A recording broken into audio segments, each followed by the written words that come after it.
In recent years, Zhu Feng, a talented young man in martial arts, spent 2,000 years dominating the world. Before ascending to the upper realm, partly because of his attachment to the mortal world, and partly because his thousands-year-old sect's foundation was being threatened. 2,000 years later, during a tribulation, Ye Cangxuan decided to return to the lower realm to fulfill his unfinished wishes. What follows are adventures, journeys full of difficulties and dangers, and revisiting old friends from those years. Join Game Review to watch this Manhua. We hope you have relaxing and fun moments, and don't forget to support us, babes. The Zhuchuan continent reveres martial arts, where the strong reign supreme. Speaking of this place, one cannot fail to mention the Tongtian ranking, a list of the gods among martial artists across the continent. Rumor has it that the powerhouses on the Tongtian ranking possess boundless divine might, turning their hands to create clouds or rain. The first position on the ranking is creation itself, resounding through the ages, able to stand shoulder to shoulder with immortals, and compete with heavenly generals. That person is none other than Ye Cangxuan, hailed as the strongest body refiner ancestor today. Dark clouds swirled, thunder roars across the sky. Each lightning bolt flashes brightly, as if wanting to tear through the void to strike the person below. Ye Cangxuan stands tall and majestic under the great lightning formation, yawning while the lightning covers his mouth, looking up to provoke the heavens, preparing to welcome his eternal heavenly tribulation. A large golden sword in the form of the Zhu Shen sword. Its imposing presence has already attracted a crowd of martial artists. Everyone wants to witness the power of the eternal heavenly tribulation, and at the same time, they are curious to know whether the number one person on the continent can overcome this tribulation. Suddenly, a golden light streaks across the clouds, rushing towards the old ancestor. Several powerhouses outside mutter and then exclaim in shock. This is the first level of the heavenly tribulation test, the heavenly Debo divine weapon, Zhu Shen sword. Rumor has it that only those whose bodies possess power recognized by the heavenly Dabo are qualified to bring out the heavenly Dao divine weapon, Zhu Shen sword, on the first level. Is Ye Cangxuan really this? OP. Ye Cangxuan calmly raises two fingers, touching the tip of the rapidly descending sword. A light pow sound rings out. The Zhu Shen sword seems to have suffered an extremely great force, emitting a dazzling golden light. Suddenly, with a bang, the entire sword is torn into 5 pieces, shattered in mid-air. Everyone standing outside the formation gaped in shock, their jaws dropping to the ground. Holy SHT! He pinched it to pieces. He crushed it. Ye Cangxuan's expression is unfazed. He just calmly looks up at the sky and says, "Too light, can you bring something heavier?" In the sky, dark clouds swirled. Thunder roars, as if expressing anger at the tiny humans, daring to disrespect the heavenly Tao gods. A dragon-headed, phoenix-bodied figure raises its axe, pointing it at Ye Cangxuan's face. "How dare you, a mere body-refining cultivator? You are just a mortal. Yet you dare to arrogantly provoke in front of the heavenly Tao." Ye Cangxuan is not worried at all, juggling the fragments of the Zhu Shen sword with one hand, and gently picking his ear with the other, saying to the god, "You're being long-winded, why don't you take a break first?" Immediately he forcefully shoots the fragment to attack the god. A second before, the god was glaring and saying, "How dare you?" looking at Ye Cangxuan. A second later, Only a miserable scream is heard. A fiery red ball appears in the sky and then bursts in mid-air. Ye Cangxuan gently looks towards the sky. The god and the divine weapon have been defeated. You should show yourself personally. A lightning bolt streaks across the distance, roaring as if expressing anger. Ye Cangxuan. 3 words lightly uttered from the sky, only to see thousands upon thousands of lightning bolts appearing around Ye Cangxuan, striking down. An old Taoist standing outside strokes his beard and says, "That is the 10,000 heavenly tribulations. I never thought that this old man would be able to witness the power of such a great tribulation." Ye Cangxuan clenches his fist. A fighting spirit flashes in the corner of his eyes. A conceited smile blooms. So can I finally defeat you or not?" Ye Cangxuan channels his chi into his 2 palms, spreads his legs wide, preparing to unleash a life or death move in this battle. He gathers his energy and unleashes a palm strike towards the sky. Thousands of large and small palms rush towards the sky, colliding with thousands of descending thunderbolts. Bang, bang, bang, loud explosions ring out, dust flies everywhere, surrounding Ye Cangxuan, blocking the view of the surrounding martial artists. In the raging storm of battle, Ye Cangxuan leans back, sighs softly. "I'm still one step too slow." Right now, his entire body was a mess, melting away in the great fire, gradually engulfed in flames. The martial artists outside the battle couldn't believe their eyes. Defeated. Truly defeated. Could it be that even the peerless sacred body of Ye Cangxuan can't escape the fate of dissipating into smoke under 10,000 heavenly tribulations? From today onwards, old ancestor Yi has returned to the heavens. The all-encompassing board has changed owners, and the myriad realms are in turmoil. At this very moment throughout the 9 realms, such as the immortal demon realm, Thunder Domain, and Demon God Domain. All factions were stirring, preparing to unify the 9 realms. In the immortal demon realm, Huang Guqianzun rubbed his skull collection excitedly. Ye Cangxuan has kicked the bucket. The day of my ultimate revival has arrived. The old ancestor self-destructed his body. Huang Guqianzun finally has hoped to unify the 9 realms. In the Thunder Domain, Lei Mozun was thrilled upon hearing this good news. Thunder booming non-stop. After waiting for 3,000 years, that bastard finally croaked. The seal is broken. The top spot on the all-encompassing board belongs to yours truly, Lei Mozun. The old demon king Zhan Huang of the demon god domain also expressed his joy to his demon beast horde. The all-encompassing board has changed owners. Losing the suppression of Ye Cangxuan, the demon god domain will finally rise. Rejoice, my children. In the saint domain, Ye Cangxuan's junior sister Yi Qinghan was gazing into the distance, saying to herself, with Qingxuan Ji gone, the 9 realms will surely fall into chaos, but I know you can't die that easily, no matter where you are. At the ends of the earth, I will wait for you to return. Meanwhile, in Cangzhou City, part of the Zhuchuan continent, the Cangxuan sect is currently recruiting disciples. A blue-robed disciple held up the Cangxuan sect signboard, rattling off, "Everyone is welcome to participate in the outer sect examination of the Cangxuan sect. Register with me first, and early tomorrow morning I will lead everyone back to Cangxuan Mountain to participate in the entrance examination." Hearing the young cultivator's words, all the martial families around rushed to register. "I want to register." "Don't cut in line. I was here first. Get the hell out of the way." A figure wearing a bamboo hat lagged behind, looking up ahead, his voice carrying a hint of nostalgia. "The Cangxuan sect entrance examination truly brings back memories. 3,000 years, everything has changed, the world has turned upside down. I never thought Ye Cangxuan would return to the Cangxuan sect." That's right, the young man wearing a bamboo hat and tattered clothes is none other than Ye Cangxuan, old ancestor Ye, who disappeared after the battle with the heavenly Tao. Speaking of the Cangxuan sect, this is the sect founded by Ye Xuan. During its peak, it had hundreds of thousands of disciples, worthy of the title of the #1 great sect of the Zhuchuan continent. Ye Cangxuan wandered along, lost in thought. It's been 3,000 years. I wonder who the current sect leader is. Suddenly, the hem of his clothes was pulled down. He lowered his eyes and saw a beggar kid holding a candied hawthorn stick, tugging at his clothes. The beggar kid asked, "Beggar bro, are you crazy? Why are you talking to yourself?" A flicker of surprise flashed in Ye Cangxuan's eyes, never expecting this beggar kid to possess the dual-natured Tao body of supreme yin and yang. The Zhuchuan continent actually has such a supreme physique. Ye Cangxuan smiled slightly. I never expected to encounter a seed with such outstanding talent upon descending to the lower realm. The kid tilted his head back and pointed to the sky, exclaiming in surprise, "Big bro, look quickly, there's a huge black snake in the sky." The people around, hearing the kid's words, laughed at him. "Little beggar, what nonsense are you spouting? How could there be a snake in the sky? You're cracking me up, haha." The surrounding martial artists burst into laughter, mocking the boy. Ye Cangxuan simply looked up at the sky, sighing. The sensitivity of the dual-natured Tao body to the outside world is extremely sharp. It seems this small Cangzhou city is doomed to a calamity today. As soon as he finished speaking, the bright sky suddenly churned with great winds, and a huge black shadow gradually obscured the entire sky of Cangzhou city. The people below pointed and exclaimed in shock. "What is that?" A snake's illusory image appeared, followed by a hissing sound, and the people below were startled and panicked. "Wow! There really is a snake, are you kidding me? Save me, I haven't even managed to woo a disciple of the Cangxuan sect." The snake revealed its purple eyes and looked down, opening its mouth wide. As expected, the chi and blood of hundreds of martial artists are gathered here, just what I wanted. The snake's tail lashed out, sending martial artists flying into the sky, and in an instant, the entire street turned into a living hell, with dead and injured people lying everywhere. The snake flicked out its tongue, searching hard for days. "Finally I can drink the immortal blood of 8,000 martial artists. I am about to transform into a dragon and complete my tribulation, ha ha ha." A clear voice rang out from behind. "That snake can actually speak human language." The snake turned its head. Behind it was a team, led by a young woman wielding a long whip. She is Han Zhengxi, a disciple of the Vermilion Bird Hall of the Cangxuan sect. She asked the serpent, "Mo Jiao, you're a savage beast. At the tribulation crossing stage, a celestial serpent undergoing tribulation must drink the blood of 3,000 martial artists. Looks like you've been holed up near Cangzhou city for a long time, you beast." The serpent roared.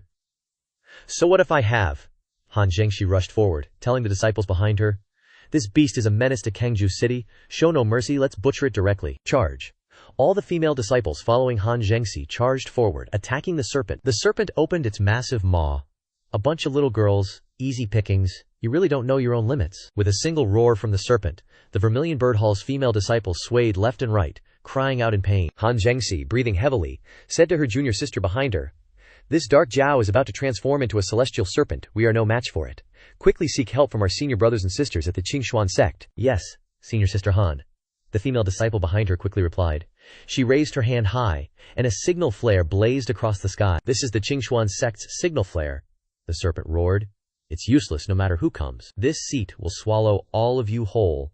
Resign yourselves to your fate. A series of lightning bolts shot out from the serpent towards the female disciples of the Cangxuan sect. Ouch! They cried out in pain. The serpent swung its tail, slamming it down on the small building below, creating a loud bang. It arrogantly stuck out its tongue, saying, "This seat will destroy Cangzhou City first, and after the corpses are everywhere, it won't be too late to eat you." The people and cultivators below scrambled to escape, shouting, "Help! Run!" Only Ye Cangxuan remained standing still, holding the straw hat on his head. Behind him, the little beggar was clinging tightly to his clothes in fear. The little beggar fearfully squeezed his eyes shut, shouting, "Beggar Gage! The huge serpent has turned into a black tornado and is charging straight down into Cangzhou City, destroying houses." The little beggar, who had been squeezing his eyes shut, suddenly found that everything around him had become silent. He opened his eyes and saw Ye Cangxuan pointing his finger directly at the serpent. "You're just a puny bug, yet you dare to act so presumptuously." An invisible force suddenly sent the serpent flying into the sky. A massive explosion collapsed the surrounding houses. The serpent looked up to the sky and cried out miserably, "Motherfucker!" Then, with a whoosh, it was sent flying away. The group of female disciples of the Cangxuan sect stood hugging each other, astonished. What just happened? Why did that great serpent fly out on its own? What just happened? The serpent was covered in blood, coughing. That kid's single palm strike turned this venerable one into this state. If I had known, a hole appeared in the serpent's body, and at this moment, Ye Cangxuan was holding the demonic core of the Mojiao celestial serpent. The demonic core in Ye Cangxuan's hand shone brightly.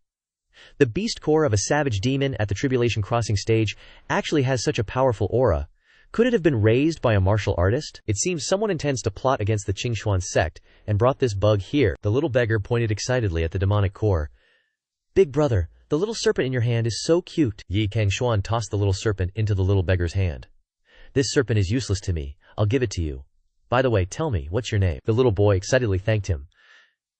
"Big brother, my name is Jin Xier." Ye Cangxuan tilted his head and looked up at the sky, only to see the Cangxuan sect disciples flying over on their swords in the distance. The surrounding martial artists cheered happily. "Look, they're the senior brothers of the Cangxuan sect. Knowing we were in danger, they finally come. Isn't that Shen Yunfei of the inner hall, senior brother Shen? He's so handsome." The person leading the sword flight towards Cangzhou City was none other than Shen Yunfei, the grandson of the inner hall elder of the Cangxuan sect. The other female disciples of the Cangxuan sect cupped their hands in greeting. Zhengling pays respect to senior brother Shen. Shen Yunfei stood on his flying sword, looking down. Another disciple, after a quick check, returned to him and bowed respectfully. "Senior brother Shen, it's confirmed that demon python is dead. The cause of death is unclear, but strangely, its beast core and demon core are nowhere to be found." Shen Yunfei glanced at that disciple. "Oh, nowhere to be found." The male disciple was sweating profusely. "I suspect the heavenly python failed its tribulation and died on the spot, and someone else got here first, taking advantage of the chaos to snatch its demon core and beast core." Hearing this, Shen Yunfei smiled outwardly. "Did you all hear that? Whoever is hiding these two items, hand them over obediently, and I'll forgive you for concealing treasures." But inwardly he was gritting his teeth. That python was about to transform. Its beast core and demon core are incredibly precious and would be extremely beneficial to me. Otherwise, I, Shen Yunfei, wouldn't care less about the lives of these good-for-nothings. The female disciples who had participated in the battle from the start looked at each other in confusion, asking, "The demon core and beast core are both missing. How could that be?" Han Zhengxi spoke up, reporting, "Senior brother Shen, we also don't know what happened. Why did the demon core and beast core vanish without a trace?" Another disciple of the Cangxuan sect pulled out a treasure, the spirit-revealing mirror, and began channeling his energy. Under the spirit-revealing mirror, any treasure will be exposed. HMPH, if we find out who dared to secretly snatch what senior brother Shen wants, you'll face the consequences. From the mirror's surface, a strong purple light shot out, shining directly on the little beggar boy, who was still holding a small python in his hand. The boy asked in surprise, "Big brother, what's that light?" Ye Cangxuan looked at the disciples and said softly, "It's all right, I'm here." The Cangxuan sect disciples pointed at the boy, looking ready to pounce. "Look, that's the heavenly python's beast core. Unexpectedly, it's on this little beggar." Ye Cangxuan flicked his finger, and a flurry of fragments flew towards the disciple who had just spoken. He cried out, "Damn it!" Shen Yunfei, standing behind him, gave a meaningful smile as he looked at Ye Cangxuan. "A bit interesting. Capture him for me." The other disciples all drew their swords and charged towards the two. "You two stinky beggars! Hand over the beast core now." The treasures of our Cangxuan sect aren't something you two good-for-nothings can lay your hands on. Ye Cangxuan appeared like a ghost in a flash behind the two male disciples, and struck them with his palm. Cangxuan disciples truly run wild. He leapt high into the air, and all the disciples fell off their flying swords, plummeting downwards. Aga! Ow! Ye Cangxuan landed softly on the ground. The orthodox Cangxuan Dao, a legacy of thousands of years, truly has descendants worse than their predecessors. Ye Cangxuan and Shen Yunfei glared at each other. The 5 disciples accompanying Shen Yunfei were beaten to the ground, and the surrounding people pointed and discussed. Good heavens, am I seeing things that powerful? Is this stinky beggar a martial artist too? Strange. His cultivation level seems to be only at the early stage of the body-tempering realm. Shen Yunfei heard the surrounding discussions, clasped his hands behind his back, and lowered his gaze, saying, "Interesting. Just a body-tempering realm nobody. Yet he can injure my Cangxuan sect disciples. However, if the beast core and demon core aren't lost yet, this young master is in a good mood and can spare your lives." He waved his finger, and a sword on the ground flew up, pointing directly at Ye Cangxuan. "Take this sword and chop off your own legs. Don't forget whose territory this is. If you dare not comply, it won't be as simple as just chopping off your limbs." The surrounding disciples surrounded Ye Cangxuan, their faces fierce and menacing, gripping their blades and swords as they stared at him. Just then, an arm reached out in front of Ye Cangxuan, and Han Zhangxi's voice rang out, "I beg Senior Brother Shen to be lenient." "Senior Brother Shen, these two are just ordinary folk from Changzhou City. They accidentally picked up the beast core and demon core. Ignorance is no crime, so I still hope you'll show mercy and let them go." Shen Yunfei narrowed his eyes. Let them go? This stinky beggar dared to lay hands on a Cangxuan sect disciple. Rewarding him by crippling his legs is already me, Shen Yunfei, being incredibly merciful. If young lady Han refuses to back down, then I can only report this matter to the Saintess and let Senior Sister Ye personally decide. Shen Yunfei fumed. "Who the hell are you, daring to threaten me with the Cangxuan Saintess?" What a clueless idiot. All of a sudden, behind Shen Yunfei, a dragon head emitting an intense green light appears, and the surrounding disciples exclaim, "That's a nascent, profound soul avatar. Senior Brother Shen, the Ice Sect's profound master, is already a profound soul realm expert." Terrifying. Han Zhangxi feels immense pressure, she thinks to herself. Crap, the Ice Sect's profound master is a grade 6 profound soul? The oppressive aura is too strong. I can't move at all. She's trapped in the middle of the Azure Profound Soul Ice Dragon, unable to budge. The female disciples behind her shout, "Senior Sister Han! Senior Sister Han, watch out!" Suddenly, Han Zhengxi leans to the side. She's pushed out of the ice dragon's range by an arm, only managing to cry, "Oof!" That person is none other than Ye Cangxuan, who now wears a scornful smile. "Thanks for sticking up for what's right, but it's just a grade 6 nascent, profound soul avatar. I kinda want to see how terrifying it can be." Han Zhengxi flew out of the ice dragon's range. Now only Ye Cangxuan is left facing Shen Yunfei. "It's you again," Shen Yunfei sneers, a frigid smile on his face. "But it's all good.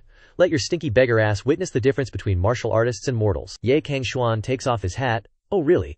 Then let me see it." Behind Ye Cangxuan, a dazzling golden light erupts, gradually revealing a colossal dragon. Shen Yunfei's expression cracks for the first time, his eyes wide as he stares at the figure behind Ye Cangxuan. This is, Ye Cangxuan points forward. "It's only the grade 6 nascent profound soul avatar of an arrogant, impudent, and shameless prick who doesn't respect his elders." A giant, invisible hand appears and smacks away Shen Yunfei's tiny ice dragon in one fell swoop. Shen Yunfei falls flat on his face like a stray dog. Ye Cangxuan steps on Shen Yunfei's leg. "The orthodox path has cultivated trash like you for millennia. It truly pains my heart." Shen Yunfei screams, "Ah, my leg!" He gasps for air, turning his face back. Who the hell are you?" Ye Cangxuan squats down, pressing Shen Yunfei's head into the ground. "Who am I what? What does it matter to you who I am?" Shen Yunfei sobs, tears and snot running down his face. "Someone, save me. Someone wants to kill me." Suddenly, a gentle voice echoes, "Please, be merciful, and spare his life. I apologize, on behalf of the Cangxuan sect." Ye Cangxuan glances towards the sky. To be able to transmit sound across the profound image, it seems the Cangxuan sect isn't complete trash after all. With that, he stands up. "Whatever, since someone's pleading for you, this ancestor will spare you this once." Ye Cangxuan flicks Shen Yunfei's forehead. "But I don't want a third person knowing about what happened in this profound image world." Shen Yunfei is seen falling backward, flying straight out. To use inner power to seize the divine memory, erasing it to clear it, is indeed something that Ye Cangxuan can do. Shen Yunfei sits up, his hand propping up his head, looking pained. What exactly happened just now?" A figure in white appears before Shen Yunfei. "Next time you attack the commoners of Cangzhou without reason, even if your grandfather is an inner hall elder, I'll still kill you. The surrounding martial artists blush. It's a fairy. Could this beauty be? Shen Yunfei blurts out a name in a daze. Ye Lingyan. The girl before him is none other than the Cangxuan sect saintess, Ye Lingyan. Before Ye Lingyan's words, Shen Yunfei's anger turns into rage, roaring. How laughable. Ye Lingyan, don't think you can order me around just because you're the Cangxuan sect saintess. Shen Yunfei. He was about to finish speaking when a sharp sword point appeared right in front of him. Ye Lingyan attacks without hesitation, causing Shen Yunfei to tremble in fear. Just a sword point. Who allowed you to be so obstinate? Who allowed you to open your mouth? Han Zhengxi stands outside in shock, gently stroking her chin. OMG. A profound realm cultivator like Shen Yunfei couldn't even withstand a single strike from senior sister Ye. Ye Lingyan turns around, smoothly sheathing her sword, and says, take Shen Yunfei back to the sect to heal, and hand him over to the enforcement hall for judgment. No one is allowed to interfere. The disciples behind her respond in unison. Yes, they lift the fainted Shen Yunfei and leave. She walked towards Yi Cangxuan and the little beggar Ji Er, cupping her hands in greeting. You too, please forgive us. The Cangxuan sect doesn't know how to discipline its disciples, causing you both to be frightened. As she spoke, a thought flickered in her mind. What I saw in the Shuangsheng realm just now must have been him, but his cultivation is only at the body-tempering realm. How could it be? Shi Er saw the beautiful woman, and his eyes lit up. Big brother, this little sister is so pretty. Ye Cangxuan stood beside him, touching his finger to his chin, thinking to himself, I didn't expect this girl to possess such a supreme sword physique, the rarest top-grade talent in the world. Moreover, she also has the surname Ye, and is a holy maiden. Could she be a descendant of my eldest disciple, Ye Qing? After thinking for a moment, Yi Cangxuan waved his hand, pretending to refute Shi Er's opinion. What's the use of being pretty? Cultivating the sword has given her a body full of ailments. She'll be gone soon enough. Hearing those words, a look of surprise flashed across Ye Lingyan's face. Esteemed guest, you, Han Zhengxi behind her, hearing Ye Cangxuan's words, stood up indignantly, raising his hand to block in front of his senior sister, little beggar. What nonsense are you spouting here? My senior sister saved you, and instead of being grateful, you're talking crazy. Ye Cangxuan grabbed Shi Er's hand, turned to leave, and sneered. Haha. Talking crazy. The 10 decisive sword chi isn't that easy to cultivate. If you want to resolve the trouble, then quickly prepare a top-notch room for me and Shi Er, and furthermore, you need to come to my room alone at Shu hour tonight. As he spoke, Ye Cangxuan turned his head and glanced lightly at Ye Lingyan. Han Zhengxi and the disciples outside were furious. What? You dare to ask the holy maiden to come to your room? Damn it, is this stinky beggar crazy? Who do you think the holy maiden is? Do you want a beating? Amidst the indignation of the junior brothers and sisters, only Ye Lingyan remained silent as her heart churned. Wait. The 10 decisive sword chi was created by the ancestral master Ye Qing. The secret mantra has never been passed down externally. How does he know it? Then she cupped her hands and bowed her head to Ye Cangxuan. Okay, I agree to your request. Please wait for me in your room at Shu hour. All the surrounding martial artists were stunned, their mouths agape in shock. Holy crap. Shattering my worldview. Ye Cangxuan turned around and waved his hand behind him. A deal is a deal, farewell.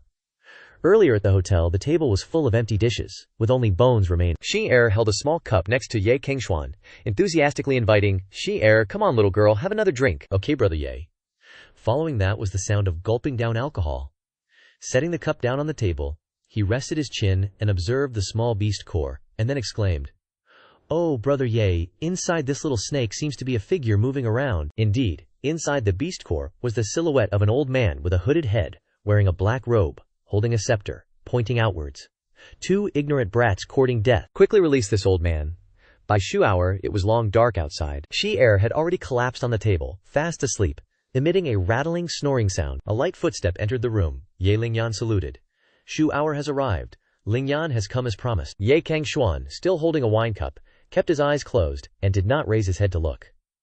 Just a little later, and once the pure yang fiery origin in your body erupts, even the great Luo immortals won't be able to save you. Ye Lingyan was startled in surprise. Hey! How does he know about the pure yang fiery origin? Obsession, Ye Lingyan thought in shock. The pure yang fiery origin is a Zhengyang fire attribute, Xuan power that erupts in the body periodically. Each time the pure yang fiery origin acts up, the entire body will feel as if it's being burned by flames, causing immense suffering. But among everyone in the sect, only the headmaster knows about it. How could he know about this? Ye Lingyan opened her mouth and said, Even though you can see the pure yang fiery origin in my body, the headmaster has long helped me suppress it. Don't say such creepy things. As if hearing a joke, Ye Cangxuan laughed lightly. Suppress it. Haha, what a joke. Saying that, Ye Cangxuan unleashed a palm strike. Since you're so sure, then use your pure yang sword to block it a little. Ye Lingyan, seeing this, also drew her sword. I'll grant you your wish. Two streams of power collided, and Ye Lingyan's sword energy became even more demonic. Swirling back towards her, she spat out a mouthful of blood and knelt on one knee, using her sword to support herself. The pure yang fire essence suddenly went berserk. How could this be? Ye Cangxuan stepped towards her and said, the meridians have been burned by the fire essence, forming a fire essence accumulation. 2 out of 3 sword apertures are blocked. Didn't your damn sect leader tell you that the 10 decisive sword chi left behind by ancestor Ye only has 1 fragment? Don't practice it recklessly. If you continue to practice like this, you'll suffer a chi deviation, and the sword will pierce your heart. To think that I, a dignified holy maiden of the Cangxuan sect, Ye Lingyan widened her eyes in anger. You're talking nonsense. Sect leader master uncle wouldn't deceive me. Ye Cangxuan casually waved his hand, and a surge of majestic sword energy erupted. Oh really? Then tell me, how do you think my pure yang sword chi compares to your sect leader master uncle's? Only to see that in Ye Cangxuan's hand, the sword energy was condensing into a sword with a physical form. Pure yang sword chi. This is impossible. How can you, with your body refinement cultivation, condense such intense profound fire? Ye Lingyan widened her eyes, filled with astonishment. Ye Cangxuan clenched his hand, and the sword energy dissipated on its own. There are many things you haven't thought of. The Cangxuan sect leader can't save you, but a body refinement beggar like me can. It's just that you're not my wife, so why should I save you? As he spoke, Ye Cangxuan stuck his pinky finger in his ear and wiggled it. Then he lifted Ye Lingyan's chin and said, unless Her Highness the Holy Maiden agrees to be my sleeping chambermaid, to be in charge of my dressing after arriving at the Cangxuan sect, to serve me, and to take care of my daily life. Ye Lingyan gnashed her teeth. You lecherous scoundrel. Taking advantage of someone's misfortune, you're being too arrogant. I don't agree. Ye Cangxuan looked straight at her and softly replied, unless I, Ye Cangxuan, take a fancy to the Cangxuan sect. You think you're qualified to be my sleeping chambermaid? Even if that's the case, I'll only accept you for half a year. After half a year, you can go wherever you want. Ye Lingyan's face alternated between red and white, her chin still firmly gripped. A drop of sweat rolled down her cheek. This guy is really crazy, but what he said sounded so normal. Where does he get that sense of righteousness from? Although she was thinking like that, she still blurted out, I can agree to your terms, as long as you can suppress the pure yang raging essence in my body. Before she could finish speaking, a stream of true ki from Ye Cangxuan's finger shot straight into her head, accompanied by a warm voice. Follow me, I won't let you suffer any losses. At this moment, Ye Lingyan's whole body became warm, and the ki that he transmitted into her body suppressed the pure yang raging essence. He didn't deceive her. This guy? Just what kind of divine being is he? A moment later, Ye Lingyan's upper body was bare, her hair tossed forward, and behind her was Ye Cangxuan intently channeling true ki into her back. He said to her, no matter how painful it is, please try to endure it a little. Ye Cangxuan unleashed a powerful palm strike. Ye Lingyan fell forward. After a cry, she said to Ye Cangxuan, be a little gentler. That little girl is still here. He replied, rest assured. 1 jar of flour brew, and she's already dead drunk. On the other side, the little beggar was still immersed in a sweet dream, drooling and mumbling, big brother, bottoms up. Meanwhile, outside, Han Zhengxi was eavesdropping on bits and pieces, her face flushed as she imagined the scene inside. This pervert. She widened her eyes in shock. Could it be that those two are really? When she thought of the image of the two of them entangled inside. After a whole night, Ye Cangxuan had finished healing Ye Lingyan. Only then did he cover Jing'er with a blanket, and she had fallen asleep long ago. He stroked his forehead, wiping away a drop of sweat. Thinking about it, it was really dangerous. Any later, and this girl's life wouldn't have been saved, but a peerless sword physique is indeed extraordinary. Ye Qing, you old man, you've really picked up a bargain. The next morning, Ye Lingyan, Ye Cangxuan, and Han Zhengxi left Cangzhou City together, only to see the surrounding people whispering, senior sister's complexion is so good. Did you hear a strange sound last night? I heard it. It sounded like the Holy Maiden's voice. Ye Lingyan didn't bother to pay attention to the surrounding whispers. She took a step onto her flying sword. Just at this moment, Ye Cangxuan spoke to her. Can Jing'er and I fly on the sword with you? By the way, Your Holiness Sanctus, could you give us a quick rundown of Cangxuan sect's local lay of the land? On hearing this, Ye Lingyan blushed and tilted her head. Okay, young master. Jing'er, upon hearing this, rushed to hug her waist. Yay, that's great. The three of them stood on the flying sword together, Jing'er still hugging Ye Lingyan's waist, soaring into the sky. On the ground, Han Zhengxi clenched her fists tightly, watching the sword fly away. Young master, why is senior sister Ye suddenly so respectful to a beggar like him? Oh crap, this time Cangxuan sect is completely provoked. Cangxuan sect is located suspended in the sky, with large pavilions connected to each other creating a hierarchical whole of the sect. At this time, all the martial artists who came to participate in the outer sect trial of Cangxuan sect were present outside the mountain gate, all eagerly looking at Cangxuan sect and discussing it together. The mountain gate of Cangxuan sect is really imposing. After passing the test and becoming an outer disciple of Cangxuan sect, I can also bring glory to my ancestors, haha. But I heard that the outer sect test is extremely difficult. We must regain our spirits and not lose face for the disciples of Cangzhou. At this time, Ye Lingyan's flying sword had also returned to Cangxuan sect. Ye Xiangshuan walked in front, she said. But where do you plan to arrange for me and Jingshi to stay? If I were to say, invite us to live on your Saintess Peak, and also serve me. Before she could finish speaking, Han Zhengxi behind her bumped into Ye Xiangshuan, grumbling, You stinky beggar, the senior sisters on Saintess Peak all have godlike appearances. I think you're a toad wanting to eat swan meat. Scheming. Saying that, she turned around and pointed directly at Ye Xiangshuan. Also, what did you do to senior sister last night? Why does senior sister call you a beggar? Young Master Ye Xiangshuan smiled lewdly, approaching Han Zhengxi. A single man and woman alone in a room. What else can they do besides things that are hard to describe? And if you don't understand, I can act it out for you. Han Zhengxi's face became ugly. Ahem, Ye Lingyan coughed, interrupting the two people arguing in front and said, I will arrange a suitable place to stay for young Master Ye, but first, I will bring the disciples of Cangzhou to the square first. She stepped forward, leaving Ye Xiangshuan and Zhi'er behind. Han Zhengxi saw this and also went forward. Did you hear that? The test is starting. Later when you enter the Cangxuan Luotian formation, stinky beggar, don't be scared and piss your pants. Ye Xiangshuan and Jingshi frowned. HMPH, I'm not scared at all. In front of the vast Cangxuan main hall square, a bagua formation appeared, surrounded on all sides by 4 elements representing the 4 divine beasts in the cultivation world. Ye Xiangshuan lifted Zhi'er high to block the sun. Bored. There are so many people here, how long do we have to wait? Little maid, go bring a bed over here for me. How long do we have to wait like this? Ye Lingyan bowed her head in salute. Yes, young master, Han Zhengxi exclaimed in shock. Senior sister, he's not your sugar daddy. Don't listen to him, don't. Ignoring her junior sister's words, Ye Lingyan entered the square, passing through the crowd of disciples from Yunjiao, Lei Zhao, and Chujiao, quickly entering the examination area. I have something to do later. The martial artists outside saw her. Their eyes lit up. Wow, Her Holiness the Saintess is so beautiful, I want to have her babies. Loud explosions thundered, and several martial artists participating in the trial were blown away. I got blown the FCK away. Before the people below could be stunned, a large fire had spread, and everyone ran away in a panic. Ow, what the heck? Help me, my butt's on fire. Several martial artists standing far away turned pale. You've got to be kidding me. This exam is too hard, what should I do? I don't think I have that kind of strength. The person next to him worriedly added, This is the Cangxuan Luotian formation. It's not that easy. On the high platform, the host was observing the martial artists. Taking the trial below, it was Elder Zheng Ping. The old man stroked his beard and said to the recording disciple behind him, 2 out already. They can't even withstand the Vermilion Bird Crimson Flame and White Tiger Gangxi lower grade. The aptitude of these disciples is not good. Behind the panicked martial artists, a soft laughter suddenly sounded. The laughter came from Ye Xiangshuan, who was now leaning back on the tower behind, being fanned by Ye Lingyan. Oh, a little difficulty, and they're already giving up. Truly pathetic. Elder Zheng widened his eyes in surprise. This old man didn't see wrong, did he? That's Her Holiness the Saintess. The disciples behind were also shocked. Who is that beggar? Could he be the Holy Maiden's real father? All the martial artists who turned around and saw the scene behind were indignant, speaking out. What's going on here? That beggar. How could he have the goddess in my eyes fanning him? Holy crap, I have to kill him. Han Zhengxi also smiled secretly in his heart. Looks like the crowd's eyes are the real spotlight. Hearing so many comments, Ye Qiangshuan nonchalantly picked his ear. Isn't it that serious?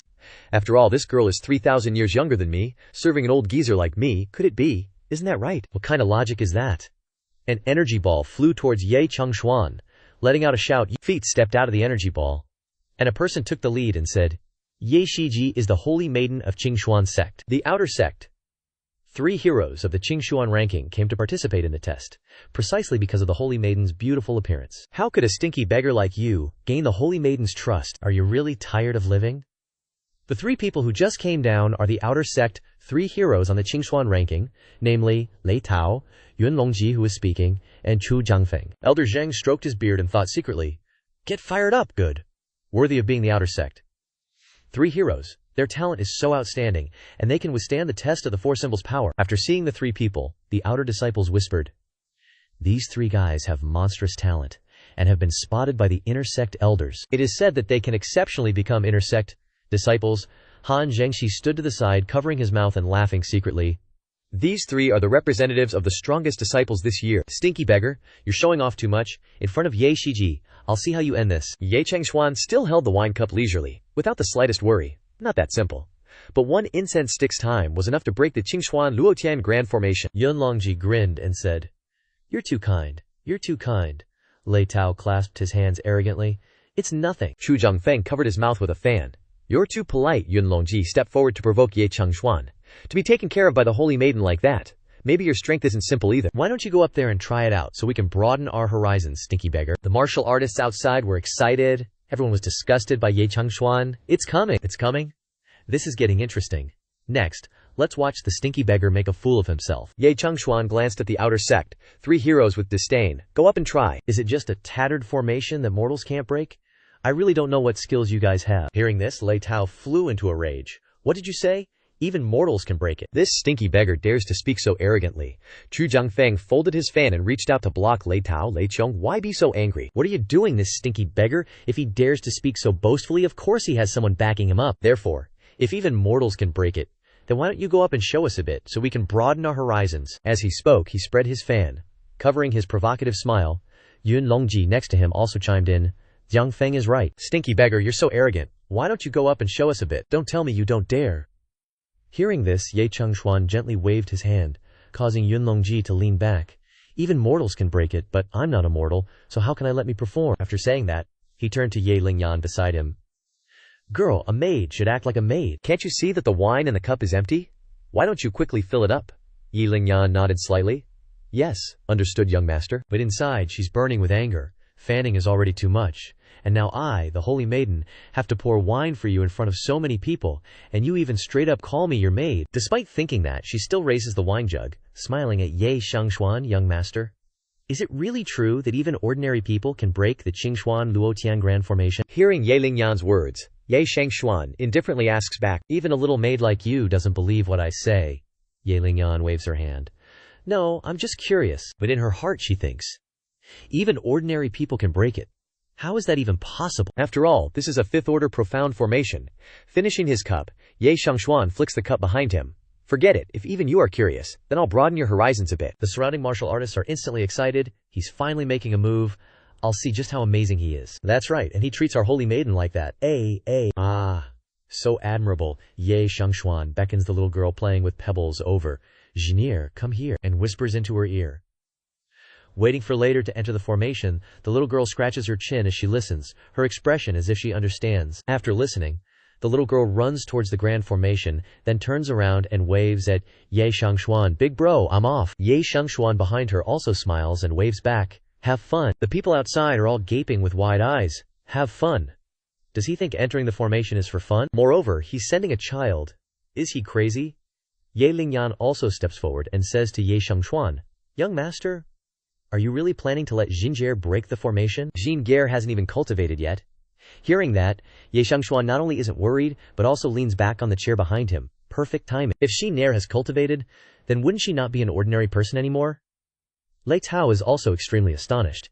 He's actually letting an ordinary person, and a child at that, enter the formation. Yun Longji next to him also sneers. Truly astonishing, because he's definitely going to let this child die a gruesome death in front of so many people. Shang'er in front is still skipping into the grand formation, amidst the shocked and fearful gazes of all the martial artists, only to see the little girl standing before the grand formation, tilting her head and thought, "Big bro said it's inside here, right?" Then, unhurriedly, she steps on the totem that emits a golden light. The people outside watch the little girl with expectant and astonished eyes. Poof!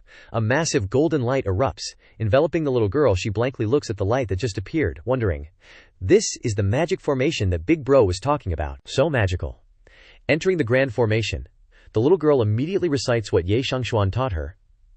Big Bro said it seems to be going forward 3 squares.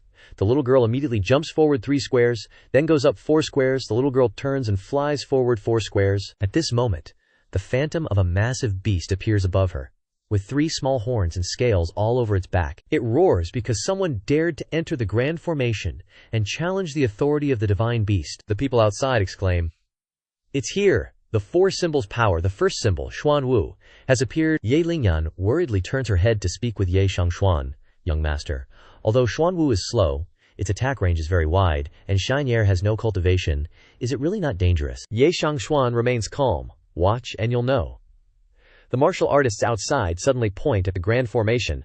Xuanwu is starting to attack. At this moment, Xuanwu roars, opening its mouth wide and spitting out a series of large rocks towards Xinghe. The little girl continues to follow Ye Cangxuan's instructions from before. After going up 4 squares, she sits down, counts to 3. The little girl sits down, closes her eyes, and counts from 1 to 3, dodging a burst of flames that just flew over her head. After getting up, she goes forward 5 squares.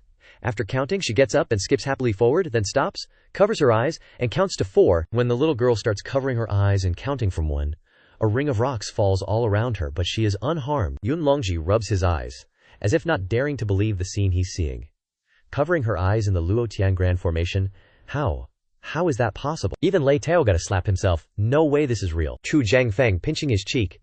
It took 5 portions of our Xuan power to block it. I must be dreaming. No one could believe how Ji Er was solving the formation. Ye Lingyan, watching from the outside, was overjoyed. Awesome. Then she thought, Xuan Wu's range is so wide, can Ji Er really dodge all of it? Suddenly her eyes widened. Wait, why is Ji Er still walking forward? What's in front of her now is the massive phantom of Xuan Wu. At this moment, Ji Er was still happily following the instructions, moving forward 3 spaces, then 3 spaces to the left, and finally 1 space forward. After taking the final step, what Ji Er encountered wasn't the ferocious Xuan Wu phantom, but a cute little turtle. The little girl exclaimed happily, "Such a cute turtle." Then she picked up the turtle and held it high.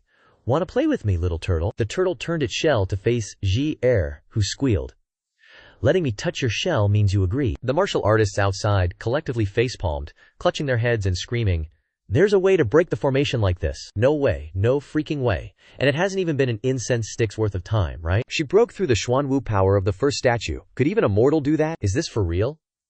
After another incense stick's worth of time, Ji Er had a little bird, all red, in her hand. The little girl smiled brightly. Cute little red bird. After 2 incense sticks, worth of time, leaving behind a raging blue aura, Ji Er was happily petting a little cat. "Little white kitty, let's be friends." After 3 incense sticks, worth of time, Ji Er now had little turtle, little kitty, and little bird perched on her head and shoulders, and she was holding a little dragon in her hands. Surprised, is this a snake? But why does it have legs?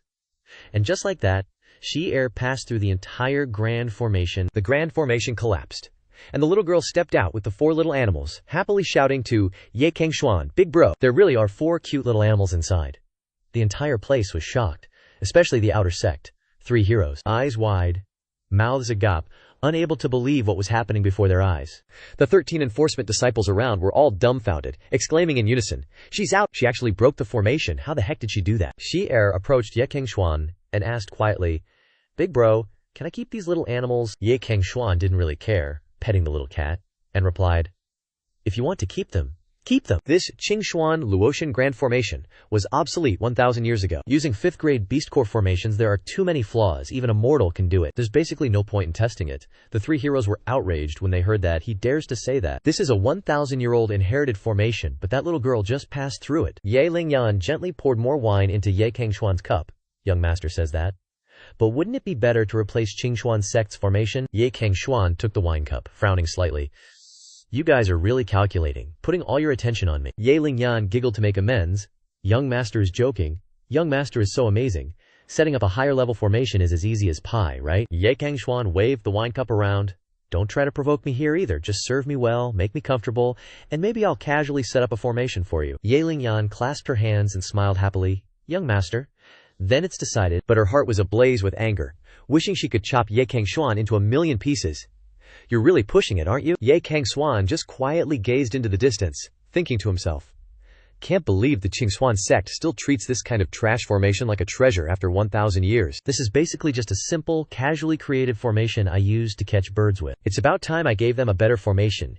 Ye Cangxuan turned to the 3 heroes and asked, "Now that the formation is broken, is there anything else?" Seeing himself called out, Yunlongji answered outwardly, "No." but in his heart he thought, what else could there be? We used all our strength to break the formation, but it was easily broken by a mortal girl. Chu Changfeng could only close his eyes, lightly waving the fan in his hand. This is clearly a slap in the face, but we can't say anything. Lei Tao excitedly shouted, HMPH, just luck, not based on your own ability. Hearing this, it was truly laughable. Yi Cangxuan stood up, stretched, and said, to think this is the entrance exam for the selection, but there's not even one disciple who catches my eye.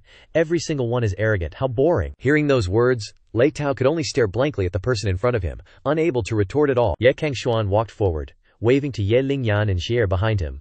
I'm gonna wander around here. Little girl, remember to take care of Xingxier. Seeing this, Ye Lingyan reached out to call Ye Cangxuan back. Young master, the Cangxuan sect has many forbidden areas. They're very dangerous. Hearing this, Ye Cangxuan just smiled lightly. I'm more familiar with this place than you are. Ye Lingyan froze. He's more familiar with this place than me. Ye Cangxuan reached the edge of the cliff, yawning slightly. First, I need to find a place to sleep. Ignoring that there was no foothold ahead, he still stepped down.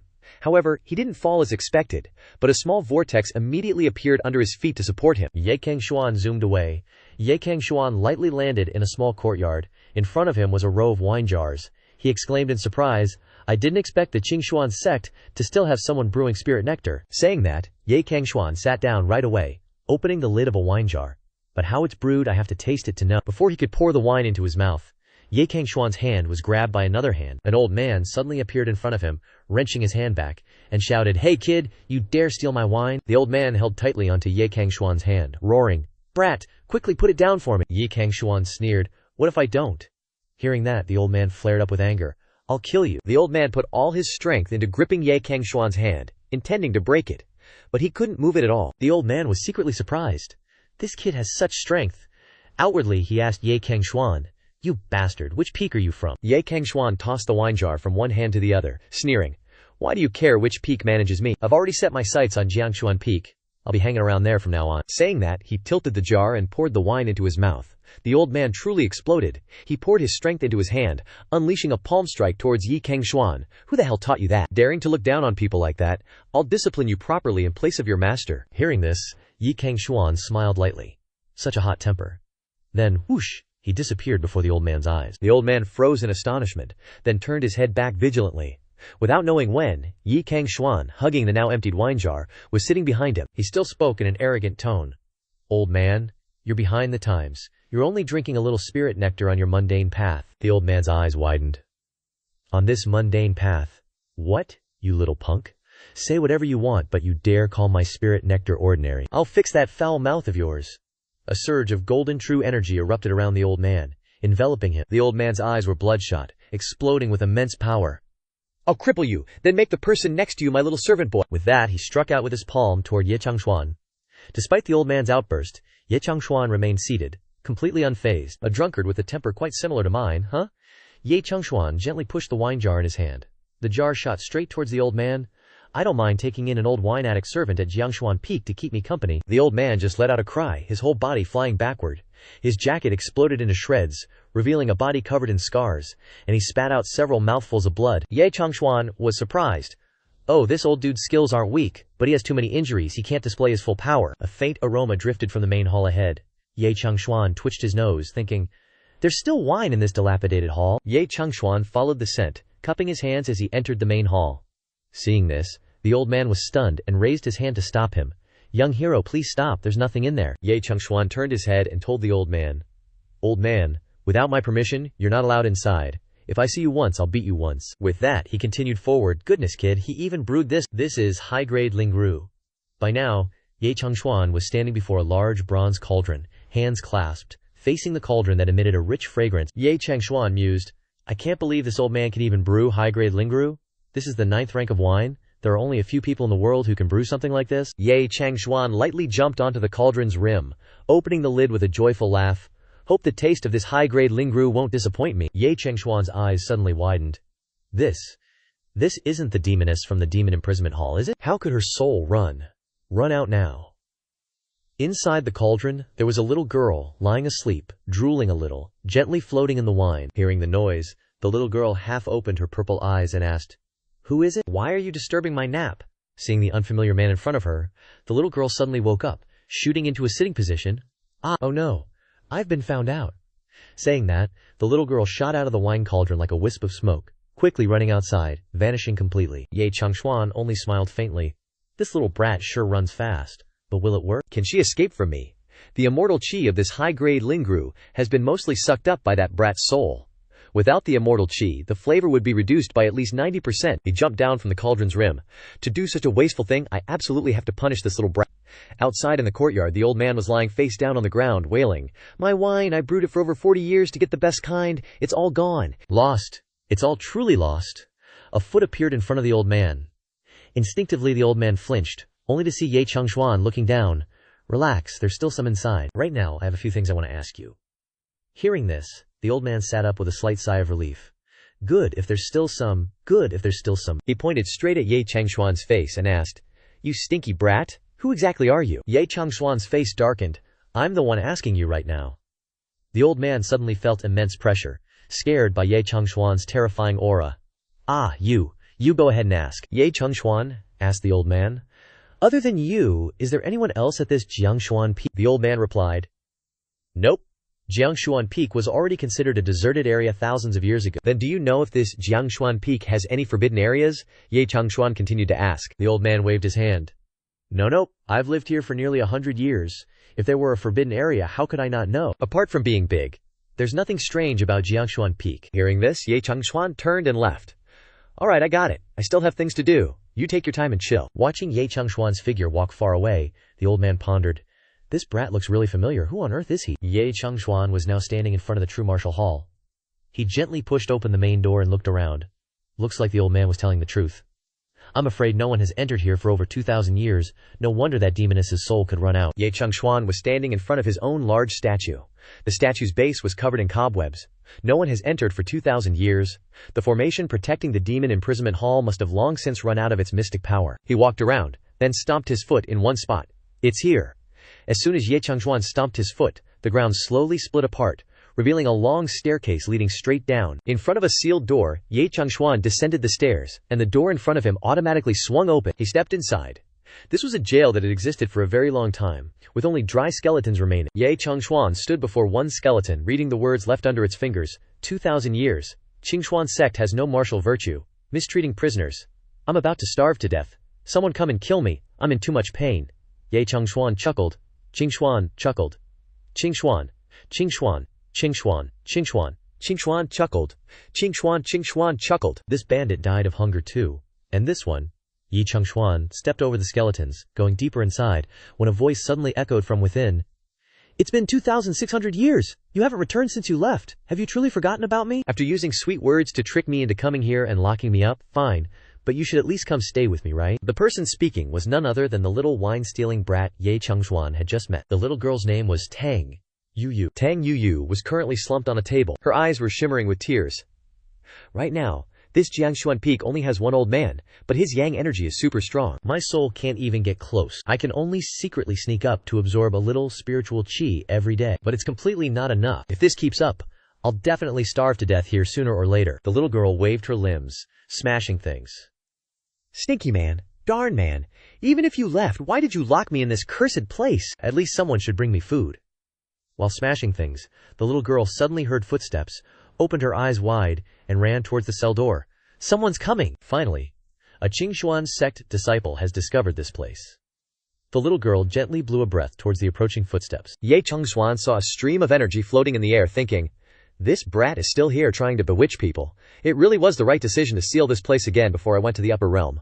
Otherwise, if a Cangxuan sect disciple was successfully bewitched by this little girl and set her free, Cangzhuo would definitely fall into great chaos." Seeing someone step closer, the girl smiled sweetly, shaking her hand to form a hand seal.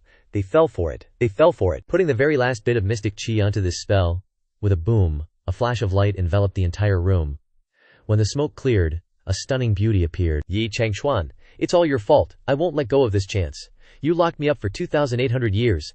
This time I will definitely get out, then find your master, and I will lock you up in here too, turning you into my plaything for all eternity. Don't even think about leaving me." Tang Yuyu struck her most seductive pose, waving her hand to call Cangxuan, who was approaching the door. "Little big brother, did you come to save me?" Cangxuan was completely unaffected by the charm spell, and he roared. "Stop making noise. You just stole my high-grade Lingru. I haven't settled the score with you yet." Tang Yuyu was surprised. I stole your high-grade lingru. She gave a slight laugh. Are you talking about that wine? But she thought to herself, he doesn't even have cultivation. This person must be a new Cangxuan sect disciple, right? Great, people like that are super easy to trick, Tang. Yu pulled down the corner of her robe, exposing a pale shoulder. Little big brother, what's so great about wine? If little big brother lets me out, you can do anything you want with me, anything at all. With that, she gently stuck out her tongue and licked the edge of her lips, looking incredibly provocative. Cangxuan felt helpless about the situation. This little brat dares to bewitch even me. After not seeing you for over 2,000 years, your guts have really grown, haven't they? Hearing this, Tang Yu was stunned. Dare to bewitch even you? After not seeing you for thousands of years, who are you? Aren't you a new Cangxuan sect disciple? Cangxuan crossed his arms and smiled. When did a demon sect vixen like you rely only on your eyes to trick others? Can't you even sense my aura, Tang? Yu closed her eyes, sniffing her nose lightly, sensing the aura. It's kind of familiar. Wait a minute. This is... As if realizing something, she snapped her eyes open. Cangxuan's aura. Puzzled, she gently rubbed her chin. Wait, that's not right. There's a slight difference. Thinking of an answer, she burst into a fiery rage, gripping the prison bars in front of her. Mother Fefker, are you Cangxuan's descendant? Tell me, who is your mother? I'll deal with her. How dare she steal my man? I said, how could he not come stay with me for the past 2,000 years? So it turns out he found a new source of fun, huh? Faced with Tang Yu's barrage of questions, Cangxuan was simply speechless. Tang Yu's eyes blazed with fury, yelling, your mom sent you here, didn't she? Want to brag to your old lady that she snatched Cangxuan? Otherwise, besides Cangxuan's descendant, how could anyone know about this dungeon? Stinky man, damn man, you jerk. Hearing Tang Yu's insults, Cangxuan could only think helplessly. When did I get a kid before even getting married? Tang Yu looked utterly despairing, flopping onto her knees. He even has a son now, yet he still won't let me out, and he even sent his son to humiliate me. Boo-hoo. Cangxuan sighed, sitting down opposite Tang Yu across the bars. Since when did this little brat's imagination get so wild? He flicked her forehead hard. Tang Yu fell backward, shouting, Ah! She rubbed her forehead. Sniff, sniff, this is so unfair. It's bad enough your dad bullied me, but even you want to bully me. If you've got the guts, let me out. Your old lady will drag you down with me. Cangxuan listened, then finally spoke to Tang Yu. Haven't you figured it out yet? I am Cangxuan. Tang Yu didn't believe it, pointing straight at Cangxuan's face. Don't even try to trick me. Though you look very much like your dad, there are still differences. Besides, even though your dad was always in the body-tempering realm, he at least had cultivation. You basically have none. Mid-sentence, she suddenly realized something. Wait, you said, you are Cangxuan. Could it be, she then said. You want to impersonate my father? Did you come here to do that with me? As she spoke, she wrapped her arms around herself. Cangxuan felt helpless, facing Tang Yu's incurable craziness. Did you miss me so much over these 2,000 years that you went brain dead? Or are you just pretending to be dumb to put on a show for me here? Come here. Cangxuan spread his hand, using a palm strike to suck Tang Yu towards him. She was pulled right up to the bars, shouting, ah, ah, ah, ah. Cangxuan placed a finger on Tang Yu's forehead, and she heard him say, also, you're clearly a little girl, so don't casually transform into an adult. Your demon sect's charm technique, 2,000 years ago, you should know best. It's useless against me. Following Cangxuan's words, Tang Yu felt a massive force tearing her body apart. By the time Cangxuan released her, she had transformed back into the little girl she was initially. She stared blankly at her body, then turned back to Cangxuan. You, how could you undo my transformation? Cangxuan pinched Tang Yu's cheek. Me what? Isn't being a little girl good? No worries. Why do you always have to turn into an adult? Also, have you forgotten what happened the last time you used the bewitching technique on me? Cangxuan recalled the scene at that time. Remembering it, back then, Cangxuan pinned the little brat down and spanked her butt. Your butt was swollen for half a month, wasn't it? I told you. Next time you dare use a charm technique on me, I'd beat your butt until it blossomed. Is your butt itching? Do you want another spanking? The little brat only shrieked. I was wrong. I won't dare do it again. There was also that other time, when she took advantage of the dungeon's ceiling formation being down, relying on the transformation technique to run out, just as Tang Yu was sprinkling a bottle of powder into Cangxuan's bathwater. As long as I get him, Cangxuan's sect is mine. And that's when he bumped into Cangxuan. What in the world are you doing? Cangxuan sighed. Running away and not hiding is one thing, but drugging the bathwater, seriously. Also, after locking you up for 100 years, before letting you go, I told you not to come back to the Yumo sect. Your holy maiden status is just a cultivation vessel. In the end, I was the one who saved you, but you wouldn't listen, forcing me to personally rescue you. Ending the flashback, Cangxuan gently asked Tang Yu. So who do you think I am now? The kid was stunned. You're really human. Then she burst into tears. You jerk. You stinky man. Why did you abandon me here for so long before coming back? Yi Shengxuan sighed, two tiny hands already grabbing the hem of Yi Shengxuan's clothes. Don't you dare run away. Let me out, or I absolutely won't let you off. 2,600 years. Do you know how I've had to live? Alone in the basement, without anyone to talk to? Do you even know what loneliness is? And there's no food either. Ye Shengxuan patted Tang Yuyu's head. Back then I was a martial arts fanatic in Cangxuan. After having no opponents, I went to the upper realm. Just casually put my name on the Tongtian ranking. The little girl pushed Ye Shengxuan's hand off her head. Just sparring, and already been almost 2,000 years. Also, why hasn't your appearance changed? Ye Shengxuan lightly replied. Died once. He recalled the image of himself being buried in a sea of fire on the day of his tribulation. Although he kept a way out in Cangzhou, there was a slight problem when the physical body was reconstructed. But at least I'm alive again. Hearing that, the little girl grabbed the bars in surprise. You died again. Remember to like, share, and subscribe to our channel to support us. Below are the Momo and Vietcombank QR codes of DoNet to support me to make more great episodes for you guys. DoNet can request the stories you love. We will pin them in each story to thank you. Tang. You worriedly reached out to Ye Shengxuan. Let me help you check. And how's your body now? Has it recovered? Is there any damage to your origin? And who killed you? This old lady will beat him to death. Ye Shengxuan was helpless against Tang Yuyu's questions, but a hint of joy welled up in his heart. He laughed and said, Although I have strength now, the number of people in the world who can be my opponents can be counted on one hand. Saying that, he gently pinched Tang Yuyu's nose. Also, a kid like you shouldn't call yourself this old lady. Tang Yu shouted, Ow! Then rubbed her nose. I'm not a kid anymore. I'm already very old. I've been here for over 2,000 years. After speaking, the little girl stood akimbo. Whether it's age or anything else, I'm not small anymore, okay? Ye Shengxuan dropped a bomb. So, do you want to go outside? Immediately, the little girl's eyes lit up and she nodded repeatedly. What? Want to. I've been here for so long I can't take it anymore, Yi Shengxuan explained.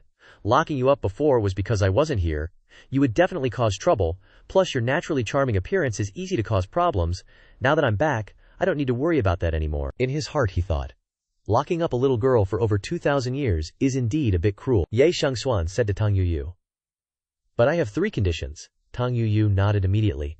I agree to everything. Ye Shengxuan continued. First, no transforming. Second, don't leave me by more than 5 steps. Third, don't call yourself this old lady. Tang Yuyu was stunned. Just that simple. Ye Shengxuan twisted open the bars. What's wrong? Do you want a few more conditions? The little girl rushed out and hugged Ye Shengxuan tightly. I knew that, Ye Shengxuan. You love me, and couldn't bear to make me suffer like that. Ye Shengxuan could only hold his forehead down. No. The cute little girl replied. I'm not getting off. After disappearing for so many years, you locked me up here all alone, not letting me near you even a little bit. Yi Cangxuan sighed and walked away. The little rascal happily jumped onto Yi Cangxuan's shoulders. Heave ho, let's go pig out. Yi Cangxuan could only brace himself. Quit fidgeting. At this moment, outside the vast trial square, everyone was staring wide-eyed in shock. What the heck is that? They were all gazing at the stone tablet, emitting 2 streams of light. Before them, standing in front of the stone tablet, was Jin Nier, still bewildered and not understanding what was happening. The surrounding people whispered, It can actually emit 2 colors at the same time, and it's reached saint grade. The 3 heroes were only top grade, not even extreme grade. Ye Lingyan stared in astonishment at Jin Nier's small figure. Another dual attribute Dao body. Is this the once in 10,000 years saint physique? Moreover, it's the ice and fire attribute, capable of cultivating both yin and yang. Shiker curiously looked at the stone tablet, scratching her chin and asking, Why is this stone tablet glowing like this? Outside, Lei Tao, the head of the Wind Peak, was also shocked. This girl is actually saint grade. A saint grade foundation must be amazing, and I offended her before. Suddenly, a powerful voice echoed. This one, I want her. The entire crowd turned their heads in shock and exclaimed, The Grand Elder. The Grand Elder personally came. This girl is 1 step away from entering the inner sect. The person who arrived was indeed Zhao Changfeng, the Grand Elder of the Cangxuan sect.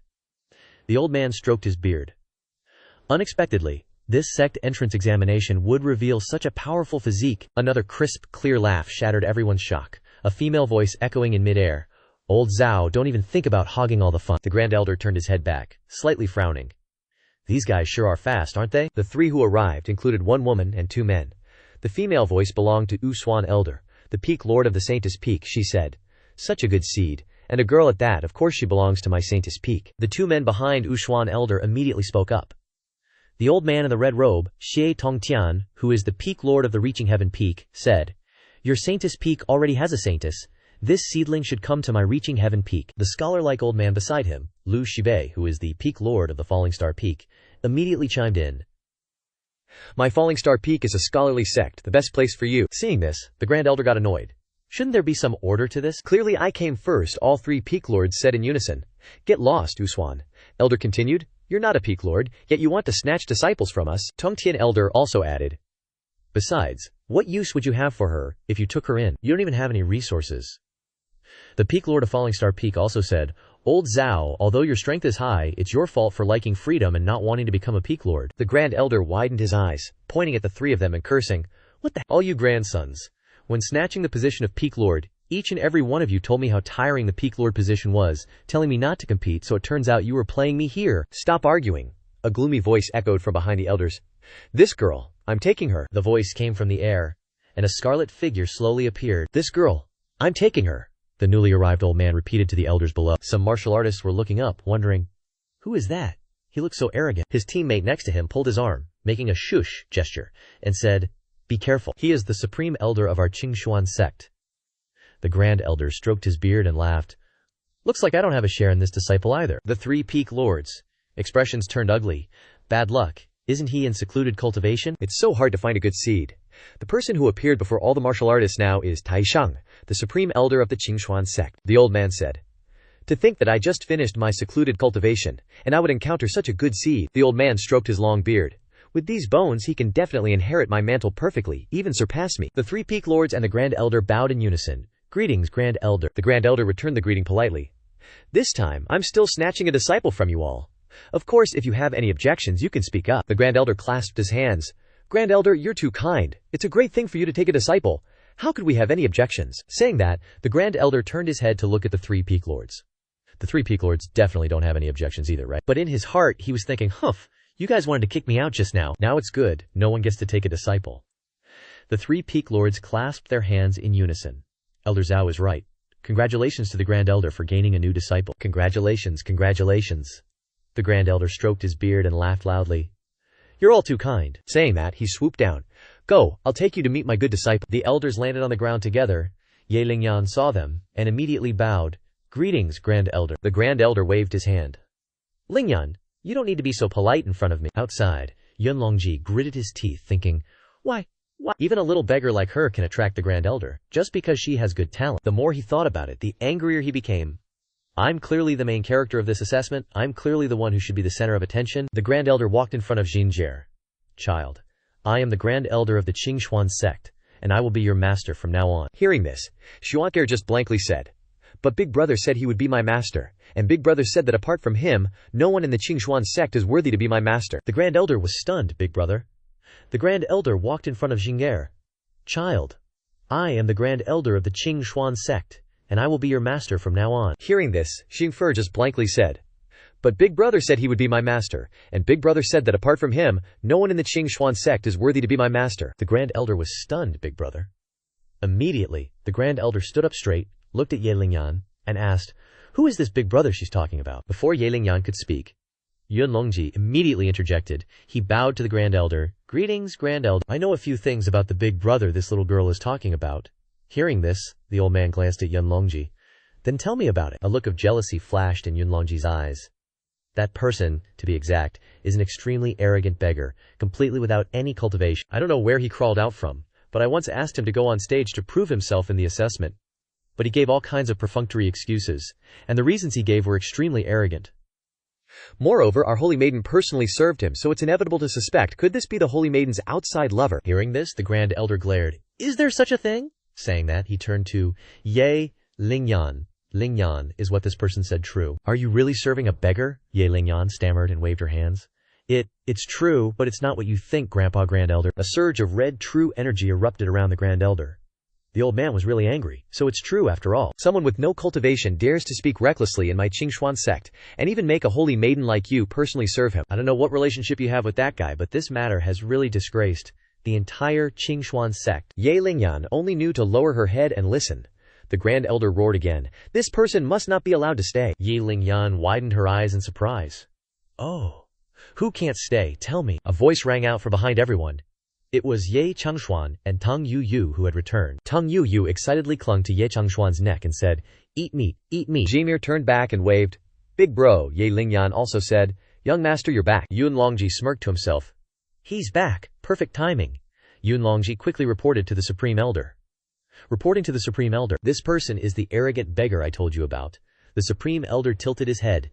This is him. Xinxer happily ran towards Ye Cangxuan, waving. Big bro Tang Yu, sitting on his shoulder, was surprised. This little girl. Then immediately flew down to the ground, pointing at Xinxer's face. She's actually a twin Dao physique. She turned back to question. Ye Cangxuan, is she a disciple you just accepted? He nodded slightly. Yes. Tang Yu grinned, patting Ye Changxuan's butt. Nice one. You even found such a good seed, Jin'er exclaimed upon seeing Tang Yu. So cute. Tang Yu was stunned, question marks floating around her head. Cute. Zir stroked Tang Yu's head and smiled. Little sister is so cute. You're also a disciple. Accepted by Big Bro, right? Then you're my junior sister from now on. Tang Yu's eyes widened in surprise. Little sister, junior sister. Then the little brat burst into anger, hands on her hips, yelling, You're the little sister. I'm not young anymore. This old lady is over 2,000 years old this year. Ye Cangxuan stood behind, covering his mouth and coughing a few times. Cough, cough! What was my request again? Tang Yu was startled and turned around. Slip of the tongue, slip of the tongue.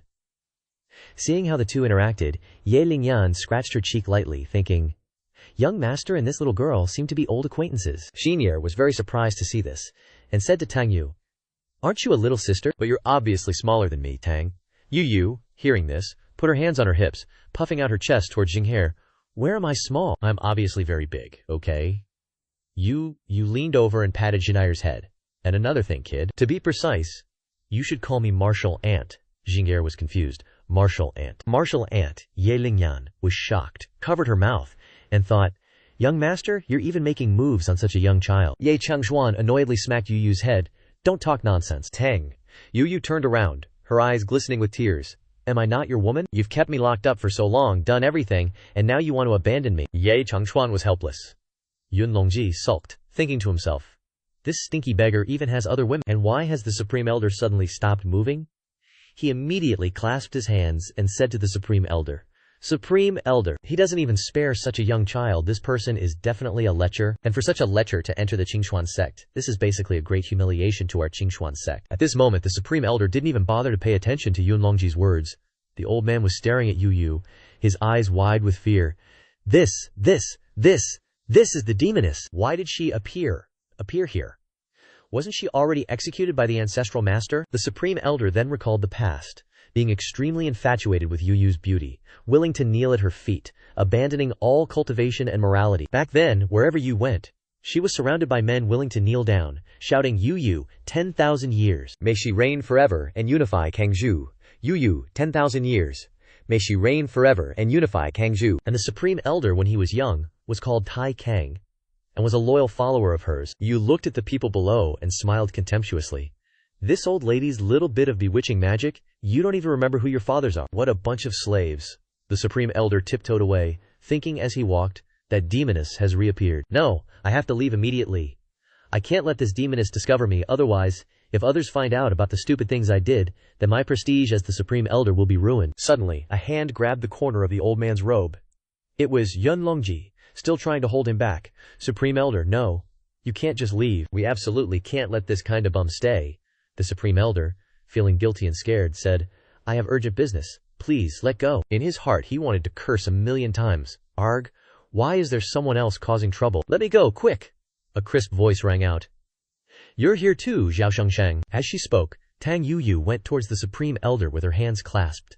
He saw the little brat, and his eyes rolled back, his mouth gaping open. Ah, Tang, you pointed at the Supreme Elder. You're Zhao Shengsheng, right? Everyone present was shocked. Zhao Shengsheng. The Supreme Elder panicked. No way, this she-devil recognized me. That's impossible. It's been over 2,000 years. He quickly turned around, waving his hand casually as he left.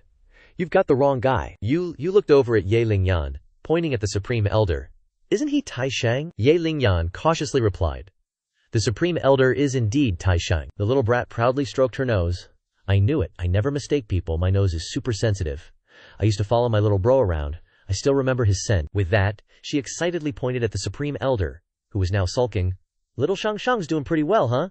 You've even become the Supreme Elder of the Cangxuan sect. I remember you were just an outer sect disciple at Cangxuan sect back then, without any say, and bullied every single day. I felt sorry for you back then, so I saved you, and taught those bullies a lesson. What's wrong?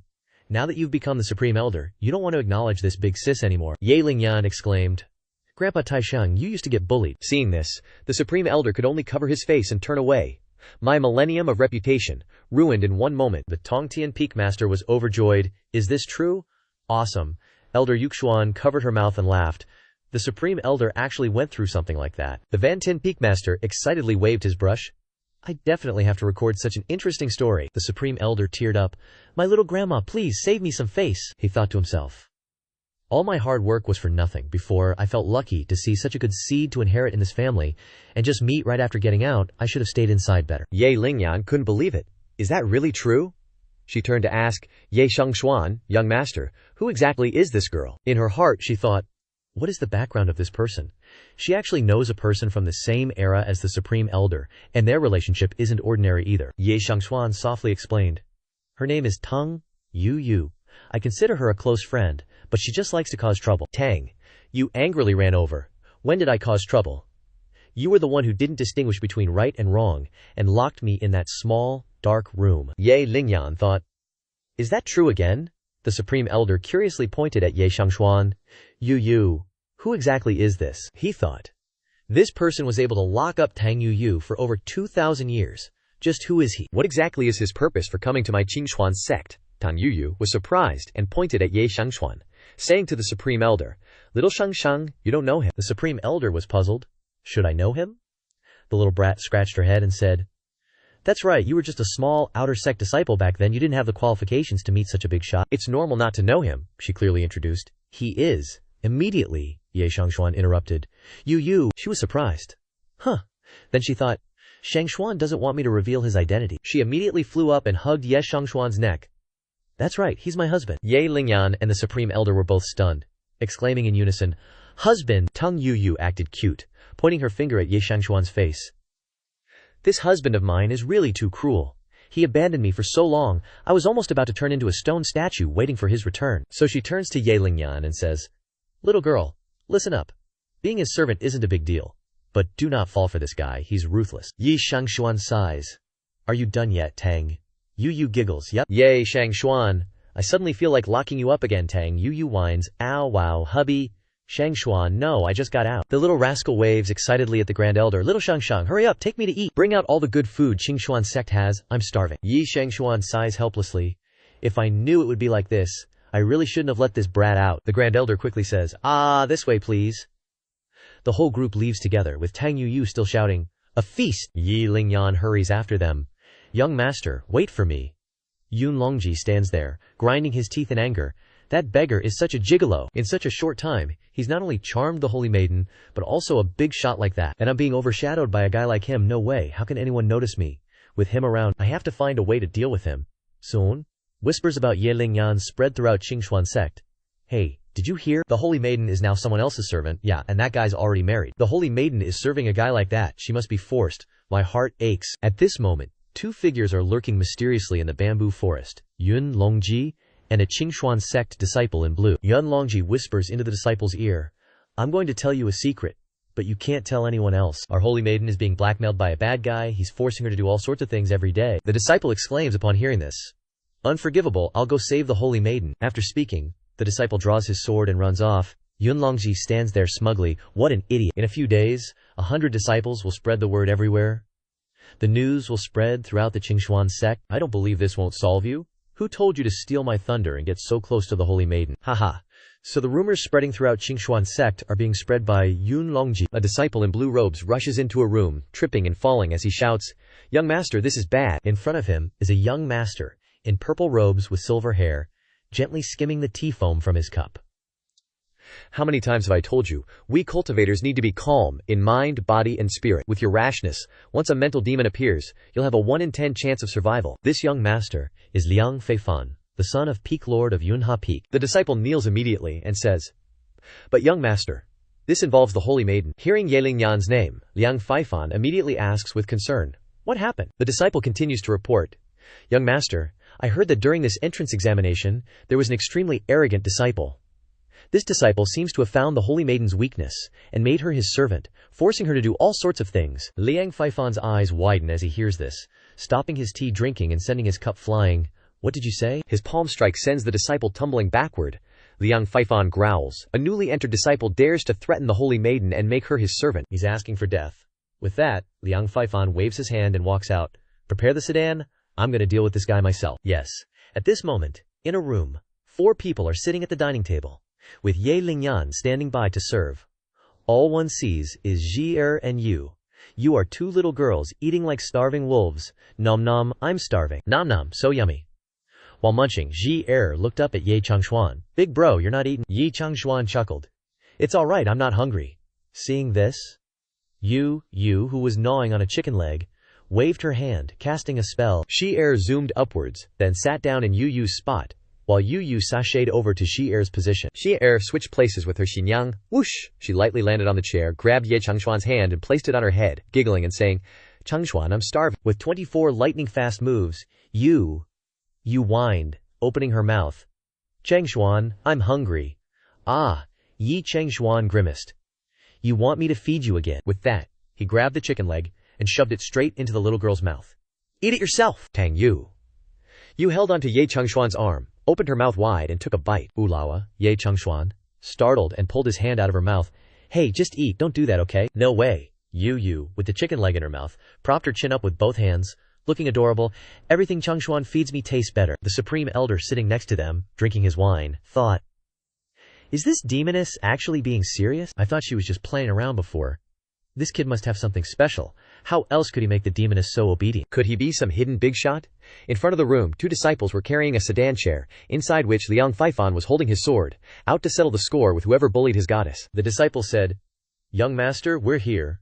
Liang Feifan stepped down, looked inside, and immediately saw Yi Lingyan wiping Ye Cangxuan's hands, while he enjoyed the pampering with his eyes closed. Liang Feifan couldn't hold back anymore, grinding his teeth. How dare you! He drew his sword and slashed a strike towards Ye Cangxuan. Inside the room, a purple sword aura tore through the air, heading straight forward, about to crash into the roof. Tang!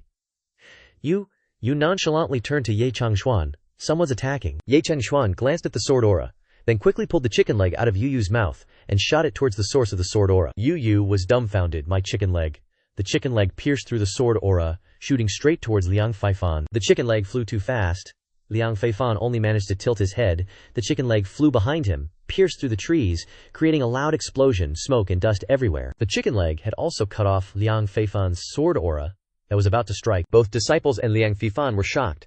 Liang Feifan suspected a hidden weapon. He jumped down, drew his sword and shouted, as expected, a despicable, shameless villain, hiding hidden weapons on his person. Lingyan, don't worry.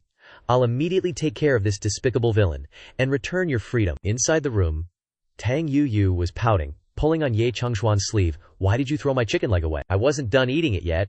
I don't care, you have to feed me another chicken leg. Finishing her sentence, she opened her mouth, saying, annoyed. Ye Cangxuan grabbed another chicken leg, put it towards Tang Yu, shoved it straight into her mouth and pulled back his hand. Yu was stunned, then held the chicken leg and thought to herself. He pulled back his hand so fast. Outside, Liang Feifan had arrived at the door.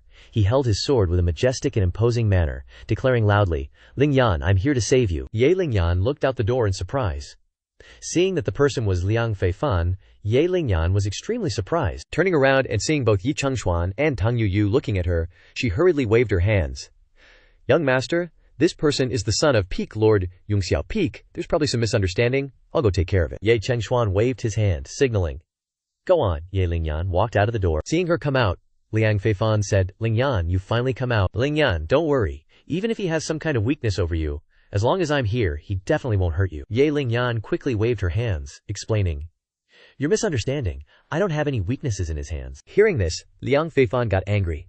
Then why did you agree to be a maid for that despicable villain? Ye Lingyan replied. I volunteered. Moreover, young master isn't as despicable as you said he is. And stop calling me Lingyan. I'm afraid the young master will misunderstand. Liang Feifan heard this and howled. I don't believe it. That guy must have threatened you to say that, right? With that, he pointed his sword at the room and shouted loudly so that Ye Cangxuan inside could hear, You despicable villain, get out here! How dare you use despicable tricks to threaten Lingyan?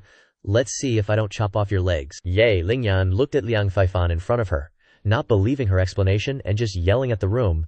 She was starting to lose patience. Without haste, she drew her sword, pointed it straight at Liang Feifan and said, I told you, don't call me Ling Yan. I'm afraid the young master will misunderstand. Moreover, as the young master's maid, if you attack the young master, you have to get past me first. Either be defeated by me and blown away, or be sensible and get the hell out of here yourself. Liang Feifan was stunned, unable to believe that the girl in front of him was pointing her sword at him. He stammered, Ling Yan.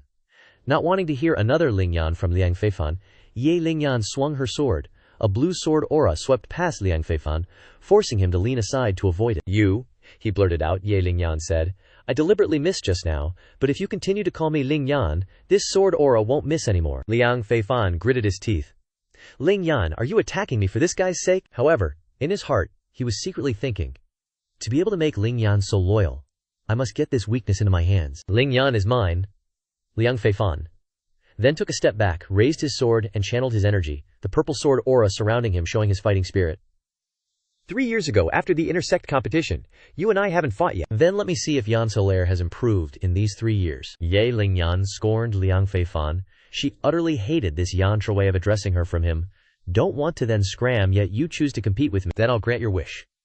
With that, she gently stroked her sword. A green sword aura erupted, ready to fight. Liang Feifan struck first, slashing a sword towards Ye Ling Yan, saying, If I win, I hope Yan Yer can step aside. Ye Ling Yan didn't bother to reply. She concentrated her power towards the tip of her sword, and then thrust straight towards the incoming purple sword aura. Ye Ling Yan's sword aura was sharp, it shot past Liang Feifan's back, causing him to widen his eyes and tilt his head to dodge. Boom, with a sound, only to see the tree behind Liang Feifan split in half after colliding with Ye Ling Yan's sword aura. Liang Feifan was shocked, and opened his mouth wide to look behind him, exclaiming, How is this possible? Without stopping, Ye Ling Yan continued to press the attack. Take this! Streams of blue sword aura quickly enveloped Liang Feifan. Ye Ling Yan really didn't hold back. She attacked decisively and powerfully, forcing Liang Feifan to dodge left and right. The trees behind him were all knocked down by Ye Ling Yan's sword aura. Liang Feifan collapsed. Blood trickling from his mouth, his sword was also bent into several pieces, he said. Yan Sher, have you cultivated the 10 decisive sword aura to the great perfection realm in the entire Cangxuan sect for the past 800 years? No one has cultivated the 10 decisive sword aura to great perfection. Ye Ling Yan just stood silently, looking at Liang Feifan and said, Do you still dare to call me Yan Hair? When she said these words, her eyes flashed with sharpness.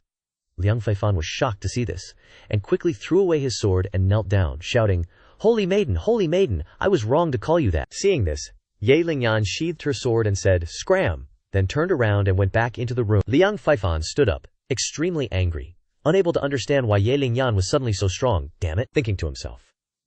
Why did her strength suddenly increase so much? Could it be related to this guy? He then said, No matter what, this person must die.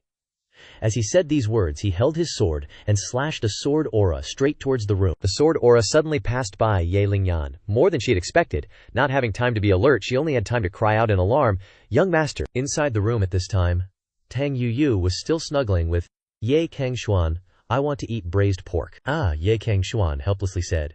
Don't you have hands yourself? You pouted, showing a playful expression. I don't want to, I want you to feed me. At this point, Liang Feifan was consumed by rage. Seeing Ye Cangxuan and Tang Yu so close, he couldn't help but think, besides Ling Yan, there are other women. This guy deserves to die.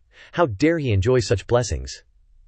A surge of purple sword energy immediately struck the room, smashing the table in two and sending the food flying. Tang Yu's eyes widened as she looked at the ruined table, tears welling up. The food.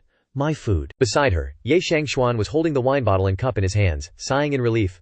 Glad I was quick, almost spilled the good wine. Tang Yu angrily grabbed the tip of Liang Feifan's sword and said, Why did you spill my food? Don't you know that food is precious? And I haven't even eaten it yet. Liang Feifan stared in shock at the little girl in front of him, who was holding his sword tip without a scratch, and even snapped it off. Liang Feifan was terrified. How is this possible?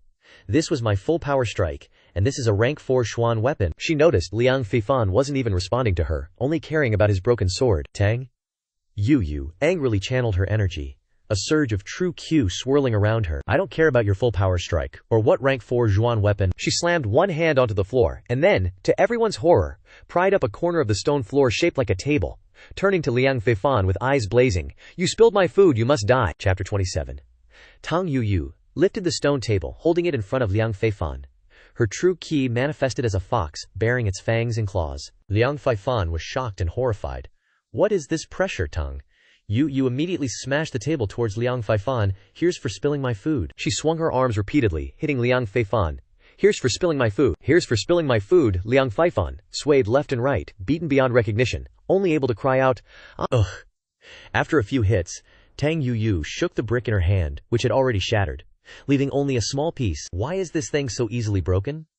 She then lifted an even bigger brick. I hate people who waste food like you the most. Preparing to throw it at Liang Feifan, whose face was bruised and swollen, clothes torn, and unable to resist Yuyu's power. Seeing the larger brick about to fly towards him, he could only scream, hoo-hoo. Before the brick could land on Liang Feifan, it was stopped by a hand. The gentle voice of the Grand Elder rang out, Yuyu, that's enough. I'll prepare another meal for you. The Grand Elder looked at Liang Feifan and scolded. Liang Feifan, why are you causing trouble here if you have nothing to do? Can't you see I'm entertaining distinguished guests? Liang Feifan raised his bruised face and cried out, Grand Elder! Without hesitation, the Grand Elder kicked Liang Feifan away, saying, Get lost! A moment later, everyone moved to another pavilion. Disciples of the Cangxuan sect had arrived to clean up. Tang Yu stood with her hands on her hips, bossing around. Why is this place so dirty? Quickly clean it up. I'm still not full. Ye Shangxuan just quietly sat beside her, drinking wine. Ye Lingyan walked up to him, bowing her head. I'm sorry for the trouble, young master. Ye Shangxuan smiled lightly. It's nothing, but your adaptability still needs improvement. If you were in the outside world, this carelessness could cost you your life. Ye Lingyan nodded seriously. Young master is right.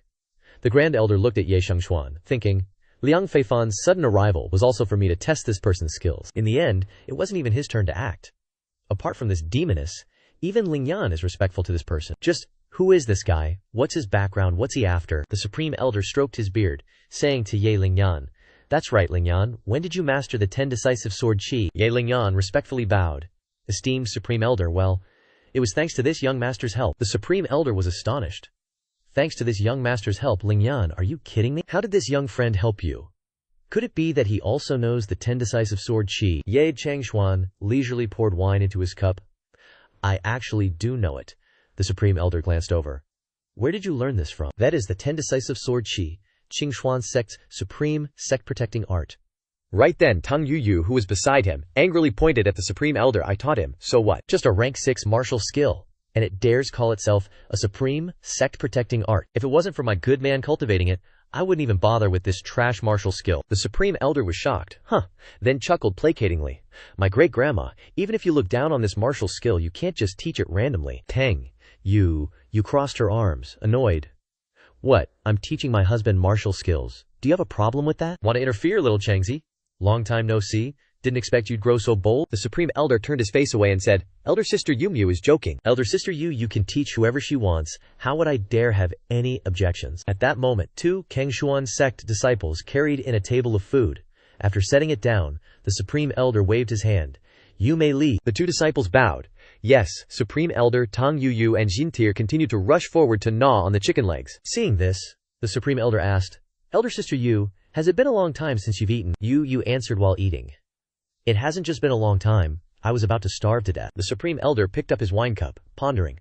About to starve to death. Her eating habits are indeed just like that. Also, earlier this demoness said that she had been imprisoned by her husband. The 2,000-year-old demoness hasn't appeared. Could it be that she was imprisoned by this person all along? The Supreme Elder looked towards Ye Changxuan, continuing his train of thought. Otherwise, with the demoness's personality, there's no way she could have remained hidden for so long. And after being imprisoned for so long, the demoness is still wholeheartedly devoted to this person. Moreover, for 2,000 years, this person really has no cultivation. The lifespan of most mortals is, at most, only 100 years. To still have the appearance of a young man after more than 2,000 years, he's at least in the Transformation God realm. And a Transformation God realm expert in Cangzhou could already establish a sect. But he came to my Cangxuan sect instead. The Supreme Elder then raised his cup towards Ye Changxuan. That's right, this young friend, we still don't know your name. In his heart he thought, every Transformation God realm expert in Cangzhou has a name. As long as I know his name, it won't be difficult to investigate. In his heart he thought, every Transformation God realm expert in Cangzhou has a name. As long as I know his name, it won't be difficult to investigate. If he's using a fake name, then that proves he truly has ulterior motives. Jinkier also mumbled while looking up. I also don't know Big Brother's name. Ye Lingyan also added, That's right, I have also never asked for the young master's name. Hearing everyone's words, Tang Yuyu transmitted her voice to Ye Changxuan. How about I change the subject? Ye Changxuan replied, It's fine. He gently placed his cup on the table, a non-smile on his face. My surname is Ye, name is Cangxuan. The Supreme Elder and Ye Lingyan were simultaneously stunned, their eyes wide, their mouths agape, and they said in unison, Ye Cangxuan. The Supreme Elder immediately questioned. You're named Ye Cangxuan. Do you know that the founder of my Cangxuan sect is also named Ye Cangxuan? You share a name with him? What a coincidence. Or do you have ulterior motives, thinking you have some strength, and daring to impersonate the founder of our Cangxuan sect? The Supreme Elder fired off a series of questions, carrying a sharp probing intent, determined to get answers from Ye Cangxuan. Sitting next to him, Tang Yuyu covered her mouth, her whole body shaking. Seeing this, Ye Cangxuan turned to glare at Tang Yuyu, pointing at her. Can't you be a little more discreet for me? Tang Yu giggled back. Don't worry, disciples of the devil sect are professionally trained. We normally don't laugh. Unless, Tang Yuyu immediately removed her hand, looking up, and burst out laughing. Ha ha, then repeatedly slapped the table. Unless I can't hold it in, ha ha. In her heart she thought, no, I'm about to die of laughter. You, a dignified ancestor, being suspected of impersonating the ancestor. How interesting. Ye Cangxuan looked at Tang Yuyu and was speechless with anger. Ye Cangxuan immediately gave Tang Yuyu a knock on the head, still laughing. A bump quickly swelled up on her head. Seeing this, Tang Yu hugged her head and winced. I can't help it. The Supreme Elder looked at Tang Yuyu and said, Yuyu, what do you mean by this? Are you mocking me? Or are you trying to tell me that he really is the founder of the Cangxuan sect? Tang Yu couldn't help but laugh, turning back to the Supreme Elder and saying, haha, Xiao Kangzi, don't ask me, my stomach hurts from laughing. Then, Supreme Elder, if you are angry, can you explain if this name of yours has any hidden meaning? Ye Cangxuan smiled lightly. Hidden meaning. Since the day I was born, I've been using this name. You're the first person to ask me if it has any hidden meaning. The Supreme Elder's face darkened. How interesting. If what you're saying is true, you are the founder of the Cangxuan sect. Ye Cangxuan gently picked up the wine cup and said, if you want to understand it that way, it's fine. The Supreme Elder slammed the table angrily. Outrageous! My Cangxuan sect has been established for over 2,000 years. Although it's a bit declining now, you're the first person to dare to offend the founder. Seeing this, Tang Yuyu simply crossed her arms and said gently, sit down for me, and talk properly. The Supreme Elder raised his eyebrows. Yuyu, this is a big deal. He has offended the founding ancestor of my Cangxuan sect. Tang Yu said in a stern voice, sit down. Speak properly. I don't care what big deal you're talking about. It's not as important as my husband. Dare to be disrespectful to my husband. I'll beat you to death, you believe it, she said, leaning towards Ye Cangxuan. Isn't that right, husband? Ye Cangxuan frowned in disgust. Stay away from me. Eat your food. The Supreme Elder sat down, putting his hands on the table. Yuyu, for your sake, I won't argue with this person, but he absolutely can't use the name Ye Cangxuan. After all, that's the name of the founding ancestor of my Cangxuan sect. Ye Cangxuan smiled secretly, thinking, I didn't expect that even after 2,000 years, the Cangxuan sect still respects me so much. The Supreme Elder took out a scroll and said, also, don't tell me that you are the founding ancestor of the Cangxuan sect. The founding ancestor of the Cangxuan sect is a divine figure. How could someone ordinary like you be him? Okay. The Supreme Elder raised the scroll and said, this is the only painting of the founder of my Cangxuan sect that has been left behind.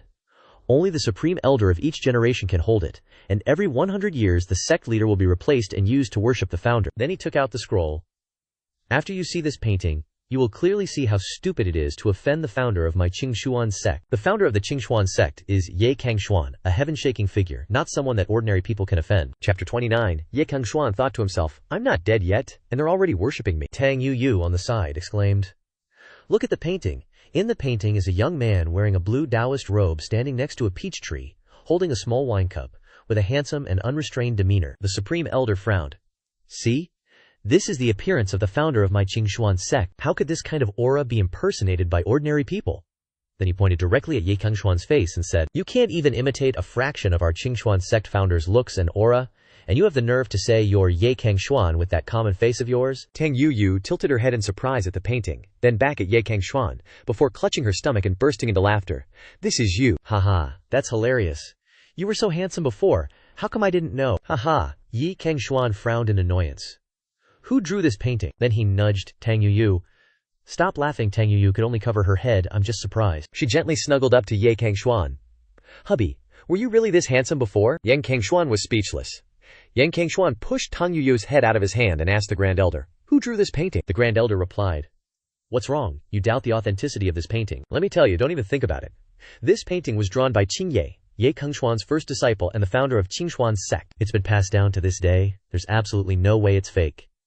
Ye Cangxuan was surprised. Xingye, that little brat. As he spoke, he pushed Tang Yuyu's face aside and reminisced about the past. He remembered back then, Ye Cangxuan and Tang Yuyu were sitting together discussing things over tea, and Xingye was just a little kid who wielded a brush and said, "Master, little you sis, don't move, let me draw a picture of you two." Now thinking about it, both Ye Cangxuan and Tang Yu found it unbelievable. Little Xingye held the painting in his hand and said with pure innocence, "It's done, master. Little you sis, how does it look?" The two took the painting, and little Xingye asked innocently, "Master, how did I draw? Is it very similar? Right?"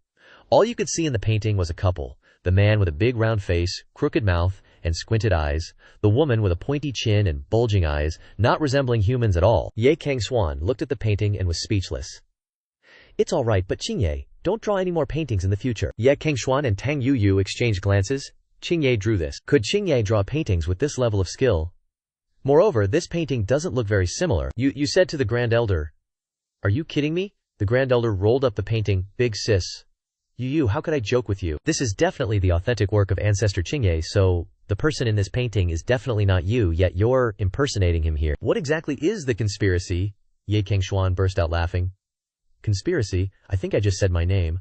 All the stuff afterwards was made up by you. Am I not allowed to have the same name as someone else?" The Grand Elder stroked his beard in shock. This, Ye Cangxuan grabbed Tang Yuyu by the collar and dragged her away. "All right, you've probably eaten enough. It's time to go. If you eat any more, the sun will set. Today is the night of the full moon. The best time to establish a foundation. If we miss tonight for Zhi's foundation establishment, it'll have to wait until next month." Xingye tugged at the corner of Ye Cangxuan's clothes. "Big bro, what's foundation establishment?" Ye Cangxuan replied with a smile. "You'll understand when the time comes, Tang." You pouted on Ye Cangxuan's shoulder. "Okay, then let's eat again tomorrow." Then the four of them, including Ye Lingyan, went down the mountain, leaving the Grand Elder alone, looking at the departing group and muttering, "Full moon night, foundation establishment, could it be Moon Peak? But how does this person have this treasure? Moreover, Moon Peak has long been gone, right?" Chapter 30. At this time, on the peak of Yunha Peak, Liang Feifan, who had just been kicked back by the Grand Elder, was kneeling in front of the main hall crying loudly, "Dad, Dad, I was beaten up, Dad.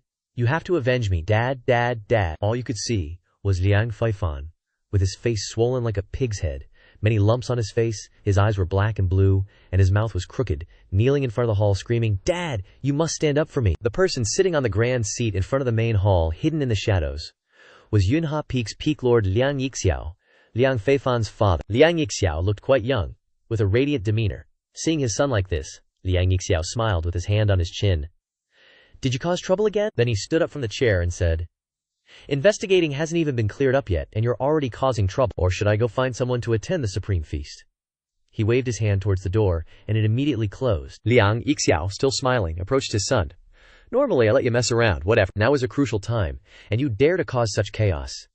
Do you really think that just because you're my son I wouldn't dare kill you?" As he spoke, he grabbed his son's neck and lifted Liang Feifan off the ground. Liang Yixiao also retracted his kind smile from before, his face grim as he looked at his son. Liang Feifan was startled and terrified, unable to believe his father would treat him like this.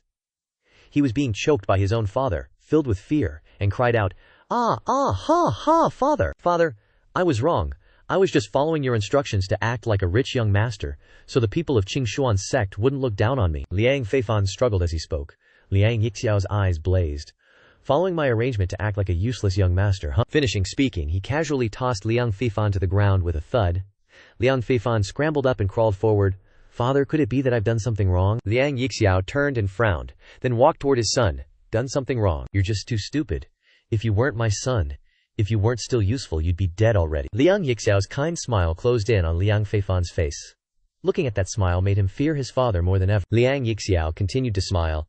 "If this time, because of your impulsiveness, my plan goes awry, then you—" He squeezed Liang Feifan's shoulders tightly, causing him to cry out in pain as if his shoulder blades were crushed, and growled, "You're dead meat." Liang Feifan's one hand slumped down, while the other hand trembled as he grabbed his shoulder, kneeling down and saying, "Father, I know I was wrong." Liang Yixiao stood tall, looking down at his son. "No, you were wrong. Then now, come with me to the Taisong feast to offer gifts and apologize." After saying this, Liang Yixiao walked past Liang Feifan and headed outside. "Let me see exactly who that person is." He waved his hand behind him towards his son. "And whether you've ruined my plan or not." With these words, Liang Yixiao glared into the distance. At this moment, on the peak of Cangxuan Peak, Yi Cangxuan's group was heading towards Moon Pavilion, and Xinqier curiously asked, Yi Cangxuan big brother hasn't arrived yet. Ye Cangxuan replied, soon. Seeing this road, Ye Lingyan then asked, young master, are you going to Moon Pavilion? Yi Cangxuan replied, that's right, it seems you also know about Xinqier's constitution. Using Moon Summit to cleanse the marrow and meridians is the most suitable. Ye Lingyan lowered her head slightly, hesitant. Young master, Moon Pavilion seems to have something difficult to say. Seeing this, Ye Cangxuan immediately asked, what's wrong? Ye Lingyan sighed. Forget it. The young master will know when he gets to Moon Pavilion. When the group arrived, in front of them was not the magnificent and pure white Moon Pavilion in Ye Cangxuan's memory. There was only a pile of rubble left, and even the Moon Pavilion sign had fallen to the ground. Ye Cangxuan turned his head and asked Ye Lingyan, what happened here? Ye Lingyan replied, 700 years ago, Cangzhou broke out with the strongest beast tide. Then, she began to recount the story of 700 years ago. At that time, Cangxuan sect was still the #1 sect, and personally went into battle to stop the strongest beast tide in Cangzhou's history. That great battle lasted for 3 years, with countless deaths and injuries. Extremely arduous. 3 years of arduous fighting, but the human race did not flinch, always fighting with all their might. In the end, the sect master of Cangxuan sect, at the time, led the human race to victory over the demon beasts. The old man Yang Gaocheng's sword supported the morale of the human race. The human race was bound to win. But another twist came. This beast tide was basically a conspiracy of all the sects, planning to join forces to defeat Cangxuan sect. The sect master at the time was ambushed by a traitor, stabbed through the heart, and lost his life, instead of dying in battle with the beast tide. Just like that, the wise sect master of a generation of Cangxuan sect lost his life at the hands of a traitor. Immediately, the 10 major sects immediately killed their way to Cangxuan sect. Cangxuan sect at this time had suffered heavy casualties in the campaign against the beast tide, and now had to face the pursuit of the entire Cangzhou sect. Qing Ye Grand Ancestor was lucky, and OP as hell, fighting the sect leaders of the 10 major sects all by himself. But all of Cangxuan sect's disciples were already dead or injured from the beast tide back then, and they were all elite disciples. Meanwhile, the other sects only sent handyman disciples to deal with the beast tide, so we couldn't stand up to those bandits at all back then. Moon Peak, one of the 12 emperor weapons, was also snatched. In that battle, even though Qing Yi Grand Ancestor defeated the 10 sect leaders, our Cangxuan sect was still robbed clean of its 12 supreme treasures, only leaving the sealed formation map on Yangxia Peak that couldn't be taken. Qing Yi Grand Ancestor was also seriously injured. To heal after the Cangxuan sect stabilized, he left and has been missing for 700 years. Hearing this, Ye Cangxuan was really pissed. Something like that happened. No wonder Cangxuan sect fell to this point. Tang Yuyu was just as angry. Even little Qing Ye got seriously injured. Ye Cangxuan looked at Moon Pavilion and said, looks like they've completely forgotten how Cangxuan sect once became #1 in Cangzhou. Immediately after, he turned his head and said to the bushes behind, you've been listening for so long, aren't you coming out yet? Ye Lingyan looked behind in surprise. Someone's there. Stepping out from behind the bushes was none other than Yangxia Peak's peak master, Liang Yixiao, and his son, Liang Feifan. Liang Yixiao put on a kind smile. Forgive me, when I just arrived, I heard the saintess mention the pitiful history of Cangxuan sect. I felt I shouldn't disturb, so I didn't show myself. Liang Yixiao clasped his hands and bowed to Ye Cangxuan. Please forgive me, brother, I mainly came here today to atone. Liang Yixiao then turned around and scolded Liang Feifan. You rebellious son, quickly kneel down and atone to this brother. Liang Feifan unwillingly clasped his hands and bowed his head in apology. Ye Cangxuan turned to Ye Lingyan and asked, who is this? Ye Lingyan introduced. This is Yangxia Peak's peak master, Liang Yixiao. Liang Feifan gritted his teeth. He dares to ignore me. Ye Cangxuan was surprised. Oh, Yangxia Peak's peak master. How long has he been the peak master? Ye Lingyan put a finger to her chin and pondered. Let me think. Probably started around 600 years ago. Ye Cangxuan then turned to Liang Yixiao. Looks like you're a senior peak master. Liang Yixiao chuckled insincerely. Just lucky enough to get the position of peak master, making you laugh. Ye Cangxuan raised an eyebrow. Lucky? I remember to become the peak master of Yangxia Peak. One of the conditions is, you need to comprehend at least one formation in the sealed formation map. It's been over 600 years now. You've probably almost comprehended all 12 formations, right? Liang Yixiao scratched his head and laughed. You're joking, brother. My talent is too low. I've only comprehended 3 formations so far. Ye Lingyan stood between the two, looking at their profound smiles with many doubts. Do you two know each other? Ye Cangxuan laughed. How could I know a senior like that? Liang Yixiao also shook his head. Saintess, you're joking. This is indeed the first time I've met this brother, but it's like I recognize a talented person. After speaking, Liang Yixiao patted Liang Feifan's shoulder and said, you probably still have something to do, brother. I won't disturb you any longer. If you have time, you can come to Yangxia Peak to see me. Ye Cangxuan replied, definitely. Watching the two Liang Feifan father and son walk away, Tang Yu said, "This person is not simple." Ye Cangxuan looked at their disappearing figures, his expression grave. "I know, so going to Yongxia Peak in a few days will make it clear." After speaking, Yi Cangxuan bent down and held Jinir's hand. "We should still let Jinir establish her foundation first." Ye Cangxuan scratched his chin as if deep in thought.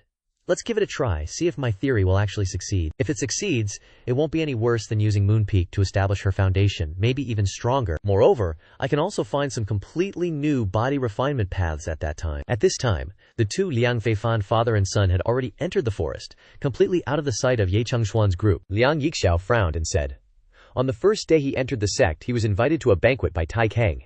And he even went to Moon Pavilion. He probably wants to use Moon Peak." So he doesn't know that Cangxuan sect's situation has changed in the last 1,000 years. He hasn't been in Cangxuan sect for a long time, yet he knows Cangxuan sect like the back of his hand.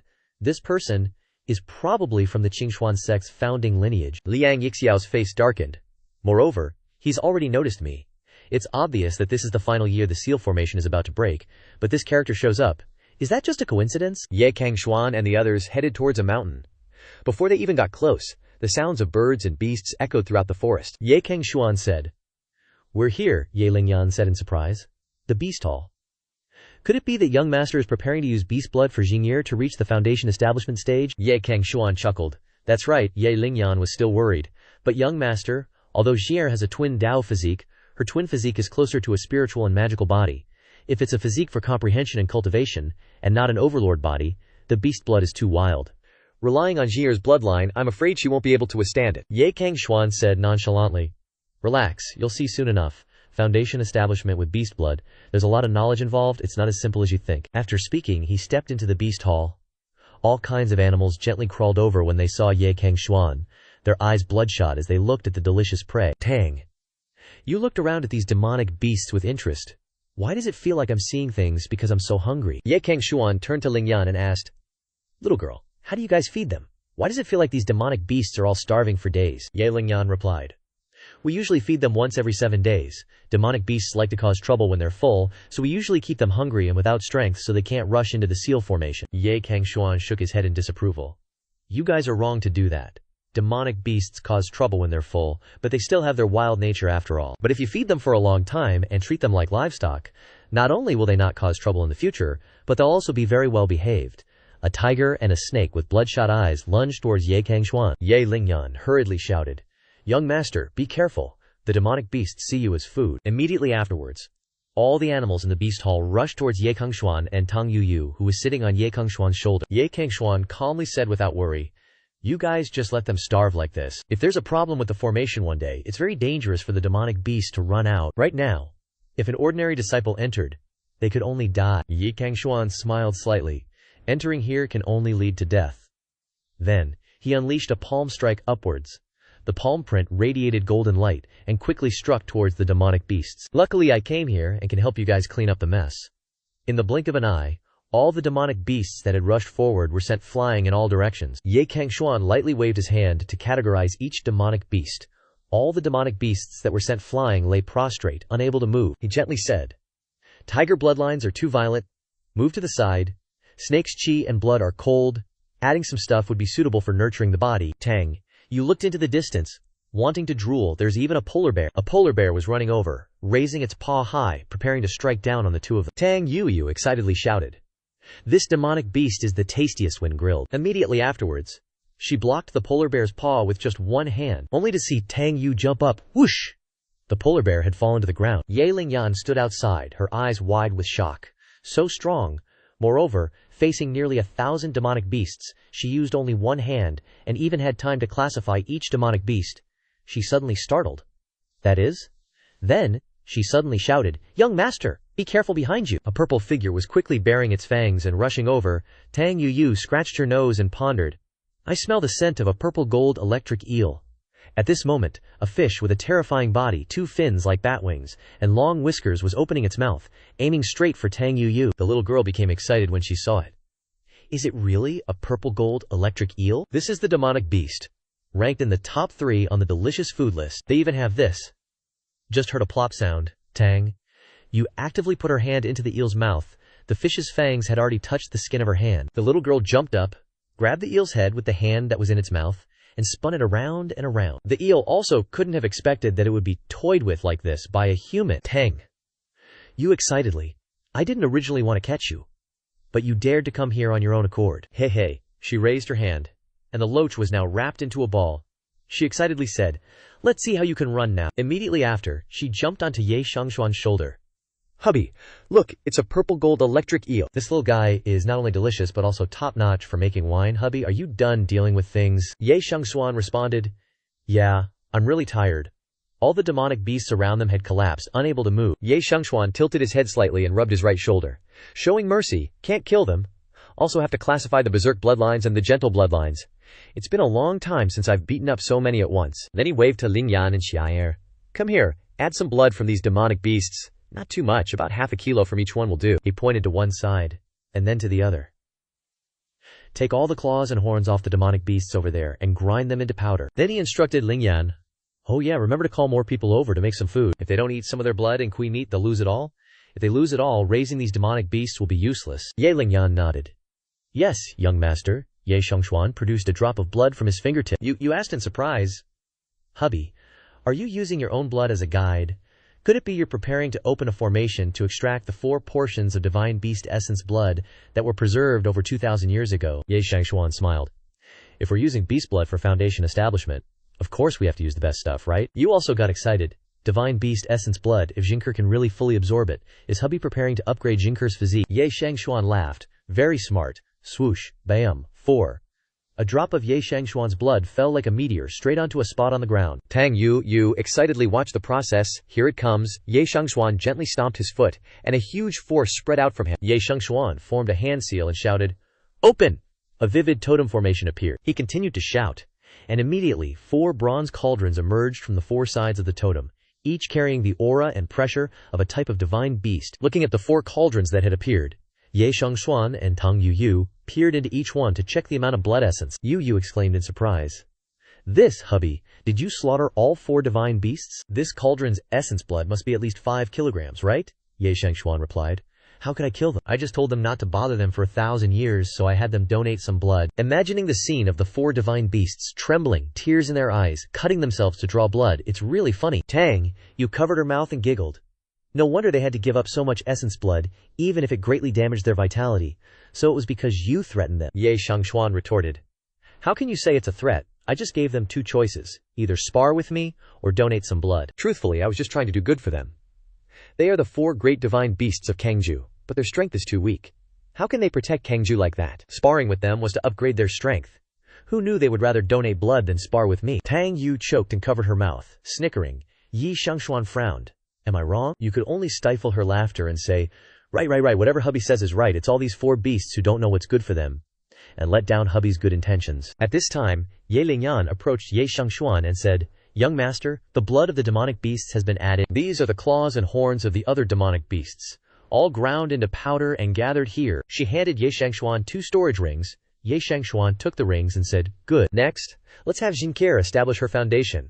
He turned to Ling Yan and said, little girl, watch carefully. Then, he began to drop the 2 storage rings into the tub of water one by one, sucked a stream of essence blood from the red cauldron into the tub of water, and said, when using beast blood for foundation establishment, the material's resistance is very important. A normal item wouldn't be able to preserve the killing intent within the beast's blood. Without that, using the blood to temper the body for foundation establishment is as good as failing. Ye Cangxuan continued to guide the essence blood from the green cauldron into the water-filled tub, explaining, but by using a supreme treasure as a buffer, it will suppress the killing intent. If only the last 3 portions of killing intent are enough for body tempering, or at most just 1, it's basically a foundation establishment failure. Only by using a portion of the beast's body as a buffer can you preserve the killing intent without suppressing it, allowing you to fully absorb and refine the beast's blood into your body. Ye Lingyan bowed slightly. Thank you for your guidance, young master. Ye Cangxuan turned back to the tub and continued. Next is the blending. He quickly unleashed several palm strikes towards the tub, causing the blood within to splash up and then fall back down. As he worked, Ye Cangxuan said, actually, when you guys blend in spirit herbs, fruits, pills, or anything like that, it's all wrong. Demonic beasts inherently absorb the spiritual energy of heaven and earth to strengthen themselves. You could even say that demonic beasts themselves are the embodiment of spiritual essence. It wouldn't be an exaggeration to say that their blood is a type of natural treasure, and the most perfect kind at that. The fact that the demonic beast can live proves that its blood has already been blended to the best possible state, so adding anything else is just doing useless things. Ye Lingyan said, "Thank you for your teachings, young master." Ye Cangxuan continued to draw some essence blood from the golden cauldron and push it towards the tub. But if you really want to upgrade the effect of the beast's blood, there is a way, by blending it with the essence blood of a high-level demonic beast, but this blending must be based on the situation of the person establishing their foundation. Jir has never cultivated before, so the most suitable thing for her is, of course, the most gentle bloodline. It can even nurture the Xuanwu essence blood within her body. But if you're blending, there's not much high-level blood, and if there's too much low-level blood, it's meaningless.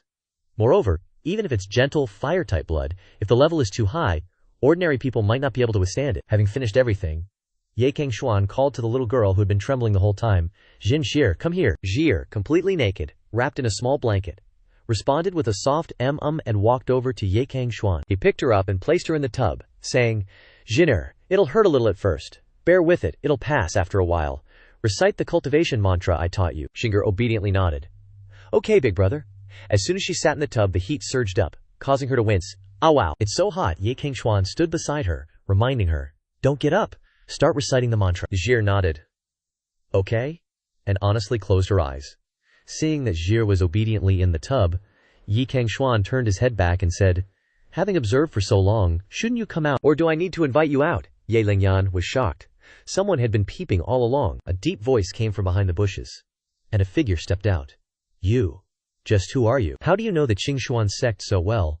Supreme Elder Ye Lingyan was horrified. Supreme Elder Hua continued, "The Beast Hall formation, and the essence blood of the 4 divine beasts recorded in this secret formation. How do you know about them?" Ye Cangxuan waved his hand. "You said it's a secret, so of course I wouldn't tell you." Tang Yu beside him couldn't help but giggle, adding, "The Supreme Elder is vexed." "You," Ye Cangxuan continued. "Oh right, you're the Supreme Elder of the Cangxuan sect, so you probably know which sects robbed the Cangxuan sect of those supreme treasures, right?" The Supreme Elder asked. "What do you want to do?" Ye Cangxuan smiled lightly.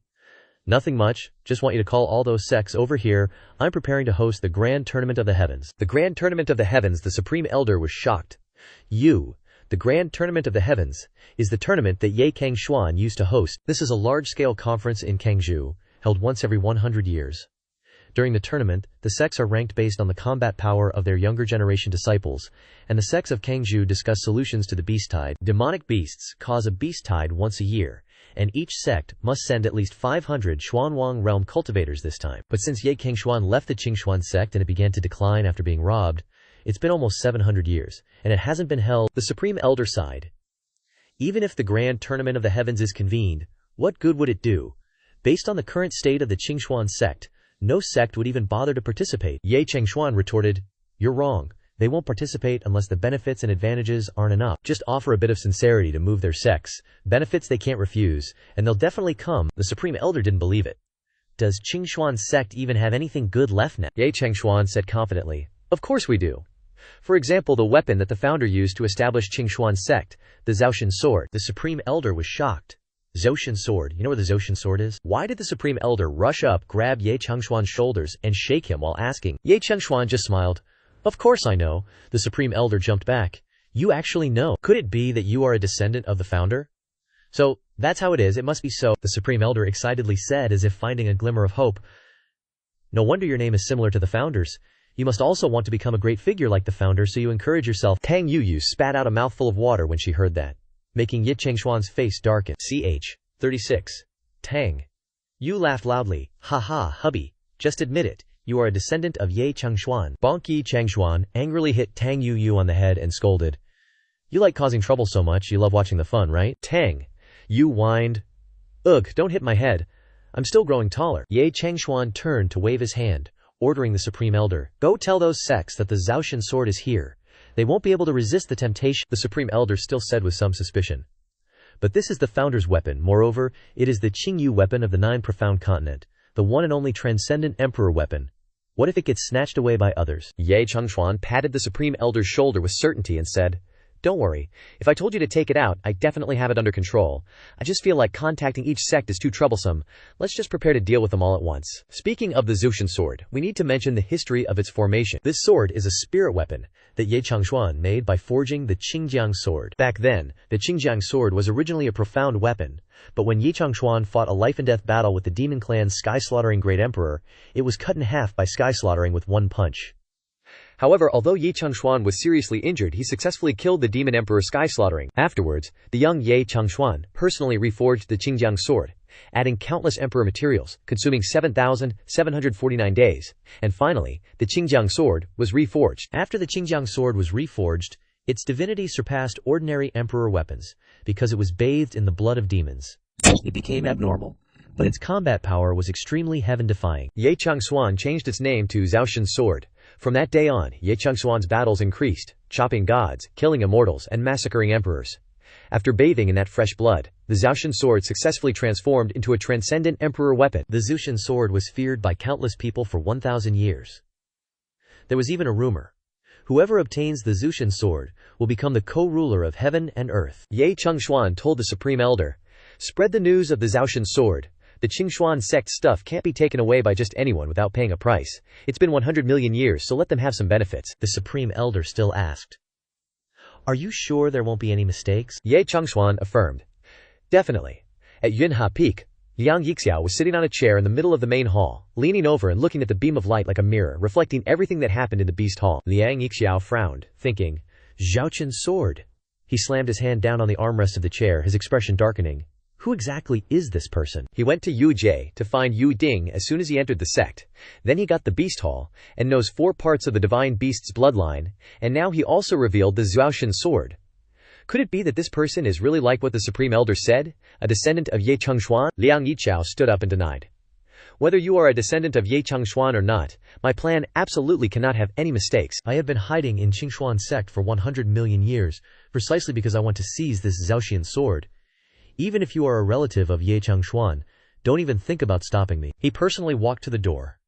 "This Qingyu weapon, the only transcendent emperor weapon in the world, only I am qualified to use it because it has bathed in my blood." Inside the prison cell of Yunha Peak, Liang Feifan was bored to death, holding a sword and looking around the room, locking me up for a few years, trying to starve me to death. Suddenly, the door to the prison cell was pushed open.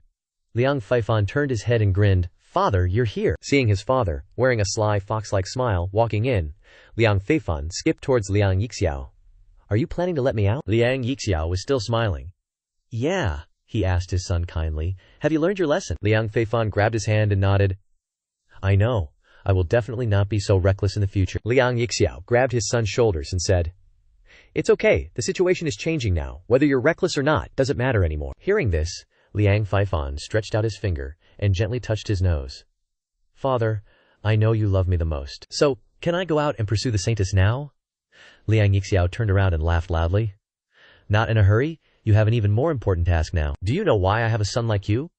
Liang Feifan was surprised by his father's question. He innocently replied, "Because father loves my mother." Liang Yixiao moved his smiling face closer to Liang Feifan and replied, "No," causing Liang Feifan to take a half-step back in shock. He continued, "I have you because I need my bloodline as a backup plan to perform the blood pact technique.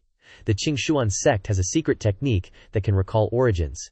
If I can't perform the blood pact technique, then even if I fake my death, I will be exposed." Liang Feifan was terrified. Sweat dripped from his forehead as he asked his father, "Father, what is the blood pact technique?" Liang Yixiao still had that same sinister smile as he said to Liang Feifan, "Don't worry, it's very simple. It just needs a few things from you." Suddenly, thump. Liang Yixiao immediately reached into his son's chest and pulled out a heart that was still beating. Liang Feifan's eyes were bloodshot as he watched the events unfold too quickly for him to react. A stream of blood flowed from the corner of his mouth as he looked at the heart in Liang Yixiao's hand and cried out, "Father, why?" Then he slowly collapsed. Liang Yixiao calmly raised the heart to admire it and replied, "Why, you ask? Because you were born for this very moment, so that I can perform the most perfect blood pact technique. From then on, I will disappear from everyone's eyes and focus all my energy on breaking the seal." He also added to Liang Feifan before he breathed his last, "Oh right, your mother was also killed by me. After all, she's not of my race. There's no need to keep her around. Even if she liked me, she's still just a human. And I am a demon." Liang Feifan couldn't believe it. "You're a demon? Then yo." He didn't even finish his sentence before he fell to the ground. His bloodshot eyes rolled back, dying with unfinished business. Liang Yixiao had no emotion as he looked at his son's corpse, remaining completely calm. Finally, it's come to this step. He immediately channeled his energy into the heart that was bleeding profusely and then waved his hand towards Liang Feifan's corpse. A red formation appeared, surrounding Liang Feifan's body. Immediately afterwards, Liang Yixiao endured the pain and struck his own heart, pulling out a drop of blood. Liang Yixiao panted heavily. A drop of blood will take at least half a year to recover, but if it can succeed, it's not a loss. After speaking, he threw the drop of blood towards the magic seal beside Liang Feifan. Another Liang Yixiao appeared, identical to the person in front of him, except that he was currently closing his eyes. Liang Yixiao held his chest and gasped for breath. Finally, it's a success. After speaking, he channeled a stream of true energy towards the corpse of Liang Yixiao lying on the ground and said, "Next, let's just let it ferment slowly." Chapter 38. At this time, in front of the beast hall, inside the foundation establishment formation, Jir was still soaking inside. Tang Yu, bored to death, climbed onto Ye Cangxuan and looked around. It's almost done. Ye Cangxuan had now changed out of his dirty blue clothes and changed into a white Taoist robe, looking like a refined young master. He said to Ye Lingyan, "Jir is about to finish foundation establishment. Go get some water for Jir to wash up, and then change into a set of clean clothes. Right? Get some nice clothes made. The Cangxuan sect's outfits are way too ugly. Have the tailor shop down the mountain make a special set." Ye Lingyan bowed her head in respect. "Yes, young master." Half an hour later, Ye Lingyan returned with a set of yellow-white clothes, made of the finest material, and said, "Young master, it's ready." Seeing this, Yi Shangxuan happily said, "Good." At this moment, inside the tub of water, Shang'er had reached the final stage, only to see the 4 streams of power representing the 4 divine beasts finally merged completely into Xing'er's body, ending the foundation establishment process. The 3 people outside were clearly shocked. Ye Lingyan exclaimed. Another leap past body refinement, spirit sea, directly to the profound soul realm, and with 4 profound souls. Tang Yu rubbed her eyes, half awake. Profound soul realm. I thought you'd have Zheng'er go through body refinement like you did, but still, 4 profound souls. Still a physique upgrade. Upgraded to the 4 spirit holy body. I remember that this physique is enough to handle 4 profound souls. Ye Shangxuan smiled gently. That's right. It really has been upgraded to the 4 spirit holy body. As for body refinement can't defeat the heavens, can't destroy heaven, and can't achieve immortality. So, we should change paths. Ye Shangxuan turned to Ye Lingyan and said, "First, give Jir a bath." Ye Lingyan lowered her head. "Yes, young master." Inside the room at this moment, a little girl in yellow robes stood in front of the mirror, stroking her face and marveling to herself. "Is this me, kiddo? It's Jir. You just finished foundation establishment, now it's like you've been reborn, becoming taller and more beautiful." Her long, flowing red hair further enhanced her purity and innocence. Ye Lingyan stepped forward and smiled at Jir. "Of course it's you. After you completed foundation establishment, you're now in the profound soul realm." After entering the profound soul realm, cultivators will have a profound chi transformation that reforms their body. Ordinary people only have 1 chance in their entire lives, but you opened 4 profound gates in one go. Therefore, your body has been transformed by profound chi 4 times. As for your body, how old do you think you are? Xing'er's eyes widened. So that's how it is. How magical. She turned back to ask, Ye Lingyan. Right. Where's Big Brother? Ye Lingyan pointed outside. Young master is outside. Then, she took a comb and brushed Zheng'er's hair, sighing after she finished. Truly beautiful. After speaking, she took Xing'er's hand and said, "Let's go meet young master to become his disciple." Xing'er happily replied, "Okay." Outside the room, Ye Shangxuan was already sitting on a chair. Tang Yu next to him was carrying a stool over to Ye Shangxuan's side. Seeing this, Ye Shangxuan asked in surprise, "What are you doing, Tang?" Yu jumped onto the stool, hands on hips. "Of course I'm finding a seat. Later, when Jir becomes your disciple, after offering tea to you, she also has to offer tea to me. I'm her Xinyang, martial aunt."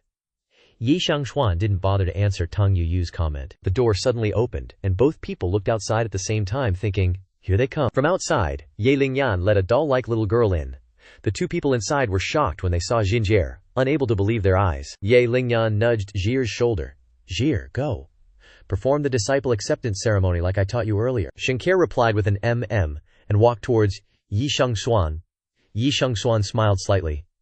"Do you know how to become a disciple?" Xing'er twisted her sleeves and answered, "Yes, I do." Then, she knelt down on the ground and kowtowed. "Disciple greets master." Ye Lingyan gently raised the tea tray to Xing'er's face. The little girl raised a cup of tea, respectfully offering it to Ye Shangxuan. "Please have some tea, master." Ye Shangxuan gently took the teacup. Sitting next to him, Tang Yu was a little nervous. Just picturing Ji offering me tea with both hands. It's almost my turn. So nervous. This is my first time having someone offer me tea. Ye Cangxuan takes the teacup from Ji takes a sip, and says to her, stand up. Ji softly says, Shifu. Ye Cangxuan smiles. Tang Yu, sitting next to him, covers her mouth with her hand. Ahem. Cough, cough, cough. She thinks to herself, tea offering.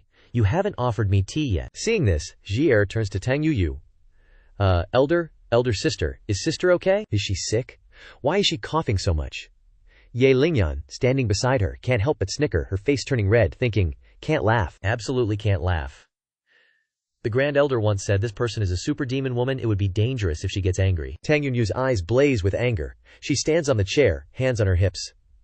What do you mean, elder sister? Your Shifu is my husband, so I'm your Xinyang. Now that you've offered tea to Shifu, you have to offer tea to me, Shi head full of question marks, turns to ask Ye Cangxuan, Shifu, do I really have to offer her tea? Ye Cangxuan is helpless, not knowing how to answer Xin Ye Cangxuan waves his hand. Go on, she's reluctantly your Xinyang. Tang Yu angrily questions, Ye Cangxuan, what do you mean reluctantly? Explain yourself, Ye Cangxuan only asks. Don't want to. Shi immediately presents the teacup to Tang Yu and says, Xinyang, please have some tea. Tang Yu is overjoyed. Good disciple. Drinking the tea offered by Ji Tang Yu's heart blossoms, her soul almost flying away. HMPH.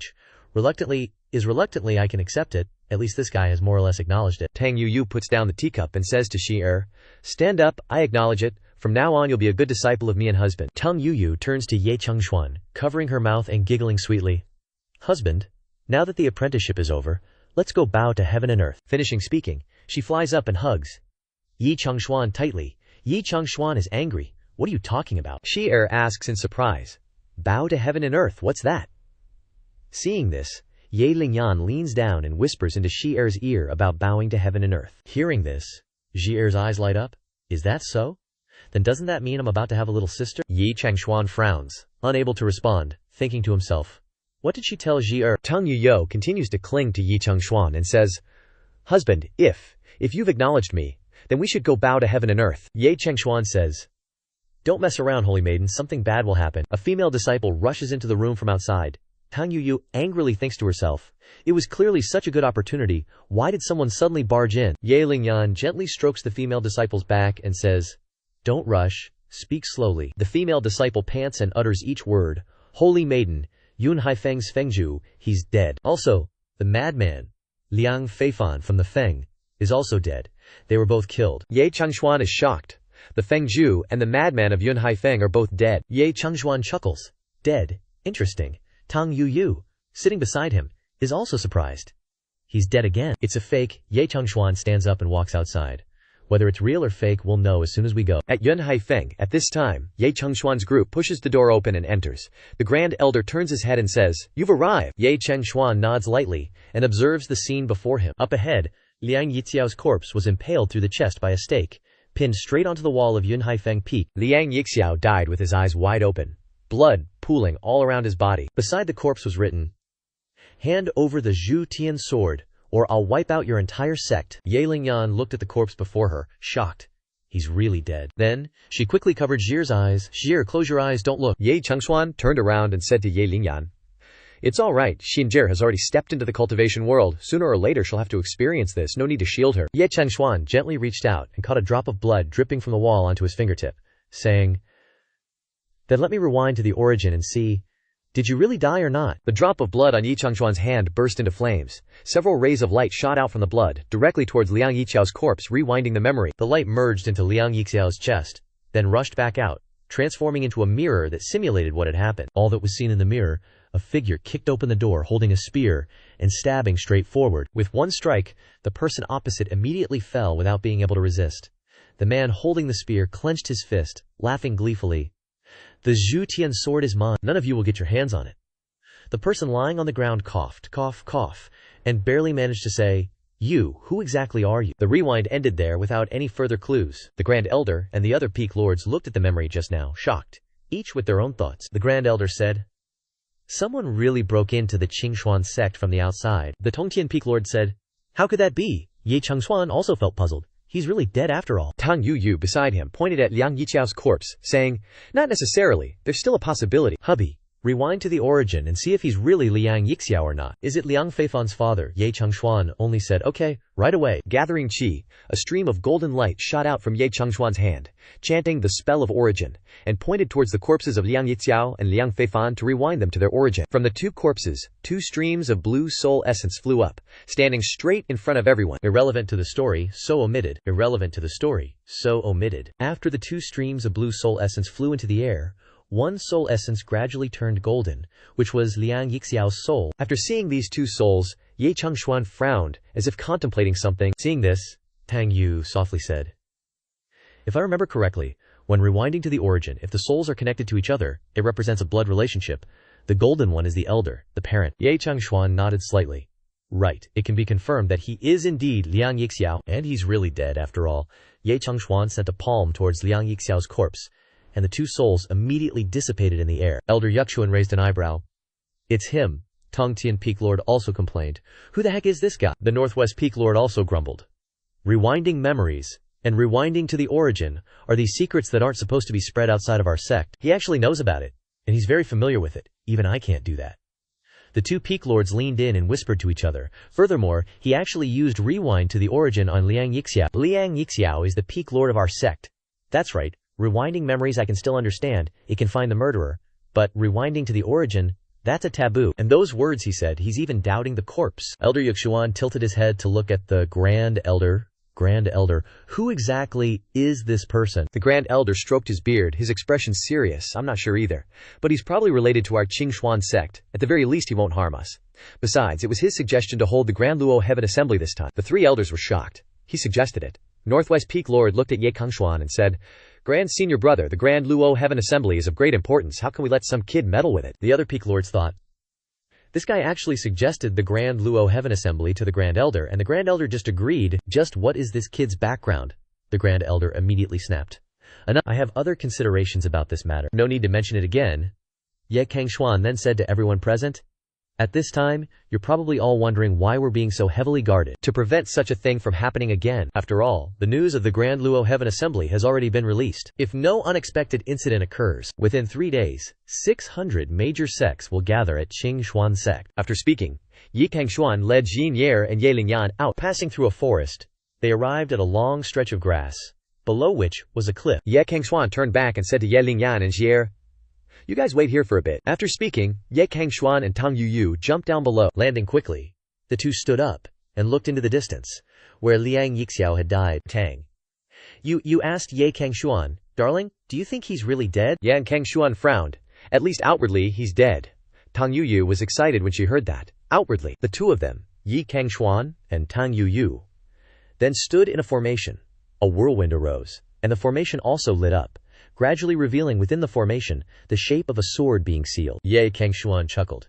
Whether he's dead or not, he definitely has designs on the Zhu Tian sword. The final seal of the Zhu Tian sword is the imprisoned formation diagram. He has at least comprehended over 9/10 of it. Otherwise, the seal wouldn't be so loose. And with the strength to comprehend at least 9/10 of the formation diagram, no one in this entire Kang province could kill him. Even if they couldn't have done it so quickly, without alarming anyone. Tang Yu smiled and asked, so, as soon as the Zhu Tian sword appears, he will definitely show himself. Ye Cangxuan smiled. That's right, I personally forged the Zhu Tian sword. Not just anyone can use it. If he can use it, maybe he can help Cangxuan sect resolve those troubles. Tang. You laughed heartily. Haha, darling, you're so sly. Really using others as coolies to help you solve problems. In the end, not only will they not get any benefits, they might even lose their lives. But I like you being so bad. I thought that after you went to the upper realm for 1,000 years, you'd become kinder. After all, you used to be so ruthless, killing nearly 1 million people at the drop of a hat. Ye Cangxuan muttered, clenching his fist. Kinder, I'm just too lazy to. After all, they're just a few ants. Not worth it. I want to catch a bigger fish. Chapter 42. Outside Cangxuan sect. At this time, on top of a mountain peak, a small formation was flickering with light. The small formation was erected with 3 stone pillars surrounding it, with many chains intertwined. In the center of the formation was a large jade. Standing in front of the jade was a young man wearing a purple Taoist robe. At this time, the jade was replaying the image of Ye Cangxuan, inspecting the seal of the Zhu Tian sword. The young man thought to himself, this person really knows how to use the art of remembrance. and also knows how to open the seal of the Zhutian sword. The young man chuckled. But the 12 supreme treasures of the sealing formation have already been snatched away.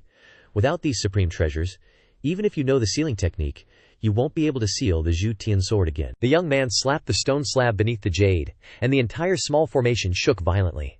Several streams of golden true energy poured out from the young man's hand, rushed into the stone slab, and were quickly absorbed. The young man laughed loudly. I must admit, the formation diagram on Yangxia Peak is indeed a supreme treasure. It's only been 9/10 of the time since I comprehended it. But I can already easily cast a sacred grade formation. Plus my blood essence right now, it's probably already fused into the formation diagram. These words prove that this young man is none other than Liang Yizhao, but now in a different form.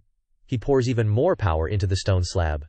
So even here, I can constantly wear down the seal of the Zhutian sword. Golden light burst forth, and in the distance, within the Zhutian sword's seal, things stirred, and strands of chains around the Zhutian sword began to break. Liang Yishao's eyes flashed. This Zhutian sword must only belong to me, and this Luotian gathering is perfectly timed. When the Zhutian sword breaks its seal, it'll probably drink its fill of blood. In another distant place, Cangxuan sect. This place is filled with peach blossoms. The melodious sound of zither echoes in the air, like a paradise. Sect master, our opportunity has arrived. There's good news. A shout from a junior disciple broke the peace of the zither's melody. The sect master, in the junior disciple's words, calmly continued to play the zither. Wait until I finish this piece. The junior disciple anxiously knelt on one knee, blurting out, Sect master, it's a big deal. Cangxuan sect is opening the Luotian gathering immediately. The zither music stopped, and the sect master tilted her head back and said, Let me hear it. This sect master is indeed a beauty. Although wearing a thin veil to hide her face, her voice reveals her gracefulness and dignified bearing. Seeing this, the junior disciple thought to himself, the sect master doesn't play the zither anymore. Sure enough, if there's news related to Cangxuan sect, the sect master values it greatly. The junior disciple bowed his head and said, Sect master, yesterday Cangxuan sect sent news that they wanted to open the Luotian gathering, but because Cangxuan sect is now weak, the news hasn't spread here yet, until another news appeared. This Luotian gathering will decide who the Zhutian sword belongs to. The sect master lightly looked up at the sky and asked the junior disciple, Who opened this Luotian gathering? The junior disciple replied, It was opened by the supreme elder Tai Kang of Cangxuan sect. The sect master softly said, Does this old fogey Tai Kang really have the guts to open the Luotian gathering? If he really had such guts, would he only open it now, or is it you? The sect master gently strummed the zither, continuing to confide, You also feel that he's returned, right? Whoosh! With a sound, a burst of energy shot out from the zither, illuminating the entire pavilion. The sect master gently stood up. Then let's go find him. Ask him why he's been gone for 2,000 years without a trace. Announce it. All inter-sect disciples gather at the sect gate in an hour. Set off for Cangxuan sect to participate in the Luotian gathering. After speaking, she hugged her zither and walked out of the pavilion. As she walked, she said, I wasn't there for the last great chaos of Cangxuan sect, and in the end, I could only obtain the 3 supreme treasures you left behind. This time, whether you've returned or not, I won't allow Cangxuan sect to be in chaos again. At this time, throughout Cangzhou, the great sects had all received news that Cangxuan sect wanted to reopen the Luotian gathering. With the Zhutian sword as the reward, every sect was eager to seize the treasure. At Qinyan Valley, one of the 6 great sects, a man sitting on a high seat listened to a disciple reporting below. Valley Master, Cangxuan sect has finally released the Zhutian sword. This man is the Valley Master of Qiyan Valley, Qi Tiangeng. The Qiyan Valley Master has a majestic figure, wearing short sleeves that expose his upper body, punched the armrest of the chair and said, Zhutian sword is the only Qingyun Qi that transcends the emperor's weapon in the world. Has it finally appeared? He stood up and said to the disciple, Announce it. In half an hour, all disciples of Qiyan Valley will set off for Cangxuan sect. The disciple shouted, Yes, Valley Master. Qi Tiangeng stood up, with a swoosh, pulled his cloak over himself and walked out the door. Zhutian sword, I must obtain it. At Xuanjian sect, one of the 6 great sects, a man was dancing with his sword. His swordsmanship was godlike. A series of swords carrying golden sword energy flew up and down in the air. The disciple approached the man and said, Master, news just arrived? The man looked at the disciple and said, Has Cangxuan sect taken out the Zhaoshan sword? The man pointed his finger, and all the swords around him flew up together, circled around the man, and then plunged straight into their sheaths. The man in black and white clothes was handsome and unrestrained. This superior sword technique belonged to the Xuanjian sect master, Jian Chenhan. He said to his disciple, Just in time. My 10,000 swords technique is missing a divine weapon that can withstand the 10,000 swords. You guys cultivate well? I'll be right back. The disciple asked in surprise, Master, do you not need us to come along? The sword master smiled confidently. No need. Having you there will only make me a burden. At the Cangxuan sect at this moment, no matter how noisy the sects outside were, Cangxuan was still seriously teaching Xiangtir to cultivate. He gently tapped Jinyo's forehead, explaining, the four spirits' holy body is most suitable for setting up formations, possessing the Xuan souls of the four ancient divine beasts. Using the Xuan souls as the foundation, the power of the formation can be doubled. At the same time, the Xuan souls of the four ancient divine beasts are inherently stronger and can accommodate everything. You can directly engrave countless formation diagrams on the Xuan soul. Then, when you encounter any unexpected situation, you can form a formation with just a thought. Comprehend these formations, daughter. No need to fight and kill. Victory is as easy as flipping your hand. You can solve all troubles. That would be better. Cangxuan turned to look at Tang Yuyu and was speechless. The girl was enthusiastically fighting with a chicken leg, caring about nothing else. If you try to do everything by force, it's very tiring. Don't learn this from your Xinyang, martial aunt/master's wife. All she knows is to fight recklessly, without any elegance. Tang Yuyu, who was enthusiastically fighting with the chicken leg, immediately started acting, throwing away all the food and sobbing, You're dissing me. Why are you dissing me? Ugh, clearly you taught me all these things before. Saying something about, one force breaks 10,000 techniques. You even specifically said how to hit people, but now you're dissing me. While crying, she pinched Cangxuan's cheek. Cangxuan got angry and grabbed her head, throwing her away, shouting, Eat your food. You are not like Zhere's physique is not suitable for fighting. The four spirits' holy body is inherently a natural formation master. Tang Yuyu's eyes sparkled. So you're not dissing me. Cangxuan was speechless, ignoring Tang Yuyu and turning to speak to Lingyan. Now it's your turn. Cangxuan said to Lingyan, the key point of the 10 ultimates sword chi is in the 10 ultimates, not the sword chi.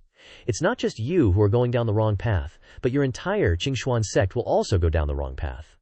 No wonder no one has truly mastered Cangxuan sect's prized treasure until now. Cangxuan waved his hand gently, and Lingyan's sword was already in Cangxuan's hand. He pointed the sword at Lingyan and said, The sword ki itself is too powerful. If the physique is not strong, it is easy to be countered. Your injuries are just like this. The pure yang sword in the 10 ultimates will refine the yang energy into the body is enough. You still have to refine the sword ki into the body, but the body is not strong enough, leading to the destruction of the 5 internal organs. Cangxuan's eyes sharpened as he looked closely. He began to dance the sword, and while dancing, Cangxuan explained, the key point of the 10 ultimate sword chi is in the 10 ultimates. For example, this pure yang sword, the key point is the pure yang attribute. The pure yang sword can burn people's meridians when attacking. Maintaining the damage can also be the detonator of yang qi in the sword ki. In an instant, it's a skill with great damage. It was seen that when Cangxuan landed on the ground, the sword ki had formed a sea of fire burning behind him. Lingyan exclaimed in shock. So powerful! Without stopping, Cangxuan continued to wave his sword to perform another sword move. Next is the frozen bone sword in the 10 ultimate sword, qi. The frozen bone sword is like the pure yang sword. The important thing is the cold air inside it. It was seen that Cangxuan channeled his energy into the sword, and the entire sword exuded a cold aura. Wherever Cangxuan waved his sword, snowflakes created by the sword ki flew down, and the cold air wrapped around the sword as it was used, whitening the sky. The frozen bone sword pays more attention to control. As long as there is enough Xuan power, the cold air of the frozen bone sword can even freeze fire. Cangxuan waved his hand forcefully towards the wall of fire just created by the pure yang sword. When fighting, the opponent will defend against your pure yang sword chi. At this time, if you suddenly use the frozen bone sword, at least 15 parts of the 10 parts of power can be exerted. Cangxuan began to perform the third move in the 10 ultimate sword chi.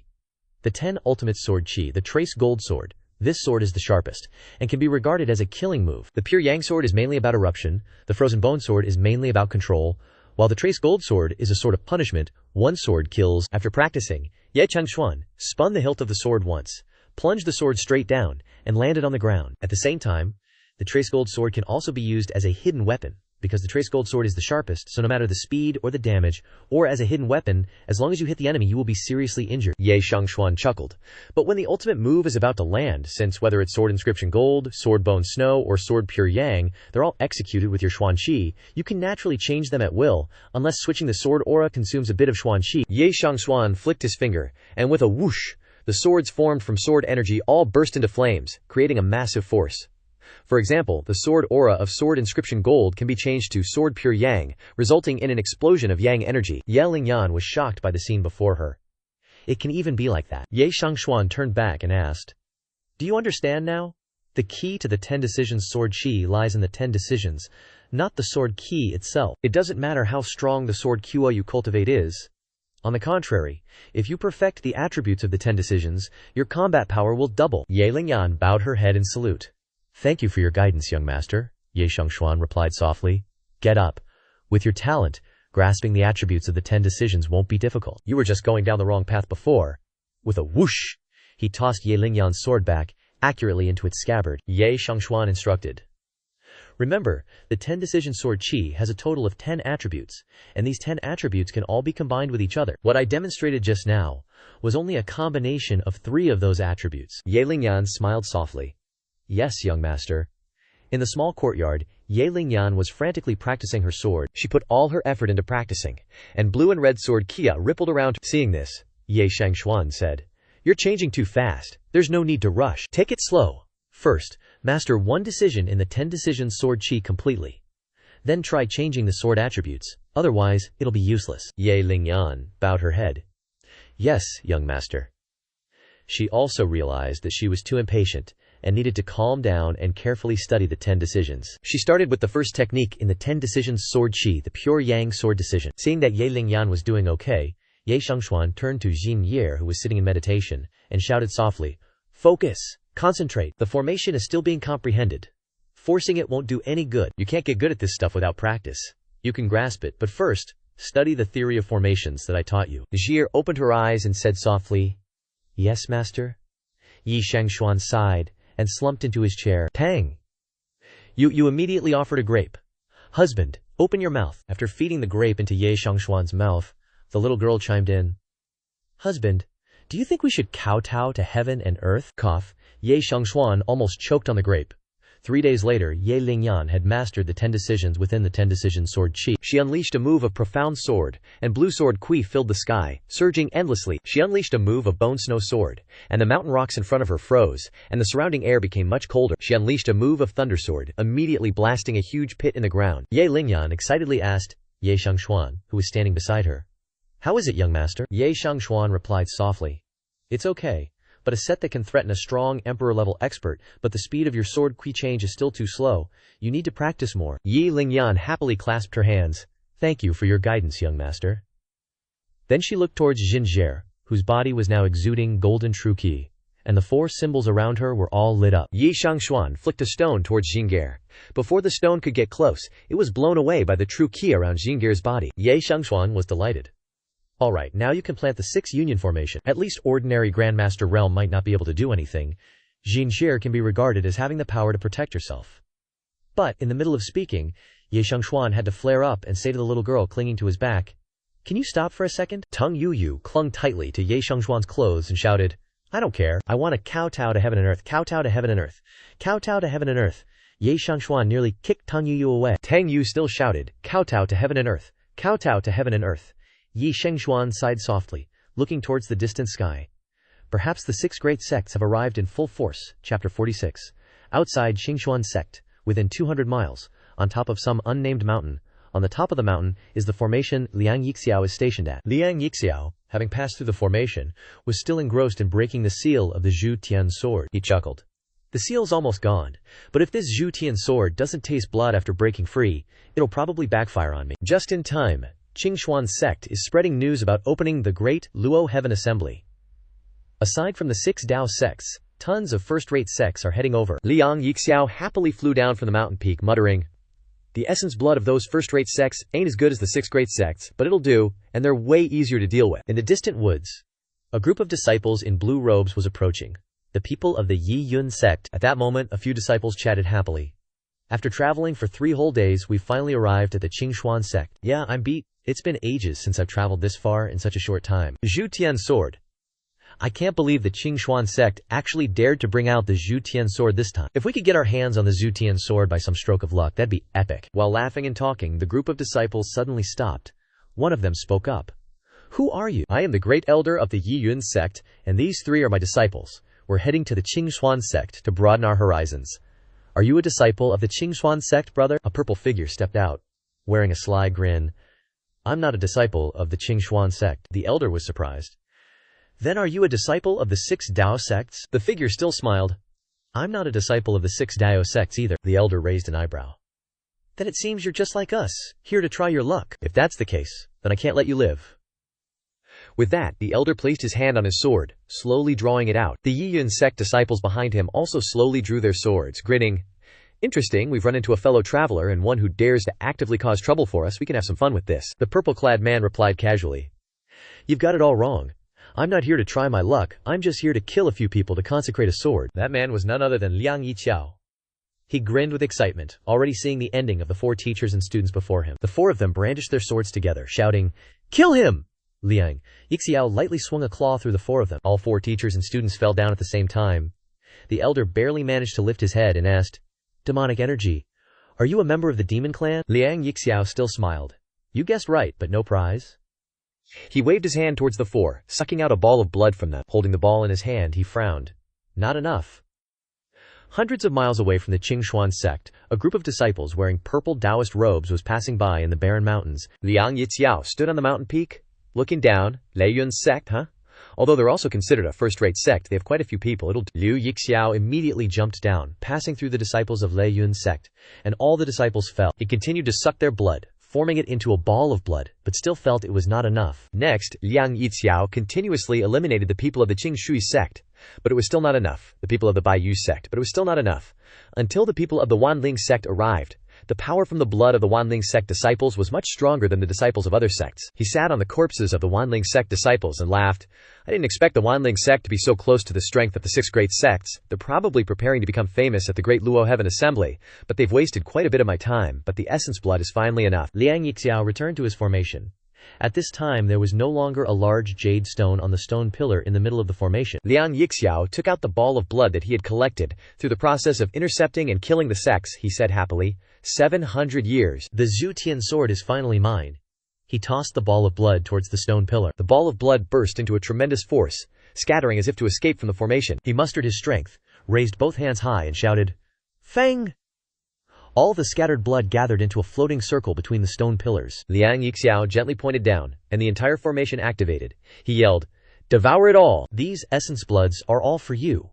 A huge force erupted from the top of the mountain, breaking the shackles of the formation. All the power quickly concentrated in the middle of the formation.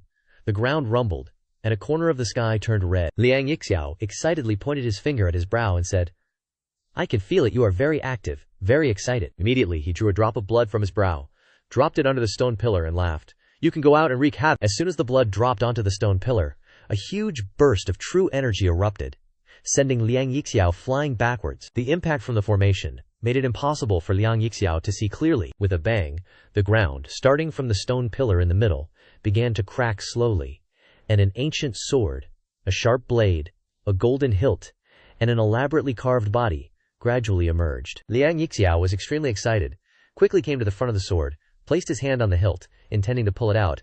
"Finally, it's mine." He excitedly lifted the sword, laughing loudly, and then suddenly, the sword in his hand wriggled as if trying to escape from Liang Yiqiao's hand. He wondered, a disturbance. The spirit sword doesn't want to be controlled by me. With a whoosh, the sword's vibration numbed Liang Yiqiao's hand, and he loosened his grip slightly. The sword immediately rushed back into the formation, unwilling to be controlled by Liang Yiqiao. Seeing this, Liang Yiqiao gritted his teeth. "I helped you break the seal, and collected a large amount of essence blood to help you devour. If it weren't for me, you would still be sealed, and your spirituality would have been destroyed. And yet you don't want to be controlled by me. Is there anyone in this world more suitable to control you than me?" Liang Yiqiao propped his chin and thought, it must be because of the restriction.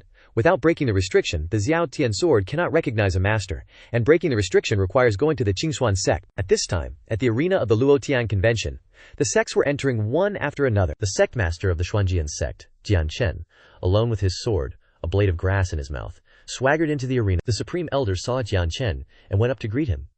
"Sect master Jianchen, you've arrived, please come in." Jianchen still swaggered and said, "You're the supreme elder, so old already." The supreme elder politely said, "Sect master Jianchen is too kind. I have ordinary talent, and it's a blessing to have lived this long." Jianchen waved his hand.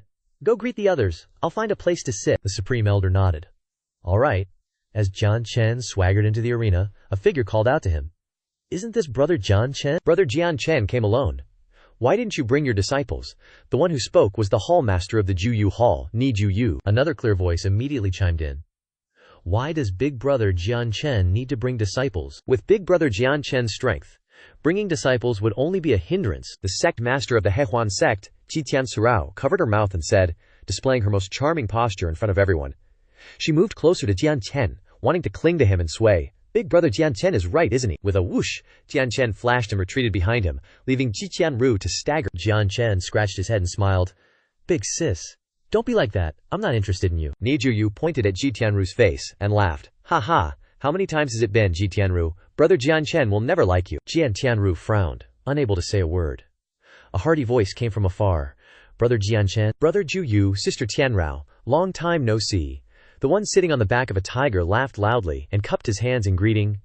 It was the sect master of the Wanshao sect, Zhang Kuang. As everyone was happily greeting each other, a wave of pressure swept in from afar. Some people exclaimed in surprise. What a powerful pressure, this strength, a formidable enemy. A red force crashed down towards the arena, and a fiery red figure slowly stepped out, roaring, "The Zihao Tian sword, I'll definitely take it." The newcomer was none other than the sect leader of the Scarlet Flame sect.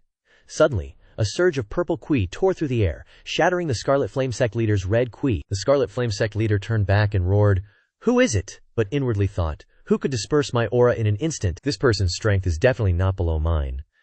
The one who came was the mysterious palace mistress, holding a zither in her arms. The palace mistress said indifferently, "Restrain your aura a little, we are all of the 6 great sects. Do you think you're invincible? Furthermore, don't block the road." Having said that, she plucked the zither, unleashing a strike towards the Scarlet Flame sect leader. The Scarlet Flame sect leader turned to meet the attack, shouting, "You dare to attack me first." 2 streams of qi collided, emitting massive shockwaves that shook the earth. The Scarlet Flame sect leader took a step back, clutching his other arm tightly, which was dripping with blood, and was secretly shocked. The palace mistress just stood there, looking at him coldly. "Don't be too arrogant, there's always someone better than you. Let's go." With that, she walked past the Scarlet Flame sect leader, without sparing him a glance. Zhang Kuang was shocked. Zhu Tiang's strength couldn't even withstand a single move. Ni Juyu next to him also frowned slightly. Is this woman really that strong? But I heard that after she destroyed the Heavenly Kill Hall, one of the 6 great sects, she was seriously injured, and her strength is not what it used to be. Ji Tianru chimed in. It seems the rumors are false. Being able to deal with the Heavenly Kill Hall, one of the 6 great sects in the past, by herself, we underestimated her. The palace mistress calmly walked up to the Supreme Elder and said, "The 6 great sects have arrived. Supreme Elder, it's time to start the Luo Tian Convention." The Supreme Elder nodded. Palace Mistress Qin is right. Immediately, the Supreme Elder jumped down into the middle of the arena, raised his hand, and said, "Now, the Luo Tian Convention officially begins." The Supreme Elder began to explain the rules of the convention to everyone. This Luo Tian Convention is the same as before, divided into 2 stages. The first stage, the sects compete in martial arts, using the strength of the younger generation disciples to determine the ranking of the sects. The second stage, discussing important matters. This important matter is who the Cangxuan sect's treasure belongs to. On the high platform, all the disciples cheered loudly. The treasure, who does the Zhu Tian sword belong to? Even the sect leaders of the 6 great sects couldn't suppress their excitement. Zhang Kuang clenched his fists, excited. The rumors about the Zhu Tian sword are indeed true. Ni Juyu was no less excited. The Zhu Tian sword is a transcendent weapon. Possessing it is like possessing the world. Seeing this, Jian Chen shook his head and shouted down to the Supreme Elder. Is there even a need to divide it into 2 stages? Just start the second stage directly. The first stage is meaningless. Moreover, I didn't even bring any disciples here. If we really want to fight in the first stage, wouldn't I be at a disadvantage? Then my sect will definitely be ranked last. Furthermore, what if we get first place? Whoever gets the Zhu Tian sword is the real first place. Jian Chen turned to the other sect leaders. What do you guys think? Ni Juyu smiled lightly. I'm fine with anything. Anyway, my Juyu Hall isn't considered the strongest, and the strength of the disciples isn't really important anyway. Qi Tiang nodded. Alright. Ji Tianru covered her mouth and chuckled. Whatever Jian Chen Garage decides, I won't object. Zhang Kuang said heartily.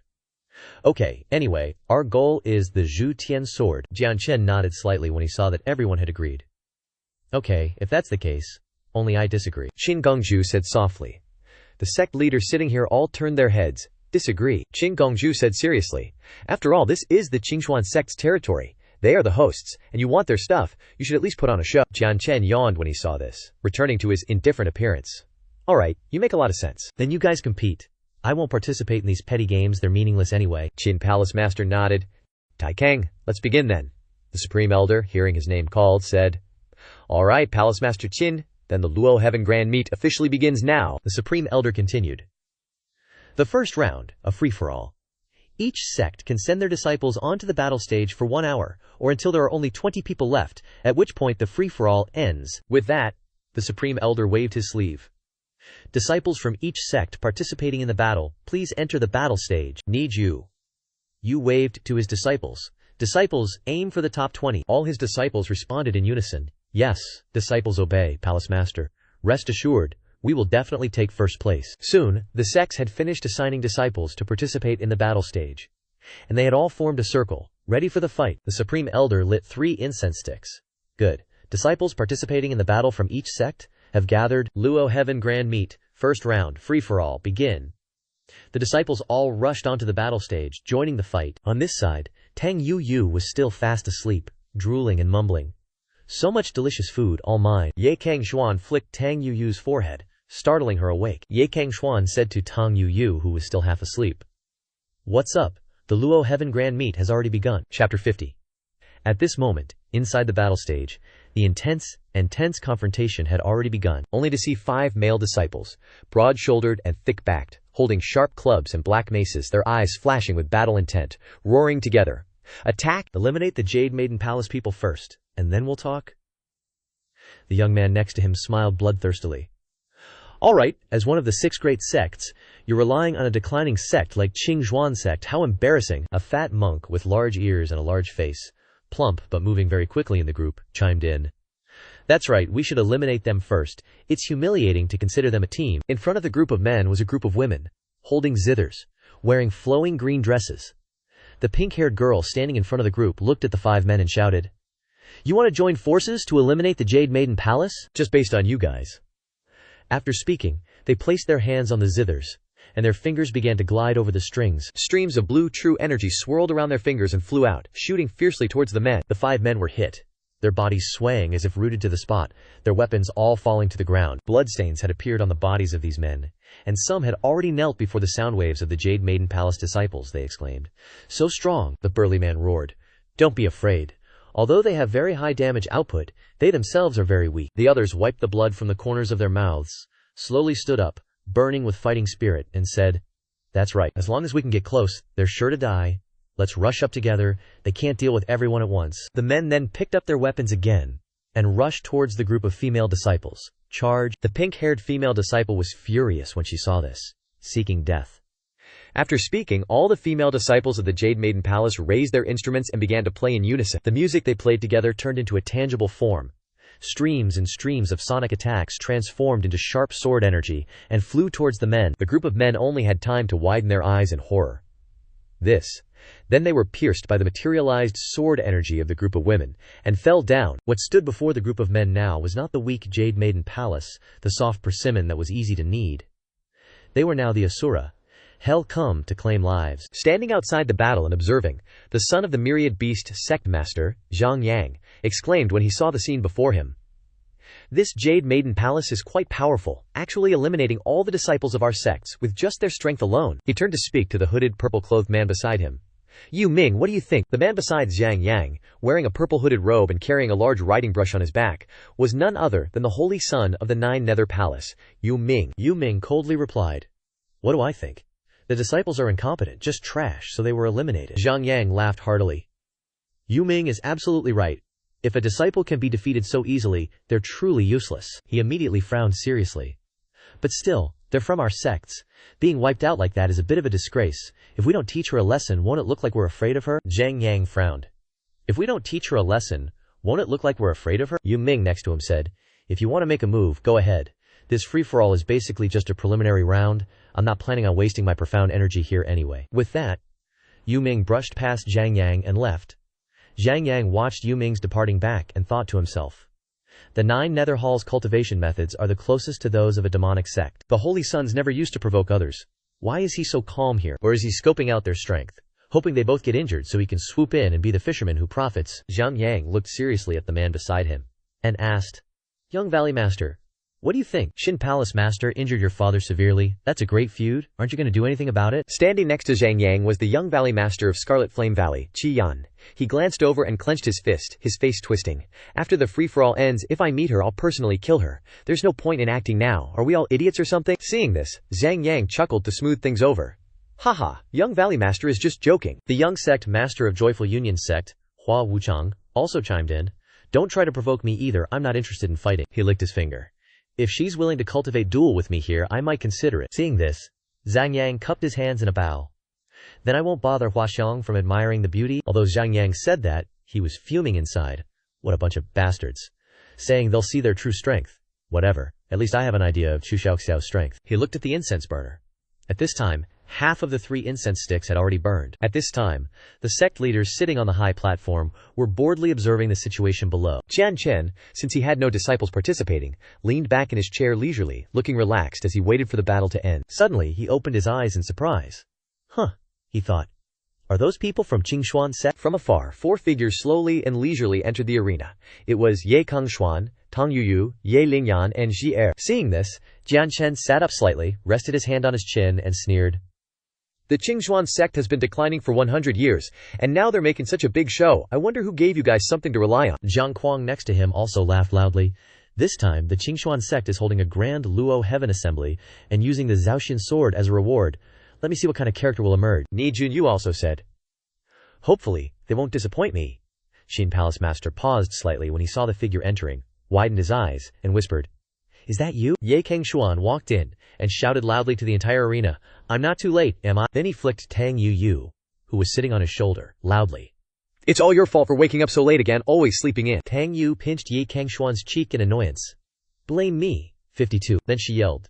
It's clearly your fault. If you had behaved yourself last night, would I have woken up so late? Remembering the night before, when Ye Cangxuan was lying leisurely reading a book, Tang Yu sneaked in from outside, tiptoeing at the door like a thief. Seeing this, Ye Cangxuan immediately grabbed Tang Yu's head and tossed her out, saying, Go to sleep yourself. Tang Yu still didn't give up and continued to crawl in, causing the two to have a great battle all night for a place to sleep. Tang Yu sat on Ye Cangxuan's shoulder and still yelled, If you had behaved yourself last night, obeyed me, I would have gone to bed early and wouldn't have woken up so late. Then she turned and sobbed. You swindler, you clearly agreed to let me be Ji Er's Shimu, martial aunt, and I have a title now. You also said not to let me leave you by more than a meter, but you don't even want to sleep with me. Ye Cangxuan flicked Tang Yu's forehead, grabbing her by the collar. Can you be a little more well-behaved? Tang Yu snorted and didn't bother to look at Ye Cangxuan. Beside them, Shi Er curiously tugged on Ye Cangxuan's sleeve and asked, Shifu, what is Shimu saying? Submit. What else did you two do before going to sleep? Zhu Feng chuckled, and explained to Zhiher. Oh, I'll tell Zhiher when I have time later. Then he grabbed Tang Yu. As a woman, can't you be a little more proper? Don't corrupt Jing'er, Tang. You rolled up her sleeves fiercely. Blame me. Zhu Feng's face darkened. If not, can I blame myself? It's your fault. It's all your fault. Then the two started fighting, dust flying everywhere. Ye Lingyan then pushed Jing'er forward and said, Good girl Jing'er, you'll understand this when you grow up. Your master and mistress are having some issues right now. We'll go first. Zhiker nodded slightly. And the two stepped onto the stairs and entered the arena. Seeing the two arrive, Jian Chen opened his eyes and sized them up. Profound Soul Peak stage, not even reached King Realm, and one of them is only at the Profound Soul initial stage, boring. I thought some big shot would appear, but it turned out to be so mediocre, Niju. You also spoke. Well, they're alright, I guess. Cangxuan sect is now a third-rate sect. Being able to enter the Profound Soul realm at this age isn't bad. As for the King realm, they could probably be an elder in the Cangxuan sect already. The sect master of the Joyful Union sect also covered her mouth and chuckled. Indeed, they're quite impressive. Moreover, looking at these two, one of them doesn't even seem to be 12 years old yet. For the Cangxuan sect, they're probably a peerless genius. Then Sect Master Qin sat back down, shaking her head slightly. Just disciples, huh? Suddenly, her eyes widened as she looked at the figure approaching behind Zhu Feng. Walking in, his face had a few scratches and claw marks, indicating that the great battle with Tang Yu just now was quite brutal. He wiped the blood from the corner of his mouth, the other hand carrying Tang Yu like a chick. Thump. The zither in Sect Master Qin's hand fell to the ground. She stood up straight and looked at Zhu Feng. Is it you? The zither in Sect Master Qin's hand fell to the ground. She stood up straight and looked at Zhu Feng.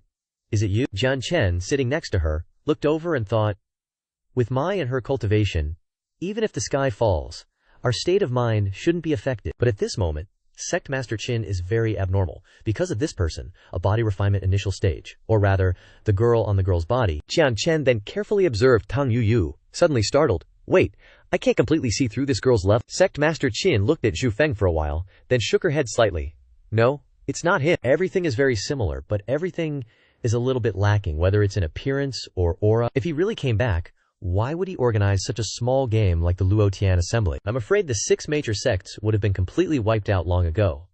With that said, she silently picked up the Cangxuan zither and sat back down. Zhu Feng yawned slightly, stretching his body. This is the 6 major sects now. The changes are quite big. Is she one of the 6 major sects too? Zhu Feng looked at Sect Master Qin with doubt.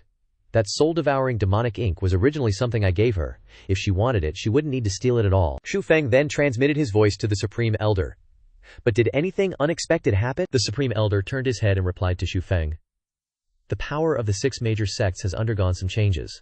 One of the sects has been replaced by the Jade Maiden Palace. The Palace Master of the Jade Maiden Palace seems to have a good impression of our Cangxuan sect. Before the Luo Tian assembly started, she repeatedly spoke up for us. Otherwise, we would have probably already started fighting. Zhu Feng pondered. So that's how it is, he continued to ask. Are there any other situations? The Supreme Elder replied. Yes, this Luo Tian assembly, in fact the news has completely spread. In addition to the 6 major sects, countless first-rate and second-rate sects know about it. But until now, apart from the 6 major sects, there is one sect that hasn't appeared. Zhu Feng's expression turned serious. Then he chuckled. Interesting. What do you think of these disciples? Tang Yu tilted her head to look over, then indifferently replied. Trash. Ye Cangxuan chuckled. Can't say that. There are a few seedlings that are barely passable. After all, not everyone's as lucky as Jin Yer and Ling Yan, personally guided by yours truly. Tang Yu burst out laughing upon hearing this. So, how are you planning to play this? Ye Cangxuan leisurely led the group towards the stands, saying, No rush. The main character hasn't arrived yet. Afterwards, he sat down in Cangxuan sect's seat. Tang Yu next to him reached for a bunch of grapes, feeding one to Ye Cangxuan's mouth and saying, The 6 great sects are all gathered. Aren't you afraid that the main character won't come? Ye Cangxuan affirmed. He will come. As long as he wants the Zhaoshan sword formation, he will definitely come. Because I've set up a seal within the Zhaoshan sword. 1. It can protect Cangxuan sect for 1,000 years. 2. It can help Cangxuan sect resolve a crisis. If the seal isn't broken, the Zhaoshan sword will never acknowledge its master. Ye Cangxuan gently rubbed Tang Yu's head. And now it just so happens that Cangxuan sect is in danger, isn't it? Tang Yu smiled obsequiously. Hubby is so cunning. Ye Cangxuan leaned over and looked towards Palace Master Qin. The only unexpected thing is that she actually came this time, preparing to help Cangxuan sect get through this tribulation. Tang Yu was doubtful. She then followed Ye Cangxuan's gaze, and when she saw Palace Master Qin, Tang Yu gnashed her teeth, erupting with anger. Qin Muya. Then she flew up and grabbed Ye Cangxuan's face, shouting, You're not allowed to look at her. You're my hubby now, not hers anymore. Ye Cangxuan pushed Tang Yu's head down and said, Don't cause trouble, she's an old acquaintance after all. It's not easy to meet after more than 2,000 years. Tang Yu frowned and walked away. Anyways, after fighting with her for so long, I'm the one who won in the end. Palace Master Qin glanced at Ye Cangxuan's group arguing with Tang Yu and muttered, How strange, it's clearly not him, but why do I feel so familiar? Could it be? But she shook her head, denying her own answer, and blushed while thinking, Impossible. Absolutely impossible. I've never heard of him marrying anyone, and I'm the woman closest to him. Even his heir should be born from me. At this moment, the battle on the arena below had also entered its final stage, with disciples lying scattered on the ground, injured. The Jade Maiden Palace disciples, who were still trying to hold on to the very end, warily looked towards the other disciples. However, everyone was already injured, but they didn't give up their weapons, still ready for battle. Zhang Yang looked at the Jade Maiden Palace disciples before him and thought, Impressive, to actually rely on their own strength to eliminate the sects, except for the core disciples. But then he said loudly, Impressive, impressive. The Holy Maiden's strength is truly unfathomable. Unfortunately, there's not much time left. At this time, the 3 incense sticks were almost burned out, but there were still more than 20 participants on the field. Zhang Yang continued. Moreover, the majority left are holy sons, or those chosen to be holy sons, all existences with great strength. If the Holy Maiden doesn't use her trump card, it'll be difficult to eliminate these people, right? I heard that Jade Maiden Palace has the strongest killing art called 9 Absolute Mysterious Haze. Mastering 3 sounds within it, you can easily challenge opponents above your level. I wonder how many sounds the Holy Maiden has grasped, so that we can broaden our horizons a bit. The Jade Maiden Palace Holy Maiden panted. Since you want to broaden your horizons, then I will fulfill you. However, the senior sisters behind the Holy Maiden all stopped her, not wanting her to expend more energy. Senior sister, no need. Senior sister, my Shuyan energy is exhausted. Even if I participate in the ranking battle later, I'm afraid I'll be powerless. It's better to retreat. Me too, senior sister. Don't waste your Shunian energy, focus on the ranking battle, we ourselves will be eliminated. Immediately after, all the female disciples of the Jade Maiden Palace raised their hands and announced in unison, "We give up." Zhang Yang frowned when he saw this. Damn it, I was still saying that I would take advantage of the opponent's insufficient Xuan energy to see the killing move for preparation, but as a result, all the female disciples of the Jade Maiden Palace went down the arena. When they left, they waved goodbye to their senior sister and said, "Good luck, senior sister. Senior sister will definitely win." The Holy Maiden of Jade Maiden Palace also clasped her hands, expressing her determination. Definitely. Just then, the 3 incense sticks had burned out, and the Grand Elder announced the end of the free-for-all, with a total of 14 disciples remaining. Then, he looked towards the audience and gestured. Invite the disciples of Cangxuan sect to the stage. After 1 incense stick, the sect's ranking battle will officially begin. Xu Feng nodded to Ye Lingyan and Shi Er. Go ahead, Ye Lingyan saluted. Yes, young master. After that, the 2 of them flew down to the battle stage. Zhang Yang was surprised. That's it, only 2 people left. The young master of the Joyful Union sect also laughed loudly. That's it, only 2 people left. Qin Yan, standing beside them with his arms crossed, sneered. I thought the Cangxuan sect would take this opportunity to send a bunch of disciples to fight in shifts. Zhang Kuang, sitting on the high platform above, glanced at Xu Feng with a cold laugh. It's normal. If their strength isn't enough, having more disciples is just cannon fodder. So these 2 remaining people are who the Cangxuan sect is using to hold the line. 1 early-stage body refinement cultivator and a little girl with no cultivation. The sect master of the Joyful Union sect also chuckled. Is the Cangxuan sect giving up? Can't say that for sure. Maybe the Cangxuan sect still has a surprise for us. Besides, isn't Palace Master Qin helping the Cangxuan sect? No matter what, it shouldn't be to the point of giving up. Outside 50 miles of the Cangxuan sect, a bloody battle was taking place on Mount Wanlin. Liang Yixiao was raising his hand, pinching the mouth of the last disciple, and, smiling obscenely, I almost let you go report the news. That wouldn't do. It wasn't easy to get the top 26 sects to participate in the Luotian assembly.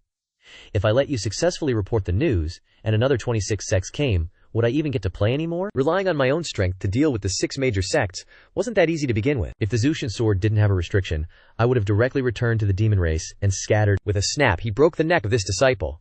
Liang Yixiao stepped through the forest of corpses and muttered. Finally dealt with all the disciples of the sects participating in the Luotian assembly, except for those 26 sects. Although it's a bit troublesome, their essence and blood have allowed my strength to return to its peak. He looked towards the distant Cangxuan sect and sighed. Combined with the Zhaoshan sword, so what if the 6 major sects gather? I can still eliminate them all. At this moment, in the Cangxuan sect, the Grand Elder shouted, the ranking battle officially begins. The competitors participating in the battle, along with the disciples of our Cangxuan sect, total 16 people. According to the opponents displayed on the battle plaques, engage in combat. Everyone only has 1 chance. Losing will result in falling in the rankings. Each round can simultaneously conduct 2 battles.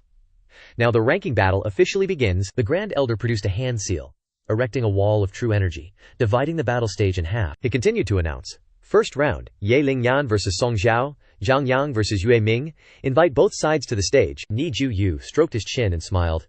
Interesting. I didn't expect the Cangxuan sect disciples to be up in the first round. Tian Gang, if I remember correctly, that Song Zhao is one of your closed-door disciples, right? How is it?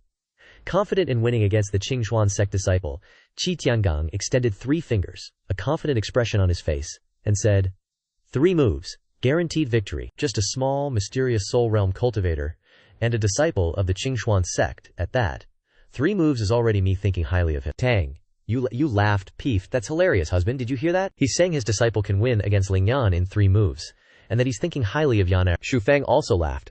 This is very normal. After all, they can't teach disciples who can easily challenge beyond their level. Qi Tiangang slammed his hand down, quite the tone. He suddenly glared. Xu Feng just smiled, a confident look on his face, and said, what's wrong? Don't you believe it? Handicap 5/5. Qi Tiang laughed loudly. Ha ha, easily winning beyond his level against my disciple, that's the most ridiculous thing I've ever heard in my life. Xu Feng sneered. You don't believe it.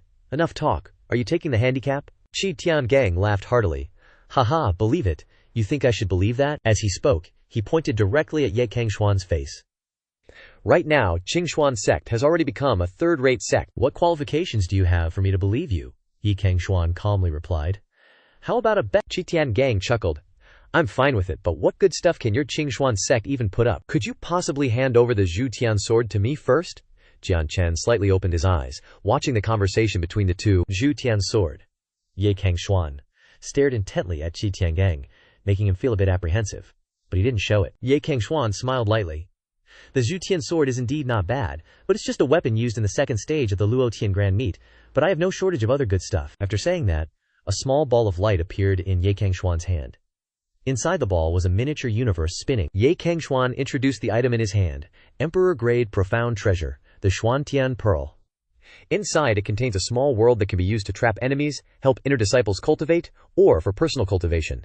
As long as enough profound qian is provided, you can freely control the time flow of the small world within the Xuantian Pearl. An Emperor-grade profound treasure of the time attribute kind is considered a rare treasure. How about we bet with this? Qi Tiangang was silent, thinking to himself, Cangxuan sect still has an emperor-grade profound treasure. Did the search from 700 years ago not loot all the treasures of the Cangxuan sect? Then, Qi Tiangang pointed his finger at Ye Cangxuan imposingly. Alright, if you can take out this treasure, then I'll bet you a match. Ye Cangxuan scratched his cheek. If that's the case, let's decide on it happily like this then. 3 moves. I don't care whether your disciple attacks or defends. As long as she doesn't lose after 3 moves, this Xuantian Pearl is yours. How about it? Qi Tiangang's face was excited, as if he had already seen victory. Since you are so eager to give this emperor-grade profound treasure to me, how could I refuse? Ye Cangxuan said, Small matter, but what if you lose? Qi Tiangang widened his eyes, then gritted his teeth, and drew the sword from his side. Emperor-grade profound treasure, the Qingfeng sword. Although it's not comparable to your time attribute profound treasure, it's enough to put up for a bet, right? Ye Cangxuan shook his head. No need for such trouble. I have no shortage of emperor-grade profound treasures. Taking it would be useless, so how about this? If you lose, just kneel down in front of me, and in front of everyone, say loudly, I was wrong. I shouldn't have looked down on the disciples of the Cangxuan sect. Qi Tiangang was enraged. The floor beneath his feet cracked, and he growled. You're sure you want to do this? Ye Cangxuan tilted his head, eating a grape, and asked with his mouth open, What's wrong, don't you dare? Tang Yu. You next to him also stuck out her tongue, coward. Qi Tiangang pointed his sword directly at Ye Cangxuan's face, and said grandly, Fine, I'll bet with you. Ye Cangxuan only smiled lightly. That's more like it. As Ye Lingyan stepped onto the battle stage, Shi-er, who was watching from the side, cheered, Go, Lingyan Gage! Good luck. Ye Lingyan turned around and nodded lightly. Don't worry, Ye Lingyan's opponent also stepped out. He was tall and wore red clothes. He was a closed-door disciple of the Qiyan Valley, Song Xiao. On the other side, the disciples of the Qiyan Valley had already raised banners and were shouting loudly, Song Shixiong, take care of her! Song Shixiong will definitely win. Go, Song Shixiong. It was truly a world of difference compared to the Cangxuan sect. Ye Lingyan still bowed respectfully. Ye Lingyan requests guidance. Song Xiao looked down on her contemptuously. Guidance. Heh. He pointed his finger at the ground, his face smug. Just a small Xuanhun realm. You're still not worthy. The supreme elder standing outside waved his hand and shouted, Begin the competition! Song Xiao immediately stomped his foot on the ground, and the ground shook, cracks even beginning to appear around Song Xiao's feet. People outside the battle were shocked. What's going on? Holy crap, is it an earthquake? Another person explained. This is the ultimate technique of Qiyan Valley's closed-door disciple, Earth Flame Radiant Sun. He's already unleashing a big move. Right from the start, it's even more powerful than a full-force attack from a peak Wangjing. This is something a profound soul realm cultivator can withstand. Flames blazed around Song Xiao as he looked arrogantly at Ye Lingyan. Die. From the high platform, Qi Tiangang proudly pointed at Ye Cangxuan. This is just the first move, but it seems your Cangxuan sect disciple can't even block it. Ye Cangxuan scoffed. Not necessarily, I was just setting the stage, that's why she's a little slow. Ye Lingyan faced her opponent's overwhelming aura without fear. She spun her sword forward and unleashed the Jade Ripple Sword, a fierce sword aura that flew towards Song Xiao, instantly cutting through his aura. Song Xiao's aura was severely disrupted, causing his first move's imposing momentum to collapse quickly. Yang Cangxuan, standing next to Qi Tiangang, said softly, Is this the strongest technique of the Crimson Flame Valley? Seems that's all there is to it. Qi Tiang was enraged. How could this be? That little move was just an appetizer. But it seems your Cangxuan sect disciple has some skills. Qi Tiangang immediately transmitted his voice to Song Xiao. Kill her quickly, even if you have to use a forbidden technique. Song Xiao immediately transmitted back. Understood, master. Song Xiao's eyes turned bloodshot as flames blazed around him, as if to consume him. Song Xiao reached out, the flames swirling with him.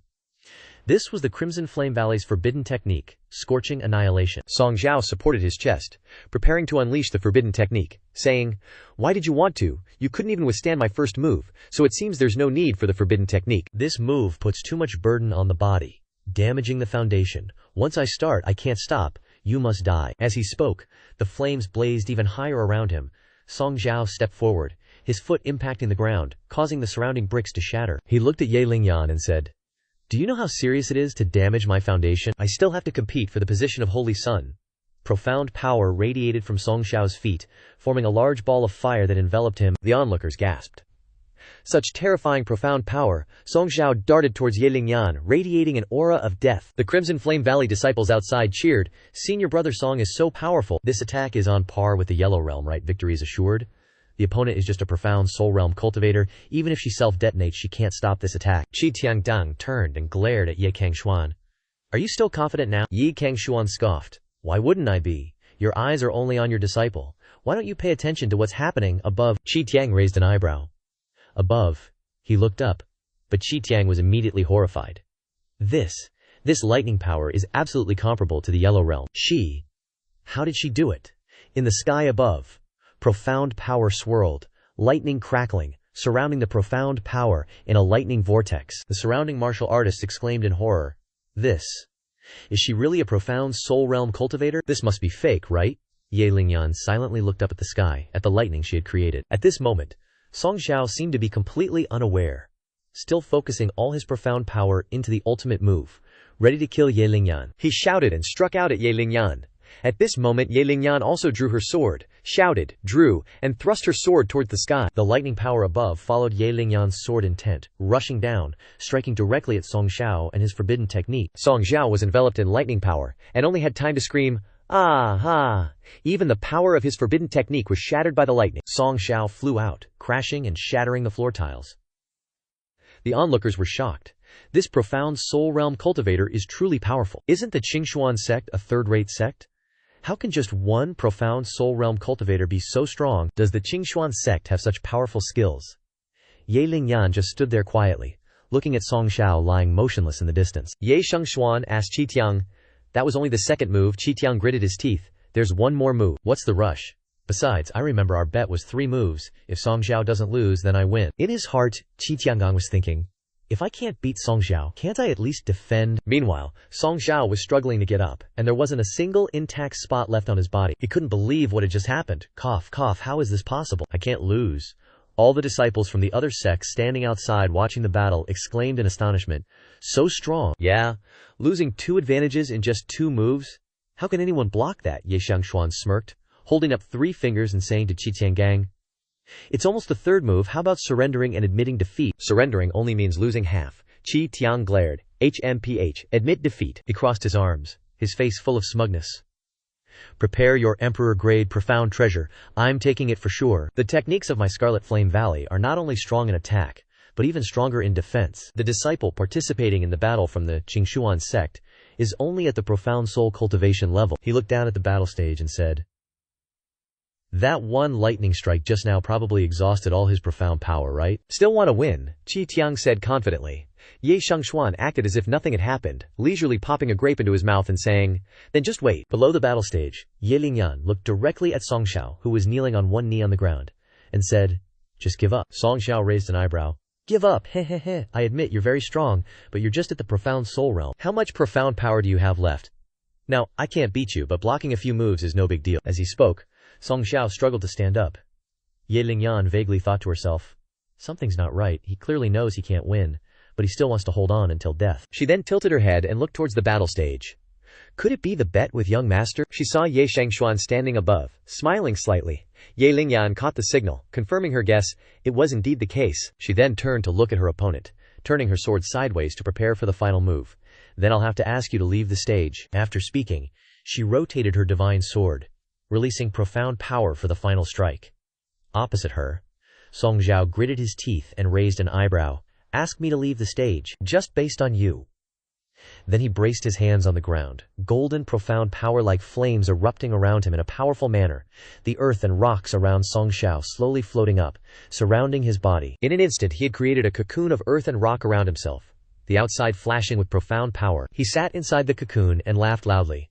Ha ha, let me see how you, who have exhausted your profound chi, can make me leave the stage. Ye Lingyan was slightly surprised to see this, but she didn't stop. Her powerful sword Qi shot forward, slicing straight down the middle of the cocoon, revealing Song Xiao's astonished face. The profound power from her sharp sword Qi pierced through the cocoon, slashing straight toward Song Xiao. His eyes widened as he watched the solid cocoon of earth and rock he had just built collapse with a loud crash. From the ruins, Song Xiao stood up and laughed loudly. I'm fine. Why wasn't I injured? Ha ha, I knew it. A tiny profound soul realm cultivator like you only has that little bit of profound power. You used it all up before, how could you break my defense? Ha ha. What? Are you admitting defeat? Are you surrendering? You know you can't break my defense, and you don't want to suffer any more humiliation. Ye Lingyan just turned her head to look at Song Xiao, as if looking at a dead man. Suddenly, poof! Song Xiao's whole body exploded, falling straight to the ground. Ye Xiangshuan glanced at Qi Tiangang and said softly, I won. 60 advantages. Qi Tiangang stared wide-eyed at the battle stage below, unable to believe his eyes at the scene that had just unfolded. Ye Xiangshuan said lightly, I won. The disciples of the Scarlet Flame Valley standing behind Qi Tiangang angrily pointed at Ye Xiangshuan. You actually dared to do that. Someone even scoffed. Cangxuan sect? You've always been a third-rate sect, thinking you're still the big boss. Looking to die, Qi Tiangang closed his eyes. You win, so what? Opening his eyes, he sneered, and went back on his word. Ye Xiangshuan pointed a finger down in front of him. Of course, it's time to proceed with our bet. You lost? You need to kneel and admit you looked down on the disciples of Cangxuan sect, a dignified member of the 6 great sects, the Valley Master of Qingyan Valley. You wouldn't want to go against the bet, would you? Tang Yu also crossed her arms and looked at Qi Tiangang with contempt. So big, yet you're cheating on a bet. So shameless. Qi Tiang waved his hand dismissively. It seems like when we made the bet, we didn't specify a time for fulfillment, so fulfilling it a little later doesn't count as going back on it, right? Ye Xiangshuan chuckled. Then may I ask, how long are you planning to delay? Qi Tiangang crossed his arms and looked arrogant. Don't worry, soon. When the grand tournament ends, after determining who owns the Xiao Tian sword, I'll fulfill the bet. Qi Tiangang stretched out a finger, shaking it provocatively.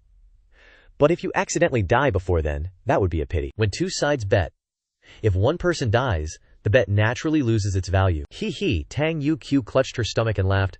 Hubby, he thinks you'll die in the Luo Tian Grand Tournament. Isn't that hilarious? Ye Xiangshuan said, unconcerned. It's normal, he doesn't know me, after all. But you absolutely have to fulfill it today. As Ye Xiangshuan spoke, he pointed directly at Qi Tiang's face. Qi Tiangang cupped his fist. Then thank you for your generosity, fellow Taoist. In his heart, he thought, once the Xiao Tian sword appears, you think you'll still be alive. You think your Cangxuan sect will still exist. Haha, ridiculous, cough cough. The Supreme Elder below the battle stage called out, cough cough, the winner against Cangxuan sect's holy maiden, Ye Lingyan. Next, please welcome the 2 contestants for the second round. 2 sect disciples stepped onto the battle stage and bowed to each other. Please enlighten me. After 3 incense sticks, the Supreme Elder announced, next is the final match, Luo Zhen versus Ye Shi, Zhou Xiaoxiao versus Su Kui. Please come to the stage. Zhilier trembled when she heard the Supreme Elder call her name. Is it my turn to go up? I've never fought before. Ye Lingyan stood beside her and gently patted Zhir's head. Zhir, don't feel too much pressure, and don't be nervous. After getting on stage, just use all your strength. Zhir became determined. Yes, Lingyan Ji. Immediately, the little girl took her small feet and marched forward valiantly. Jumping once, somersaulting in the air once, the little girl landed on the battle stage. However, she didn't stand very steady. Ji Tianru saw this and burst out laughing. This little brat is already at the Xuan Soul realm, yet she doesn't even know how to use Xuan power. She wants to win against my top disciple.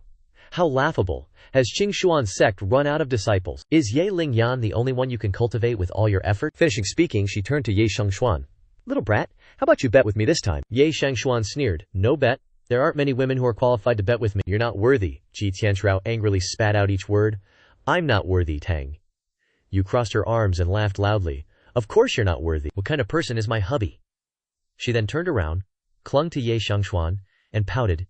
Even normal holy maidens and goddesses might not be qualified. You ugly thing, how dare you be worthy of betting with my hubby? Ye Xiangshuan pushed Tang Yuyu's head away, looking displeased. Ji Tianru crushed the armrest of her chair, furious.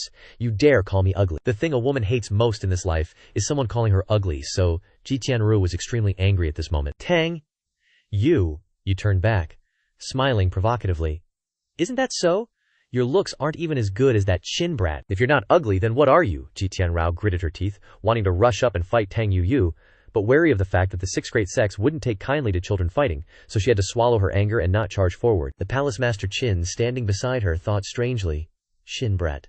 Does she know me? There aren't more than 3 people in the whole world who can call me that, but why don't I have any impression of her at all? At this moment, below the battle stage, Zhi was standing trembling and thinking. So nervous. I've never fought before.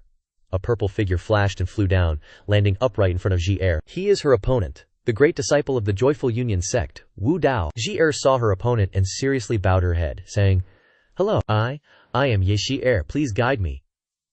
Wu Dao looked at Shi-Er in front of him and smiled flirtatiously. Such a cute girl, but what's the point of fighting and killing, and it's so dangerous. Wu Dao smiled with a gentlemanly demeanor.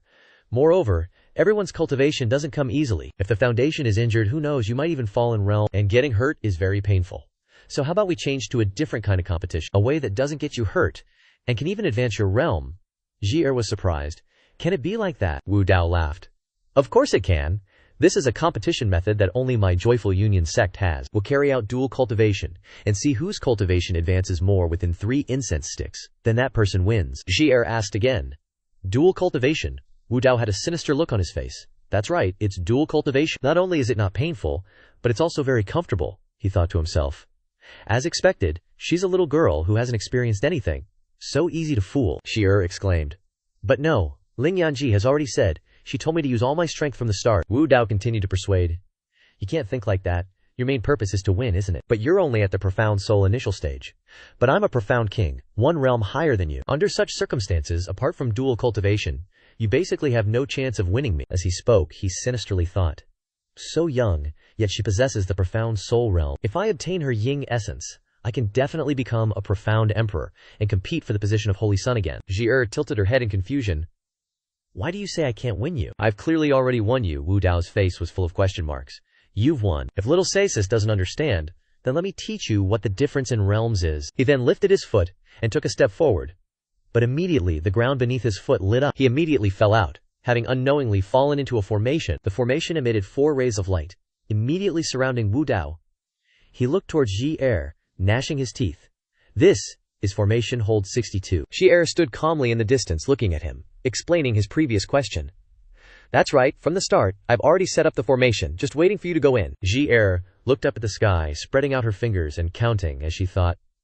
Let me think. There's the vermilion bird fire formation, the black tortoise ramming formation, the azure dragon strength formation, a total of 13 formations. But you didn't even notice one, and even went in yourself. Hi NH, I giggled, super proud of her victory, and told Wu Dao, Master always says, if someone can't figure out my formation, either they can't beat me, or they're way stronger than me. But you're only 1 realm above me, so it's not like you're way stronger, right? Wu Dao, kneeling in the formation and completely stuck, gritted his teeth. 13 formations. Hi NH. I then made a hand seal. Golden profound power appeared on her hand, weaving into the formation's incantation, surrounding her. The little girl shouted, Go! Go! And pointed at Wu Dao, who was lying in the center of the formation. Instantly, the phantoms of the 4 divine beasts appeared around the formation. Azure dragon in blue, vermilion bird in gold, black tortoise in green, white tiger in white. The 4 divine beasts slowly approached Wu Dao. Hi NH. I jumped, made a hand seal, and leaped into a direction. Right away, a small formation circle appeared under her feet. Hi NH. I made a seal. And the 4 divine beasts appeared around her, surrounding her, growling at Wu Dao. Hi NH. I waved her hand, and the 4 divine beasts roared, mouths wide open with fangs, charging together straight at their target, Wu Dao. Below, Wu Dao could only widen his eyes.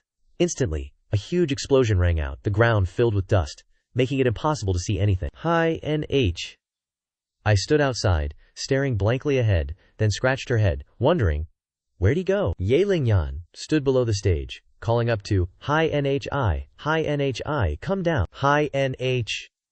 I turned her head, blankly asking, Down, Lingyan-gauge, am I done fighting? But why isn't it like what I imagined? I haven't even started yet, Ye Lingyan said awkwardly, not knowing how to respond, then continued, Hi NHI, not everyone is like Gongzi. Maybe it's just because you're inside your formation, your opponent, Wu Dao, is dead, you've already won. Come down, Hi NH, I happily exclaimed. Is that so? Then, she jumped off the battle stage. The 2 of them then went back to the spectator stand, together, let's go, On the spectator stand, the other disciples of the sect wore dark expressions, staring with wide eyes at the battle that had just taken place. They couldn't believe it, and exclaimed, Did she really just take out Wu Dao? How old is that little girl? Plus, she's only at the profound soul initial stage. On the spectator stand, the other disciples of the sect wore dark expressions, staring with wide eyes at the battle that had just taken place. They couldn't believe it, and exclaimed, Did she just straight up wipe Wu Dao? How old is that little girl? Plus, she's only at the profound soul initial stage. Ji Tianru widened her eyes, gritting her teeth, unable to believe the battle below. How is that possible? How could Wu Dao be completely wiped out by a profound soul initial stage little girl? And she's just a formation master. The disciples of the harmonious joy sect behind her also burst into commotion. Shixiang is dead. The fight wasn't it just starting? This must be an illusion. Even Qitiangang had to sit up straight and observe. There's something wrong with the formation that little girl is using. Jianchen sat up straight, resting his hand on his cheek. A bunch of idiots. Your vision is only focused on the formation. Then he stood straight up, his eyes sharp, and he said, "Can you guys sense it a little? What kind of physique does that little girl have?" 4 spirits sacred body, 1 in a millennium. Possessing 4 paths profound souls, and these 4 paths profound souls are specifically the 4 divine beasts. Using divine beast profound souls as formations, setting up formation foundations, wanting to challenge beyond her level is as easy as eating and drinking. He then chuckled. It can only be said, truly worthy of being the #1 sect under heaven. If profound souls chose a beast type needing 50 kilograms of beast blood, your Cangxuan sect can obtain 50 kilograms of each beast blood among the 4 divine beasts. This kind of foundation is astonishing. Yi Cangxuan laughed loudly. You flatter us. The 4 sect leaders among the other 6 great sects were shocked and astonished. They couldn't believe what Jianchen had just said. Gritting their teeth, their envy was obvious. 4 spirits sacred body Cangxuan sect actually managed to obtain this kind of physique. Moreover, possessing a large amount of divine beast blood. Is that even possible? Ni Juyu angrily thought to himself. Miscalculation. It probably vanished 700 years ago. Who knew there were still so many good things undiscovered? Tian Ru lightly licked her finger. These 2 disciples of Cangxuan sect this generation aren't bad. If they were raised as cauldrons to supply the sects, I believe the sects wouldn't refuse. Shin sect master sat there, thinking to herself. Could it really be you who's returned? Besides you, who else could unlock the sealed divine beast's blood essence? The Grand Elder feigned a cough, but couldn't hide the joy on his face, announcing, the battle for the top 8 is over. The final round. Everyone has the time it takes for 1 incense stick to burn to rest, then it's the battle for the top 4. The disciples of the various sects outside were all whispering. This generation of Cangxuan sect disciples is extraordinary. Yeah, they're unbelievably strong. One killed Song Zhao in 3 moves, another one-shotted Wu Dao, Chitsk. Zhang Kuang seemed to have noticed something different and said, that's not right. It's not just the disciples this time. The Zhu Tian sword has appeared. The 6 major sects gathered at Cangxuan sect, and it's still this strong. Plus, the news of this Zhu Tian sword will shock the entire Cangzhou, but only the 6 major sects came to participate in the Luo Tian convention. There aren't even other spectators. Don't you think something feels off? As he spoke, Zhang Kuang glanced at Ni Juyu, asking for his opinion. Ni Juyu replied, off. So what if something's off? He shrugged nonchalantly. The 6 major sects, gathering the strongest forces of Cangzhou, are all here. Who could possibly destroy us? Is your myriad beast sect only capable of being at the bottom of the 6 major sects? You're a sect master, but you're so timid. Zhang Kuang clicked his tongue and walked away. True. The strongest of Cangzhou are all here. Even if there really is a problem, we can probably deal with it. Outside Cangxuan sect at this moment, Liang Yixiao was strolling along, preparing to ascend the mountain. He grumbled. What bad luck! The Zhu Tian sword conspiracy, which took 1,000 years to acquire. Now I have to protect Cangxuan sect once before I can use it. He immediately turned his head back, angrily saying to the sword floating behind him, can you stop fidgeting? We'll be inside soon. Whoosh whoosh whoosh, the sword buzzed, urging Liang Yixiao. He revealed a bloodthirsty smile. But it's perfect that the 6 major sects are gathered this time.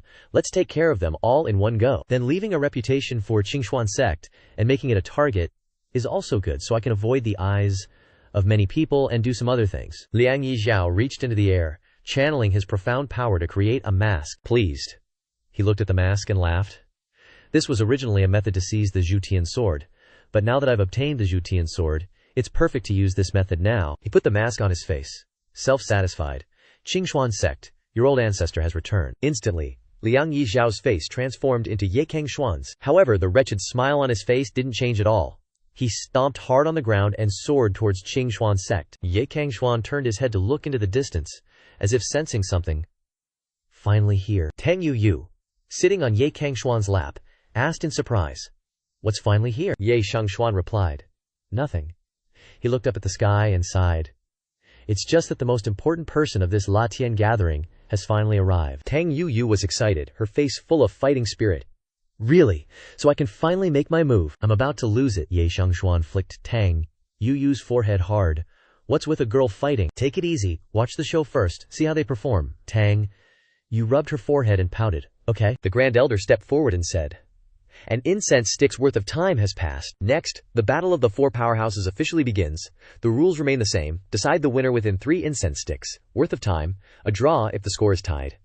Now, for the first round of the 4 powerhouses, Ye Zhier of Cangxuan sect and Zhang Yang of Wanshao sect, please step onto the stage. The surrounding disciples became excited. How interesting. I wonder who will win this time. It's Cangxuan sect's disciple, fighting Wanshu sect's holy son again. Just as Zhang Yang was about to go down to the stage, Zhang Kuang called him back. Wait, are you confident? Zhang Yang smiled nonchalantly. Just be confident in giving it my all. Zhang Kuang then pointed at his son and said, That's good, remember if you can't win, don't force it. Our Wanshao sect is originally last among the 6 great sects. Winning or losing doesn't have a big impact, go. Zhang Yang responded. Alright, he flew straight down to the stage. As soon as Zhang Yang flew down to the stage, Shi turned back to Ye Lingyan and said, Lingyan gauge, then I'll go up. Ye Lingyan nodded slightly. Go ahead. Shi then stepped forward, jumped up, and landed straight onto the stage. The kid clasped her hands in a salute to Zhang Yang, Ye Xier, Cangxuan sect. Zhang Yang also didn't underestimate her, and nodded slightly in return. Zhang Yang, Wan Shao sect. Both looked at each other. Please enlighten me.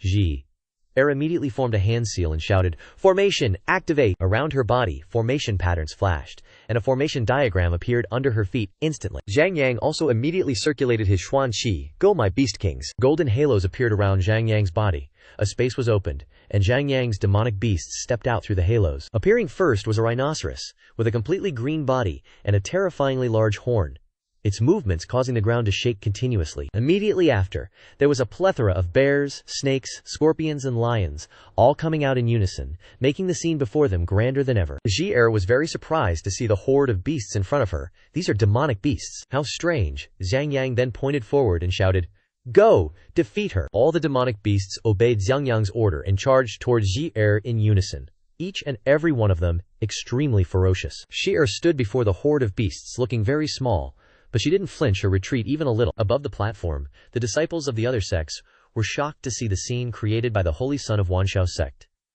There are nearly 300 demonic beasts. At the very least, they are equivalent to Xuanhun demonic beasts. Moreover, there are quite a few beast kings. Is Wanshao sect so strong? Ni Ju. Yu sat on the platform, pointed at Zhang Yang, and turned to talk to Zhang Kuang, Zhang Xiang. This disciple of yours is truly extraordinary. To be able to have contracts with such a large number of demonic beasts, I'm afraid there aren't many young people here who can win. Zhang Kuang closed his eyes and replied, Let Ni Xiang laugh. The contracts are ultimately only with ordinary demonic beasts. If they encounter the aura of a divine beast and don't become like stray dogs, then that's already good. Unless there are no accidents, then defeat is certain. Ni Ju. You shrugged. I'm not so sure, although this girl has a Xuanhun divine beast, it's ultimately just a Xuanhun, not the real thing. I'm not sure if it'll be effective. At this time, below the stage, the rhinoceros's head had charged close to Jier. Stones and soil flew along with the powerful steps of the demonic beast, and threatened to shatter the formation protecting her. As soon as the rhinoceros's foot approached, Jier changed her hand seal and shouted, Wind, fire, ice, lightning! The 4 streams of divine beast power burst forth with a bang, pointing straight at the rhinoceros and the horde of demonic beasts behind it. Jier shouted, Go! The 4 streams of divine beast power immediately charged towards the horde of demonic beasts and engulfed them. The power collided with each other and caused loud explosions. The smoke and dust dissipated. Zhang Yang stood frozen in place, looking at his horde of demonic beasts, all lying prostrate on the ground, unmoving. The disciples on the platform also widened their eyes in disbelief. A clean sweep. She didn't even touch him. Is this formation so strong? Zhang Yang stammered, dumbfounded. You, on the platform, Zhang Kuang, observing the battle, couldn't help but sigh. That formation is seriously OP. Moreover, even the Xuanhun divine beast hasn't even appeared yet. Zhang Kuang turned to Ni Ju Yu and said, My bad for embarrassing myself in front of you, bro. Ni Ju Yu was also shocked. Zhang Yang then knelt down on the stage with a thud. With a blank face, he muttered to himself, Even though I knew I would lose, I never thought I would lose so completely. I simultaneously control 171 demonic beasts, 150 Xuanhun realm beasts, 100 pseudo-king realm beasts, 100 true king realm beasts, and 21 half-emperor realm beasts. He looked up to the sky and lamented, I thought with this many demonic beasts, the younger generation wouldn't be able to beat me, but I couldn't even get close. Within 3 moves, I've lost completely. I asked with a blank expression, Zhang Yang, is it over already? I thought those guys you released were just for show, a warm-up or something. Hearing Xinghe's words, Zhang Yang got angry. You. Then, he turned and left. I stood there, full of question marks. Did I say something wrong? Zhang Yang said as he walked. Forget it, you're strong, I can't argue with you. On the platform, Tang Yu. You clutched her stomach and laughed uncontrollably, haha. That's so hilarious. Gnhi is really adorable. Yi Cangxuan immediately smacked Tang Yu on the head. Be more ladylike, you brat. Then he said, the young sect master of the Wanshou sect relies on external forces. It's normal for his combat strength to be a bit weaker. In the end, he's just average. Zhang Kuang heard this and got angry. What did you say, kid? Ye Cangxuan turned to him and asked, what's wrong? Am I wrong? Zhang Kuang was furious, and Xuanqi surged around him. Jian Chen, who was next to him, sighed. I underestimated him. I didn't expect him to have already entered the venerable realm. Zhang Kuang said to Ye Cangxuan, you're too arrogant, kid. Ye Cangxuan faced Zhang Kuang. So what? What do you want, straight up war? It just so happens that all the disciples of your Wanshou sect have been eliminated. Why not take this opportunity to prove your strength? Need you. You grabbed Zhang Kuang's shoulder from behind, Zhang. Bro, don't get excited. Then he glanced at the battle stage and transmitted his voice to Zhang Kuang. Calm down. There's something fishy about the Cangxuan sect, Nieju. You spoke up. This Luo Tian tournament is very strange. The Cangxuan sect is too arrogant. Also, the two disciples of the Cangxuan sect who fought are unbelievably strong, challenging above their level like it's nothing. We should still be careful. Let's wait for them to take out the Zhu Tian sword first. Before making any plans, Zhang Kuang turned his head and transmitted his voice back. Alright, I'll hold back. Then, he turned back and said to Ye Cangxuan, after the Zhu Tian sword appears, let's see how a cocky guy like you will protect himself. Ye Cangxuan sneered. Why hold back? Forget it. I originally planned to see the strength of the 6 great sects, but now it seems like this generation is worse than the last. Ye Cangxuan turned towards the battle stage and said loudly, if that's the case, then let's change the way we fight. All of your remaining disciples, come at me, all at once. Ye Cangxuan's words caused an uproar throughout the platform. Ye Cangxuan sighed softly. Just right, I just want to prove one thing. The Cangxuan sect is the #1 sect of Cangzhou. The 6 great sects should just stand aside. Qitian Gang and Jitian Rao laughed loudly. Interesting. Zhang Kuang and Niju. You thought to themselves, is this the real goal of the Cangxuan sect? Jian Chen hugged his sword and laughed. They should have done that sooner. Palace Master Qin stood up and said to her disciple, You, come back. Our Yunu Palace will give up next. The holy maiden of the Yunu Palace nodded to her master. As you command, Palace Master. Jian Chen next to him speculated. It seems that Sect Master Qin really has an affair with the Cangxuan sect. Jian Chen then turned down and said to the Supreme Elder, Supreme Elder, should we start now? The people of your Cangxuan sect have already spoken like that. The Supreme Elder was flustered. This, Ye Cangxuan looked at him and said, start it. The Supreme Elder then continued to announce. Then, the remaining participating contestants will all go on stage together to fight Ling Yan and Ye Zhi Nhi of our Cangxuan sect. Ye Cangxuan spoke up unexpectedly. Wait, Jian Chen sneered. What's wrong? Regretting it already, Ye Cangxuan casually replied. How could I be? I just thought putting both of them up would be a bit of a bully, so Zhi Nhi alone is enough. Ling Yan turned back, and Ye Ling Yan gently nodded. Yes, young master. She then patted Xin He's head and said, Shi Nhi, perform well. Don't be careless. Maybe the young master wants to see your true skills. Zhi Nh. I confidently nodded. I know. I'll definitely perform well. Jian Chen sat down in a chair, hiding his expectant smile for the upcoming battle. One person against everyone. Interesting. Zhi Nh. I stepped forward, turning back to Ye Ling Yan Gij, then I'll go. Ye Ling Yan nodded. Good luck. Immediately, Zhi Nh. I jumped down to the battle stage, where all the holy sons, elites, and disciples of the 6 great sects were already waiting. The Grand Elder shouted. Unlimited time, until one side admits defeat or loses the ability to fight. Now, begin the decisive battle. The old man waved his hand like a referee as he spoke. Zhi Nh. I was still very proper. Clasping her hands in a salute to everyone. Ye Zhi Nhi of the Cangxuan sect, request your guidance. The holy son of the Juyu Palace spoke up. Attack together. Seal off all directions. The other 3 simultaneously shouted, Got it! Rolling up their sleeves, they began the battle. The 4 of them immediately circulated their power, pushing their Xuan power to the max, and the ground began to crack. The holy son of the Juyu Palace took the lead. Charging straight forward, immediately after, the holy son of the Qiyan Valley followed closely behind, running quickly towards Zhi Nhi. A purple-robed disciple of the Juyu Palace also ran forward. He held his sword and slashed his palm, and immediately blood flowed down, dripping onto the ground into a large pool. He revealed a bloodthirsty smile. You're a little weak. The pool of blood exuded a poisonous mist, immediately flowing towards Zhi Nhi. Behind them, the other disciples charged forward together, brandishing their weapons and unleashing palm strikes towards Zhi Nhi. Shi Nh. I didn't just stand there and take the hits. She circulated her power, made a hand seal, and then leapt up, somersaulting to avoid the sword strike that the holy son of the Juyong Palace slashed down. As soon as she landed on the ground, GNHI had to quickly jump up to avoid a sky-shattering punch from the holy son of the Qiyan Valley. I quickly formed a hand seal, and immediately the little girl clapped her hands on the ground, and the formation patterns blazed brightly. Xinyi's opponents were trapped within the formation patterns, which wrapped around their bodies, immobilizing them. They struggled in shock. What's going on? Before they could react further, the formation patterns reversed, lifting the 4 disciples high into the air and then slamming them straight down to the ground. They cried out, "This is bad!" But there was no way to escape the formation patterns, so they could only endure being slammed to the ground. All 4 disciples lay sprawled or knelt within the formation patterns, shocked as they watched the patterns change. Even the holy son of the Heihuang sect had to exclaim, "This formation is..." They only saw the formation split into 2 large circles, inside which were interwoven formation patterns forming a star shape. The 2 large circles stood upright, enclosing the space inside into a square, sealing off the escape route of the disciples of the 6 great sects. This was precisely the extremely powerful Qiankun Diandao formation, universe inversion formation. Yuming Holy Sun gritted his teeth and said to everyone, "Everything is frozen. The familiar spatial orientation in front of you, don't let it harm your own people at the crucial moment." GNH.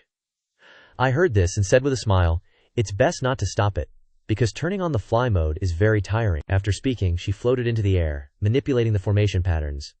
Yuming Holy Sun sneered, "Don't stop. Are you kidding me?" GNH. I puffed up her cheeks. HMPH.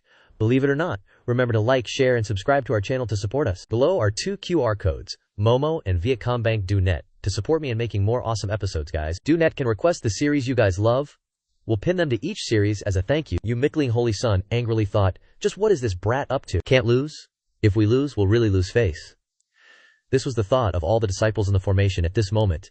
Everyone was straining to lift their bodies and continue breaking the formation, continuing the battle. GNHI floated high above, watching with amusement the faces of the disciples who had just managed to stand up, all of whom were grinding their teeth and glaring at her above. Immediately, GNHI waved both her hands, striking straight down. The disciples standing below transformed the formation into a gravity field 100 times stronger, and the immense pressure instantly crashed down on the disciples below, like Mount Tai pressing down. Bam! They had just managed to stand up straight, and immediately they crashed down, sinking deep into the ground.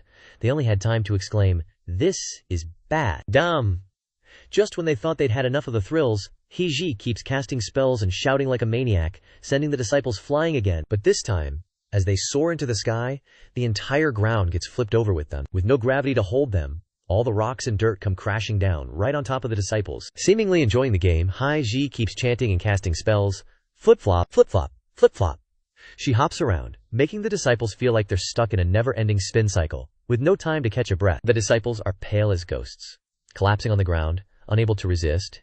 She looks at her masterpiece, feeling super proud. The dust settles, leaving behind 4 disciples from the 6 major sects, lying motionless with their eyes rolled back. She casually flicks her sleeves and floats away, avoiding the dust, a bright smile on her face like she just took care of something super easy. Smug, Heiji floats up, and everyone watching from the stands is dumbfounded. This formation is at least celestial grade. Does Cangxuan sect really have a lineage of this kind of formation? By now, all 4 disciples managed to stand, one using his hands to prop himself up, another holding his chest to stop the blood from gushing out. The Scarlet Flame Valley's holy son grits his teeth. No way! Isn't Cangxuan sect just a third-rate sect? The 9 underworld palaces' holy son, kneeling on one knee, also grinds his teeth. How is this possible? We haven't even touched him, from beginning to end. Ji is floating in the air, still giggling. She turns her head and asks the Grand Elder, "I won, right?" The Grand Elder coughs lightly and waves his hand, announcing loudly, "Cangxuan sect's Ye Shi wins. Cangxuan sect's Ye Ji wins." Heiji lands on the ground, still looking bewildered, unable to believe she won so quickly. On the stands, the disciples of the 6 major sects see Heiji's innocent face, but no one dares to have any bad intentions, all gulping down their fear. The 6 major sects gathered for the ranking battle, and Cangxuan sect takes first place. This is really hard to accept. Is Cangxuan sect hiding something all along? Jian Chen carries his sword on his shoulder and sighs. The Qiankun flip-flop formation, what a great formation. Cangxuan sect hasn't shown up for hundreds of years, but when they do, they're this shocking. Ye Cangxuan smiles politely and asks Jian Chen, "Ye Cangxuan, now that the fight is over and Cangxuan sect is number 1, shouldn't we get down to business?" Jian Chen's eyes suddenly sharpen. I don't care what Cangxuan sect is planning, whether you become one of the 6 major sects or want to wipe us out, but at least the Zhutian sword should show up. Ye Cangxuan just smiles and pats his head. Take it easy, take it easy. There's still one person who hasn't arrived yet. Jian Chen is surprised. There's one more person. Ni Juyu next to him also rests his chin and ponders. The 6 major sects are all here. Who else is qualified to compete for the Zhutian sword? Is there another purpose? Ye Xuan narrows his eyes and replies, his purpose is indeed not to compete for the Zhutian sword. Whether he's qualified or not, I'm not sure, but if he doesn't come, you won't see the Zhutian sword, because right now, the Zhutian sword is in his hands. As for the purpose, not surprisingly, it's probably to kill you guys. The sect leaders sitting here are all shocked, a sharp glint flashing in their eyes. Kill us! Palace Lord Qin exclaims in terror. Could it be that he's really here? Footsteps are heard from outside, walking up the stone steps and entering the battle arena. Ye Cangxuan looks towards the door and says, look, he's here. The sect leaders all turn around at the same time. Who is it? Jian Chen thinks grudgingly. Let me see who can kill me. Zhang Kuang also thinks. Cangxuan sect is so confident.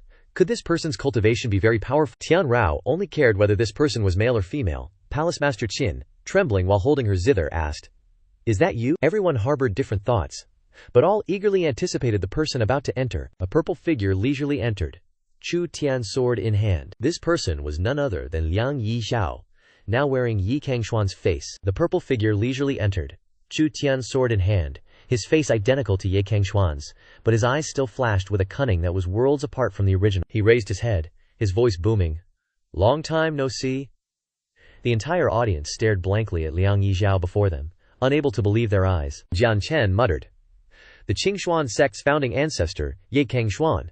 The other sect masters were simultaneously horrified. He's back. Could he really come back? Why would anyone willingly return from the upper realm to the lower realm? Qi Tianru immediately produced a scroll, unfurling it, and observing, this is Ye Cangxuan's portrait scroll. She observed for a moment, then gasped in shock. Exactly the same. He really is back. She pursed her lips, thinking to herself. No wonder the Cangxuan sect is so arrogant this time. With him here, how can I possibly compete? The Supreme Elder's eyes widened in horror. Ancestor, grand ancestor. After exclaiming, he prostrated himself, tears streaming down his face. Finally, the grand ancestor has returned. I knew it. The Supreme Elder happily jumped up and down, then pointed directly at Ye Cangxuan on the platform and said, I knew it. Sure enough, you are the grand ancestor's descendant. You must have known all along that the grand ancestor would return, which is why you were so arrogant and so close to the Cangxuan sect. Tang Yu, lying on Ye Cangxuan's lap, rolled around, haha burp, so hilarious. Hubby, so you're the descendant of Cangxuan sect's grand ancestor. Let me guess. Are you his son or his grandson? Ye Cangxuan darkened his face and smacked Tang Yu on the head. Behave yourself. Tang Yu puffed out her cheeks and sobbed. Why are you blaming me? It's just so funny. Liang Yixiao then turned to speak to the Supreme Elder. You're that kid, Taishang, right? Are you in charge of the Cangxuan sect now? The Supreme Elder blushed and saluted. Liang Yixiao, yes, Grand Ancestor. The sect master has gone to seek a breakthrough opportunity, and I am currently managing the Cangxuan sect. Liang Yixiao scratched his chin. Is that so, I see?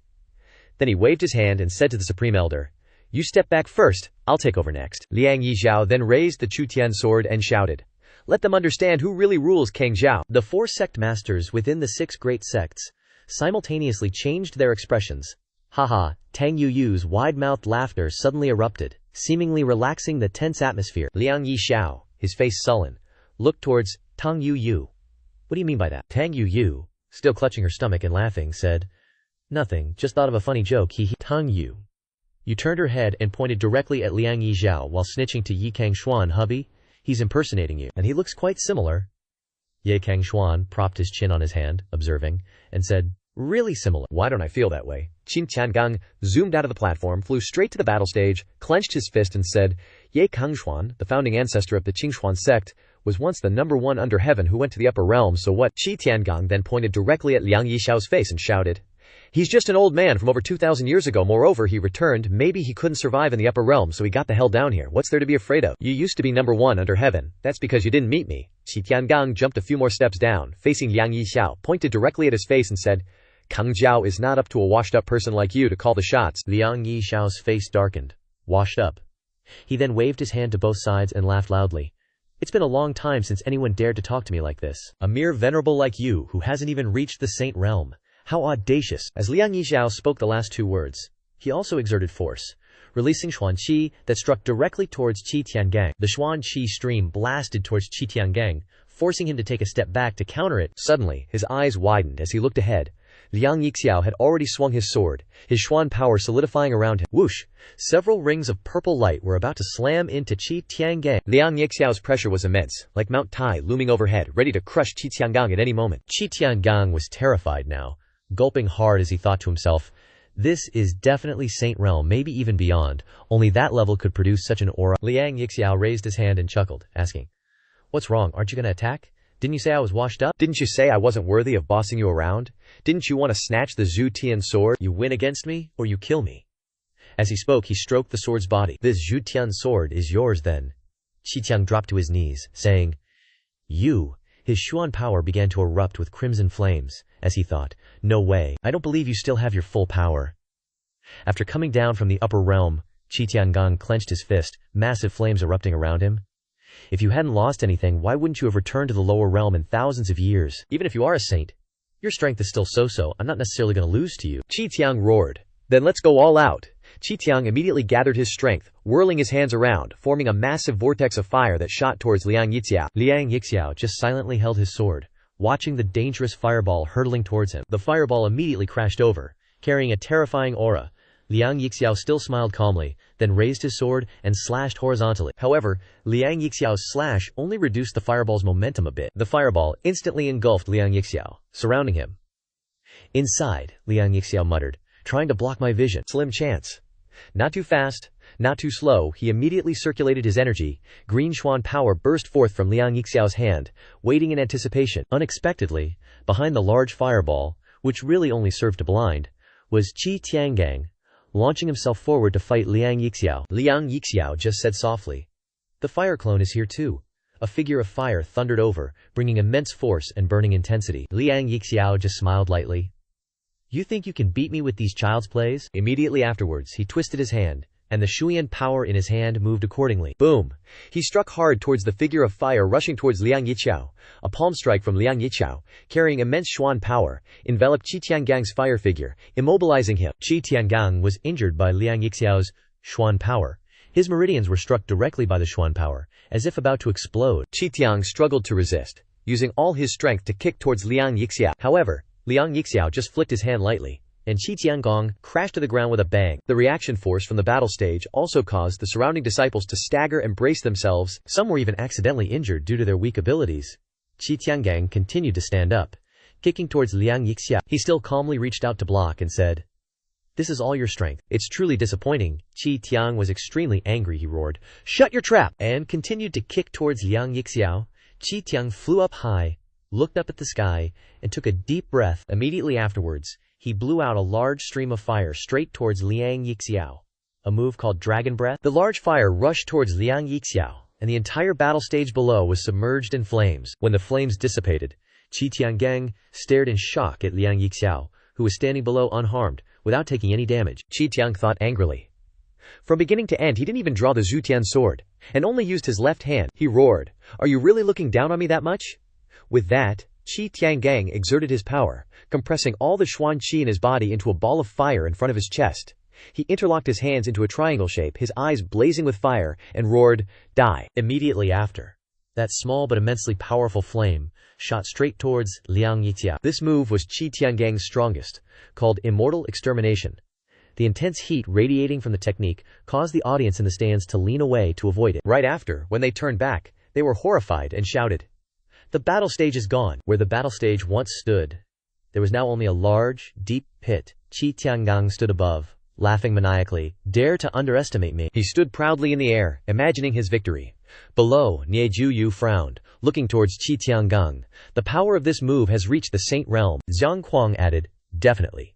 No wonder he is the sect master of Qi Tiangang, ranked second among the mainland sects. With that level of attack, I'm afraid no one could have survived." Jian Chen, resting his chin on his hand, sighed. "The attack power is indeed decent, but unfortunately, the preparation time is too long. With so much time, who couldn't dodge it?" Ni Juyu and Zhang Kuang were startled. Who couldn't dodge it? Immediately after, they looked up at the sky in horror. Could it be? Above, Qi Tiangang was still smug. HMPH. That's all there is to it. Immediately after, Qi Tiang felt someone pat his shoulder. Impatient, he turned around and said, Who is it? He only saw Liang Yixiao behind him, smiling. This move isn't bad. In terms of attack power, it can barely catch my eye. Qi Tian was horrified. How is this possible? How can you be here? Liang Yixiao only replied with a smile. Being able to force me to move 3 feet from my position, you are worthy of me using 5% of my strength. Qi Tian widened his eyes in anger. What?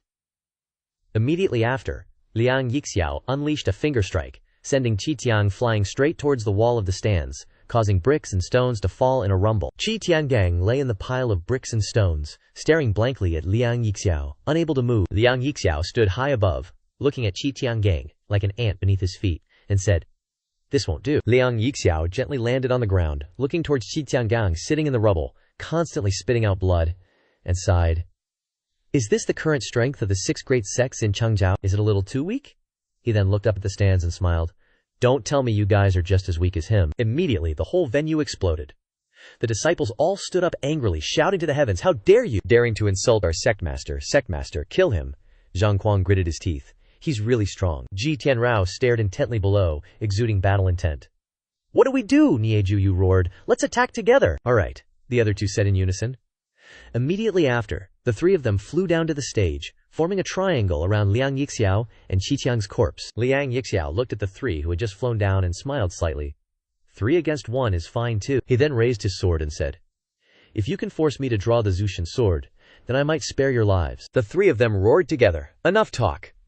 Immediately after, they channeled their Xuan Qi, unleashing their ultimate moves towards Liang Yixiao. 3 streams of purple, pink, and yellow Xuan Qi, like a storm, rushed straight towards the person in the center. He still stood proudly there, smiling lightly, as if he didn't care about these 3 people at all. Liang Yixiao only lightly stomped his foot, and the ground shook. Powerful blue Xuan Qi surged out, enveloping all 3 opponents who were rushing towards him. Inside Liang Yixiao's Xuan Qi, Ji Tianru also had to struggle to resist, thinking to herself, he's really strong. Zhang Kuang also had to brace himself against Liang Yixiao's power, and, moreover, it was the power of a single stomp. Only Nijuyu not only didn't need to resist, but was also able to unleash a claw attack, deflecting the pressing Xuan Qi from Liang Yixiao. Liang Yixiao turned to Nijuyu, amused, and said with a smile, you're not bad either. Quick as lightning, Niju, you launched a claw attack towards Liang Yixiao, unleashing his strongest kick, hoping to land a hit. Despite being at a disadvantage, Nijuyu still clawed at Liang Yixiao, a surge of red power like vines rushing towards him. But instantly, Liang Yixiao sent Nijuyu flying. As he soared through the air, Nijuyu yelled, "You guys hiding down there, gonna stay put." Immediately after, he swiftly unleashed a palm strike, carrying a barrage of red vines, striking hard at Liang Yixiao. He shouted, "False bind." The red vines, as if sentient, simultaneously lunged at Liang Yixiao, latching firmly onto his body. Liang Yixiao sneered, "You think you can trap me with this petty trick?" He immediately raised his hand and squeezed the vines, stabbing towards his eyes. On the other side, Ji Tianrao took a deep breath and shouted, "Ah!" She unleashed a powerful surge of true qi towards Liang Yixiao. Wherever her mystic force went, everything shattered. Niju Yun's red vines, unable to dodge, suffered the same fate, exploding into dust. Zhang Kuang's entire body erupted with dazzling golden mystic force. Zhang Kuang punched the ground hard, and a flood dragon manifested from the void, roaring towards Liang Yixiao. The 3 had all used their ultimate moves in this battle. Sitting on the platform, Cangxuan, about to pop a grape into his mouth, said in surprise, "Whoa, they can even summon the dragon of the half-immortal realm." Tang Yu, chewing on a grape with puffed cheeks, also said, "Yeah, it's a shame. In the end, they're only half-immortals. If they were truly at the immortal realm, they might have had a chance." She looked up and asked Cangxuan if he wasn't going to make a move. Cangxuan just looked down at the battle stage and said, "No rush, I gotta trash talk this round first." Tang, you cracked her knuckles, her eyes blazing with fighting intent. "Alright then, it's just that this guy dared to impersonate you for so long. Later, I will definitely teach him a lesson." Zhang Kuang pointed at Liang Yixiao and shouted, "Flood God, devour him." Nijuyu's vines held Liang Yixiao tight, Ji Tianrao's sonic attack suppressed Liang Yixiao, and Zhang Kuang's flood god accumulated a terrifying surge of mystic force, rushing straight towards Liang Yixiao. The 3 shouted together, "Die!" Liang Yixiao looked at the mystic force gradually engulfing him and chuckled softly. "The 3 of you coordinate well. You're worthy of me drawing my sword." Liang Yixiao then drew his sword, and a dazzling purple light completely overwhelmed the golden light. Here comes the purple flood dragon. The dazzling purple light completely overwhelmed the golden light. With the purple flood dragon, in one strike, a long sword cut appeared on the flood dragon's body, extending from its head to its tail. In an instant, the flood dragon exploded, splitting into 2 halves. Liang Yixiao lightly sheathed his sword. I originally said that if you could take this sword I might spare you, but sadly the three of you couldn't even withstand a third of my strength. A purple line stretched from head to toe appeared on Nieju. You, he panicked. How is this possible? And immediately fell to the ground. Qitian Rao and Zhang Kuang on the other side didn't escape the same fate and all fell. On the platform, Jianchen watched the battle below. Looking at the power of the sword strike that Liang Yixiao just unleashed, he softly sighed. Is this the power of the Zhu Tian sword? To allow an early-stage immortal like you to unleash the power of an immortal king. The fighting spirit in Jianchen's heart blazed fiercely. This sword is indeed the treasure I've been searching for. He immediately jumped straight down to the stage, shouting, The Zhu Tian sword is mine. Sticking his sword firmly into the ground to stabilize his body, Jianchen didn't rush forward, but calmly drew his sword out of its sheath, preparing to strike. I hope your swordsmanship won't disappoint me. Liang Yixiao chuckled softly. How arrogant. Still talking like that even now. Jianchen also laughed and said, Actually, I've always been waiting for an opponent. 700 years ago at the Cangxuan sect, I simply wanted to fight Cangxuan Laozu. I only hate that I wasn't born 3,000 years ago.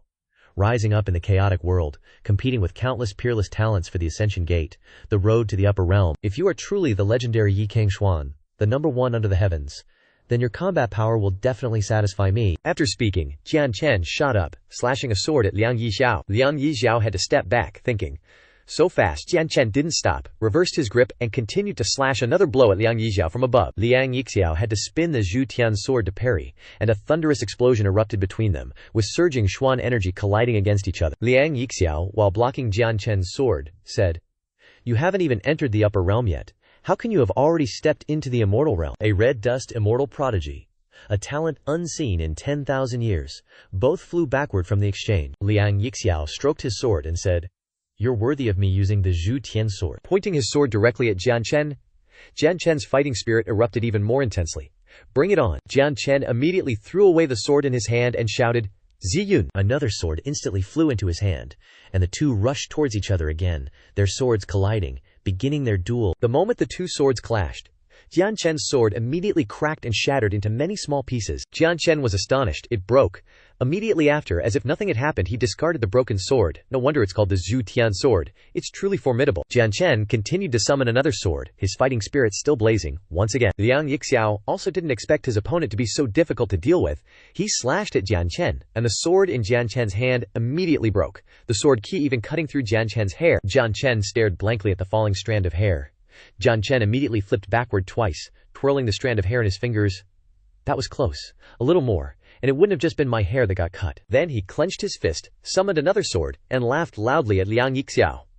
The Zhu Tian sword truly lives up to its name as the only artifact transcending emperor-tier weapons in all the heavens. Once again, disregarding life and death, Jianchen shouted and rushed towards Liang Yixiao. Jianchen, wielding two swords in both hands, his eyes bloodshot, slashed directly at Liang Yixiao. Liang Yixiao swung the Zhu Tian sword to block both of Jianchen's swords, which continued to break. Liang Yixiao lifted his leg and flew up, slashing another sword at Jianchen.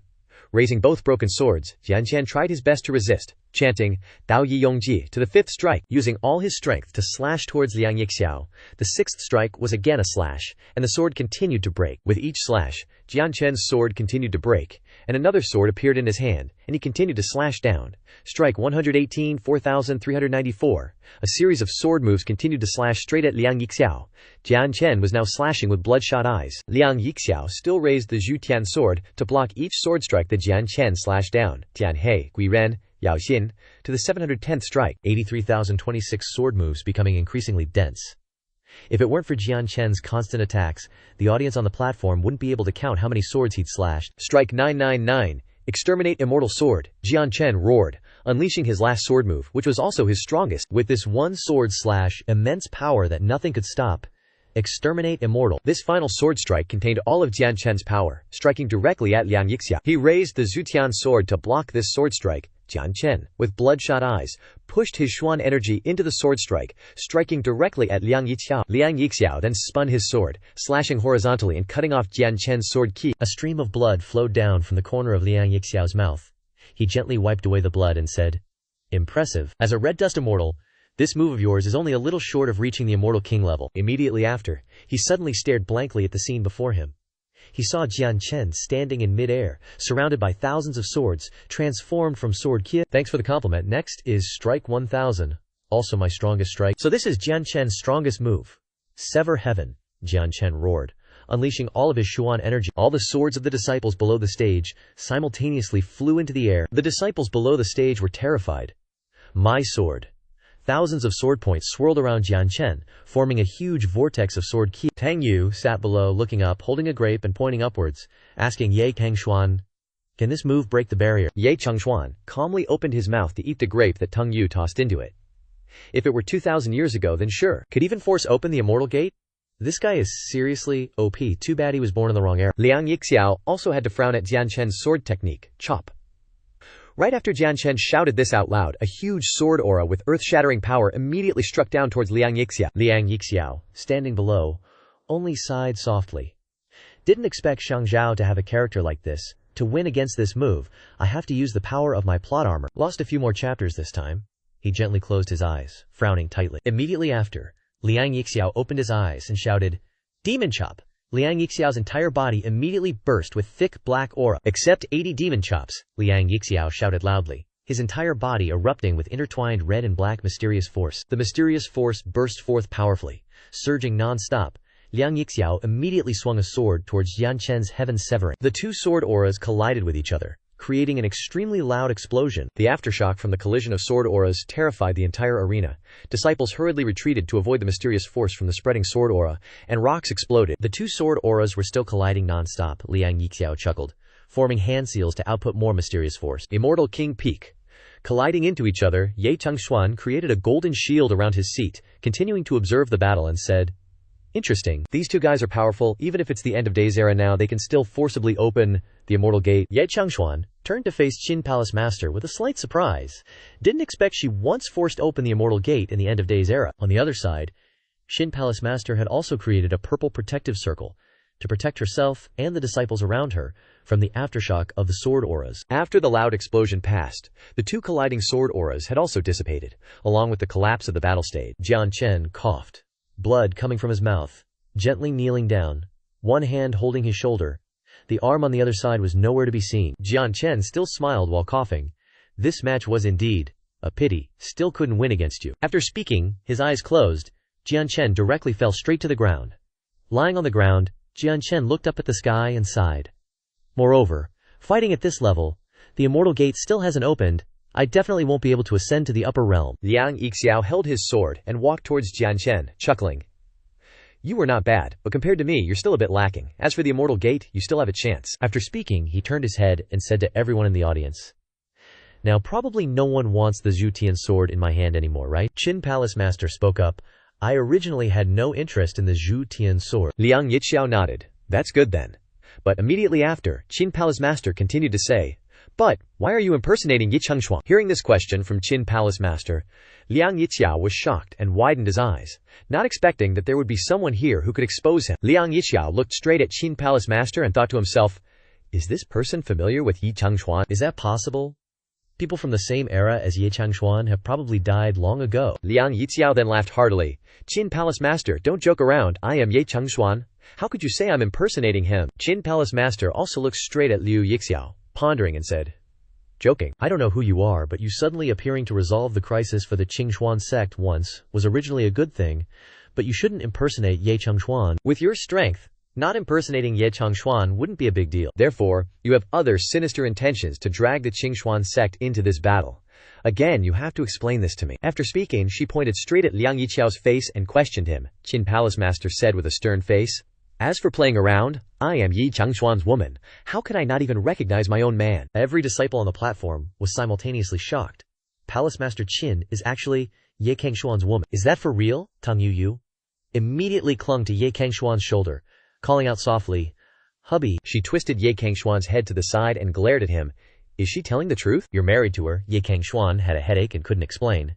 "You're overthinking it." Tang Yu put her hands on her hips and said, "HMPH. Better be." Liang Yixiao looked at Palace Master Qin thoughtfully.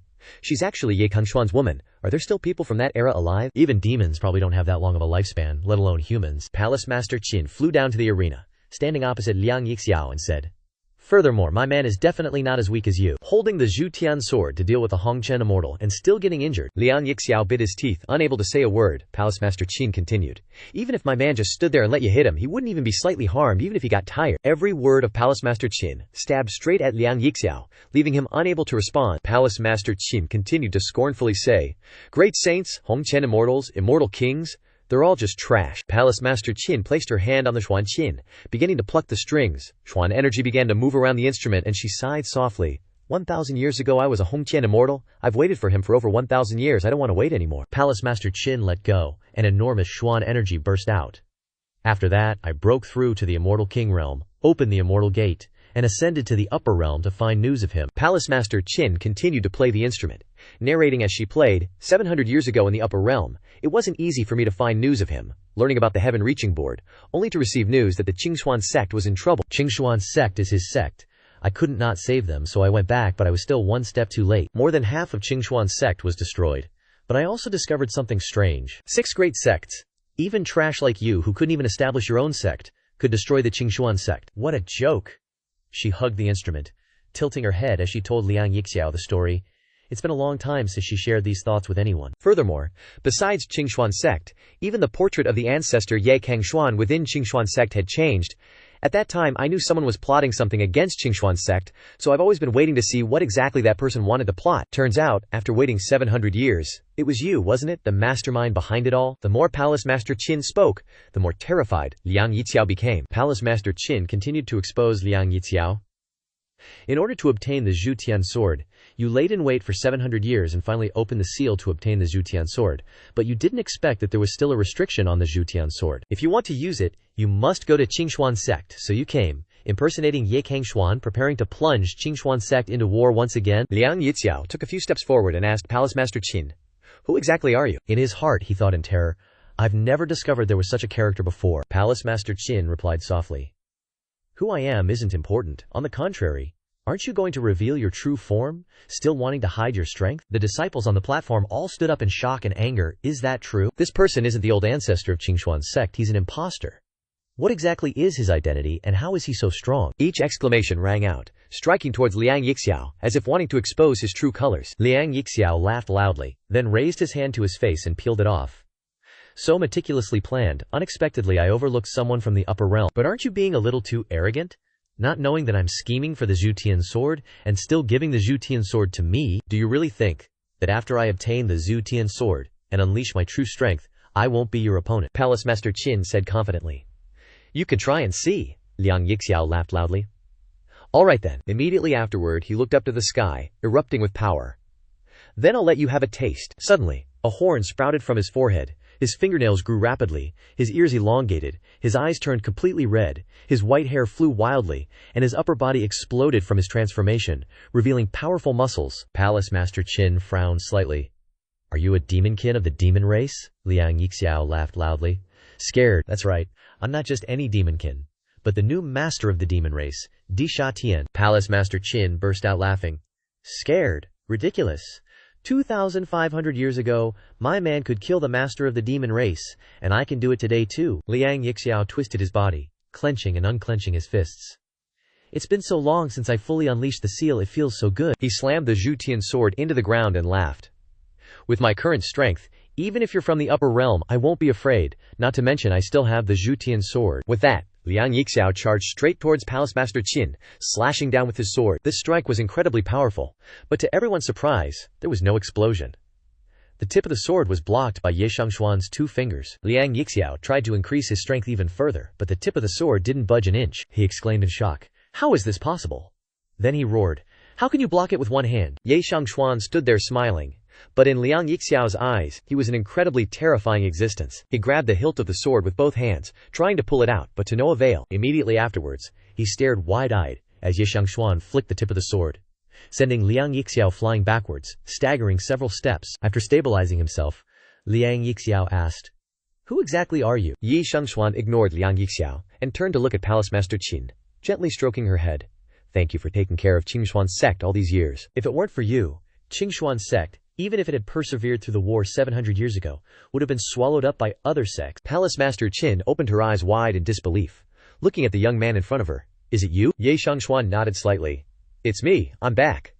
Palace Master Qin threw herself into Ye Xiangshuan's arms and cried, questioning, Where have you been all these years? Why didn't you come back for so long? Do you know how long I've been waiting for you? Ye Xiangshuan just gently stroked her hair without answering. Palace Master Qin released Ye Xiangshuan, continuing to press, Also, what exactly happened? Why have you changed? Even your aura is different. Tang Yu sat on the platform, watching the lovey-dovey couple below, and exploded. She crushed the armrest of the chair, stood up, her eyes bloodshot. That vixen, her whole body exuded monstrous resentment that made it impossible for others not to notice. Palace Master Qin looked towards Tang Yu and asked, Also, who is that girl? Then she turned back and angrily scolded. Ye Xiangshuan, don't tell me you're married and already have kids. Ye Xiangshuan quickly explained. Aren't you familiar with her? You fought her for so long, haven't you seen her true form? She's Tang Yu, Palace Master Qin exclaimed in surprise. She's Tang Yu. She then crossed her arms and questioned Ye Xiangshuan. So you found her first, and after finding her you didn't come to find me. Ye Xiangshuan scratched his head. Well dodging the issue, Ye Xiangshuan turned to look at Liang Yixiao. That's enough catching up. After we settle this matter, we'll have a verbal spar together. Palace Master Qin nodded. Okay, deal. Liang Yixiao looked nervously at Ye Xiangshuan. Ye Xiangshuan just smiled lightly, then cracked his knuckles, introducing himself. This humble one's surname is Ye, name is Cangxuan, the founding ancestor of Cangxuan sect, and also the person you've been disrespecting. Liang Yixiao was shocked, his eyes widened. He couldn't believe he had been making a fool of himself in front of the real deal without even knowing it. Ye Xiangshuan chuckled. This time I need to thank you for helping me clean up these wretched sects, but unfortunately, you still have to die. Liang Yixiao angrily bared his jagged fangs and roared, It's you! You killed my brother, leaving my demon clan without a leader for 1,000 years. Ye Xuan felt it was laughable hearing Liang Yixiao's words. Your demon clan dared to wreak havoc in Cangzhou. You should have considered the possibility of failure. Your brother was like that, and so are you. Ye Xuan slowly raised his hand. You schemed for 1,000 years, finally obtained the Zhu Tian sword, and yet you don't dare to attack me. Come on, let me see how much stronger you are than your brother. Honestly, the fight with your brother was my favorite among all my battles. Liang Yixiao hesitated, not daring to rush forward, thinking to himself, this guy's strength is extraordinary. Just now, my strike towards Qin Mu Ya used 80% of my power, but he caught it bare-handed. I must use my full strength from the start, and take advantage of his underestimation to heavily injure him. Otherwise, victory or defeat will be hard to predict. Liang Yixiao pointed 2 fingers at the spot beneath the horn on his forehead, chanting strange incantations. Then he shouted, Blood burst technique. His strength increased several times, and on his body and forehead, at the spot where he pointed his fingers, mouths with sharp fangs appeared. Ye Xuan just watched, slightly surprised. You're already using a forbidden technique from the start. Seems like you're quite smart. With his strength increased, Liang Yixiao immediately lifted the Zhu Tian sword and slashed straight at Ye Xuan. Ye Xuan simply leaned to the side, dodging the sword strike. Liang Yixiao continued to swing the sword horizontally. Ye Xuan tilted his head back slightly to avoid the tip of the sword that swept past his face. Ye Xuan flicked his finger, hitting the blade of the sword. The sword seemed to be struck by a powerful force, and Liang Yixiao struggled to hold onto it. Liang Yixiao erupted in anger. Go to hell. Immediately unleashing his strongest move, the Zhu Tian sword transformed into thousands of different sword projectiles flying towards Ye Xuan. Ye Xuan's movement technique was super fast. For a moment he seemed to split into 4 Ye Xuans to evade all of Liang Yixiao's sword projectiles. Ye Xuan's dodging movements were very light, seemingly without any effort at all. Just as Liang Yixiao rushed straight towards Ye Xuan with his sword, he didn't seem hurried at all, but simply used 2 fingers to explode with Xuan power, clamping onto the tip of the sword and pushing it away. Ye Xuan flew and punched Liang Yixiao dozens of times so fast, the whole process only took a few seconds, and the spectators on the platform were stunned by this terrifying speed. Ye Xuan looked at Liang Yixiao with disdain. Are you really that weak? Liang Yixiao was panting heavily while angrily chanting unclear incantations, hoping to further increase his strength. Ye Xuan stood aside and yawned loudly, looking bored as hell. How boring. Liang Yixiao was angry, but could only say, You! Then gritted his teeth. Ye Xuan said mockingly, Honestly, you're far inferior to your brother, but you're quite good at trash talk. Your speech must be over 20 chapters long now. Liang Yixiao lunged forward and slashed a sword straight at Ye Xuan's face. Ye Xuan turned to the side and leaned over, easily dodging the slash. Liang Yixiao roared, Shut up! Ye Xuan took the opportunity to add fuel to the fire. Whether it's strength or speed, you're still far inferior to your brother. Liang Yixiao continued to slash at Ye Xuan. Ye Xuan continued to dodge, dodging and saying, And your strength is too terrible, just a bit of a loudmouth, a little bit smart, but in the face of absolute strength, it's all nothing. So what if you obtain the Zhu Tian sword? It seems that the demon clan's leader of this generation is really not good. After speaking, Ye Xuan waved his hand. Liang Yixiao was struck by Xuan power and took a few steps back. Liang Yixiao gritted his teeth, reached out and grabbed the horn on his forehead. Seemingly his horn was growing longer, he said angrily. I'm not as good as my brother. My brother was just a Hong Chen immortal, while I'm already a peak immortal king. My brother lived in Cangxuan, and his territory wasn't even half expanded, while I've annihilated more than half of the #1 heaven underworld, Cangxuan sect, and nearly all of the 6 great sects have been destroyed. I'm not as good as my brother. What a joke. Liang Yixiao laughed and continued. I admit that you're very strong, worthy of being the #1 under heaven. As long as you lived, my demon race would never dare to appear. But unfortunately, you've been gone for over 2,000 years, and Cangzhou is now more than 6 parts in my hands. Even if I die today, Shangzhou will suffer a great loss of vitality, a point where I am much stronger than my brother. Liang Yixiao continued to roar, chanting incantations, a massive amount of Xuan power erupting around him. He looked directly at Ye Shangxuan and said, Today I take the power of faith of billions of demon people. Even if this battle ends and my body is destroyed, I will still kill you. He spread his arms and laughed loudly. From now on, my demon race in Shangzhou will have no more worries. Ye Shangxuan, if you hate someone, hate that you appeared in Shangzhou again. Chapter 86, at Qinglan city of Shangzhou. At this time the people were busy trading on the streets. Suddenly a faint Xuan power seeped into every corner of the city. Several people sitting at a tea shop in the town, as if sensing something, slammed the table and stood up shouting, The Demon Lord is summoning us! The Demon Lord is facing a great enemy and needs our help. Immediately afterward, they shattered their normal human appearances, revealing their original forms as demons with a horn on their heads, shouting, Demon Lord is invincible. The surrounding people saw this and ran away in panic. The demon race has invaded. Run.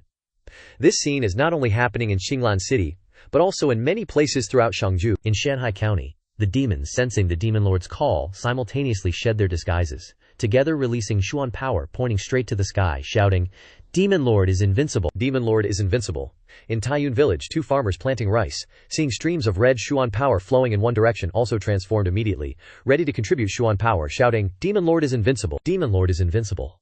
From everywhere echoed the shout, Demon Lord is invincible. Demon Lord is invincible. Demon Lord is invincible.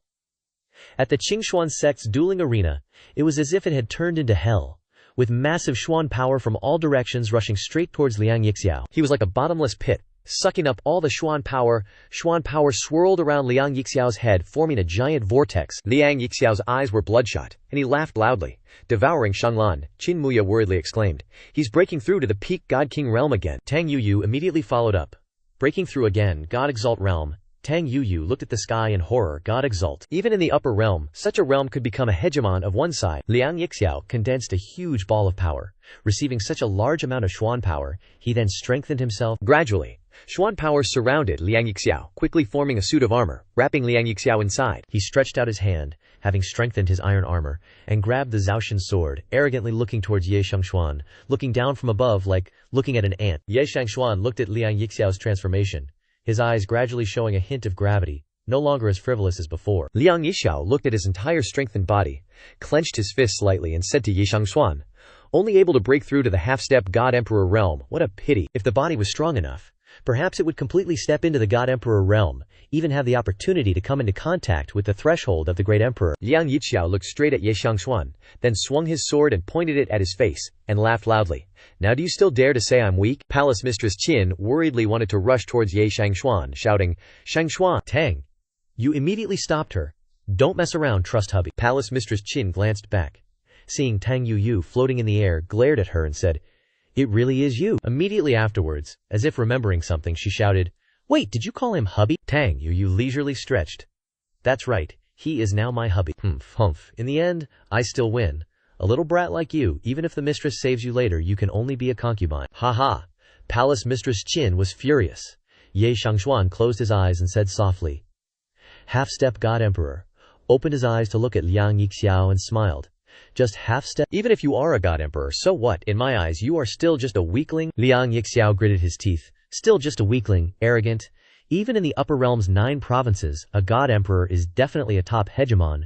Could it be that in your eyes, only the great emperor of a province, the overlord of the upper realm, is not considered a weakling? Ye Cangxuan frowned, resting his chin in thought. Great emperor? Actually, great emperors aren't considered strong. In my eyes, they're still weaklings. Then, as if remembering something interesting, he laughed. But the 9 provinces God Extinction Formation, jointly set up by the 9 provinces great emperors, is pretty awesome. Liang Yixiao gritted his teeth in anger. You Then he swung the Zhutian sword. Then let me see how you defeat this half-step divine emperor. Having said that, he unleashed a sword strike directly at Ye Cangxuan, the sword energy transforming into a large sword slashing down, carrying immense power. Ye Cangxuan quickly dodged, but the sword energy still grazed Ye Cangxuan's right hand. Ye Cangxuan exclaimed, "That's some serious power." Liang Yixiao laughed loudly. "Today I will avenge the humiliation my demon race suffered at your hands 2,000 years ago." With that he roared, urging the Xuan power throughout his body. Ye Cangxuan frowned, holding the wound on his other arm and said, "You can try directly stimulating it." Liang Yixiao was furious. Ye Cangxuan only slightly smirked. Chapter 88. Liang Yixiao directly slashed another sword towards Ye Cangxuan. Tang Yu outside, seeing the power of the sword strike just unleashed, exclaimed in shock, "Did this sword break through the limits of a half-step divine emperor?" Qin Palace Master worriedly clenched her hands in prayer. Cangxuan must win. Ye Cangxuan erupted with fighting spirit. Not bad at all. This move is breaking limits, huh? Plus a bit of the aura of the laws, it even has the flavor of a great emperor's technique. In that case, I have to get a little serious. Saying that, Ye Cangxuan focused his strength into his fist. Behind him appeared a huge, burly warrior, with raging flames around him. The warrior slowly and unhurriedly threw a punch towards the approaching tip of the sword. The tip of the sword and the fist directly collided, creating a huge explosion. The earth and sky shifted. The sword energy tip was shattered by the fist. The fist did not stop, continuing to rush towards Liang Yixiao, creating a huge explosion in the sky. Ye Cangxuan looked up at the sky and laughed softly. Huh? He actually dodged it. Not bad reaction speed. Ye Cangxuan's eyes lit up.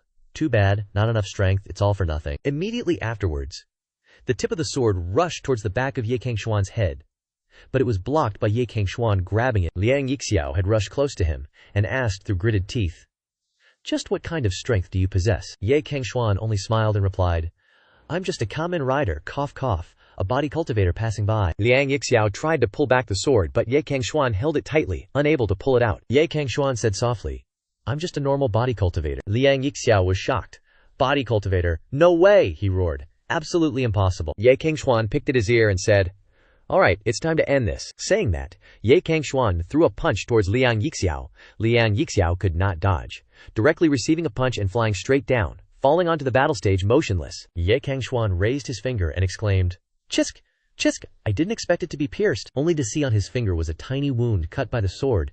He only had a tiny cut on his hand. Ye Cangxuan stretched and massaged his shoulders and said, "Although the previous body had reached the level of reborn from a drop of blood, after the rebirth it finally damaged the origin. But fortunately, in the end, I'm still alive, not struck dead by God." Husband! Tang Yu flew to Ye Cangxuan's side, closely followed by Qin Palace Master, anxiously calling out, "Cangxuan!" Immediately afterwards, as if sensing something, the two girls rushed at each other and fought. Tang Yu rolled up her sleeves and gnashed her teeth. "Are you worthy to call him Cangxuan?" Qin Palace Master also angrily pulled up her sleeves. "Are you worthy to call him husband?" Afterwards, the two girls turned their heads to look at Ye Cangxuan, who was walking over. Tang Yu clung to Ye Cangxuan's arm and said softly, "How could a small fry like him hurt husband?" Qin Palace Master next to her was not to be outdone, shaking Ye Cangxuan's hand worriedly and said, "Cangxuan, are you all right?" Tang Yu chimes in, all smiles. "Listen up, little noob. I wouldn't even bother if it wasn't about Cangxuan's sect. Otherwise, I wouldn't need hubby to step in, I could handle it myself." Unlike some people, who talk big about protecting Cangxuan's sect, but what happens? They can't even win a fight. If it weren't for my hubby, they'd be pushing up daisies already. She throws a provocative look at Palace Master Qin as she says this. Palace Master Qin is furious. Ye Cangxuan, seeing this, gently removes both of them from himself, saying, all right. He then pats both their heads, saying, "No need to argue, everything's been resolved perfectly." Palace Master Qin is still sulking. "Cangxuan, this demoness keeps calling you hubby." Then her eyes welling up with tears. "Have you really married this demoness?" Tang Yu looks up at Ye Cangxuan with sparkling eyes. "Hubby." Ye Cangxuan, doesn't know how to respond. In the main hall of the Cangxuan sect, on the highest platform, where 700 years ago the 10 treasures of the Cangxuan sect were displayed, which were all lost after the incident. Now, the 10 treasures have all returned to their rightful place, appearing complete in the main hall of the Cangxuan sect. Ye Cangxuan says softly, "The treasures are complete, use them well. Learn to rely on these treasures, to continuously cultivate outstanding disciples. Things are meant to be used, not hidden away as precious trinkets. As for the Zhu Tian sword, if any disciple can draw it, it shall belong to them." The Supreme Elder and the various peak leaders, along with the disciples behind them, respectfully bow down and respond, "We obey the old ancestor's command." Ye Cangxuan yawns and steps outside. As for the Jade Maiden sect, They also have a close relationship with the Cangxuan sect, plus these treasures and the resources of the 5 major sects. If you still can't get yourselves together, then the Cangxuan sect should just disband. We're leaving now. Having said that, Ye Cangxuan, Palace Master Qin, and Tang Yu, you step out of the main hall of the Cangxuan sect together. Elder Zihe, seeing Ye Cangxuan step out, is shocked. Is the old ancestor leaving? The various peak leaders chimes in. Is the old ancestor leaving? Old ancestor. Cangxuan sect has only just begun to prosper. Old ancestor. Ye Cangxuan turns back and says to everyone, rely on yourselves. Don't expect someone else to come and save you. I am also very busy. I have my own things to do. This time I came back to Cangzhou was actually just an accident. After speaking, he flies away. At this moment, outside the edge of the forest of the Cangxuan sect, Ye Cangxuan is standing facing 3 girls, Ye Lingyan, Shi Er, and Qin Muya. Ye Cangxuan then says, you guys, you probably want to follow me, right? There may be dangers lurking everywhere on this journey. Ye Lingyan directly bows and says, I am willing to follow young master. Ji Er points to herself and laughs, Master, aren't I your disciple? Do you want to chase your disciple away? Qin Muya gently plucks the strings of her zither and says, You probably want to ask me, right? Hearing this, Ye Cangxuan makes up his mind. All right. Then let's go together. Qin Muya then moves closer to Ye Cangxuan, her face almost touching his, and asks, Cangxuan, you still haven't answered my question. Have you really married this woman? Ye Cangxuan's face darkens and he stutters. Unable to answer, Tang Yu, who is on Ye Cangxuan's shoulder, just smiles, showing her 2 adorable little fangs. He pretends to cough, turns around, and says, all right, let's go. If you have chosen to follow me, then your strength needs to be upgraded. Tang Yu turns her head back and sticks her tongue out at Qin Muya. Ye Cangxuan leads the group forward, thinking to himself, Heaven, I don't believe I can't beat you. After walking for a while, the 5 of them arrive at the Divine Beast Valley. Tang Yu, on Ye Cangxuan's shoulder, exclaims, It's been 2,000 years since I've been here. I didn't expect it to have changed so much. This place is like a paradise, with flowing streams, lush greenery, and singing birds. Ye Cangxuan looks around for a while and also exclaims, It seems those old guys are living quite comfortably. Shi Er looks at the scene before her in surprise and gasps, This place is so beautiful. Ye Lingyan was also super surprised. Cangzhou actually has such an immortal paradise. Calling Divine Beast Valley an immortal paradise isn't an overstatement, Tang Yu explained. This place is forged by the spiritual essence of 4 old fogies, so it's obviously no slouch. Ye Lingyan's eyes went wide as she asked, This is the legendary Divine Beast Valley. Qin Muya asked, Tang Yu, you've been here before. Tang Yu proudly stuck out her chest. Of course I've been here, and my husband himself brought me. Then, as if she'd just realized something, she pointed at Qin Muya. Wait, no way, you haven't been here yet, Tang. You burst out laughing. Ha ha, looks like your standing in husband's heart isn't all that much. Qin Muya puffed out her cheeks, annoyed. Ye Cangxuan then barked, Tang Yu, that's enough. Stop bothering me already. Back then you were the one who insisted on coming along. You threatened to cause a scene if I didn't take you, and now you have the nerve to say I personally brought you here. Tang Yu pursed her lips tightly, not uttering a single word.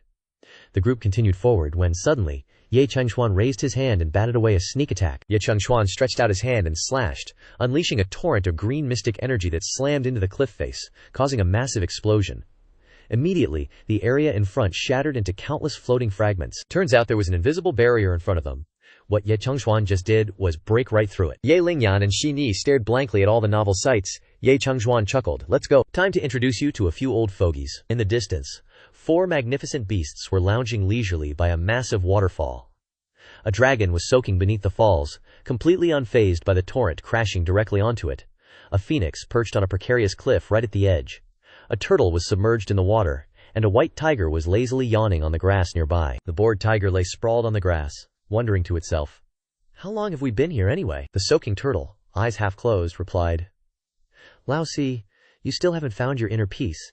It's only been 2,000 years, and you're already itching to go out. The phoenix then turned its head to glance at its companions below.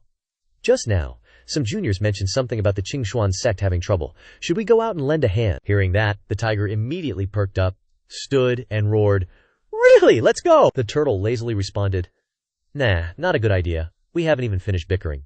The dragon then chimed in, Absolutely not. If we leave here, the seal will definitely break. Cangxuan isn't in Cangzhou right now, so chaos could easily erupt. Hearing that, the tiger roared, If you guys aren't going, I'll just go by myself then. The 3 of you are more than enough to keep man's house suppressed.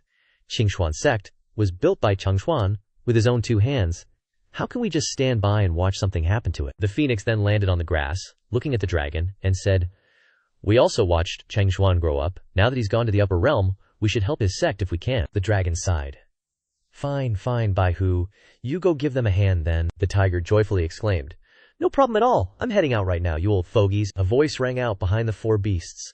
All four spun their heads around, asking cautiously, Who's there? It was Ye Cangxuan and his group, slowly walking closer. Ye Cangxuan then spoke again. But I've already sorted out the Cangxuan sect's issues myself. You old fogies should just chill here and enjoy your retirement. All four beasts cried out in unison, thrilled. Cangxuan, the dragon, stepped forward eagerly and asked, You're back from the upper realm. Ye Cangxuan scratched his ear, sheepishly replying, You could say I got knocked back down. The dragon was shocked. There's someone in the upper realm who can actually beat you. Ye Cangxuan gently closed his eyes and let out a long, wry sigh. Well, physically maybe not, but isn't there still? With that, he pointed a finger skyward. Then Ye Cangxuan turned back to the four divine beasts. Alright, let's get down to business. What's the situation in Manhua like these days? The tiger glumly replied. Before you left, you personally went and suppressed it. It's been stable since then. Though there are occasional tremors, they haven't managed to break the seal. Seeing this, Ye Cangxuan said, Unseal it, right? I want to go in myself and grab some stuff. The dragon was surprised. You serious? Turtle chimed in. Once the seal is broken this time, it won't be easy to reseal it. After all, it's the power of a realm of billions of people. Can't be underestimated. Ye Cangxuan had already made up his mind and said, It's fine. If I can suppress it once, I can suppress it twice. Besides, Manhua was originally a part of the Cangxuan continent. Not all the people of Manhua are barbarians who only know how to suck blood. People are born good. They should also see the sunlight. Tang Yuyu, sitting on Ye Cangxuan's shoulder, whined. Hubby, you don't have to do this for me, Ye Cangxuan retorted. If you think about it, you and I are of the same bloodline. Apart from the man race physique, what kind of body can cultivate to my level? He then raised his hand and said, My physique is only for body refining. I couldn't even enter the spirit sea, yet I still became the #1 in the world. But from beginning to end I could feel that there were still limits to my body that I couldn't break through. I'm preparing to go back and find a way. After saying that, he clenched his fist. The dragon spoke. Forget it. The turtle followed up. Since you've said so, then let Manhua return to the Cangxuan continent. Ye Cangxuan solemnly bowed and said, Thank you. The dragon then flew out of the waterfall, stood in front of Ye Cangxuan, and said, I don't know if this decision is good or bad. After saying that, he turned his head to the remaining beasts and said, Let's do it together. The other three beasts said in unison. Okay? The four beasts stood in four different directions, and immediately, the positions under the feet of the four beasts lit up, hitting the four beasts' blessing formation. As soon as the word release was shouted, a beam of light from the center of the formation lit up, soaring into the sky, causing the people behind to cover their eyes and retreat. Ye Cangxuan indifferently watched the beam of light shining higher and higher, becoming brighter and brighter, and exuding great power. Gradually, a vortex appeared in the middle of the beam, and the waterfall gradually receded, revealing huge rocks. Ye Cangxuan cupped his hands and repeated to the four divine beasts, Thank you. Then immediately jumped down. Chapter 93. Ye Cangxuan said to the four beasts, Before I completely suppress Huangzhou, the people of Huangzhou cannot leave. So, you old geezers are now considered free. The dragon then said, What freedom? We are already satisfied with having a place to stay. The tiger raised its head to the sky and roared, then happily raised both front paws and waved them. Finally, I can leave the Divine Beast Valley. I'm so uncomfortable. The dragon was angry. You!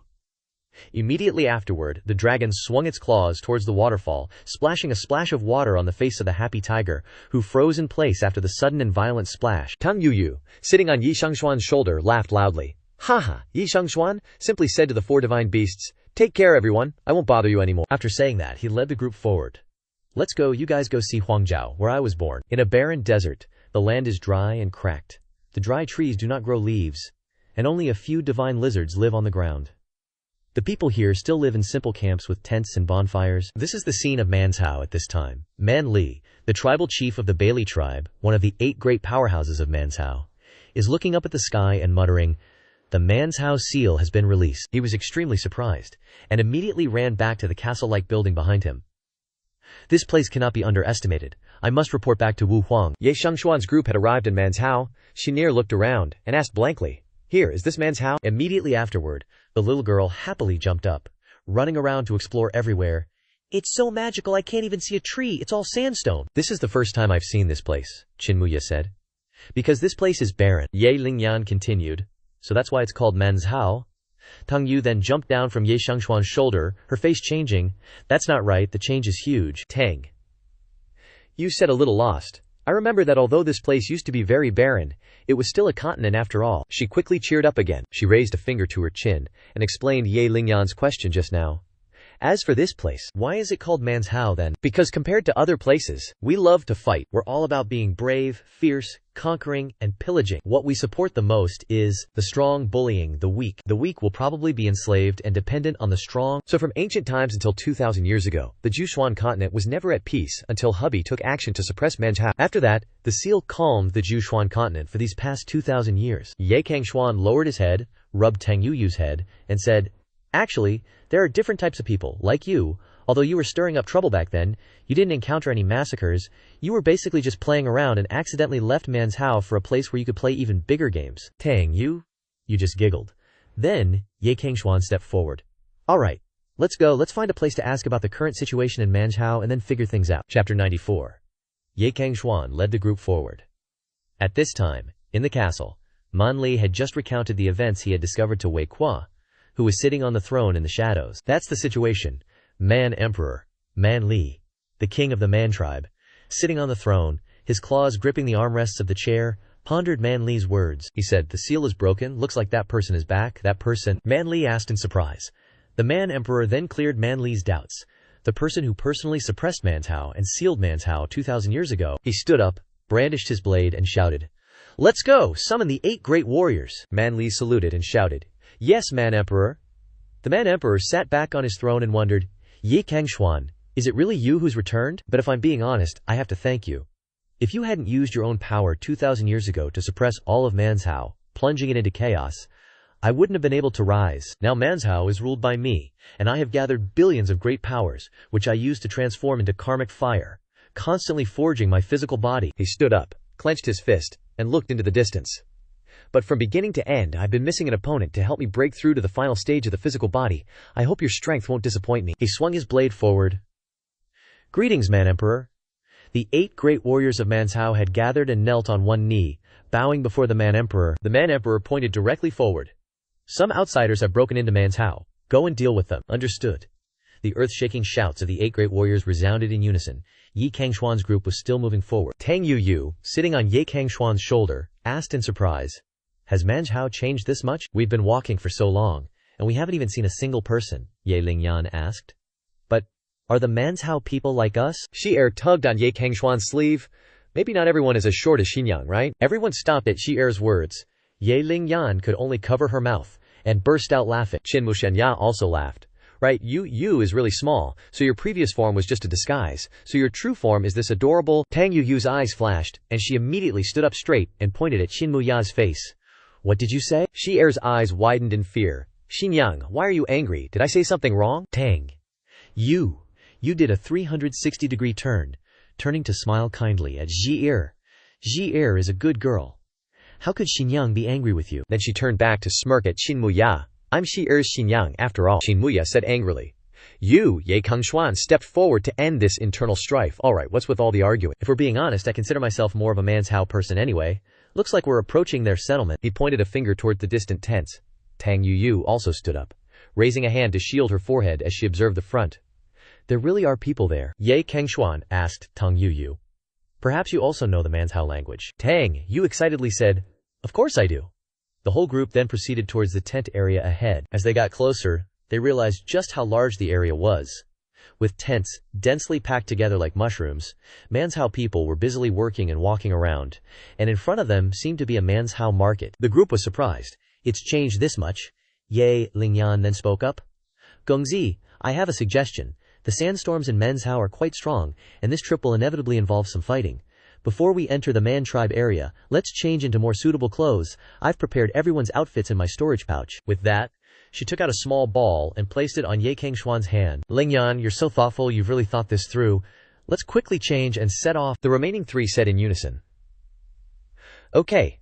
After changing, everyone was wearing light, easily maneuverable outfits. Ye Cangxuan said, 'Now that we've changed, let's officially head to the Man tribe market.' The group advanced forward.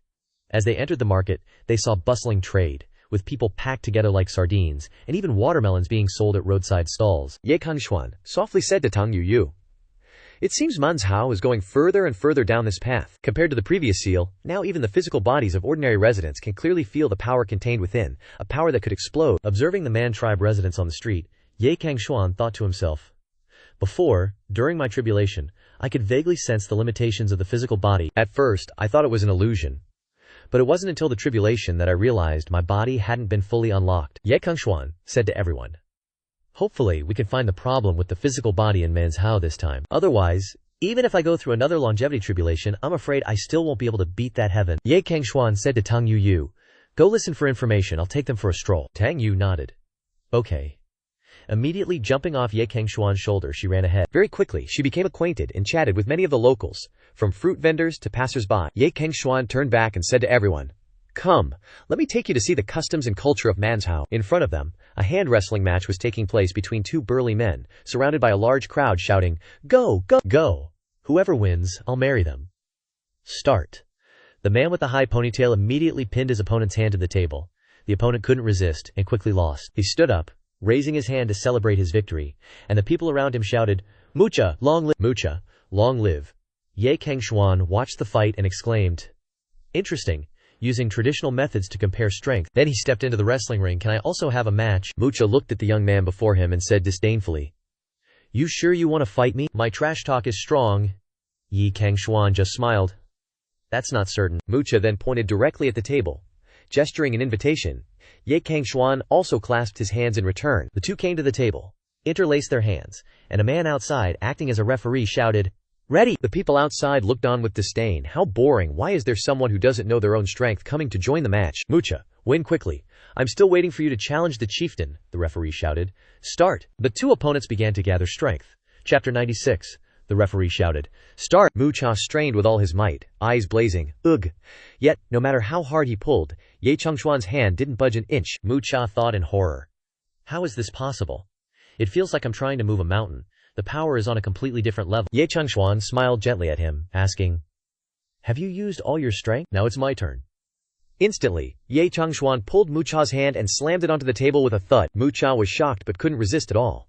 The onlookers were also startled. He lost. Mucha lost again. How can this be? Cangxuan stood up calmly and said, I was holding back. Mucha clutched his arm that had just been slammed down, staring at Cangxuan with a horrified expression, as if seeing a monster. Mucha stood up, bowed his head and said, I lost. In everyone's heart your strength is indeed formidable. I've only felt this level of power on the chieftain before. Even though you are weak, your strength is strong. I looked down on you before. I apologize for my previous behavior. After speaking, Mucha bowed to Cangxuan. The spectators outside widened their eyes. Mucha is apologizing. Could it be that this guy's strength is really even greater than the chieftain's, but he's so weak? Cangxuan reached out his hand slightly and said, stand up, he thought to himself. The atmosphere of Manhwa has improved to this extent. Mucha clasped his hands and insisted, but I've been standing all along. Cangxuan propped his chin and thought, and there's this guy's strength. Truthfully, it has already surpassed the Xuan realm. If ordinary residents are like this, then can the person with the strongest physique in Manhwa truly unlock the limits of the flesh? Hubby. Tang Yu returned and jumped to hug Cangxuan's neck, asking, what are you guys doing? So many spectators. Cangxuan grabbed Tang Yu and put her on his shoulder, asking, how was your investigation? Tang Yu calmly said, I've investigated almost everything. It's true that seeing is believing. No wonder Manhwa has changed so much. Most of them have changed. Also, the Yu-Ma sect is gone. Now there are no sects in Manhwa, only tribal dynasties. The Man dynasty unifies the entire Manhwa, managing large tribes and countless small tribes. The closer a tribe is to the central dynasty, the stronger its position and strength. Cangxuan was surprised. Manhwa is unified again. If that's the case, the person who is likely to unlock the limits of the flesh is probably the Man Emperor. He then asked Tang Yu, do you know the location of the Man dynasty palace? Tang Yu shook her head. I'm not too clear on that.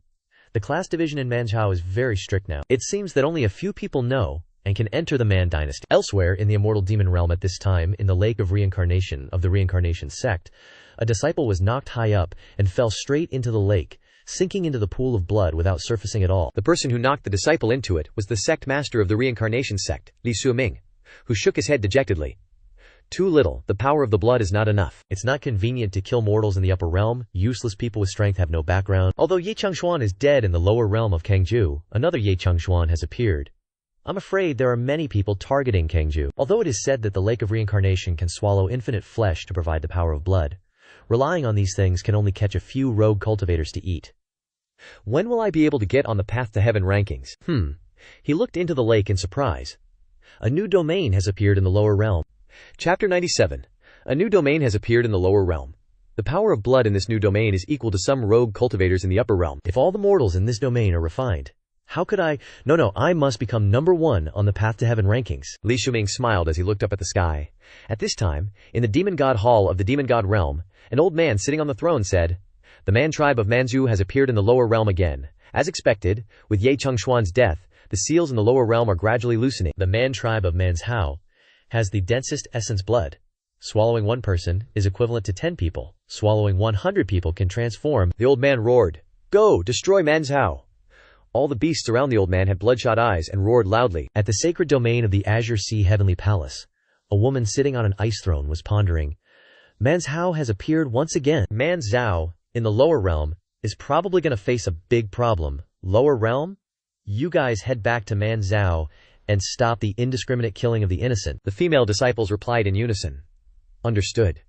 The woman stood up and walked out, muttering to herself, "With me here, I won't let your lower realm face any danger." At this moment, a rift suddenly appeared in the clear blue sky of Manzhu, its insides as red as blood. Immediately afterwards, a pair of feet slowly came through the gap, landing on Manzhu. Li Shuming successfully passed through the rift to Manzhu. He licked his lips, his face excited.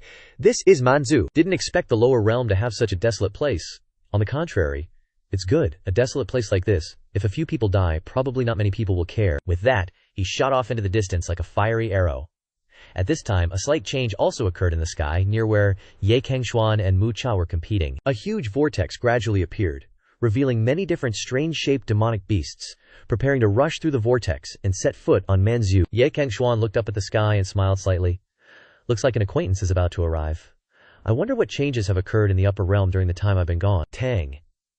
You pouted coquettishly beside him. Hubby, I want to arm wrestle too. I want to play. Ye Cangxuan said helplessly. All right, if you want to play, go ahead.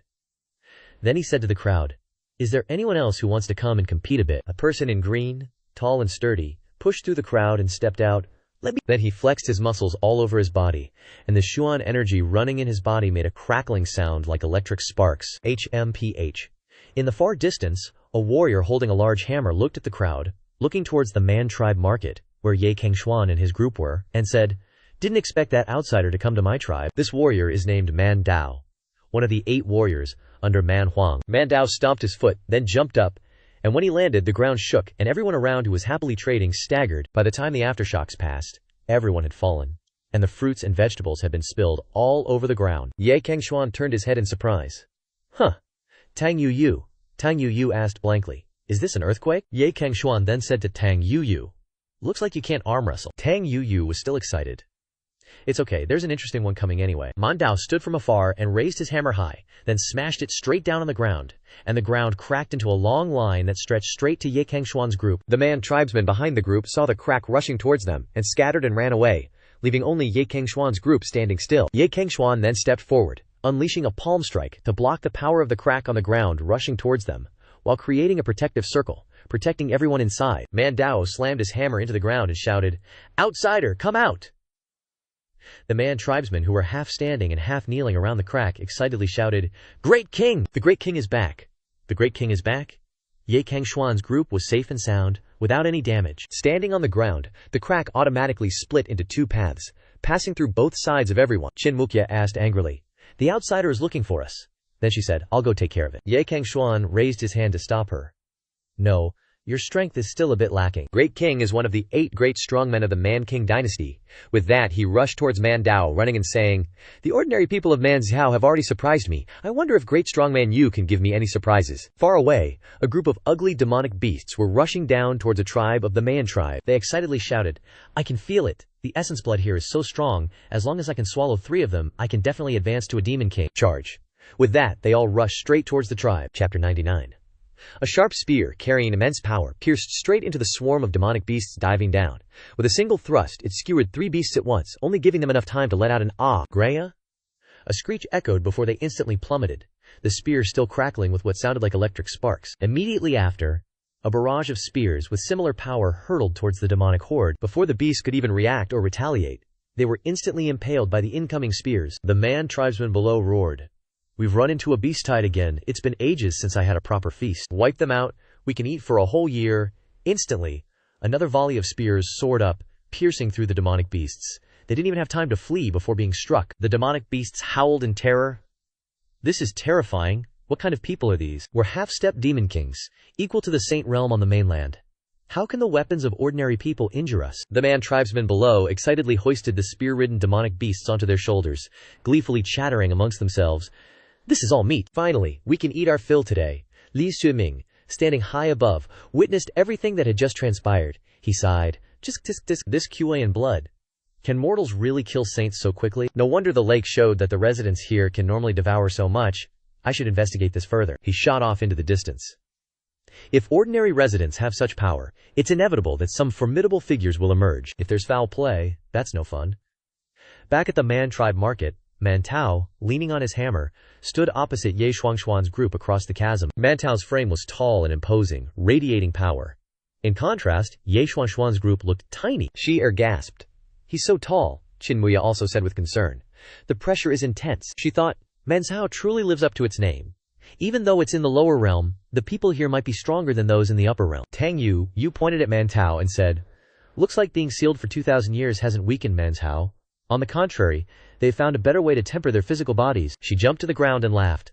Husband, I'll leave him to you, Ye Xuan nodded and said. Rest assured. Immediately after, Ye Shuangshuan walked straight towards Mantao. Mantao looked down at the small Ye Shuangshuan below and said, you're from the outside. Ye Shuangshuan tilted his head up slightly and scratched it. From the outside, I guess you could say that. Before he could finish the word say, Mantao's hammer slammed down on Ye Shuangshuan's head. Ye Lingyan cried out in fear. Young master. Mantao's eyes blazed with fury. Da! The hammer swiftly crashed down on the spot where Ye Shuangshuan had been standing, generating a massive shockwave that pushed the group behind him back several steps. However, contrary to Mantao's expectations, the hammer didn't hit the ground. It was stopped by two of Ye Shuangshuan's fingers, hovering in midair. Ye Shuangshuan smirked. You don't even bother with trash talk, just straight up with the sneak attack, not giving me any time to prepare. The group behind him happily watched Ye Shuangshuan, completely unharmed. Mantao gripped the hammer tightly and said, worthy of being from the outside. Once again he roared and directly swung his fist at Ye Shuangshuan. Chapter 100. Mantao's fist directly struck the hammerhead, adding even more power to the strike, smashing down on Ye Shuangshuan. Dust and smoke billowed around them. The hammerhead inched down a bit. Though still blocked by Ye Shuangshuan now had to use his entire hand to support it. Ye Shuangshuan closed his eyes and said, not bad power in that one. Mantao was shocked. He's not dead. He tried to pull the hammer back, but it seemed like an immense force was holding it down, terrifying him. How is this possible? Ye Shuangshuan opened his eyes and said, well, you've made 2 moves already. It's my turn now, right? Instantly he pushed the hammerhead back up. The massive force sent Mantao reeling backwards, unable to release the hammer, and he was sent crashing to the ground. Not stopping there, Ye Cangxuan, as if feeling no weight at all, kept swinging the hammer, slamming it hard into the ground. Mantao's hand, stuck firmly to the hammer's handle, was also smashed up and down along with it. Halfway through the smashing, Ye Cangxuan suddenly felt his hand lighten up. Looking down, the hammerhead had shattered, leaving only a small piece in his hand. Ye Cangxuan shook his head. This weapon is trash. I just got a little power, and it's already destroyed. Ye Cangxuan calmly looked at the remains of the hammer stuck firmly in the ground. Mantao raised his hand and waved it a couple of times. A coughing sound came from under the pile of rocks, and immediately after, Mantao burst through the rocks and flew up with a grunt. With a grunt, he stood there covered in dirt, staring at Ye Cangxuan, and said, one more time. Ye Cangxuan waved his hand and shook his head. No need. Your physical body is indeed not bad, but it's not the type one want. Ye Cangxuan then jumped up, placing one hand on top of Mantao's head, stepping on his stomach, and said, therefore, let's end this. After speaking, he swung his hand down hard, and Mantao also fell to the ground with a thud, without any resistance. Challenge 101. Tisk tisk tisk. Mantao lay on the ground, unable to get up. The ground around Mantao's position also cracked all over. Ye Cangxuan looked at Mantao and assessed. This body is not bad. It doesn't have any damage. Even at this point, the defense is equal to the Huang realm. Ye Cangxuan shook his head. It's a pity it only has defense, no strength. Mantao lay on the ground and said, if you've already won, just kill me already. Ye Cangxuan just smiled. It doesn't have to be like that. I'm not the type to kill people just because. I just need you to answer me one question. Where is the royal palace of the Man dynasty? Li Shuming was observing the battle between Mantao and Ye Cangxuan. From afar, he sighed. HMPH. Just a village chief from a small tribe is already this powerful. In the upper realm, this kind of person could be a hegemon. Li Zuming continued to look at Ye Cangxuan and pondered. And this guy easily defeated a hegemon-level existence like that. This Manzhu is not ordinary. Li Chueming then extended his hand to calculate, but he was suddenly shocked. I can't see this person's origins. How is this possible? He waved his hand, and a vortex appeared behind him. It was the supreme treasure reincarnation mirror of the reincarnation sect. He said, an existence at this level. I don't believe you suddenly appeared like this. The vortex shined directly on Ye Cangxuan, Li Xiuming said to himself. Although the reincarnation mirror can't calculate your past life, it's not difficult to find out about your current parents. It's already cost me 1/3 of my spiritual energy just to start. Immediately after, the reincarnation mirror began to glow. Li Xiuming also widened his eyes in shock. What? Only to see the reincarnation mirror suddenly crack into pieces, and then shatter like a mirror? Li Xiuming was also blown away by the backlash from the broken reincarnation mirror, and shouted, ah ah ah! Heavily injured, Li Xiuming spat out a mouthful of blood, burning with anger. He is actually Ye Cangxuan. Ye Cangxuan is still not dead. Li Xiuming took a step back, muttering to himself, no way, I can't stay here any longer. I must tell someone else about this. Ye Cangxuan, who suppressed the heavens for thousands of years, is still alive. We absolutely can't let him return to the upper realm to continue suppressing the heavens. Li Xiuming immediately opened a spatial rift in the sky. While he is still weak, his current strength hasn't recovered. We must kill him in the cradle. Li Xiuming quickly rushed into the rift. Otherwise, where would I get a chance to rise up? Must kill him, definitely. After speaking, he clenched his fist, his eyes filled with resentment as he looked towards Ye Cangxuan. Challenge 102. Ye Cangxuan glanced at the distant sky, only to see a red rift slowly closing. Ye Cangxuan just smiled. It's still exposed, but it doesn't matter. I just don't know if those old acquaintances of mine really want to come and meet me in person. After that, he turned around and said to Ye Lingyan and the group, let's go, the Man Dynasty is still far away. The gang merrily continued their journey. Mountain ranges overlapped. The Man Dynasty was a sturdy fortress, magnificent to behold. At that moment, inside the Grand Hall, a soldier was kneeling, reporting to the Man Emperor, Your Majesty, Man Tao has lost. The Man Emperor was astonished. Lost?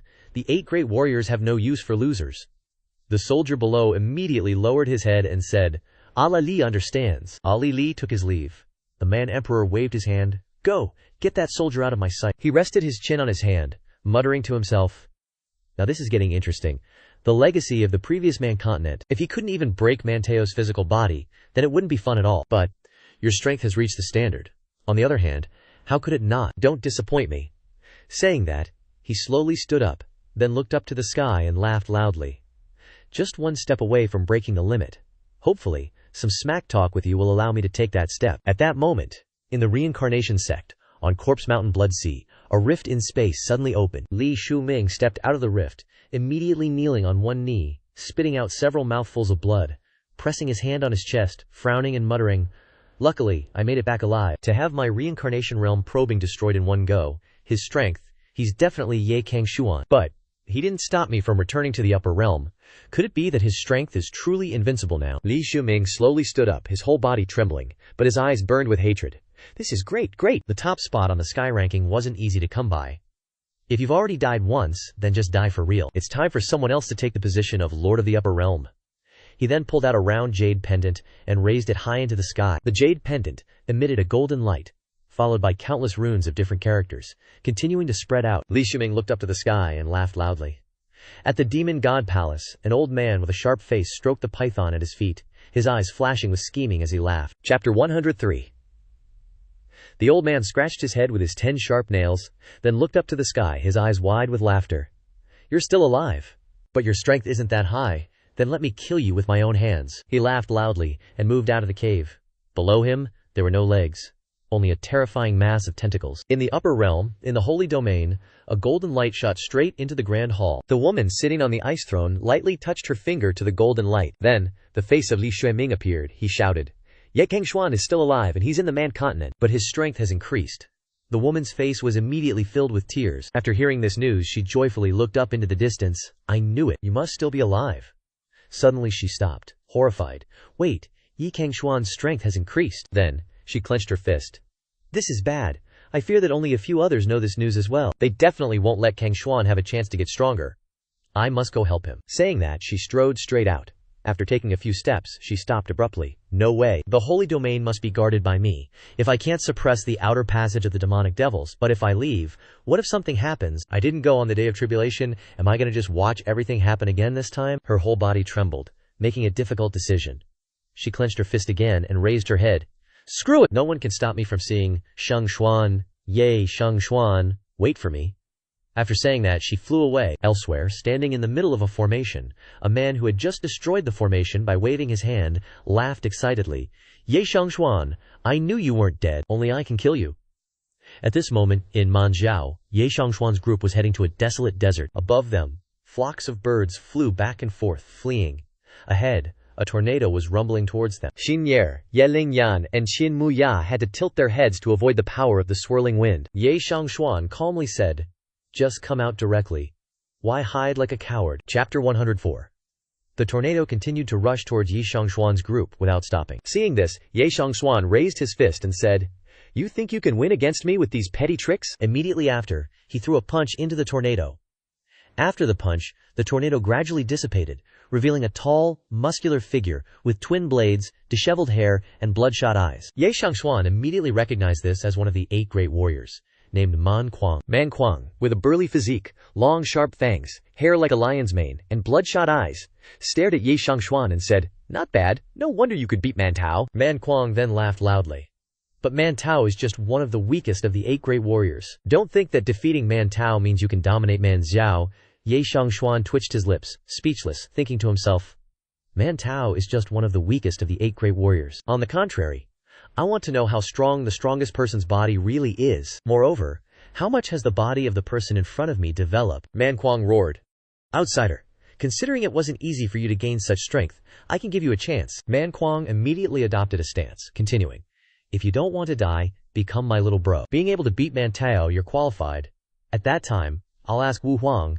Maybe he'll even let you replace Mantao as one of the 8 great warriors. The 5 people in Ye Cangxuan's group had blank expressions because of Manquang's arrogance, not knowing how to respond to him. Ye Cangxuan laughed and said to the group, This guy seems to have something wrong with his brain. Tang, you laughed loudly.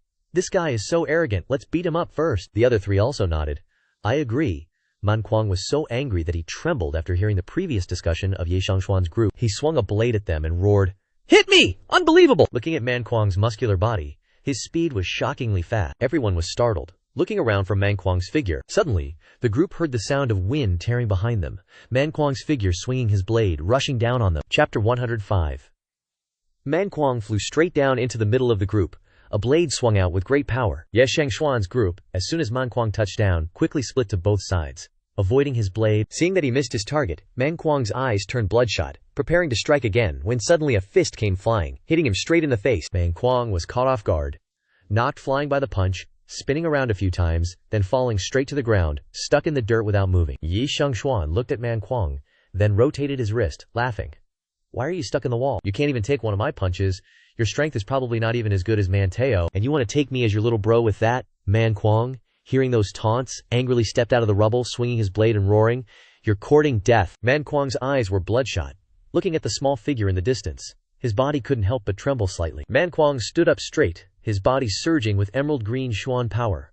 Enveloping him, Manquang's muscles looked like they were about to burst, every inch of his skin brimming with astonishing power. He swung his blade around, the Xuan power around him like a tornado stabbing straight into the sky. Ye Cangxuan's eyes narrowed slightly as he watched Manquang's transformation, gritting his teeth. Unbelievable. Almost got killed there. Underestimated you, huh? But now, regret it. Manquang roared, threatening Ye Cangxuan. Regret not pressing the attack and killing me when you had the chance. Next is the day you die. Ye Cangxuan just chuckled. Oh really? Then allow me to broaden my horizons a bit. Ye Cangxuan then cracked his wrists. Like he was warming up, Manquang braced his hands on the ground, using it as leverage to shoot up. Ye Cangxuan let out a surprised, Huh? Manquang in the air seemed to split into 4 or 5 Manquangs, each wielding a blade, and charging straight at Ye Cangxuan. Slashing down, Ye Cangxuan leaned back to dodge. Manquang roared, Illusions! How is that possible? A gentle hand rested on Manquang's shoulder, startling him as he turned around. Ye Cangxuan grinned. You just spouting hot air, bro. Manquang immediately recoiled, muttering, How can this be? How is he even faster than me, guys? Remember to like, share, and subscribe to support us. Here are the Momo and Vietcom Bank QR codes for Donet to support me in making more awesome episodes. Donet can request your favorite stories. We'll pin them in each story to thank you guys. Chapter 106. You. Manquang's eyes grew redder and redder, furious, but he didn't dare act recklessly. Yi Cangxuan smirked. May what? Manquang swung his blade and charged, getting close to Yi Cangxuan. Yi Cangxuan raised only one finger, pointing it straight at Manquang's forehead. Manquang was stopped. Unable to move an inch further, Ye Cangxuan chuckled. You find it hard to believe, don't you? You think your speed is greater than mine? How laughable. He lightly shook his head, and instantly a golden light appeared on his fingertip, blasting Manquang away. Yi Cangxuan waved his finger. Playing speed with me. What a joke. Manquang was blown away dozens of meters. The ground beneath his feet gouged into a long, straight line. Ye Cangxuan walked toward Manquang, grinning. To be honest, your speed is really slow. Manquang lay on the ground, his body smoking, his finger twitching slightly. Manquang's eyes snapped open, he bolted upright, letting out an ear-splitting screech. Ye Cangxuan knelt down on one knee, facing Manquang with a mocking grin. And you even wanted me to be your little bro? Your strength isn't even comparable to Man Teo in my eyes. Manquang roared furiously. You! Then he leaped clumsily towards Yi Cangxuan, only to see Ye Cangxuan lightly raise two fingers, golden Xuan power flickering, but immediately afterward, an immense power crashed down, pinning Manquang to the ground, unmoving. Yi Cangxuan turned and walked away, daring to disrespect me, even threatening me. Just a little punishment. Hopefully you can better understand yourself later. Manquang struggled to lift his head, snarling. You just wait. Ye Cangxuan laughed. I'll wait for you. You better call those other guys from the 8 great warriors here too, to save me the time of dealing with you one by one. After speaking, Yi Cangxuan's group turned and left. Tang Yu, sitting on Yi Cangxuan's shoulder, asked, You're not going to kill him again? Ye Cangxuan yawned, replying, He thinks he's the fastest. Crippling his legs is more satisfying than killing him. Besides, the man Zhuao is about to face an even bigger change. Might as well let them have a bit more power to protect themselves. Chapter 1007. Yi Cangxuan and Tang Yu. You both looked towards a spot in the sky. Looking closely, there was nothing unusual at that spot. The group turned their heads and continued on. A moment later, right where Ye Cangxuan had glanced, a prism suddenly appeared. Inside the prism was a demonic beast, with 2 horns on its head and sharp claws on all 4 limbs. At that moment, the demonic beast was trembling, thinking, Why did he suddenly look over here? Did he discover me? But seeing Ye Cangxuan's group continue straight on, it stuck close to the prism, observing and thinking, Could it have been an illusion? He didn't find me, it chuckled to itself. He didn't find me. Is his strength really that bad? Then, the demonic beast took out a yellow talisman, mumbled something, and tossed it straight into the sky. The talisman transformed into a beam of light, shooting straight toward the old man who was the master of the demon god palace. The talisman's message read, Domain Lord, Yi Cangxuan is currently in the northern part of Manzhou, heading towards the center of Manzhou. As for his strength, it's not as good as before. After reading this message, the old man became quite excited. Oh! Found him again. This time, Yi Cangxuan, you won't be able to escape. The old man crushed it, and the communication talisman turned into ashes, falling to the ground. Suddenly, a rift from the darkness approached the old man from behind. The old man just slightly turned his head and said, You're coming personally too. The rift quickly widened, and the snakeheads under the old man slithered to one side, preparing to greet their new friend. A claw grabbed the edge of the rift, then tore it open, sparks of electricity crackling back and forth from a very old man who carried a skull-top staff. The old man's face was also similar to a skull, skinny, with deep-set eyes and sharp, bony hands. This person was the realm lord of the immortal demon realm. Desolate Bone Immortal Lord. Desolate Bone Immortal Lord's hoarse voice boomed.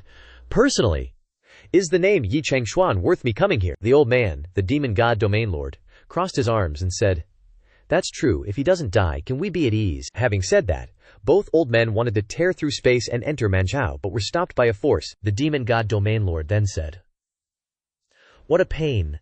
The space of the lower realm is too weak. The suppressing force of the world is a bit strong too. I fear that once we use strength exceeding one part, heavenly tribulation will descend. Desolate Bone Immortal Lord replied, Quick battle, quick victory, we have to collect enough plot points. The 2 old men looked at each other, and said in unison, Together then.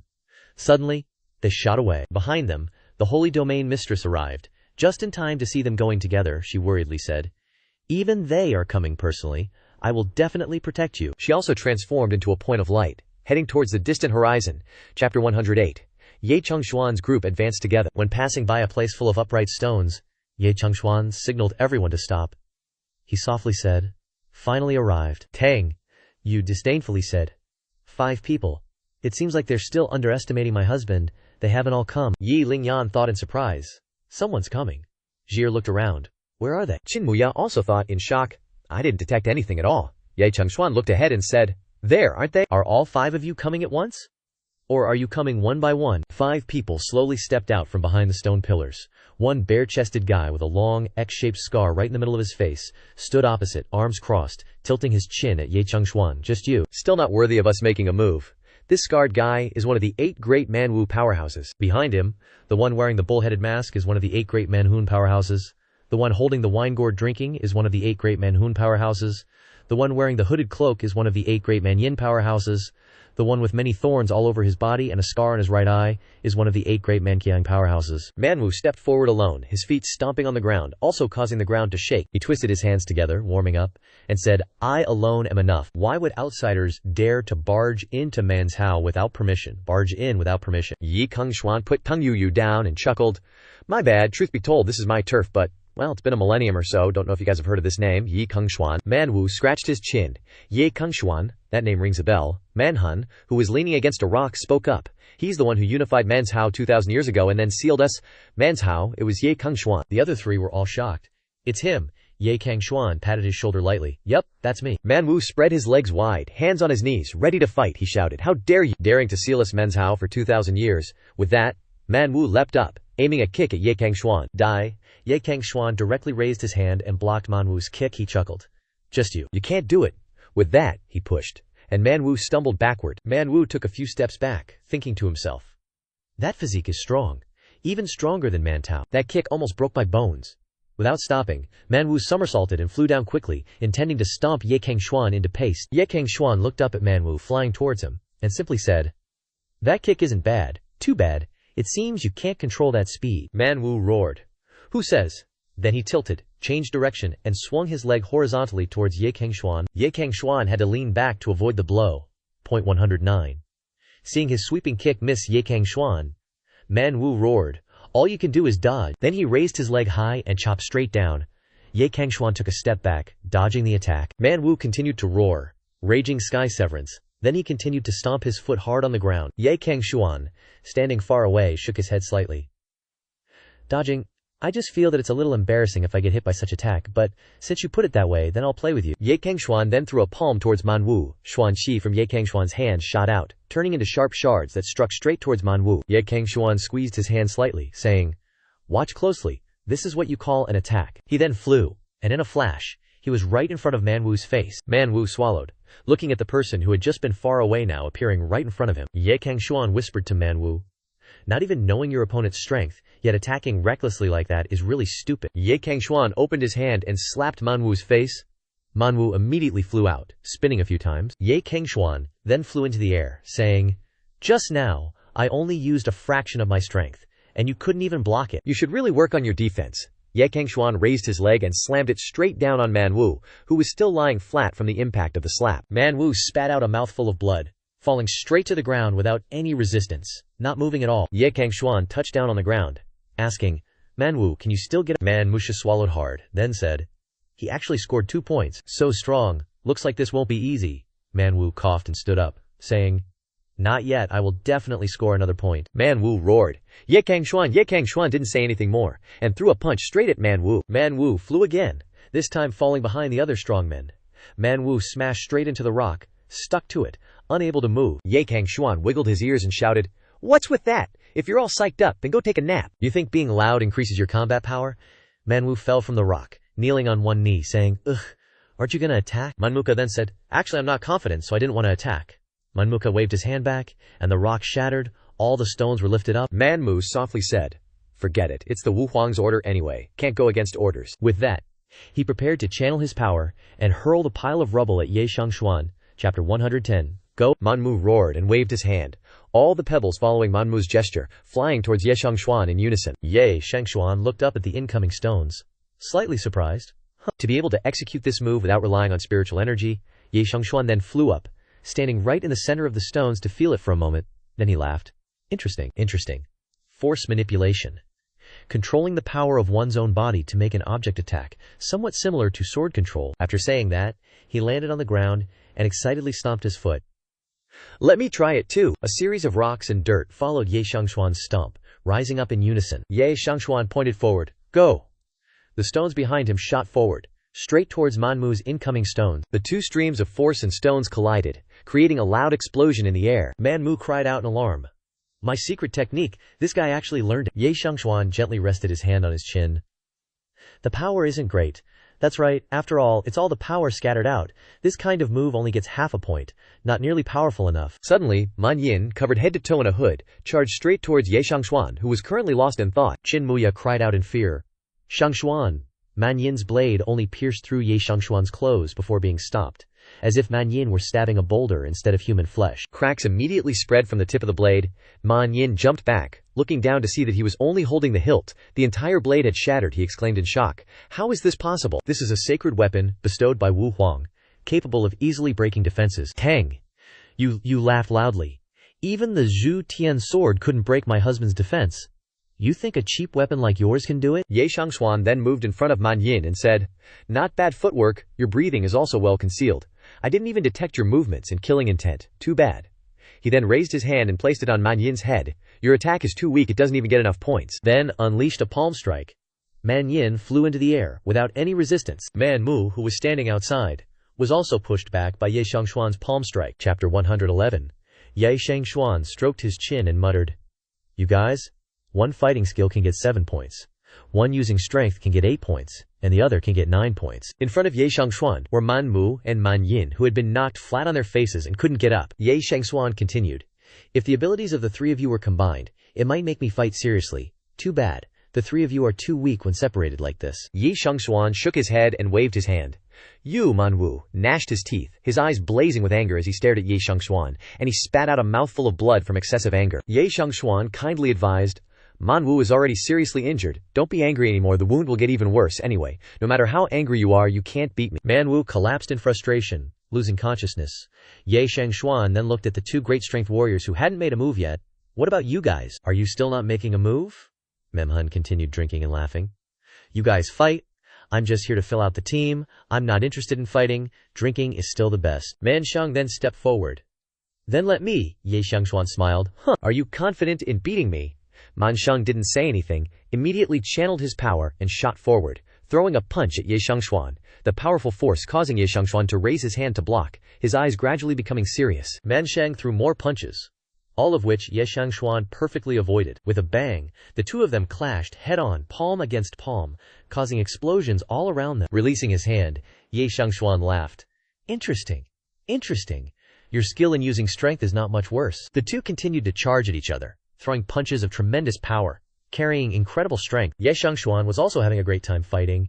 He was very happy to exchange blows with Man Sheng. In the distance, the domain lord of the demon god palace and the desolate bone immortal venerable had arrived in Manhua. Observing the fighting situation, the domain lord Old Fart asked, How strong do you reckon his opponent is? The wild bone immortal lord replied, At most, a step away from demigod, stronger than a god emperor. The domain lord continued, Seems like his strength is truly extraordinary, otherwise, how could this battle still be ongoing against such a foe? Chapter 112.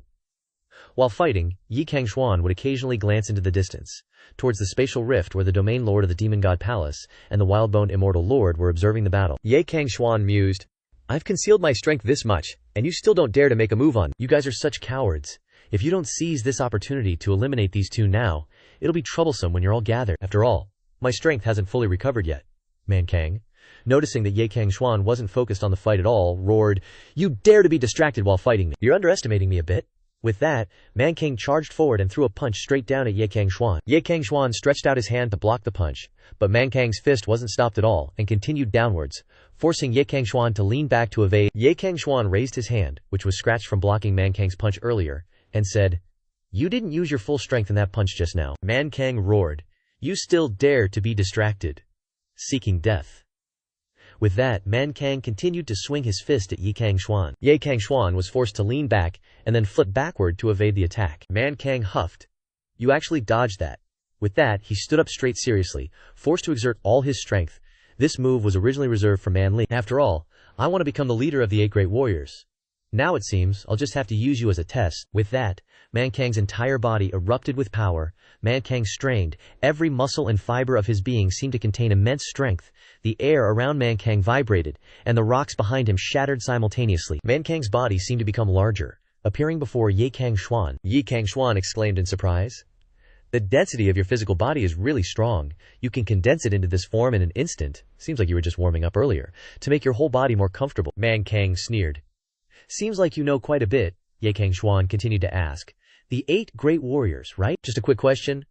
What rank are you among the 8 great warriors? Cangxuan also started rotating his shoulders, warming up his body. Mankang replied, I'm ranked 3rd. This guy is ranked 2nd. He pointed to Manhun, who had been drinking. Cangxuan chuckled. Interesting. You're only ranked 3rd. Based on your strength, the people I defeated before combined aren't your match, right? And then there's Manhuang, who leads you 8. I'm getting more and more curious about his strength. The two charged forward together, continuing to strike at each other with their palms, the force continuing to cause the ground to shake and rocks to shatter. Chapter 113. Observing the terrifying clash taking place, the domain lord of the demon god palace frowned tightly. This Mankang is a bit extraordinary. When exchanging blows with Cangxuan's physical body, he's evenly matched with my strongest demon emperor. The domain lord of the demon god palace glanced down at the Wildbone immortal lord and asked, Have you ever heard of Mankang? The Wildbone immortal lord replied, Mandig is quite far away. It's a barbarian land that doesn't cultivate spiritual power, only the physical body. When I ascended to this realm, that place already existed. But back then, only spiritual cultivators could ascend. Therefore, these barbarians were looked down upon by most cultivators. I didn't expect that now, the barbarians of Mandi, relying solely on the strength of their physical bodies, could possess such power. If there were enough of these physical cultivators, I fear they could wipe out the entire upper realm. The domain lord of the demon god palace nodded. Indeed. With that, he glanced at the Wildbone immortal lord. But do you remember 2,000 years ago, when Cangxuan came to the upper realm, he also relied solely on the strength of his physical body to stand.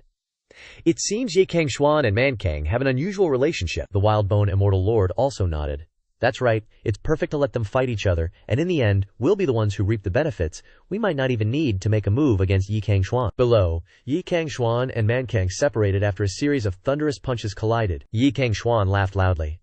Not bad at all. It's been a long time since I've had this much fun. But it seems like you're exhausted. Standing face to face, Mankang was panting heavily. He lowered his head and said, Exhausted, then raised his head and roared. This is just the beginning. Mankang propped his hands on the ground, tensing his whole body, actually lifted a chunk of the ground in front of him, and pushed it straight towards Cangxuan, watching the earth and rocks rush over like a giant wall. Cangxuan still smiled. Interesting. On the other side, Mankang jumped onto the wall rushing towards Cangxuan, and unleashed a punch. The earth wall immediately shattered into a series of large and small fragments, smashing straight towards Cangxuan. Cangxuan wasn't to be outdone either. With a wave of his hand, all the earth and rocks around him simultaneously lifted into the air, preparing to rush towards Mankang. Mankang borrowed force from the falling broken rocks, jumping back and forth, then threw a straight punch at Cangxuan, shouting, Die! Cangxuan immediately blocked Mankang's fist. Chapter 114. Mankang unleashed a series of lightning-fast punches at Cangxuan. Cangxuan also leaned back and dodged quickly. Mankang turned his head slightly, roaring, Aren't you gonna make a move? Cangxuan also followed Mankang's gaze. Outside, Manhun slowly stood up. Tilting the wine jar straight into his mouth, he said, Don't rush. An ambush, of course, needs to be well prepared before striking, right? Anyway, you've seen his physical body already. Man Yin at full power couldn't even hurt him. Manhun sucked a stream of wine from the jar. The wine didn't fall, but swirled in Manhun's hand. He then launched the small wine ball, with terrifying hidden weapon power, straight towards Cangxuan. Go! In the battle, Mankang was still throwing punches at Cangxuan. Cangxuan was still tilting his head to block the attacks when the wine ball shot straight towards him. The wine ball quickly shot past. Cangxuan had to tilt his head back to avoid it. The wine ball rushed past, cutting off a strand of Cangxuan's hair. Cangxuan held his hair and said softly, Really sharp. Mankang, standing opposite, roared, Still dare to lose focus. Die. He then threw a punch at Cangxuan. Cangxuan jumped out to avoid Mankang's punch. Falling straight to the ground immediately cracked, and Cangxuan also had to step back a few steps. Cangxuan still smiled. That was dangerous. I almost got hit. Mankang roared, So what if you dodged? Who said my goal was to hit you? Mankang then stood up straight and said, Actually, my greatest strength is teamwork. After all, when it comes to attack power, the two above me are much higher than me. As soon as Mankang finished speaking, Cangxuan felt a dangerous aura. He quickly turned his head, thinking to himself, oh crap. Behind Yi Cangxuan, a series of water blades were roaring towards him. Having witnessed the power of just a small drop of water cutting off hair, Yi Cangxuan didn't dare to be careless. Ye Cangxuan immediately ran to a large rock, standing close to it, dodging a few water blades. Then he used his strength to push the rock up, directly facing the attack of the water blades. Man Kang outside laughed. I don't believe you can still dodge like that. Observing the battle outside, Huang Ji Yu, Immortal Sovereign, stood up in shock. An attack of this level, if you were hit, the Domain Lord Demon God Hall continued. At most a minor injury, but now is my prime, and this attack isn't as weak as it looks, and my Demon King body isn't that weak either. Huang Ji Yu, Immortal Sovereign, continued. But Ye Cangxuan is not the same. His current strength is not what it used to be. This time he's at least taken a minor injury. Chapter 115. The earth and rocks around Yi Cangxuan completely collapsed, burying the person inside, with no trace. Man Kang outside breathed a sigh of relief. Finally dealt with him. Next up is you guys. After saying that, he glanced at the group of Tang Yu Yu standing far away. All four of Tang Yu Yu took on a battle-ready stance. A voice sounded behind Man Kang. Are you so sure that I'm dead? Man Kang turned his head back in horror. How is that possible? Behind him, Ye Cangxuan stepped out of the rubble, his upper clothes torn in many places. He tilted his head and smiled. Your performance was pretty good. Too bad you almost broke my defense. After saying that, Ye Cangxuan tore off his shirt, showing off his strong muscles. Both Man Kang and Manhua couldn't believe it. How is that possible?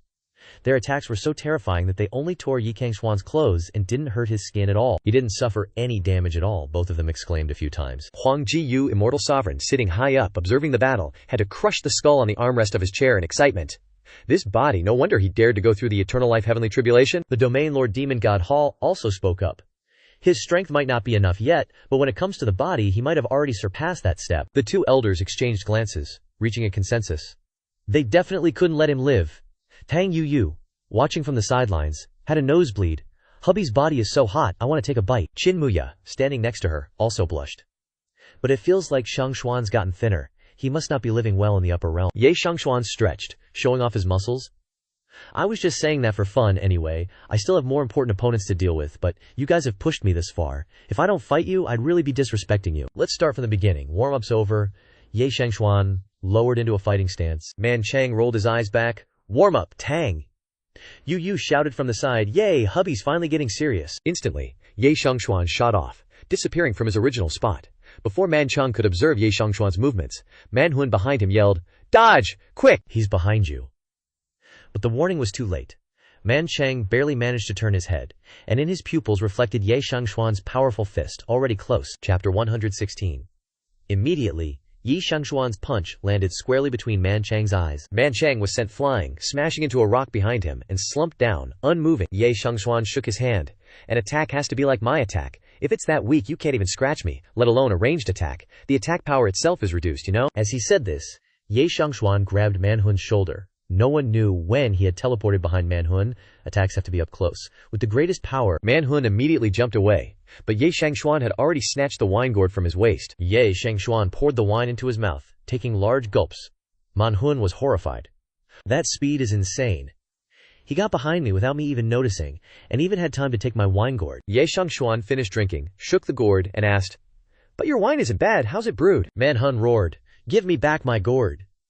He threw a punch at Ye Cangxuan, but he quickly dodged. Ye Cangxuan continued to shake the gourd, drinking more. Manhua lowered his head slightly.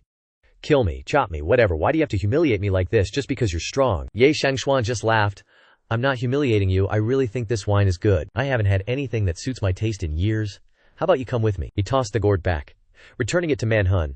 Manhua blankly let the gourd fall between his legs, gritting his teeth. Go with you. Dude, aren't you going a little too far? Another person, holding a mace, with a muscular body, slowly appeared. The newcomer gave a bloodthirsty smile. You dare poach people from Wu Huang, Chapter 117. Ye Cangxuan scoffed.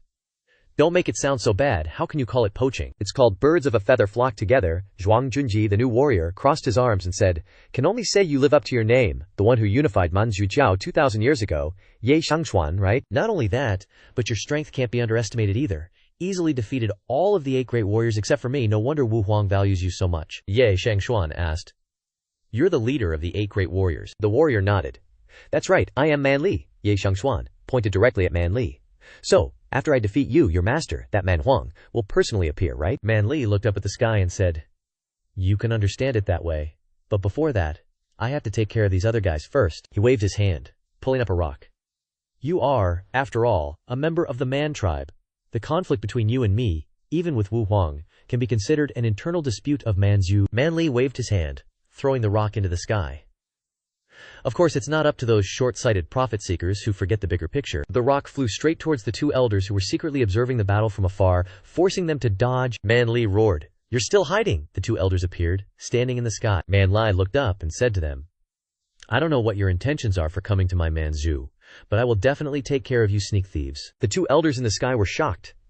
The demon god Hall's domain lord asked, You discovered us. Beside him, the desolate bone immortal venerable also said, Even if we come to the lower realm, and our strength is suppressed by the heavenly laws, with unstable auras, it's not your turn to discover us. The two old geezers then flew down.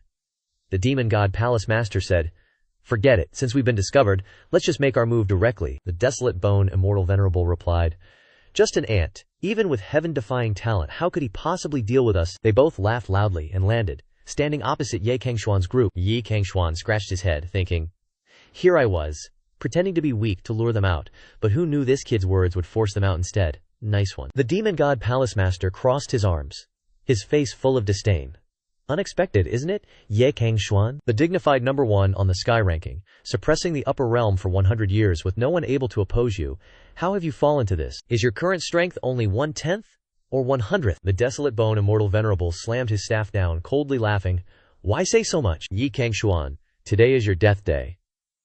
After saying that, from the skull on his staff popped out a scythe, the entire staff transforming into the scythe of the death god, directly swinging towards Ye Cangxuan. Ye Cangxuan only smiled faintly. Death day. Although my strength hasn't recovered yet, I still have to put up a fight. What about you guys? Suppressed by the heavenly laws, can you even unleash 1/10 of your strength? Man Li crossed his arms beside him and said, So you guys are enemies, but 1 against 2 isn't fair, count me in. He pointed his finger at himself and stood on Ye Cangxuan's side, smiling excitedly. Just how strong can the people from the upper realm be? I'm quite interested. Chapter 118. The two sides stood facing each other, all staring at each other, no one making a move first. Immediately after, the demon god palace master unleashed a palm strike and said, Just a country bumpkin who dares to become our enemy. He then said to the desolate bone immortal venerable, Although Ye Cangxuan's strength hasn't recovered, his trash talk is strong, you have an emperor weapon, so I'll leave that to you. The desolate bone immortal venerable nodded. All right. The desolate bone immortal venerable added, Leave that ignorant hillbilly to me. Immediately after, the demon god palace master roared, HMPH. Then tore apart his clothes, his muscles bulging all over. He said proudly, Your barbarian race is famous for your strong physiques. But I happen to be from the golden-winged rot clan, also known for speed and physical prowess throughout the upper realm. After speaking, with a whoosh, this old man had already flown behind Man Li. Man Li was shocked. So fast. Don't let me down with that physique of yours. Just as he finished speaking, Man Li heard the sound of wind being torn apart. The demon god palace master's claw attack already nearly hitting him. Man Li raised an eyebrow. What? Then immediately dodged far away. Man Li narrowed his eyes and said, Just a bit more, I almost couldn't react. The demon god palace master stood with his arms crossed. Not bad, you actually dodged. But I only used a fraction of my strength and speed just now, can you still dodge the next one? After speaking, he moved closer to Man Li. Man Li was shocked, thinking, Not good, his speed is too fast. Before I've fully adapted, I absolutely can't let him hit me. Not giving Man Li a chance to observe carefully, the demon god palace master once again flickered behind Man Li, mocking, Too slow. He swung a palm straight at Man Li's head, but Man Li quickly ducked down to avoid it and jumped back several feet. The demon god palace master laughed loudly. Now this is getting interesting. Immediately after, the giant snakes on his lower body lashed out at Man Li with lightning speed. On this side, the desolate bone immortal venerable held the scythe in his hand, and said to Ye Cangxuan, Do you know how long we've waited for this day? 500 years. Because of you, my plan to rule the upper realm has been delayed for 500 years. Today you must die. After speaking, he swung the scythe up and slashed straight at Ye Cangxuan, this slash landing right on Ye Cangxuan's face. He was about to dodge, when he suddenly tilted his head back. Standing right behind him was Tang Yu's group. Great choice of location, the opposite direction. I can dodge, but Tang Yu and the others can't. No choice, Ye Xuan then poured his strength into his fist and threw a punch to directly counter the incoming blade. Chapter 119. The punch Ye Xuan threw carried terrifying power, shattering the blade's aura and causing a surge of Xuan energy, kicking up a cloud of dust. Although he had neutralized the first attack, Ye Xuan's hand was also injured, with many abrasions. Ye Xuan raised his fist to examine it and said, In the end, it's still the old senior. Even though the power is suppressed by the heavenly Tao, the perfect skill concentrates the power to a perfect point. But my physical body is enough to break it. Want to change locations? I don't want to fight here. After speaking, Xuan pointed his finger into the distance. Huang Guqianzun laughed loudly. A suggestion without meaning. Only someone with the same strength as me is qualified to make such a request. And you don't have the right now. You don't need to worry. Soon, not only will you die, but the people you care about will also die. It's not up to you to decide. Xuan angrily clenched his fist and flew in front of Huang Guqianzun. Xuan's hand directly grabbed Huang Guqianzun's face and dragged him away into the distance. Huang Guqianzun was unable to resist and was dragged away by Xuan, exclaiming in surprise, "How is this possible?" After being dragged away like that, Xuan threw Huang Guqianzun down in a certain place and then delivered a palm strike towards him. Huang Guqianzun only had time to raise his scythe to defend as he fell backward from above. This palm strike also made Huang Guqianzun shout, "Ah! Ah! Ah! Ah! Ah!" and then slammed heavily to the ground. He staggered to his feet, rubbed his forehead, and said, "This power! How can you have such power? Relying only on brute force, yet able to break my great emperor body." Xuan didn't bother answering the nonsense questions, and directly said, "Let's start over. Look at you, can you kill me?" Huang Guqianzun crouched down, his hand propped up on his scythe, and chuckled. "So that's how it is. Your strength isn't what the rumors say, not as before. After all, being able to survive the longevity tribulation, your physical body alone is enough to fight me. But only in the lower realm. Because of the suppression of the heavenly Davio here, my strength is the strongest. Moreover, you can only deal with me alone. You don't need to lure me elsewhere." Huang Guqianzun then lifted his scythe and chopped straight down at Xuan's head. "Because you're not confident in dealing with two great emperors at the same time, so all your previous actions were to trick me into underestimating you. Then, under carelessness, you'd kill me in return." Xuan was a little surprised by the power of this blade, and he immediately swung a punch to counter it. Chapter 120. Xuan gritted his teeth slightly as he threw his punch to block this blade aura. The moment the blade aura touched Xuan's hand, he felt something different. Xuan shouted and jumped back 3 steps. "There's something wrong with this weapon." Huang Guqianzun laughed. "Xuan, do you think I would clearly know that the lower realm has the power to suppress me without preparing in advance? Before coming to the lower realm, I reduced my spiritual power by half, and all of it was poured into this emperor weapon. At this moment, this emperor weapon is only about destructive power. Shattering the void is just a small matter, let alone your heavily injured tribulation transcended body." As he spoke, streams of powerful purple Xuan energy flowed around Huang Guqianzun and the scythe. Huang Guqianzun then launched another strike. Die. Chopped straight at Xuan. Xuan leaned to the side, dodging the blade. Huang Guqianzun didn't stop, and chopped another blow into the void. Instantly, the tip of the scythe appeared right behind Xuan's head. Xuan jumped up and threw a punch towards the tip of the scythe that appeared behind him. The victim of the space crack also closed. Because of that punch, Xuan raised a hand and said to Huang Guqianzun, "The emperor weapon is strong, but it's just an external object. Relying too much on external objects, you're abandoning the root for the branch." After speaking, he flew towards Huang Guqianzun. Seeing Cangxuan running back, Huang Guqianzun just laughed loudly. "You could think of that, why couldn't I? But as long as I can take you down, it's all worth it." After speaking, he immediately pushed his surging Xuan power to envelop himself, and then began to swing his scythe high. "You want to fight up close? Attack my physical body? Go die first." After saying that, Huang Guqianzun continuously slashed many times towards Cangxuan, who was running over. Cangxuan leaped up, stepping across each blade of qi, and rushing straight towards Huang Guqianzun, and said, "Have you heard of a saying? No force can break 10,000 techniques." As he spoke, he threw a punch with immense power straight towards each blade of qi. A loud explosion rang out in midair, and the reaction force also caused Ye Lingyan's group to retreat. Ye Lingyan exclaimed, "Young master won't be okay, right, Tong?" You then gave her a punch on the forehead. "How could my hubby be okay?" If I'm not mistaken, hubby is still hiding his strength. After all, there are still people who haven't arrived. Hubby wants to conserve his strength to deal with others. Exchange 121.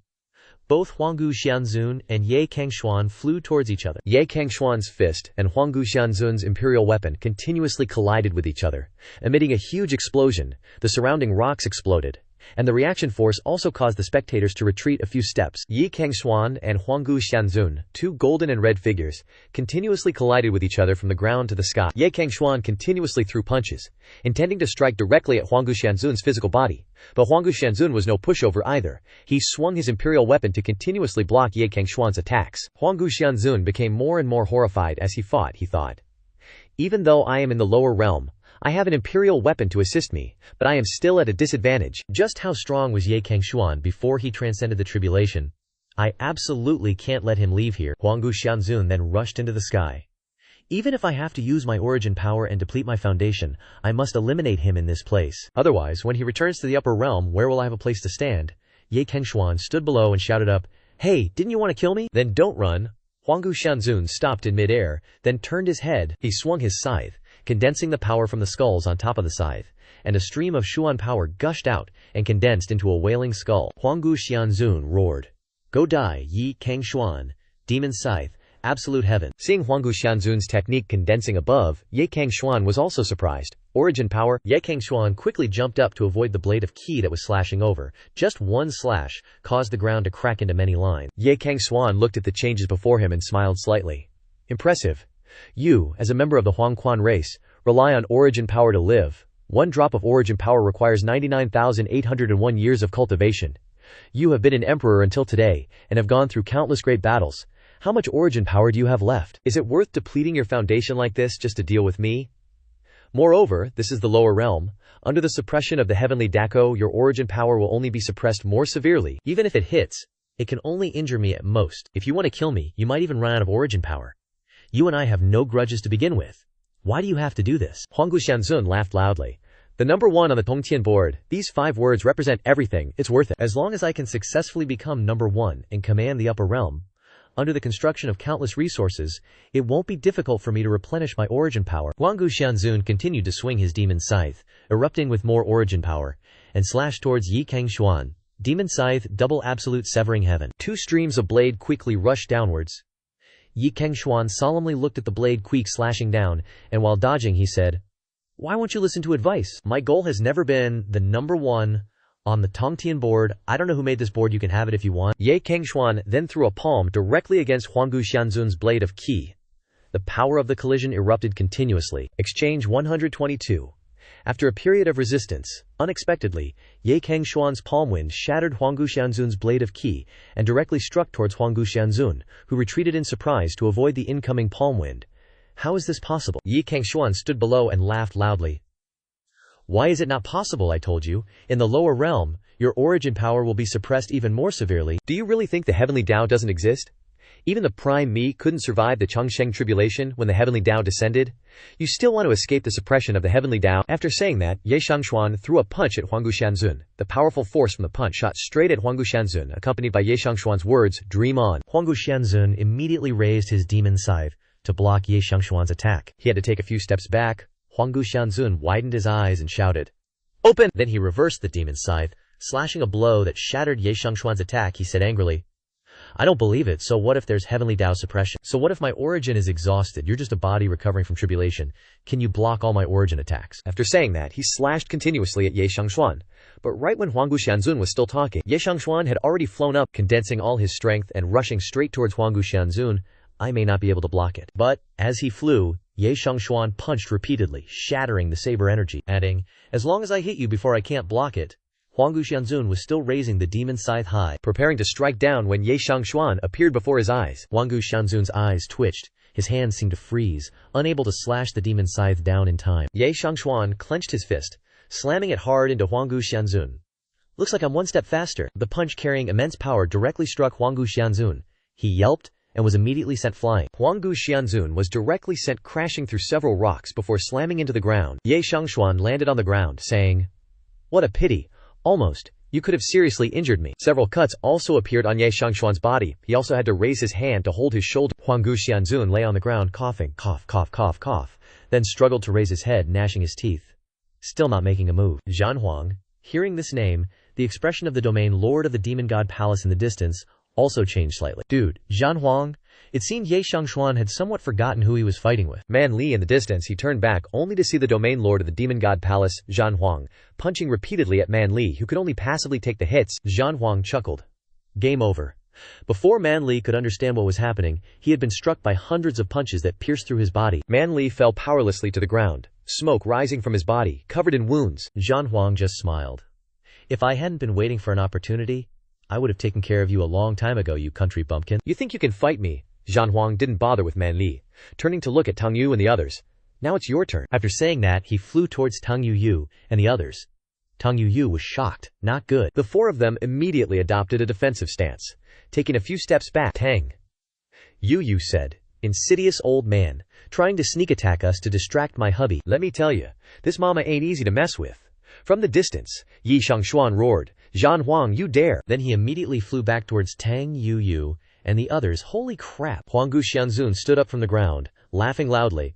"Ha ha, Ye Cangxuan, in the lower realm, your greatest weakness is that you have people you care about." After saying that, he continued to raise the demon scythe, slashing a blow towards Ye Cangxuan, who was flying away and chasing after him. "Ye Cangxuan, our battle isn't over yet." Ye Cangxuan had no choice but to turn around and parry, unleashing a strike that shattered the blade energy. Ye Cangxuan stood in mid-air, his heart in turmoil, tilting his head back and forth.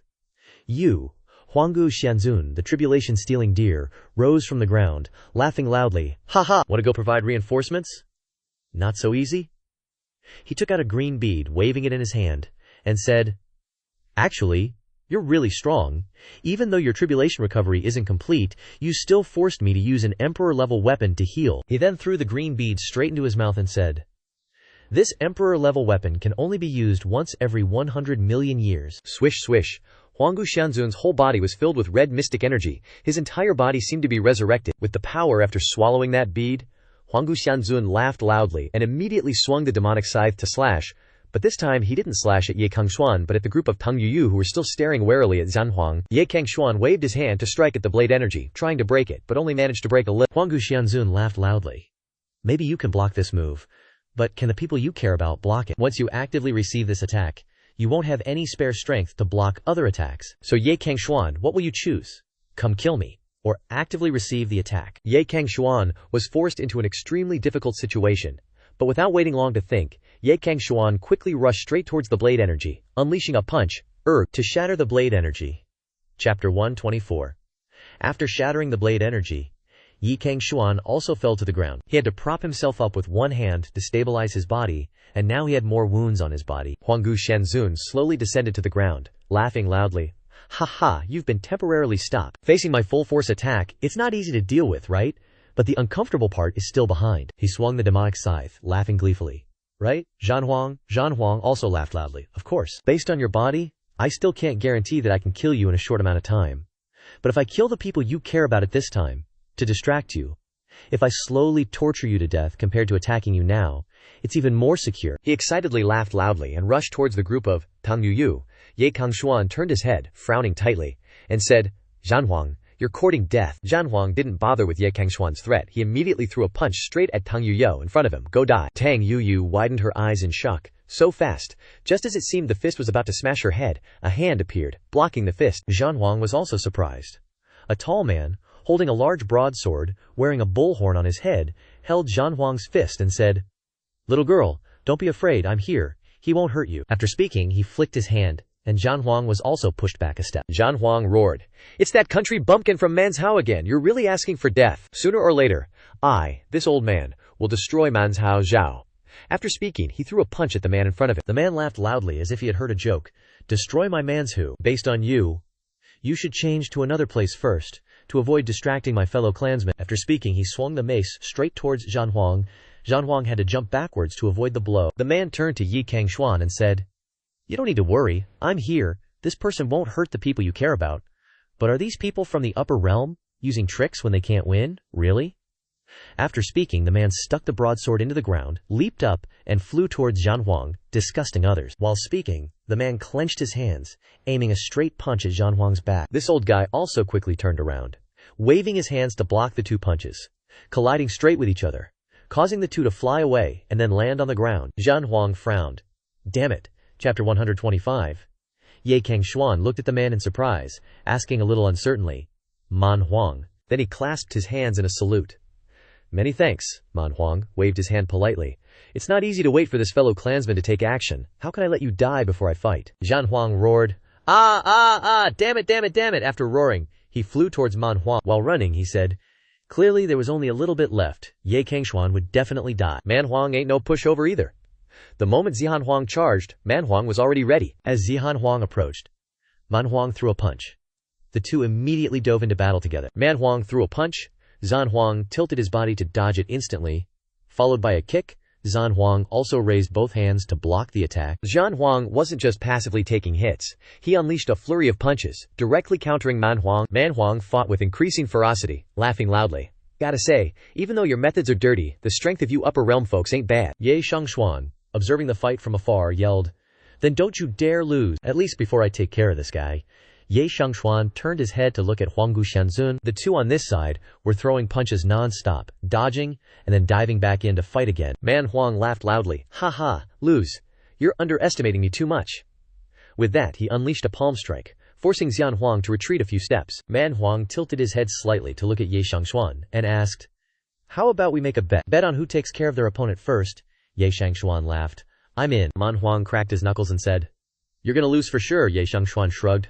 "I'll be waiting." Man Huang stood up straight and said to Zhan Huang, "Warm-up's over. Let me see just how strong you upper realm guys really are." Zhan Huang sneered. "Just some local yokel thinks he can beat me." Seeking death, he unleashed a palm strike and charged forward. The battle started again on this side. On the other side, Ye Cangxuan turned to look at Huanggu Xianzun. "It's our turn. If you only targeted me, I could accept any method you used, but you used this kind of method. This is a capital offense." Huanggu Xianzun laughed loudly. "Ha ha, a capital offense. You still want to kill me at this point. Your tribulation failed. Your strength isn't what it used to be. After a few exchanges, even if you're not seriously injured, you're running out of juice, right? "You want to kill me now?" He swung his Mei Lian, slashing straight at Ye Cangxuan's head. "You think you're still the top dog of the upper realm?" Ye Cangxuan was very calm. Right now, he vanished in a flash. The blade energy slammed down on that spot, but the person was no longer there. Huanggu Xianzun was shocked. "What? You'll find out soon enough." Ye Cangxuan appeared behind Huanggu Xianzun and immediately threw a punch straight at his head. Huanggu Xianzun was shocked. "How can your speed be?" Ye Cangxuan calmly said. "I've been waiting all along, because I know the upper realm wants to compete for the old rankings, not just the two of you. Not to mention others. Lei Zun, ranked second, hasn't even arrived yet, so why would I go all out against you?" As he finished speaking, the punch landed directly on the side of Huanggu Xianzun's face. Huanggu Xianzun was immediately sent flying, unable to react at all. Ye Cangxuan continued, "It's just that I didn't expect you to use such methods. You've successfully pissed me off, so I'm gonna go all out. As for that Lei Zun guy, I'll deal with him when he gets here." Ye Cangxuan bent his knees and then shot up, charging straight at Huanggu Xianzun, who was fallen. A series of punches rained down on Huanggu Xianzun's body, leaving Huanggu Xianzun only able to stand still and take the beating without being able to fight back. Ye Cangxuan said grimly, "Maybe you'll already be dead by then." With a final kick, Ye Cangxuan kicked Huanggu Xianzun from midair to the ground. The ground shook from the violent collision. Huanggu Xianzun screamed, "Ah!" then spit out blood. Motionless on the spot, Ye Cangxuan looked at his fists. "Your emperor's bone body is really tough, but don't worry, I'll smash it to pieces right away so you can break the limit. The opportunity has opened. And there's no suppression from the heavenly Tao. Just stay in man's Hao forever." Ye Cangxuan raised his fist high, his eyes blazing.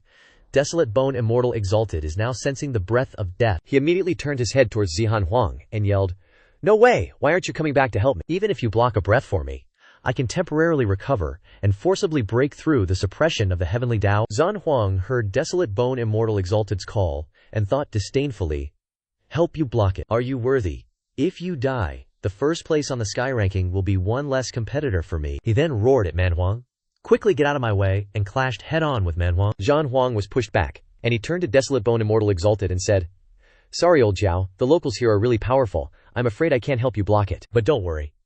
I will help you kill Ye Cangxuan in a few hundred chaps." Chap 127. Desolate Bone Immortal Exalted despaired, "You little man."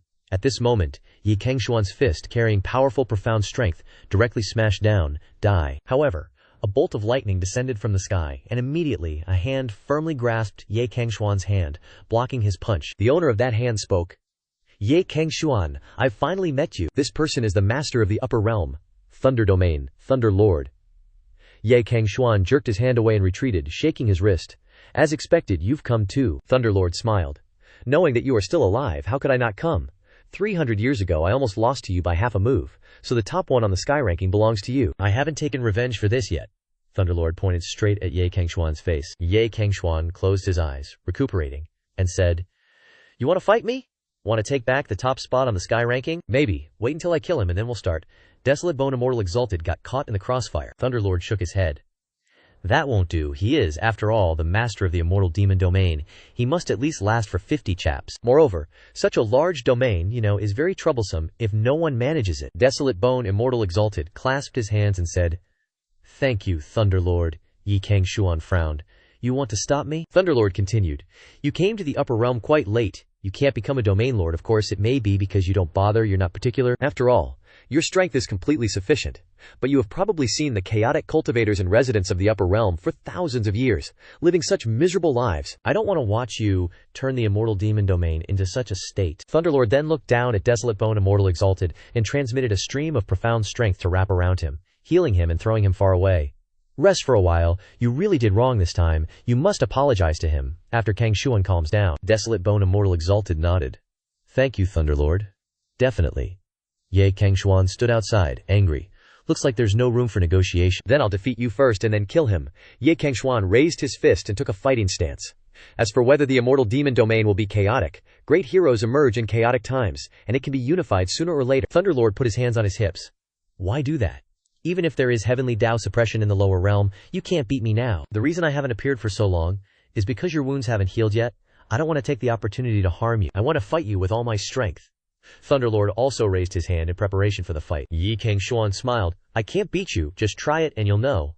After speaking, he rushed towards Thunderlord. Thunderlord also raised his hand to meet the incoming palm wind and said softly, Third brother. Chap 128. Ye Cangxuan threw a punch at Thunderlord. Thunderlord stood upright and said, I told you, you can't beat me now. Thunderlord then threw a palm at Ye Cangxuan. Ye Cangxuan's expression changed, and he tilted his head to dodge. Suddenly, feathers started falling from the sky, right between the two people locked in battle. Seeing the feathers, Ye Cangxuan was momentarily stunned. This move is... He looked up and saw a flurry of feathers, followed by a girl descending gracefully. Ye Cangxuan murmured, Yi Qinghan. It was Yi Qinghan, the master of the sacred domain, the Azure Sea Immortal Palace. Yi Qinghan saw Ye Cangxuan and called out, Cangxuan! She rushed down and embraced him tightly. I've finally found you. Ye Cangxuan was bewildered, caught off guard by her enthusiasm. Yi Qinghan released Ye Cangxuan, looking at him face to face. They gazed at each other intensely and she said, I knew you'd be all right. From the side, Qin Muya stepped forward, holding her zither, Xuan energy swirling around her. And who is this? She turned to look at Tang Yu. Do you know her? Tang Yu, burning with rage, stood in front and roared, Nope! She gritted her teeth, thinking, that damn sneaky kitty, she must have seduced my hubby while I wasn't in the upper realm. Tang Yu ran in small steps towards the two, shouting, Hubby, who is this woman? Over here. Yi Cangxuan glanced at Tang Yushu, then pushed Yi Qinghan away, asking, Qinghan, why are you down here too? Yi Qinghan said worriedly, If I hadn't come down, I wouldn't have known you already had someone in your heart in the lower realm. Ye Cangxuan was dumbfounded. Qinghan, don't joke around. The two held hands affectionately. Yi Qinghan said, I'm here to help you. All the great domain lords from the upper realm are descending. Cangxuan, you failed your tribulation originally. I was afraid something would happen to you. You undergoing tribulation? I didn't go. I don't want to be late again this time. She turned to look at Lei Zun. Lei Zun, if you want to fight, I'll fight you. Lei Zun scoffed. You're just a woman, not worthy of my attention. Yi Qinghan's head seethed with anger. A woman. From the sidelines, Tang Yu angrily stomped her feet. Akawa, hubby, you're ignoring me again, she pouted. Then, Tang Yu pointed directly at Yi Qinghan, her eyes blazing with anger, and roared, And that sneaky kitty too? Cangxuan is my hubby, stay away from him. Yi Qinghan's face darkened. Hubby, she looked up, clenching her fists. I'm mad now, I can't bear to hit Cangxuan, so I'll beat you up instead. Lei Zun was dumbfounded. WTF, gang fight? Lei Zun crossed his arms dismissively, saying, Why are there so many people? You still want to hit me? He looked towards Yi Qinghan, who was pouting angrily. Yi Qinghan stretched and cracked her knuckles, saying, I'm gonna beat you up. With that, she leaped into the air, flying straight towards Lei Zun. Yi Qinghan launched a kick. Lei Zun contemptuously raised his hand to block, saying, Nah, I don't want to touch her, think she's dirty. But the moment Yi Qinghan's foot touched Lei Zun's hand, he was slightly surprised. You actually dare to attack. Harnessing this power, Yi Qinghan's face darkened, and she stomped down with force. Immediately afterward, not giving Lei Zun a chance to react, she spun her hand and slapped him, sending Lei Zun flying away, crashing to the ground. Yi Qinghan dusted off her hands, looking down on Lei Zun with contempt. So what if I'm a girl, not worthy of fighting you, don't you know? In the upper realm for thousands of years, the only person Cangxuan ever lost to was me. Lei Zun got up and asked in shock, Yi Cangxuan lost to you? Then he glared at Yi Cangxuan. Is this true? Ye Cangxuan scratched his cheek awkwardly. It is indeed like that, although I did beat her later. The time I lost to her was after beating you. Lei Zun was horrified. After beating me? Are you saying her strength at that time was above mine? Yi Qinghan skipped back to Ye Cangxuan and asked, Cangxuan, do you still remember what I said the day you beat me?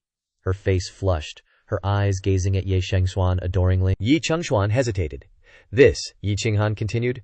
My father once said that only by defeating me can you marry me. Since childhood only you have won against me, so when will you marry me? Then she glared at Tang.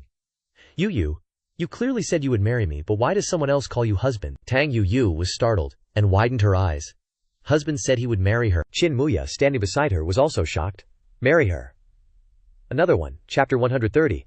Lei Zun clenched his fists and said, I didn't expect the sacred domain, which is always looked down upon, to have such powerhouses. Yi Qinghan immediately retorted. There are many powerful people in the upper realm, not everyone wants to compete for that useless list. Lei Zun nodded slightly. I underestimated the people of the upper realm? Lei Zun turned to Ye Cangxuan and said, Can you give me face, Ye Cangxuan? Spare Zhao Ji's life. I can have Zhao Ji make a heavenly Tao oath, and he will never deal with you or the people you care about again. As long as you agree, I will take them back to the upper realm now. Behind Lei Zun, a loud explosion suddenly erupted. Zhan Huang stepped forward. We have indeed lost this time, but Ye Cangxuan, you must also think carefully. Even if you defeat Zhao Ji and suppress him with the heavenly Tao, he pointed to the sky and continued. Don't forget that we can forcefully break through the heavenly Tao suppression, but to return to the upper realm we must undergo a tribulation again. But compared to death, enduring a tribulation is nothing. What do you think Zhao Ji will choose? Why not a lose-lose situation? How about each side takes a step back? Ye Cangxuan and Yi Qinghan were also shocked by Zhan Huang's shamelessness. Lei Zun roared, Idiot, he's trying to provoke him at this time. Are you really afraid that Ye Cangxuan won't attack? Zhan Huang pointed to himself in surprise. Lei Zun, are you scolding me? Lei Zun snapped. I am scolding you. Do you really think Ye Cangxuan won't kill Zhao Ji? Do you think Ye Cangxuan only knows how to use his fists? Ye Cangxuan laughed loudly. Lei Zun, you still understand me, knowing that although I have the strongest body, I am also a top-notch swordsman. It's just that in the upper realm for thousands of years, my body, tempered 1,000 times, hasn't bothered to use a sword. But right now, my body hasn't recovered yet, and I can't exert my full strength, so I have no choice but to use a sword. After all, although my body is a bit of a hindrance, my sword intent is still intact. Ye Cangxuan raised one hand high, and his entire hand lit up. With Xuan power flowing powerfully, he roared, Where's my sword? At this moment, in the Cangxuan sect, the Zhaoshan sword seemed to sense the call of its master, and throbbed continuously, then shot out of the Cangxuan sect. The Zhaoshan sword flew across more than half of man's Hao, landing in Yi Cangxuan's hand.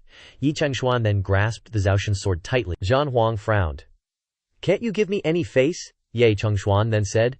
Today, I don't care about anyone's face. I will definitely take his life. Lei Zun then turned and said, Zhan Huang, you're really an idiot.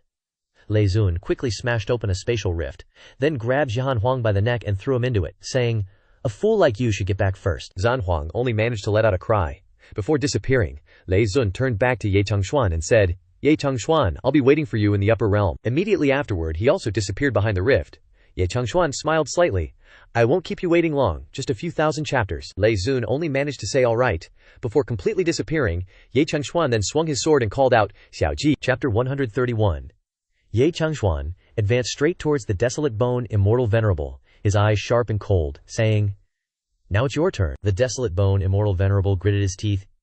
Ye Cangxuan, do you have to do this? Ye Cangxuan rested the tip of his sword on the ground, saying, I said, daring to attack them is a capital offense. As he spoke, he pointed his sword directly at the face of the desolate bone immortal venerable. The desolate bone immortal venerable laughed loudly. Ha ha, a capital offense. The desolate bone immortal venerable laughed as he mobilized his strength to break the heavenly Taoist suppression. The Shuyan power around his body flowed faster, and his entire person also rapidly increased in strength. He said, Do you really think you can kill me? Truly breaking open the heavenly Davio suppression, and restoring my true strength. Who dies in whose hands is still unknown. If I had been afraid of undergoing tribulation just now, I might not have lost to you. The desolate bone immortal venerable continued to laugh loudly, saying, I can stay in the lower realm for 10 breaths, enough. Yi Cangxuan closed his eyes and said, Indeed, enough. He jumped up high. Anyway, Lei Zun has already left, so killing you with one move is enough. Ye Cangxuan raised his sword high, Xuan power erupted, and then immediately slashed down at the position of the desolate bone immortal venerable. Seeing the power of this sword strike, Huanggu Shanzun panicked.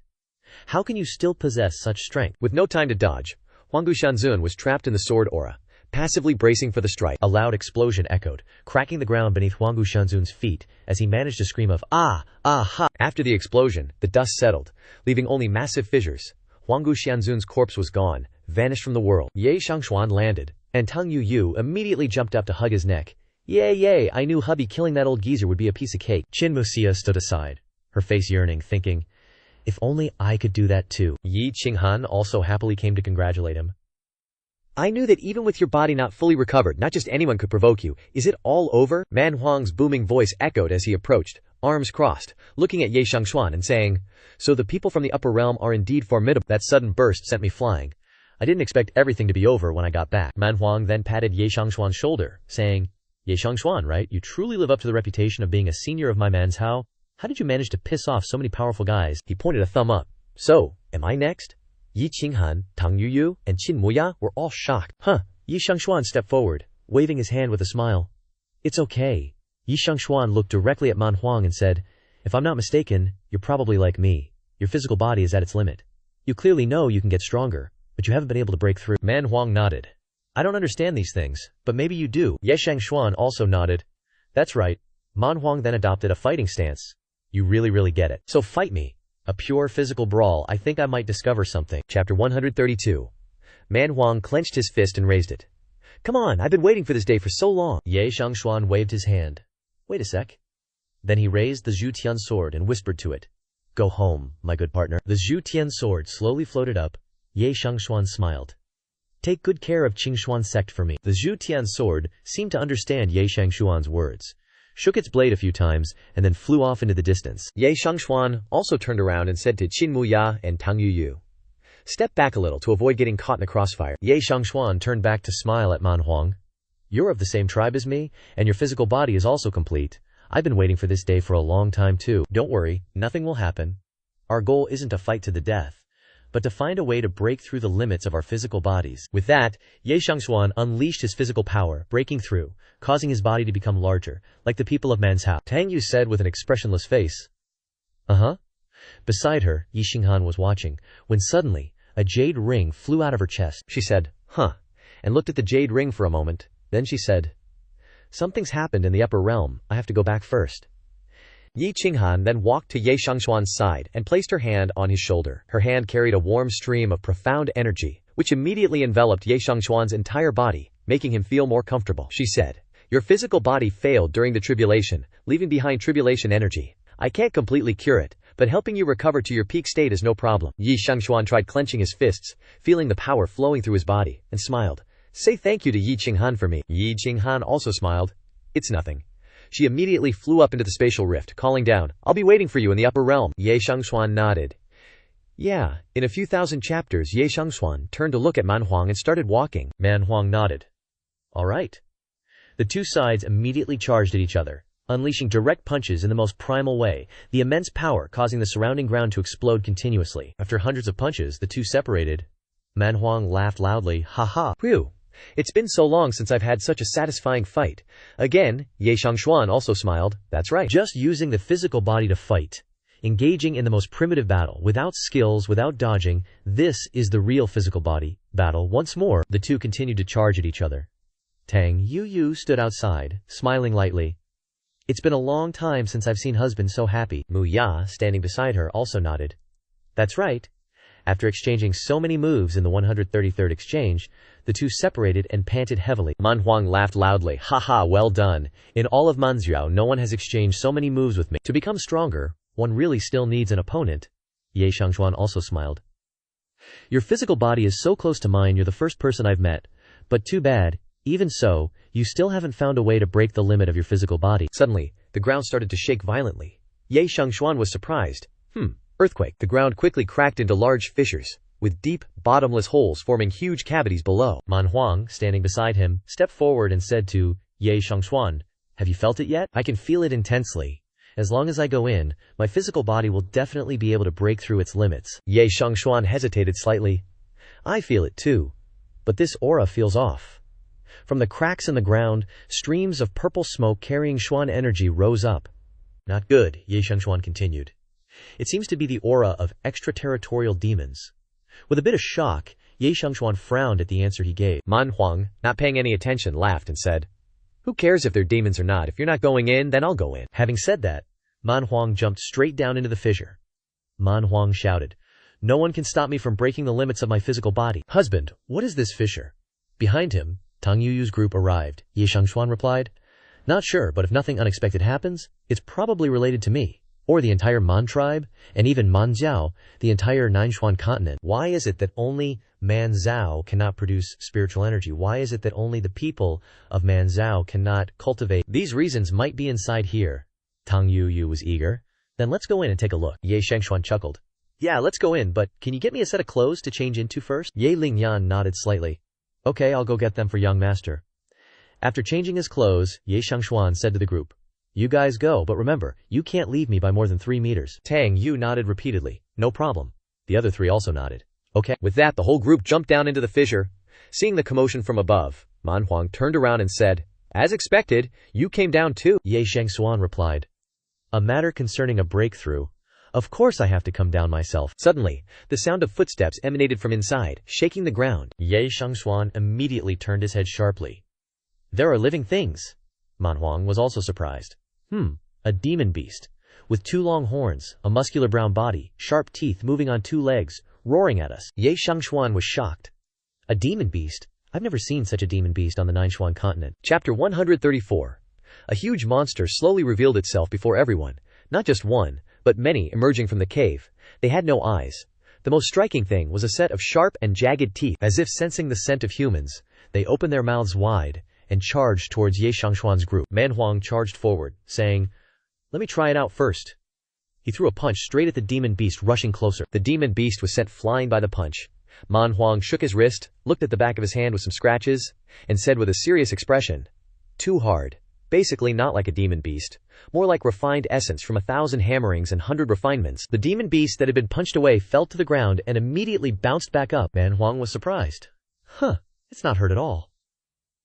At this time, not only did the one that was just sent flying rush up, but also several other demon beasts charged over together. Ye Shengxuan's eyes were serious, and he turned to Tang Yuyu's group. Be careful, hide behind me, don't run around. All 3 nodded. Okay. Quickly retreating, one of the demon beasts flew towards Ye Shengxuan. Ye Shengxuan, as fast as the wind, threw 8 consecutive punches, sending the 2 demon beasts that were charging over flying away. Ye Shengxuan's eyes gradually became solemn as he looked at the back of his hand. Pretty tough. Then let's not hold back. Deal with these things with all our strength first, and then we'll talk. To avoid another group coming, Ye Cangxuan said to Manhuang. Manhuang laughed loudly. Haha, good, good. Then he unleashed his own battle power, his eyes blazing. Then let's have a contest, and see who kills more. Manhuang immediately rushed up and grabbed the protruding part on the head of a demonic beast, grabbing it and smashing it hard on the ground. Behind the 2 of them, Zhi Guir and Tang Yuyu were seriously observing the battle. A demonic beast was also rushing towards the 2 girls, turning its head in horror. But immediately a stream of blue profound power struck the demonic beast directly, sending it flying far away and falling straight to the ground, strange streams of black smoke continuously escaping from the demonic beast's body. Manhuang walked up to Ye Cangxuan and said, HMPH, HMPH. Ye Cangxuan said, Looks like you've discovered it too. These demonic beasts aren't naturally living things. Several streams of black smoke also emanated from Manhuang's body. He frowned. Not good. After death, these demonic beasts are emitting problematic aura. Ye Cangxuan blasted away the black smoke lingering near him with a palm strike, and turned his head to worriedly ask Manhuang, Are you okay? Tang Yuyu sat on Ye Cangxuan's shoulder with a dubious expression. This black smoke feels familiar. Then she stretched out a finger to touch it. Ye Cangxuan immediately pulled her hand back. Yuyu, don't touch it. Chapter 135. Tang Yuyu looked happy. It's okay, maybe there's no problem. I can sense this aura can't do anything to me. She then gently propped her chin and made a cute face. Besides, isn't hubby here? You then continued to stretch out her fingertip to touch those wisps of gas, she exclaimed in surprise. Ye Cangxuan panicked. Are you okay? Tang Yu shook her head. My power seems to have increased a bit. Manhuang, who was standing in the smoke, also spoke. Even the strength of my physical body has been refined a bit. Ye Cangxuan turned back in surprise and asked, Even you are like that. Ye Cangxuan then raised his hand and sucked a demonic beast over. Just what exactly are these demonic beasts? Ye Cangxuan squeezed the lump on the head of the demonic beast, and a stream of power escaped and merged into Ye Cangxuan's physical body. Ye Cangxuan calmly analyzed. Indeed, the strength of the physical body has increased, and it is also from the same source as our physical body. It can be absorbed in an instant. However, Ye Cangxuan also doubted. But these demonic beasts are clearly not living things from underground Manhua. What exactly is being hidden? Why do such existences exist? Manhuang excitedly laughed. Who cares what they are? Being able to increase the strength of the physical body is a good thing. Maybe we can use these demonic beasts to completely break through. If you're worried, then these demonic beasts belong to me. After speaking, Manhua rushed up and attacked the other demonic beasts that were rushing out. Ye Cangxuan laughed. You go ahead and absorb them first. Anyway, there's probably a lot of this stuff here. In the surrounding caves, countless pairs of bright eyes were flickering, observing the group of people from afar. Manhua was still continuing to beat them up. Then he breathed heavily and absorbed all the power from the demonic beasts he had just knocked down. After absorbing it, Manhua's whole body was flowing with terrifying power. His face was satisfied and blissfully high. Manhua walked up to Ye Cangxuan and said, "You should really give it a try. They're just dead things without consciousness. Could they really take over our bodies?" Ye Cangxuan shook his head. It's okay, adding a little bit of this power doesn't have much effect on me. Ye Cangxuan turned back and said to the group, let's check out the depths of this crevice. The further they went, the darker the scenery and atmosphere became. Inside were only demonic beasts like moving corpses, walking back and forth, without any sign of life. Tang, you looked around and said, "There's actually such a large area underground Manju." I didn't notice it before. Suddenly, Ye Cangxuan and Manhua sharply turned their heads back. They were facing a demonic beast with the shape of an ape, but in the middle of its forehead was a sharp, prominent horn, and it had many eyes staring intently, baring its fangs at the group. Chapter 136.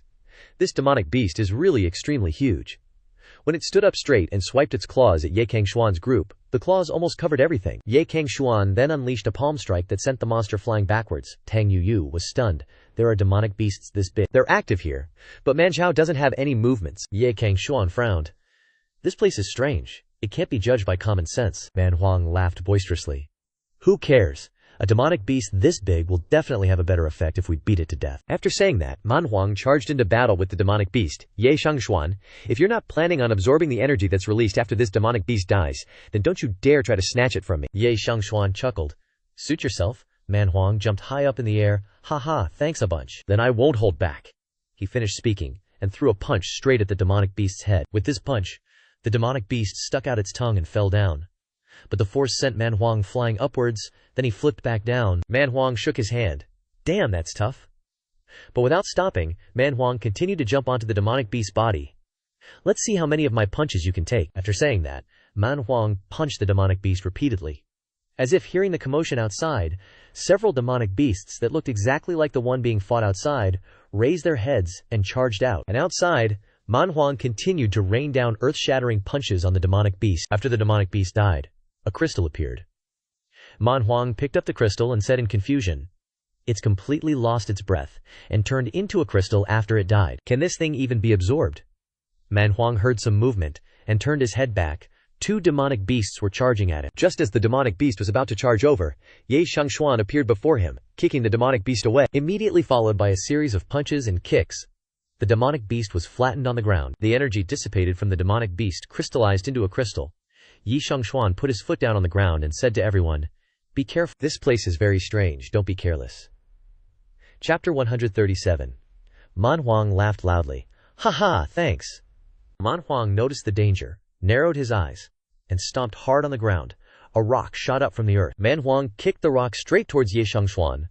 The rock flew over Ye Cangxuan's head and smashed straight into the demonic beast that was stealthily approaching them from behind. The rock carried great power, killing the demonic beast on the spot. Tang Yu grunted and looked back at the fallen demonic beast. If it weren't for the rock that Manhua threw, there was a high chance that Tang Yu and the others would have been ambushed by the demonic beast, resulting in serious injuries. Manhua gave a thumbs up. Ha, I've returned the favor to you. Ye Cangxuan's expression was serious. These demonic beasts, even when attacking, don't have any breath leaking out. Does it have something to do with their undead nature? Manhua punched a nearby demonic beast. Who cares? Probably. Since they're undead anyway, it's normal for no breath to leak out. Ye Cangxuan jumped onto the head of a demonic beast and sighed. What a strange place. Ye Cangxuan stomped hard on the head of the demonic beast. A burst of energy escaped and condensed into a crystal. Ye Cangxuan picked up the crystal and said, I've seen demonic beasts before. Raging demonic cores, raging demonic pills, exploding. This kind of crystallization is the first time I've encountered it, and the energy contained within it doesn't seem small either. Shi-Er and Tang Yu tilted their heads together to observe the crystal. Tang Yu asked curiously, such a strange crystal. Shi-Er was also interested. This rock is so pretty. Immediately afterwards, the crystal in Ye Cangxuan's hand shattered. Two streams of energy instantly burst out, running straight into Shi-Er and Tang Yu's foreheads. Ye Cangxuan secretly cried. Not good. He immediately put his hand on the heads of the two girls to sense them, absorbed it. And I can't sense any side effects. Ye Cangxuan looked at Shi-Er scratching her head and thought, I can understand you Yu, after all she is of the man race, and this is the man continent after all, but isn't this little girl from Shang continent? Manhua saw Ye Cangxuan's actions and looked down at the crystal, saying, "Can you absorb it by directly crushing it?" Then he crushed the crystal in his hand, and a huge surge of energy immediately enveloped Manhua. Manhua seriously absorbed this power. After absorbing it, he tried clenching his fists and sighed. This crystal's power is really great. I can clearly feel that my physical body is about to reach completion. Ye Cangxuan was shocked. That fast. Meanwhile, Tang Yu is stretching happily. Huff, huff. Golden Whirlpool, here I come. Opening her eyes, she immediately stares in surprise at Ji in front of her. Tang Yu's eyes widen in fear as she stutters. Did I get taller again? As if discovering something terrifying, Tang Yu starts running around randomly. Ye Cangxuan says helplessly, "Really, I'll give you 138 moves." Tang Yu jumps around excitedly, circling Ye Cangxuan. I definitely got taller. Look, Ye Cangxuan happily sits down and pats Tang Yu's head. You did get taller. How about another 10 moves handicap? Tang Yu pouts proudly, then looks at Ye Cangxuan with her big, sparkling eyes. I don't care, hubby. Kill more demonic beasts. I want to get even taller. Ye Cangxuan chuckles. All right. A moment later, the two are facing 3 one-horned demonic beasts. Tang Yu excitedly points at them. Take them down. Ye Cangxuan nods, and then rushes forward. Before long, the 3 demonic beasts are reduced to just 3 crystal orbs. The two continue on their way, and they encounter a demonic beast made entirely of stone, with Xuan power crackling around it. Tang Yu hugs Ye Cangxuan's face and gives him a kiss, hubby. He smiles helplessly. Okay. After 2 incense sticks worth of time, a large explosion rings out. And yet another demonic beast bites the dust. Tang Yu stands there smiling adorably. Ye Cangxuan can only smile helplessly. Okay? An hour later, a fire-breathing winged dragon is also brought down by Ye Cangxuan. Ye Cangxuan puts his hands on his hips, looks up at the sky and sighs, while Tang Yu sits straight down on the ground, leaning against the dragon's corpse and rubbing her belly. Okay, that's enough. I feel like my body has had enough. Absorbing any more will make me explode. Ye Cangxuan rubs his shoulder, looking at Tang Yu resting on the ground with a doting gaze. Who told you to absorb so much? Tang Yu says with a happy expression. But I want to grow taller. Then she stands up and runs towards Ji and together they measure their heights. She says happily, I'm even taller than Ji now. Tang Yu takes out 3 crystal orbs and asks everyone, Ji and you too, want to try absorbing them. Qin Muya says softly. Try. Ye Lingyan nods. Then, the two take the crystal orbs from Tang Yu's hand, the crystal orbs shining brightly in Ye Lingyan and Qin Muya's hands. The two then squeeze hard with their hands, but the crystal orbs don't shatter, and the two look at each other. They didn't break. Looking at Ji who's sitting down and absorbing energy from a crystal orb, Ye Lingyan chuckles. Looks like we don't have the blessing for this.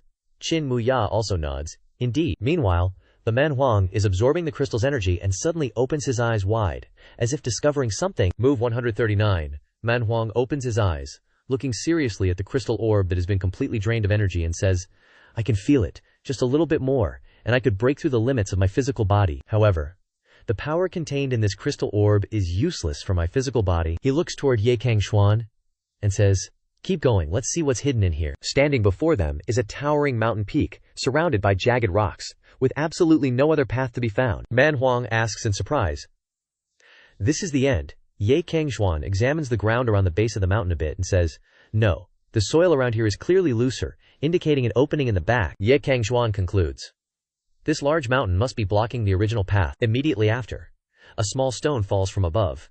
Ye Cangxuan says in surprise, 1 moment later, he mumbles to himself, there's something alive in the mountain. Suddenly, cracks appear from the top of the mountain down. The cracks quickly spread to the base of the mountain, splitting the mountain in 2, and from the 2 split sides, 2 blue eyes appear. Immediately after, 2 giant stone figures step out from the mountain, looking down at Ye Cangxuan's group. The 2 stone figures said together, 100,000 years. Finally, we can move around a bit. Ye Cangxuan looked up at the 2 talking stone figures, who had existed for 100,000 years. The 2 stone figures looked down, and the stones on both sides fell in unison. Ye Cangxuan reached out and pushed Ji who was staring blankly at the scene, and said, you guys step back. Caution flashed in the eyes of Ye Cangxuan and Manhua as they watched the 2 stone figures moving towards them, and said together, here they come. Ye Cangxuan rushed forward and said to Manhua beside him, I'll deal with the one on the left. Manhua also flew up and replied, then I'll take the right. One of the stone figures suddenly opened its mouth and said, descendants, You've finally arrived. Ye Cangxuan and Manhua both froze in surprise. Descendants. Just like that, the group stopped and stared at the two stone figures in front of them. Chapter 140. Manhua asked vigilantly, "Who are you, Tang?" Yu stepped forward and tugged at Ye Cangxuan's hand, saying, "Huh, are they our ancestors or something?" Immediately afterwards, the two stone figures turned around and pushed the mountain. A loud rumble sounded like the creaking of a door that had been around for a very, very long time. The mountain slowly opened, and the two stone slabs widened, like two doors being opened. The two stone figures stood on either side, holding the doors to keep them from slamming shut. The stone figures turned their heads and said to Ye Cangxuan's group, "Descendants, enter." Manhua then smiled. "Looks like we've finally reached the central area." Manhua then stepped inside and called back to Ye Cangxuan, "I'll be waiting for you inside. You have to come in too." Ye Cangxuan raised an eyebrow. "All right." Turning back to the group behind him, he said, "Let's go." The three girls nodded together and walked in. Ye Cangxuan looked down at Tang Yu standing next to him and asked, "What about her?" Tang Yu glanced at Ye Cangxuan with disdain. "Does my husband even need to ask?" Ye Cangxuan laughed. "That's right, let's go." After speaking, the group walked towards the door together. As the last person stepped through the door, it slowly closed. The two stone figures whispered to each other, "Hopefully, this time, we can completely eliminate those existences." Stepping through the door was like entering a completely different world. It was all rocky mountains around, and the space seemed completely sealed off. Ye Cangxuan said softly, "The door is gone. This is another space. Or someone used an extremely powerful barrier to seal off this entire place." Beside him, Jier and Tang Yu were curiously looking around. Ye Cangxuan raised an eyebrow. Such a vast place. Whether it's opening up space or sealing off a barrier, it's not something ordinary people can do. Tang Yu excitedly pointed to a corner in the distance. "Husband, look over there." Ye Cangxuan grunted, only to see two black figures fighting each other in the distance where Tang Yu was pointing. They were punching and kicking, using the most primitive moves to fight to the death. Ye Cangxuan questioned, "Humanoid demon beasts. Remember to like, share, and subscribe to the channel to support us. Here are the two QR codes for Momo and Vietcombank bank account of Donet, so you can support us in making more awesome episodes. Donet can request the comics you like, and we will pin them in each story to thank you." Chapter 141. The two black figures saw movement in the distance from Ye Cangxuan's group, stopped, and their eyes lit up, emitting a purple light. They didn't rush into a fight anymore, but looked at Ye Cangxuan's group and grinned bloodthirstily. Seeing the situation, Ye Cangxuan secretly cried out that something was wrong. Before he could make a move, the two demon beasts had rushed right up to Ye Cangxuan's group. Frowning, "Too fast." The demon beast stretched out its long hand towards Tang Yu, trying to grab the girl. Shu Shangxuan flew out, roaring, seeking death, and threw a punch straight at the demonic beast. Shu Shangxuan's punch collided with the demonic beast's hand, sending both of them staggering back. Shu Shangxuan laughed. "What a strong body. Not much weaker than that Manhua from before." Shu Shangxuan bent down and said to Tang Yu, "You, get behind me." Tang Yu nodded. "Okay." Immediately retreated. Shu Shangxuan also turned to Manhua and said, "The other one is yours." Manhua excitedly shook his hands. "No problem." Suddenly, the demonic beast flew up and threw a punch at Shu Shangxuan, who was still talking. Shu Shangxuan reacted quickly, dodging with a sway of his body, muttering, trying to sneak attack. Immediately after, he kicked the demonic beast, sending it flying away, saying, "Get lost." Shu Shangxuan then flew up, continuously punching and kicking the demonic beast. Every move carried incredible power, causing the demonic beast to fall directly to the ground, shattering the rocks. Shu Shangxuan continued to punch and kick, saying as he fought, "This level of physical body seems to be the limit. I want to see what you guys are." Only to see that the demonic beast in front of him, after being beaten and lying motionless, began to emit streams of black smoke from its body. Shu Shangxuan was surprised, and made a "huh" sound, staring at the changes in the demonic beast. Chapter 142. The black smoke emanating from the demonic beast's body became more and more dense. When the black smoke nearly dissipated, it revealed the demonic beast lying on the ground with a reddish-brown flesh, and the patches of black that had previously covered its body were gradually disappearing. Shu Shangxuan then sat down to examine it. Unexpectedly, it has a physical form, so this powerful body belongs to this corpse. Shu Shangxuan reached out and touched the body, as if discovering something, and said softly, "This kind of body can be corroded like this, which means it has been dead for at least 10,000 years. I didn't expect there to be existences from 10,000 years ago here." On the other side, Manhua, observing that Shu Shangxuan had knocked the demonic beast to the ground, burst out with fighting spirit and said, "You've finished already. That was fast. Looks like I need to speed things up." The demonic beast that Manhua was fighting gradually turned its eyes green, and a hoarse, intermittent voice came from its throat. "Go! Quick! Go!" Both Manhua and Shu Shangxuan were startled. It can talk, but immediately, an incident occurred. Suddenly, two demonic beasts identical to the previous one jumped out from nowhere, rushing straight towards Ji Er and Tang Yu. Zhu Cangxuan shouted in horror. "How dare you!" But the demonic beasts' speed was too fast, and Zhu Cangxuan couldn't rush over to save them in time. Zhu Cangxuan yelled, "Be careful!" However, it was too late. The dust dissipated, and the two demonic beasts were already tightly gripping Ji Er and Tang Yu's necks, the two girls struggling incessantly. Zhu Cangxuan immediately stomped his foot on the ground and flew towards the two girls, gritting his teeth. "You're asking for it!" However, as if some strange force was at play, a wisp of black smoke swirled around the bodies of the two demonic beasts. And when Zhu Cangxuan's fist arrived, there was no one standing there. Zhu Cangxuan stood warily at the spot where the two demonic beasts had grabbed Ji Er and Tang Yu. His expression serious. They disappeared. How is that possible? Zhu Cangxuan angrily turned his head to ask a demonic beast that was still standing blankly nearby, where did they take them? The demonic beast stared blankly without answering. Zhu Cangxuan immediately rushed up, grabbed its neck and slammed it straight into the ground, roaring, "Cough! Cough!" A coughing sound echoed from behind, accompanied by the clattering of a walking stick. An old man emerged from the ground and walked straight to Zhu Cangxuan, leaning on his cane, and said, "Don't worry, they are fine." Zhu Cangxuan frowned. "Are you the big boss here?" Chapter 143. Zhu Cangxuan frowned. "Are you the big boss here?" The old man gently closed his eyes and shook his head. "How could I be qualified to be the big boss?" Then he placed his cane on Zhu Cangxuan's shoulder and said with a smile, "Put him down. He has just developed his spiritual consciousness. Don't let him revert to his old ways." Zhu Cangxuan frowned slightly. "What a heavy force, almost equal to my golden age, maybe 80%. Right after that, Ye Cangxuan let go, and the beast fell to the ground, coughing violently. The old man looked up to the sky and continued, "We are not from that side. If we were, we would have directly taken action. No need to go through all this trouble. You don't need to worry too much. I can guarantee their safety for at least 3 days." Ye Cangxuan gritted his teeth. "It better be." The group then followed the old man deeper into the center of this land. Arriving in front of a deep cave, the old man turned back and said to everyone, "Everything you want to know is in this place." Manhua asked, "In here?" Ye Cangxuan nodded slightly. "Let's go."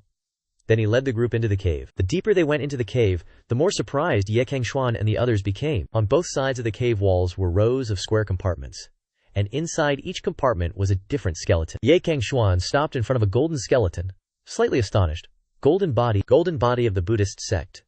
Immediately after, he noticed another blue skeleton in a compartment high up on the opposite wall, jade bones of the Taoist sect. Looking at these skeletons, Ye Cangxuan thought, to be able to transform the body to this extent, even the great emperors in the upper realm couldn't do it, right? Moreover, as far as I know, the Taoist and Buddhist sects' inheritances were cut off 10,000 years ago. Their remains appearing here, and at this level, what exactly is this place? Manhua observed the skeletons in one area that were glowing, sighing. Such powerful bodies. Just by looking, I can feel that it could easily tear my body apart. Ye Cangxuan also looked over, surprised. The Xuanmen's glass body also appeared. Manhua was astonished. "Xuan Shimen." A voice echoed from deep within the cave. "Finally, we've waited." Ye Cangxuan and Manhua turned their heads vigilantly. The voice continued, "Come in, descendants." Ye Cangxuan wondered. Descendants. Manhua frowned. That phrase again. After Ye Cangxuan finished speaking, he led the group deeper into the cave. After walking for a while, all 4 of them were surprised. In front of them was a light-emitting formation, beckoning them to step through and uncover its secrets. "Enter." The voice from within the formation spoke, urging Ye Cangxuan's group to quickly enter. Ye Cangxuan approached the formation, then turned back and said, "I'll go in first." Then he immediately stepped into the formation, like a doorway separating space. Stepping through the formation, Ye Cangxuan immediately saw an old man sitting, leaning against a stone pillar, surrounded by rows of different stone statues. Manhua excitedly rushed forward. "Old man, spare the details. Tell me, where is this place? Also, how do I break through the limits of my body?" The old man calmly said. "Don't be hasty. Let me tell you a story." With that, the old man raised his hand, and 4 circular stone platforms slowly rose in front of him. The old man gestured for them to sit. Then he looked up to the sky and began his story. This is quite a long story. About 1,000,000 years ago, the upper realm forces were divided into 1 gang, 2 sects, and 4 domains. Among them, Central Continent was the most prosperous land on the Zhuchuan Great Continent.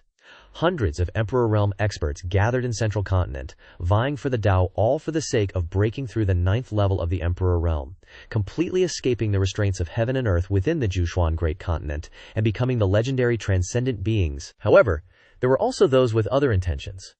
Within the Ghost domain, a group of people tried to transcend time and space to go directly to another world, but instead started a nightmare. Countless foreign races appeared. What everyone didn't expect was that these foreign races were not only extremely powerful, but also capable of corroding the land. They could even erode people's thoughts, causing people to unintentionally harbor evil thoughts and kill each other. In just a few days, the ghost domain was completely dominated by the foreign races. At that time, we didn't even realize that the passage for the foreign races had been expanded several times. When we discovered it, the foreign races had already spread further, corroding towards central continent, and a fierce war broke out. That battle lasted for many years. We held the upper hand. But even when the foreign races' bodies were killed, they still emitted a strange aura to corrode the land, making it unable to produce spiritual energy. On top of that, more and more people were getting messed up by weird energies, turning totally bonkers and killing each other. That's why these freaky aliens are called the outer demons. We were out of options, so we decided to strike at the head honcho. Like, over 100 Emperor Realm peeps joined the battle. The alien king was a total beast, crazy strong. Luckily, with a ton of Emperor Realms, we finally offed him after losing 70% of our people. But get this. The scary energy that exploded when the alien king died instantly corrupted all of Central Continent, turning it into an alien paradise. No choice, me and the remaining Emperor Realms teamed up to set up the Universe Demon Anka Formation, trying to conquer Lianhua - Taekwa, these alien punks to death. Chapter 145. At the same time, to keep the upper realm and other realms from getting infected, we joined forces and sank Central Continent and Ghost City completely, dropping them into the Sea of Desolation in the lower realm. The old dude stroked his beard and went on. After that, we worked together to seal the alien passage, suppress them in the endless sea of the upper realm, and set up the Holy Domain Guardians. Sadly, my old buddies ran out of juice back then and bit the dust right here. I was a bit stronger, but still, half dead. I used a secret technique to hang in there for thousands of years to recover a bit. The old man tilted his head, looking at the stone statues around. But when I woke up, I found that this land, eaten away by the aliens, could actually spawn those aliens again. Luckily, my old partners had some lingering obsession, always wanting to purify this land. But sadly, obsession is just that, obsession. Not enough to kill off the aliens that keep popping up. I had to use my own body as a foundation to cast a formation and bury everything underground. Still, it affected the whole continent. People born here became thirstier for blood, thought it was a screw-up, but then someone like you was born. The old man looked at Cangxuan, smiling kindly. Cangxuan was shocked. Me. The old man nodded. Yep, you? A combo of good and evil, the most perfect body. The old man stroked his beard. You guys call this place Manhua. Actually, that's pretty spot on. After all, every blade of grass here was born from the flesh and blood of hundreds of our Emperor Realms from millions of years ago. You've been bloodthirsty since you were little, still the blood and flesh of Emperor Realms. Plus, because your bodies are too strong, they directly reject spirit energy. How could you not be barbarians, Manplank? At the same time, your upper limit is crazy high, almost no limit at all. You can't break through just because you've also absorbed alien energy, causing the two sides to clash. Manhua got hyped. Is there a way to fix it? The old man nodded with a smile. Of course, there are two ways. 1. Kill an alien with power equal to yours, directly absorb that alien's energy, and force a breakthrough. 2. With the help of heavenly tribulation, endure heavenly tribulation and absorb it, so that the power of heavenly tribulation can coordinate and fuse the 3 types of energy in your body, and you can also break through. Cangxuan was shocked. Heavenly tribulation. The old man nodded, then pointed at Cangxuan. That's right, heavenly tribulation. Never thought about it before, but meeting you, I understand. The reason you can't break through is because there's too little alien power in your body, so it can't integrate. Cangxuan looked at his hand, his face serious. So that's it. Then he continued to ask the old man, the aliens you're talking about are the ones who captured my 2 buddies, right? The old man nodded. That's right. You guys have been absorbing the flesh and blood of Emperor Realms since you were little, and over time you've gained the blood of my old friends. So you are considered the younger generation of them. At the same time, you are also considered the younger generation of the aliens. The reason they captured your 2 buddies is because they want to unlock the alien blood in their bodies. The old man put his finger on the ground and drew squiggly lines, continuing. Right now, we're on par with the aliens. But if one side has a little more power, that could change things. Unlocking alien blood takes at least 3 days, so they're totally safe for these 3 days. If nothing unexpected happens, your 2 friends are in this place. The old man pointed to a location on the map he had just drawn. Cangxuan stood up, clasped his hands and said, "Thank you." The old man smiled slightly. It's nothing, but can I have a private word with you? Chapter 146. Cangxuan was shocked, alone, then nodded. Sure. Qin Muya and Ye Lingyan stepped forward worriedly, calling out, "Young master!" Shangxuan waved his hand. "Everyone, please wait outside for me first." Then, looking down at Man Huang, "Brother Man, please step outside for a moment. If it's about killing the alien race, wait for me to come out." Then we'll kill them together. Manhua stood up and said, "All right." Turns around, Cangxuan also expressed his gratitude. The three of them went outside, and the stone door immediately closed. Cangxuan stood in front of the old man and said, "Please, speak." The old man looked up at Cangxuan. "You are very strong, extremely strong. Your body almost contains the essence and blood of all my old comrades. Even without breaking through, you can reach the Emperor realm. If you successfully break through like that, your body will contain the power of heavenly tribulation, which can be said to restrain the power of the alien race. Sealing the passage of the alien race can only rely on you." Cangxuan pondered and said, "I can understand everything else, but you mean my current strength as a pseudo-emperor? Or?" The old man smiled slightly. "Of course, I mean your golden age." Cangxuan was stunned. Golden age? "May I ask how strong your emperor realm was back then?" The old man nodded at Cangxuan's question. "I see. It seems that your current division of realms is a bit different. Let me put it this way. The Emperor Tribulation has only appeared once in a million years. And it was not long ago. If I'm not mistaken, you must have overcome it. Because to become an Emperor realm, one must successfully overcome the Emperor Tribulation." The old man's aura suddenly erupted. "There are 9 levels of the Emperor realm. Each heavenly tribulation is 10 times stronger than the previous one. I have overcome the 9th Emperor realm, called Emperor 9 Profound." Cangxuan felt like he had been struck by lightning. Does that mean the current, everlasting heavenly tribulation is just the most ordinary Emperor Tribulation from before? How interesting. Are those few in the upper realm all pseudo-emperors? Or not even considered pseudo-emperors? The old man nodded. "Almost. It's just normal. After all, the entire Cangxuan continent was injured in the battle with the alien race, and the spiritual energy is not as good as before, making it much more difficult to become an emperor." Cangxuan nodded slightly. "So that's how it is." Suddenly, the ground began to churn, rumbling and tumbling, and both of them swayed. The old man glanced at the stone behind him and saw black smoke pouring out. The old man immediately chanted a spell to suppress the black smoke. Why is the barrier suddenly fluctuating? The stone statues around the old man also immediately activated profound power to maintain the formation behind the old man. After a while, the ground stopped shaking, and the black smoke behind him also dissipated. The old man breathed a sigh of relief and said, "Consider it stabilized." Then he looked up at the sky and frowned. "This is the first time this phenomenon has appeared." The old man immediately calculated with his fingers and exclaimed, "Not good. This is bad." Chapter 147. The old man's expression became serious. "The seal is loosening." Cangxuan was surprised. "The seal is loosening?" The old man nodded. "Yes, the seal on the passage to the upper realm's alien race has loosened, causing demonic energy to spill out from it, affecting this place." A hint of doubt flashed in Cangxuan's eyes. "The upper realm is sealed." He immediately thought of Yiqinghan and the holy region. The old man said loudly, "There is not much time left. Originally, it would take at least 3 days to turn your 2 friends into revived alien freaks. But now that the seal has loosened, it will definitely make these freaks have impulsive thoughts. They will transform your friends at any cost. At most 2 days, at least 1 day." Cangxuan frowned. So fast, the old man's expression became even more serious.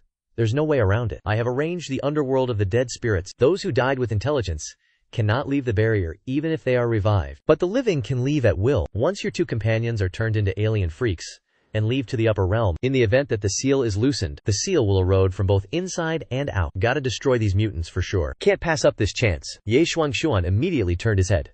"Okay, then I'll go right away." The old man also said, "Must be even faster. Must remember, once they are mutated, the power of those 2 will not be able to approach the Emperor realm, or even reach the 12th level of the Emperor realm. Don't covet the bloodline of the alien race.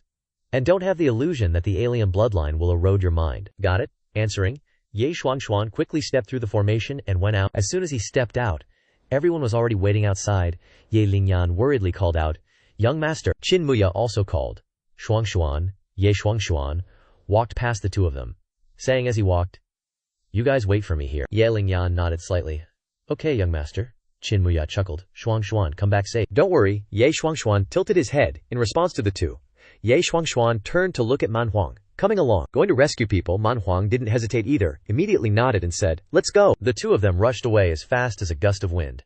At this time, in a dark space of the alien race, Tang Yu and Jimshare were tied to 2 large pillars. Below was a lake, and the alien races were standing around the lake dancing, their mouths uttering strange incantations. Tang Yu, who was furious, shouted loudly, "Do you know who I am? Believe it or not, my hubby will come after you." But no one paid any attention to her.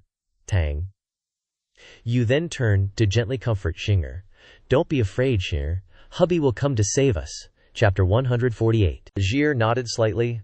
"Yeah, Jir also believes in Master, Below, the alien races continuously cut their hands and dripped their blood into the lake beneath Tang Yu and Jir, muttering strange sounds. Tang Yu was annoyed. Can you speak human language? You guys aren't human, are you? After the blood was dripped, the lake immediately bubbled, and the alien races all knelt down and worshipped repeatedly. Tang Yu was shocked. What are you doing? You don't want to sacrifice us, do you? She looked down at the lake, and her face changed. This lake is about to boil up here. Tang Yu screamed in horror and struggled. Damn it, the pillar is sinking. No way, right? You guys really want to sacrifice us, please? No, give us a chance. Wait for my hubby to come and then we'll talk, okay? Shiger said with wide eyes. God, Mom, this water seems very painful, Tang. You gritted her teeth. Gotta risk it. If I can just break the ropes, at least Shiger can escape. She struggled repeatedly, wanting to break the ropes. Immediately after, Tang Yu shouted, break it for me. Break it now. The pillar that was hanging her up was immediately knocked down by Yu's strength, falling straight into the lake. Yu, who was floating on top, used her last strength, and the ropes immediately broke. Yu angrily stood up, throwing off the ropes on her body, finally got rid of them. Then she rushed towards the pillar that was tying up Shir, grabbed onto the pillar, and Tang Yu said to Shir, don't be afraid. Shir nodded slightly. Yeah, one hit. Tang Yu smashed the stone pillar hard, and the ropes on Shir's body broke. She grabbed Shir and threw the little girl far away, shouting, Shir, while they are performing that weird ritual, quickly run and find your master. However, Jinder was slammed straight into an invisible barrier, unable to get out, and she fell straight into the lake. Tang Yu worriedly dived down. Jinger, are you okay? Tang Yu scooped up Jinger and surfaced. Jir gasped for breath. I'm okay, Tang Yu said with a cold sweat. Didn't expect them to set up a barrier. I miscalculated. Immediately after, the two of them stood up straight, and Tang Yu said in surprise, That's strange. It's not hot at all, and I don't feel anything unusual. On the contrary, my whole body feels full of strength, very comfortable, and I've gotten taller. Tang Yu clenched her fist and gave a bloodthirsty smile. I just naturally want to fight with someone. Chapter 149. In the upper realm at this time, at Bichai Immortal Palace, Holy Domain Yiqing Han was standing high and looking down, muttering. This departure, the seal, really had a problem, lacking Cangxuan and an Emperor Realm cultivator. Hopefully it can be resolved properly. A disciple then approached Yiqing Han from behind, cupping his hands and reporting, Palace Master, all the disciples have gathered. Yiqing Han nodded and said, Okay, you go and inform the great emperors and half-emperors of the realms. Tell them to come quickly within an hour. Then she turned to instruct another disciple.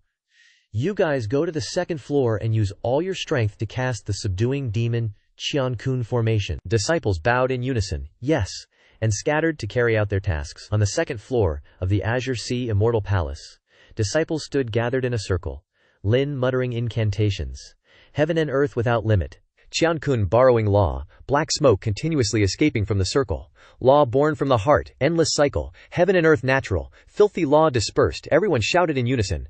Suppress! Immediately, the entire Azure Sea Immortal Palace shone brightly, and the black gas on the second floor was dispelled. On the first floor of the Azure Sea Immortal Palace, Yiqing Han was inspecting the seal, her expression grave.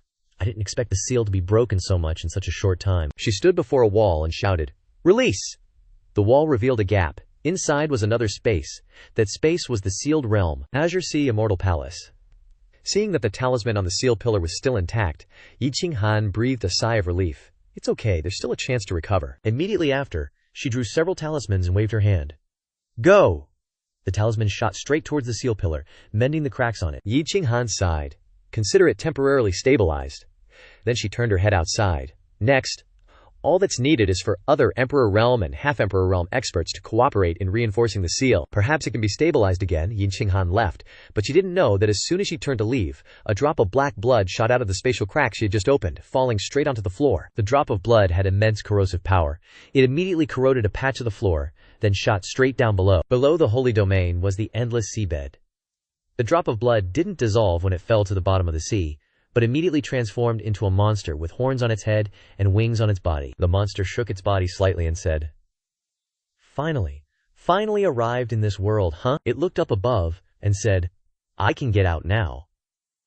You want to reinforce this seal? But consuming some of the strength of the experts in this world isn't bad either. He was the first leader of the demon race, Shungduk. Then he flew up. Next, let me see what's fun in this world. At this time, in the underground Manzhuo alien race formation palace, Ye Cangxuan and Manhua were hiding to the side, discussing together. Ye Cangxuan said, About 13 people. According to that senior, you need to absorb at least one alien race of this level to break through, and I need at least 3, maybe even 4, adding up to no more than 5 people. Manhua was surprised. You need that many? Ye Cangxuan observed the alien races and said, too many. Once we attack, we're likely to be exposed, attracting even more alien races to come. I'm not in my golden age, and you haven't broken through yet.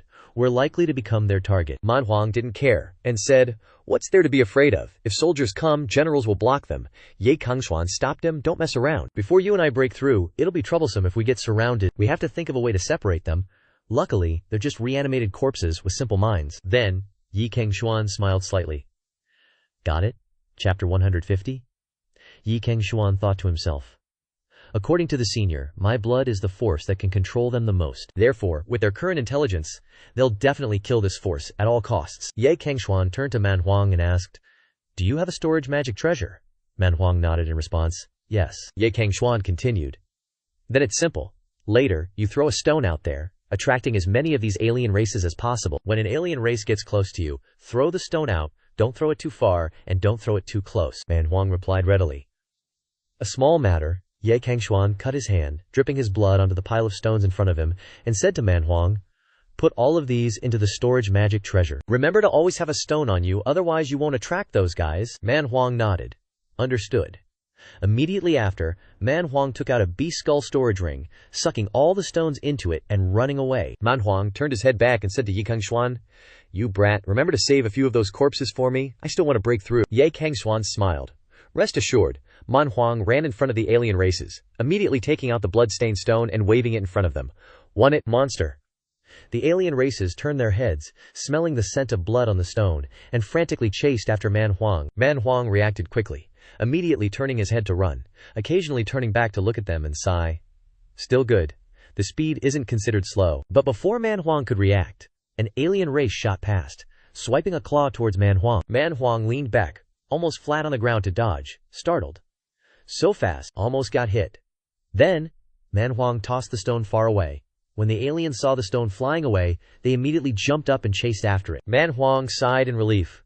Looks like this stone still works.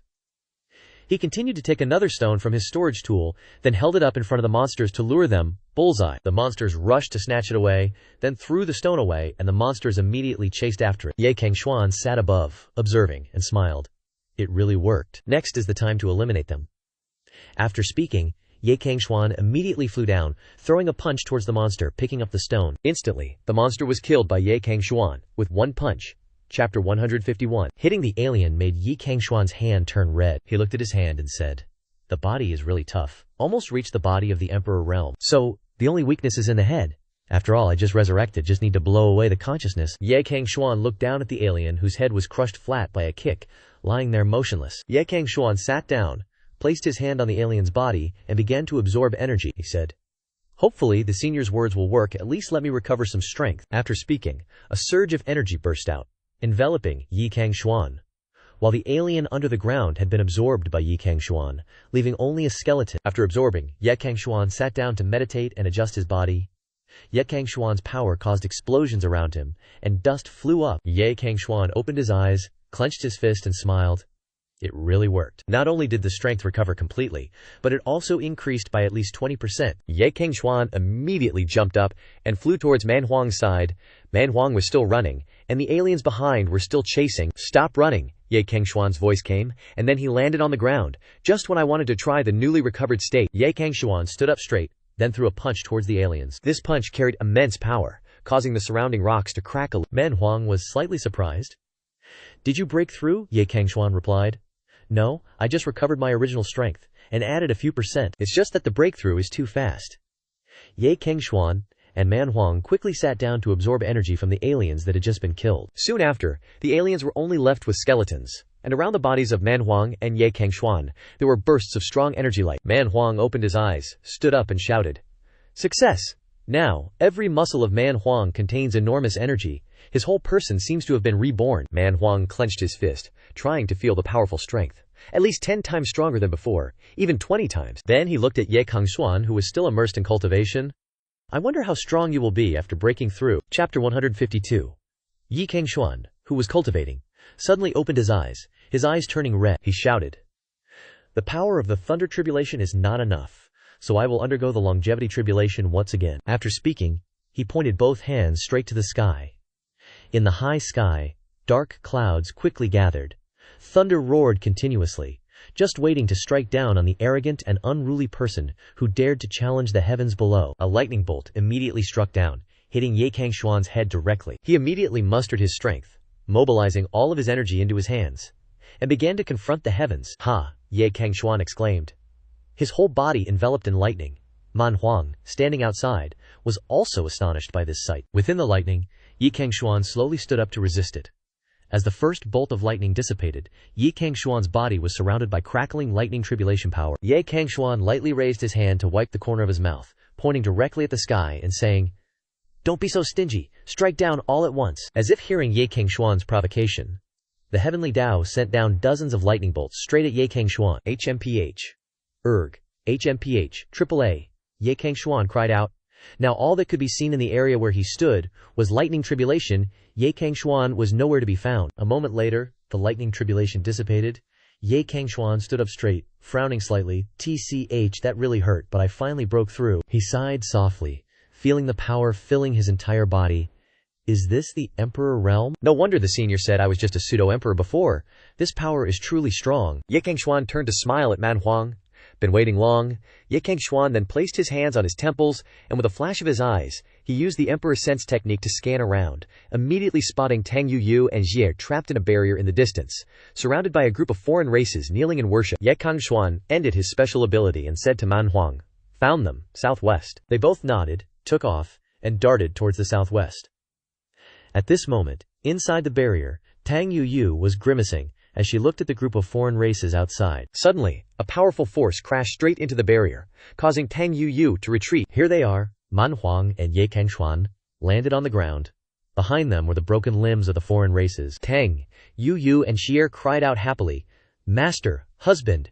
Chapter 153. Ye Cangxuan placed his hand on the barrier, saying to Tang Yu and Xinjie, "You guys stand back a bit, wait for me to smash this barrier." The two nodded.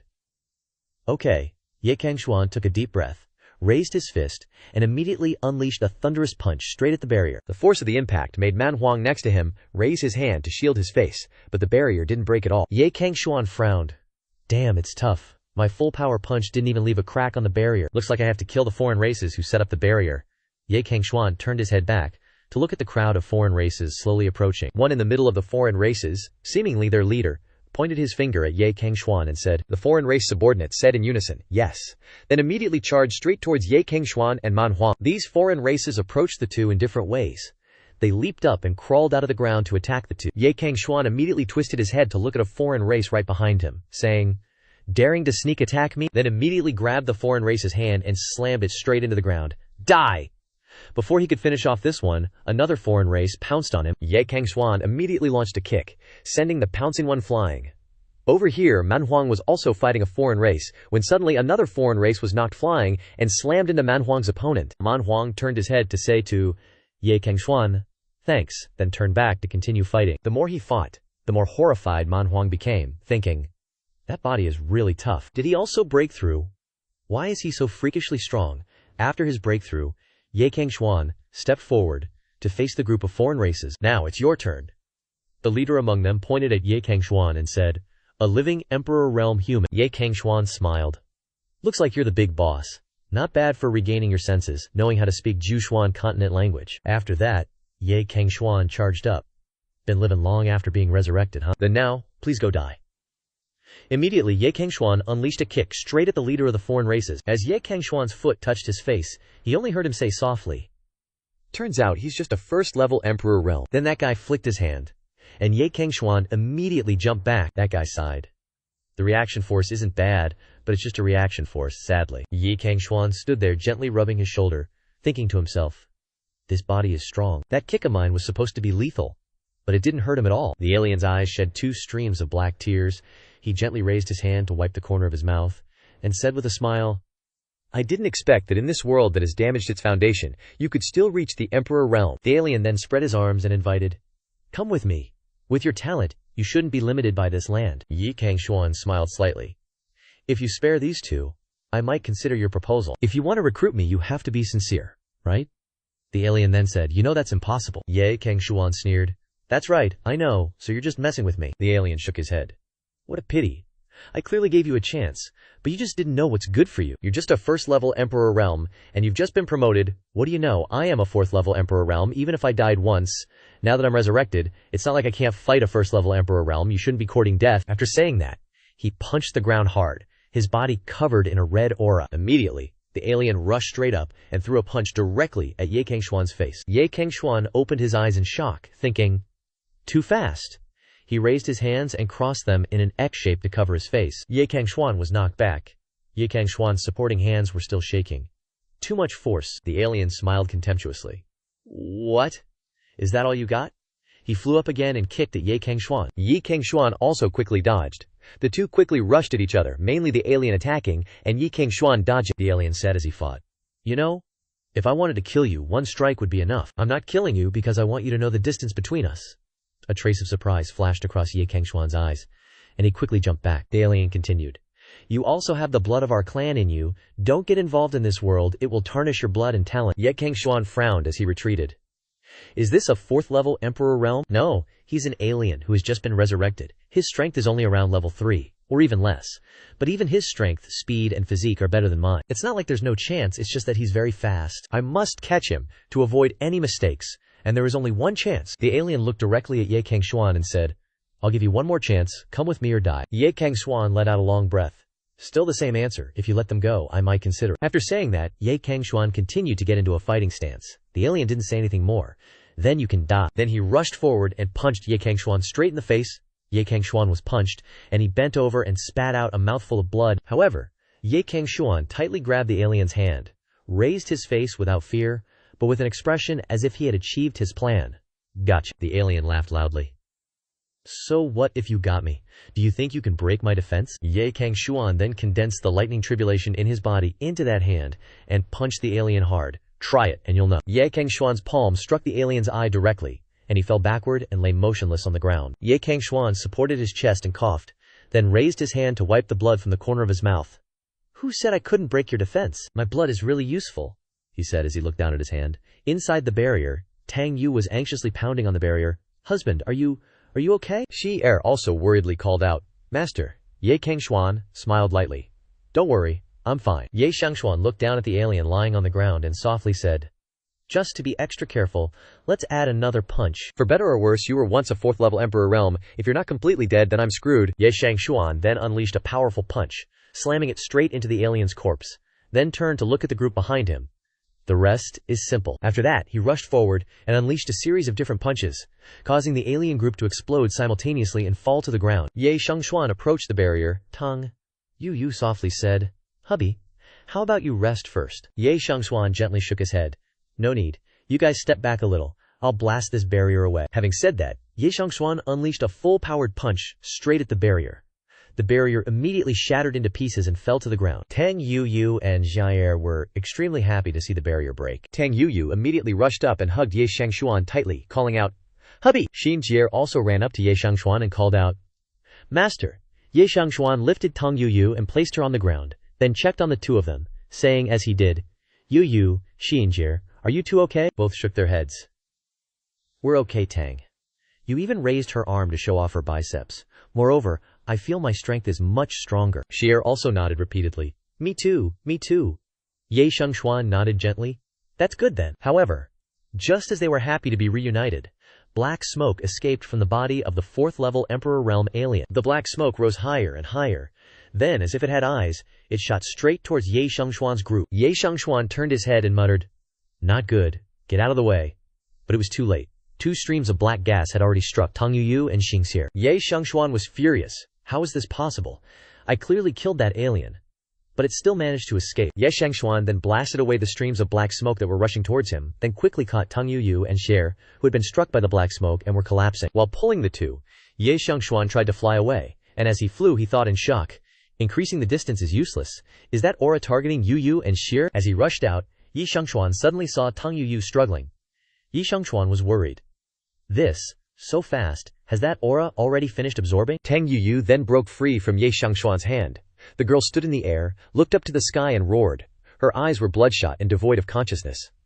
The recoil also caused Ye Cangxuan, who was holding Jie, to be knocked back. Tang Yuyu's body also underwent changes. She quickly grew taller and became a young woman. Tang Yuyu opened her eyes, but her gaze was completely different from usual, looking at Ye Cangxuan with an emotionless gaze. Tang Yuyu looked up at Ye Cangxuan with a condescending gaze, and immediately rushed towards Ye Cangxuan, unleashing a kick. Ye Cangxuan held the unconscious Jie in one arm, and quickly raised his other arm to block the blow, but was also knocked to the ground. Tang Yuyu stood silently in the air. Looking down, Ye Cangxuan gently placed Jie on the ground, glanced at Tang Yuyu and muttered, "This power is even stronger than me." Tang Yuyu lowered her feet to the ground and said emotionlessly, "Not dead, still a native emperor realm." Ye Cangxuan then called out, "Yuyu!" Just then, Tang Yuyu flew up and punched Ye Cangxuan. Suddenly, Tang Yuyu widened her eyes and immediately fell backwards, slamming straight to the ground. Tang Yuyu laboriously raised her head, her voice broken. Hubby. Ye Cangxuan immediately rushed over. "Yuyu, are you awake?" Immediately afterwards, Tang Yuyu shook her head with a pained expression, clutching her other wrist tightly and shouting, Don't come over, knock me unconscious, Tang. You said with difficulty, I'm about to lose control, find a way to release my consciousness, otherwise, just kill Ye Cangxuan."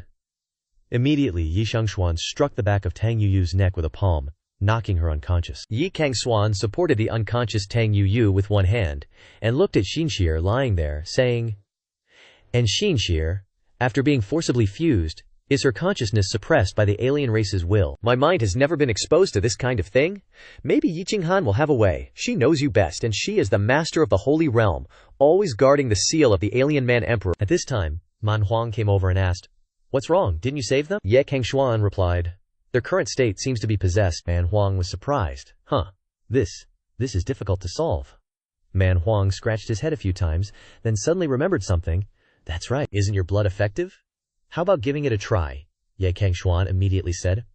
"Okay." He bit his fingertip and pressed it on Tang Yuyu's forehead. However, it had no effect at all. Manhua pondered. "It doesn't work on the outside. How about trying it on the inside?" Ye Cangxuan also frowned. "That's the only way." Immediately, he cut his wrist and brought it close to Tang Yuyu's mouth, saying, "Hopefully it works." Tang Yuyu opened her mouth and swallowed a few drops of Ye Cangxuan's blood. Then, her whole body burst into a surge of energy. Ye Cangxuan breathed a sigh of relief. It really works. But then, Tang Yuyu refused to open her mouth to drink Ye Cangxuan's blood anymore. Ye Cangxuan frowned. "Because it's effective, the alien race's consciousness, while controlling Yuyu's body, won't let you swallow my blood." Ye Cangxuan had no choice and said softly, "Forget it." He immediately bit his tongue, leaned down, and kissed Tang Yuyu, then transferred blood from his mouth to hers. Chapter 158.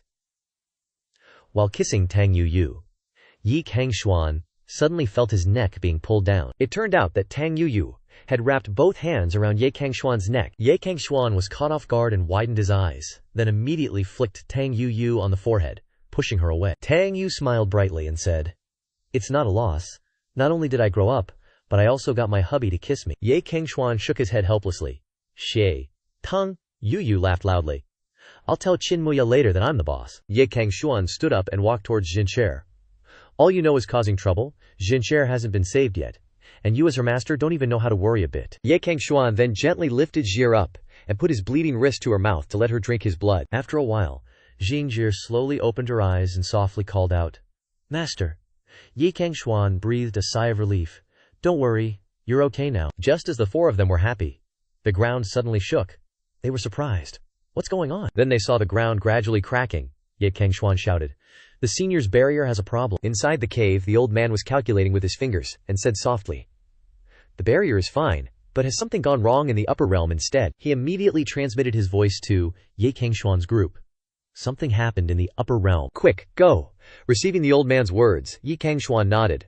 "Okay." At this time, on the Holy Realm, Azure Sea Immortal Palace, the entire Immortal Palace was almost covered in black smoke. Yi Qinghan worriedly thought, "Why is the state of the seal suddenly so serious?" It was clearly just stabilized.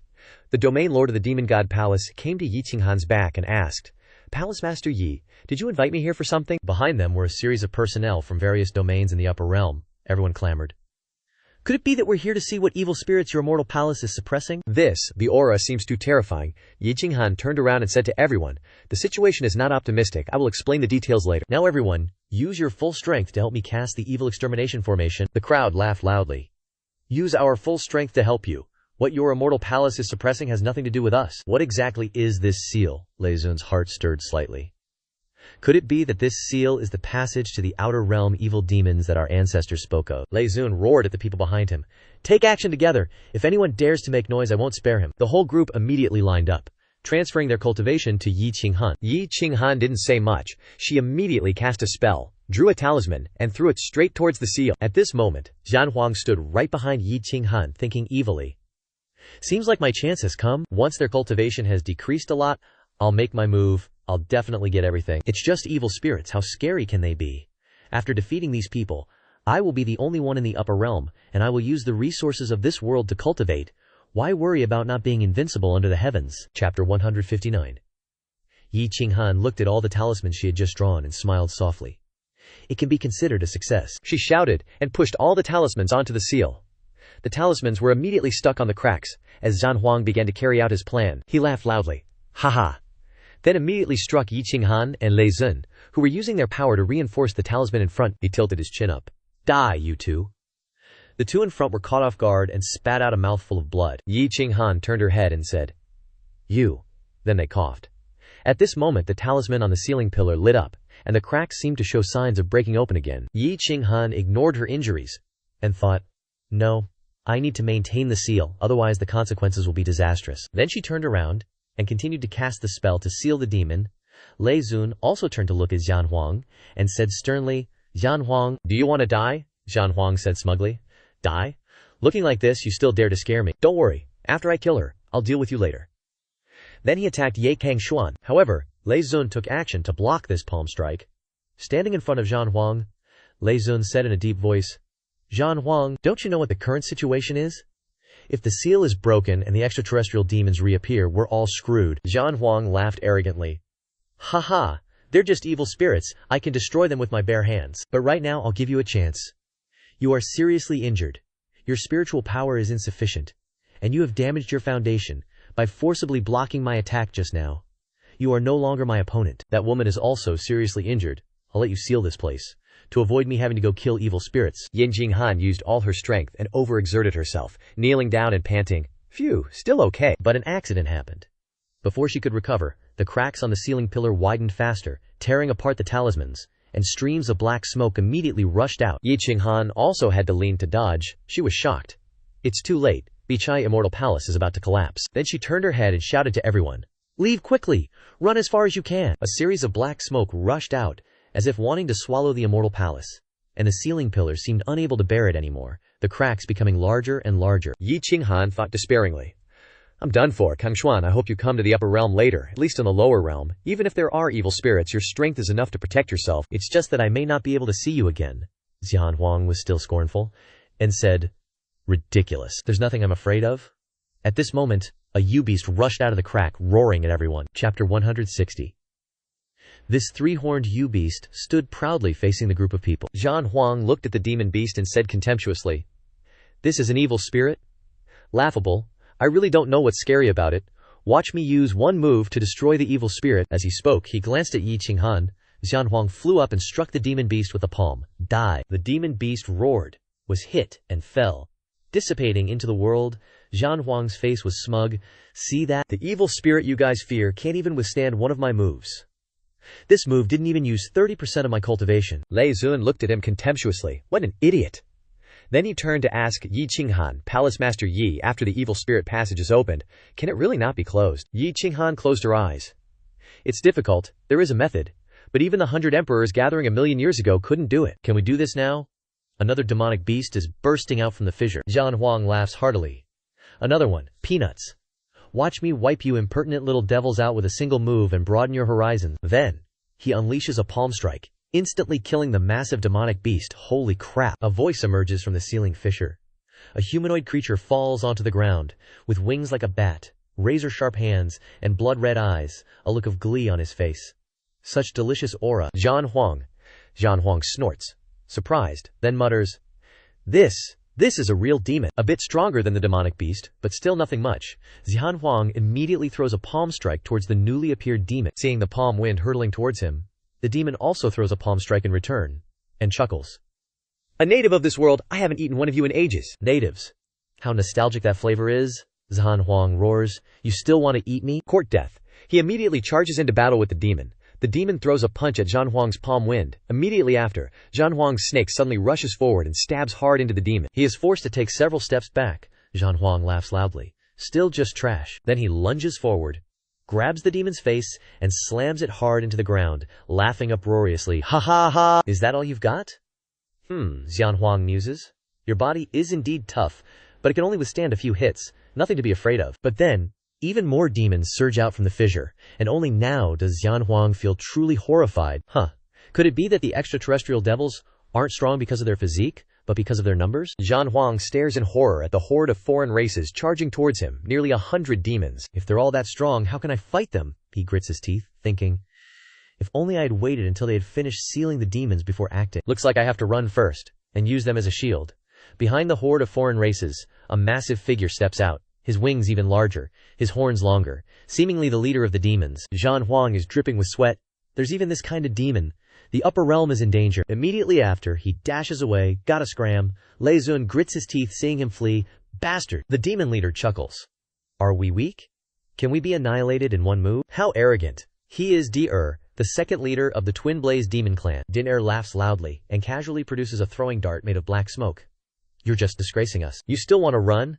As he says this, the dart instantly transforms into a long spear. How laughable. Di-Er laughs heartily and throws the long spear straight at Zhan Huang, who is fleeing. Hearing the sound of tearing wind behind him, Zhan Huang immediately turns around, raises his hands to block, and exclaims, "What terrifying power!" Di-Er finds it interesting. Oh, you can still block it, but that's all you can do. As he speaks, Di-Er appears right behind Zhan Huang, who is far away. Hearing the voice behind him, Zhan Huang feels a chill run down his spine. This speed, impossible. Di-Er laughs loudly. Impossible, it's just that you're too weak. As he says this, he throws a punch straight into Zhan Huang. Zhan Huang is sent flying by the punch, crashing straight into the ground. Not stopping there, Di-Er follows up with a kick, straight to the chest, causing Zhan Huang's eyes to roll back. Di-Er steps on Zhan Huang's face and tilts his head towards Yiqing Han and the others, asking, "Is he already dead? So weak." Is that the strongest person in your world? Lei Zun is shocked. He's dead. Even if Zhan Huang was the weakest among us, he shouldn't have died so easily, right? Lei Zun immediately turned his head to look at Yiqing Han. Yiqing Han shook her head slightly. He's probably really dead. These alien races are scarier than you think. Yiqing Han then turned to the martial artist behind her and shouted, "Everyone, get out of here! Run as far as you can and leave behind the legacy. It's just a hope for the future." The group clasped their hands in salute to Yiqing Han. "Take care, Palace Master Yi." "Thank you, Palace Master Yi. Farewell." Then they turned and ran. Yiqing Han tilted her head and asked Lei Zun, "Aren't you leaving?" Lei Zun chuckled. Leave? Ridiculous. Even if my foundation is damaged, I'm still the top of the Tongtian ranking. Even if I have to fight to the death, I will definitely not be a shrinking turtle. He roared softly, expressing his fighting spirit. Yiqing Han nodded as well. All right, then let's fight to the death. Yiqing Han and Lei Zun flew to stand in front of Di-Er, ready to fight to the bitter end. Di-Er laughed loudly. Ha ha, fight to the death. Do you two even deserve to fight to the death with me? With that, he charged forward, preparing to slam his sharp claws into the two of them. Yiqing Han immediately used her Xuan power to create a barrier to block Di-Er's attack. Lei Zun, who knows when, had appeared behind Di-Er and immediately gave him a surprise punch. Di-Er snorted and dodged away. Di-Er stabilized his figure and frowned slightly. You two seem stronger than the guy from before. It's just, what good are you two alone? He then said to the alien race behind him. All of you, go. Kill these two, but leave their foundation for me. Yiqing Han softly said to Lei Zun, "I will enhance your body with a secret technique, temporarily increasing your strength and defense. However, this alien race is very likely to launch sneak attacks, so be careful." Lei Zun nodded. Understood. Lei Zun tensed his body, unleashing the power of the pure yang lightning body. Activate. Yiqing Han also formed a hand seal. Sacred decree, go. Lei Zun quickly blasted away several alien races that were charging towards him. Yiqing Han, on this side, also quickly conjured two long spears and fought with the alien races. Di-Er stood above, observing, and nodded slightly. This girl is also quite capable. Then, kill her first. With that, he charged straight towards Yiqing Han. Di-Er flew behind Yiqing Han, intending to strike her with a palm. Yiqing Han, as if she had eyes in the back of her head, turned around and softly said, "I've been waiting for you." Then she stomped her foot and shouted, "Sacred Domain Devil Subduing Formation. Activate." Immediately, a formation appeared, trapping Di-Er and the alien race inside. The power of the formation forced Di-Er to lie prostrate on the ground, while the remaining alien race were buried in the ground. Di-Er struggled to push himself up but couldn't. How is this possible? Yi Qinghan then produced a vortex. She shouted, "Devil-subduing whirlwind, go!" Then she threw it straight towards Dinair. Dinair was a little horrified and roared, "Di-san, Di-wu, come out now!" Immediately, a stream of black smoke blew away Yi Qinghan's attack that was rushing towards Dinair. Yi Qinghan was horrified. I didn't expect there were still sealed ones being broken. Logically speaking, so many Dai Realm experts shouldn't be able to appear. Instantly, a group of alien races with different appearances landed behind Digun Air. Facing Yi Qinghan, Di-san, the third leader of the Twin Blaze Demon Clan, laughed as soon as he landed. Haha, I didn't expect this heavenly earth realm to be so tattered. Only 2 decent ones left. I still remember that even the previous Twin Blaze King couldn't conquer it a million years ago. DC, the fourth leader of the Twin Blaze Demon Clan, also said, "Forget about him. The more tattered it is, the better. It will be easier to obtain the foundation of heaven and earth." Then said, "This girl is quite good. Such tender skin must be delicious." Di Ling, the fiery-bodied first leader of the Twin Blaze Demon Tribe, chimed in, "Leave that man to me for a snack. Let's wrap this up quick. Don't delay Lord Wu's grand plan." Lei Zun, seeing Di Ling rushing towards him, angrily retorted, "You think you alone are enough to handle me? Is that how you look down on me?" Then he threw a punch at Di Ling. Di Ling then appeared behind Lei Zun and wrapped her arms around his neck. Such a cute little hottie. "Who told you to be weaker? This life or death battle means taking out the strongest enemies first." "You think I'd wait to get my ass kicked first?" Lei Zun angrily spun around to throw a punch at Di Ling. Di Ling gracefully dodged the punch, standing to the side with a giggle. "Little bro, why so mad?" Lei Zun continued to throw a barrage of punches at Di Ling, who, feeling bored, yawned while covering her mouth. This is getting kind of boring. Then, she used just one finger to block Lei Zun's incoming punch. Lei Zun's expression changed. "How is this possible?" Di Ling giggled. "Little bro, you think me facing you alone is looking down on you? But you know what? Actually, I'm the strongest among them." Then she threw a punch at Lei Zun. Lei Zun was shocked and raised his hand to block, then quickly reacted and dodged the tail that was coming right at his face. Di Ling circled around, wanting to slam a chop towards Lei Zun. She laughed. "Little bro, your spiritual energy is so unstable. Looks like you've been badly hurt. If that's the case, then I better obey the order," Lei Zun muttered. "Looks like it'll be hard to escape today, it's just—" Then he immediately tensed up, his entire body overflowing with power, crackling with light. He tilted his head to look at Di Ling and said, "If I'm gonna die, I'm dragging you down with me." Di Ling acted like she had just heard a joke. "Little bro, I doubt you can—" Over on this side, Yi Qinghan was fighting 2 other Emperor Realm experts alone. Then, another one rushed towards Yi Qinghan from behind. She immediately spun her long spear around, stabbing directly at the one rushing towards her. However, the spear was still shattered by the other, and she took a palm strike, coughing up blood on the spot. An alien race member stood in front of Yi Qinghan, still laughing stupidly. He. I'm gonna play around with this chick a bit." Yi Qinghan knelt on the ground, thinking desperately, "Is this the end?" "Cangxuan, you must be in the lower realm. It's just that I really want to see you one more time." She gently closed her eyes, awaiting the alien's attack. However, Yi Cangxuan had appeared, blocking in front of her, blasting away all the aliens surrounding Yi Qinghan. Yi Qinghan opened her eyes wide, staring blankly at that figure. Yi Cangxuan simply said, "I'm here." It made Yi Qinghan feel incredibly relieved. "Champ 164? Yi Qinghan gasped and said, "Cangxuan, is that really you?" Yi Cangxuan turned around, helped Yi Qinghan up, and said, "Just focus on healing your wounds. Leave this place to me." After saying that, he looked over at Lei Zun. Looks like Lei Zun is about to fall too. Yi Cangxuan turned his head and said to Tang Yu and Shi who were running over, "Yu, I'll leave this place to you." Tang Yu quickly nodded. "Okay."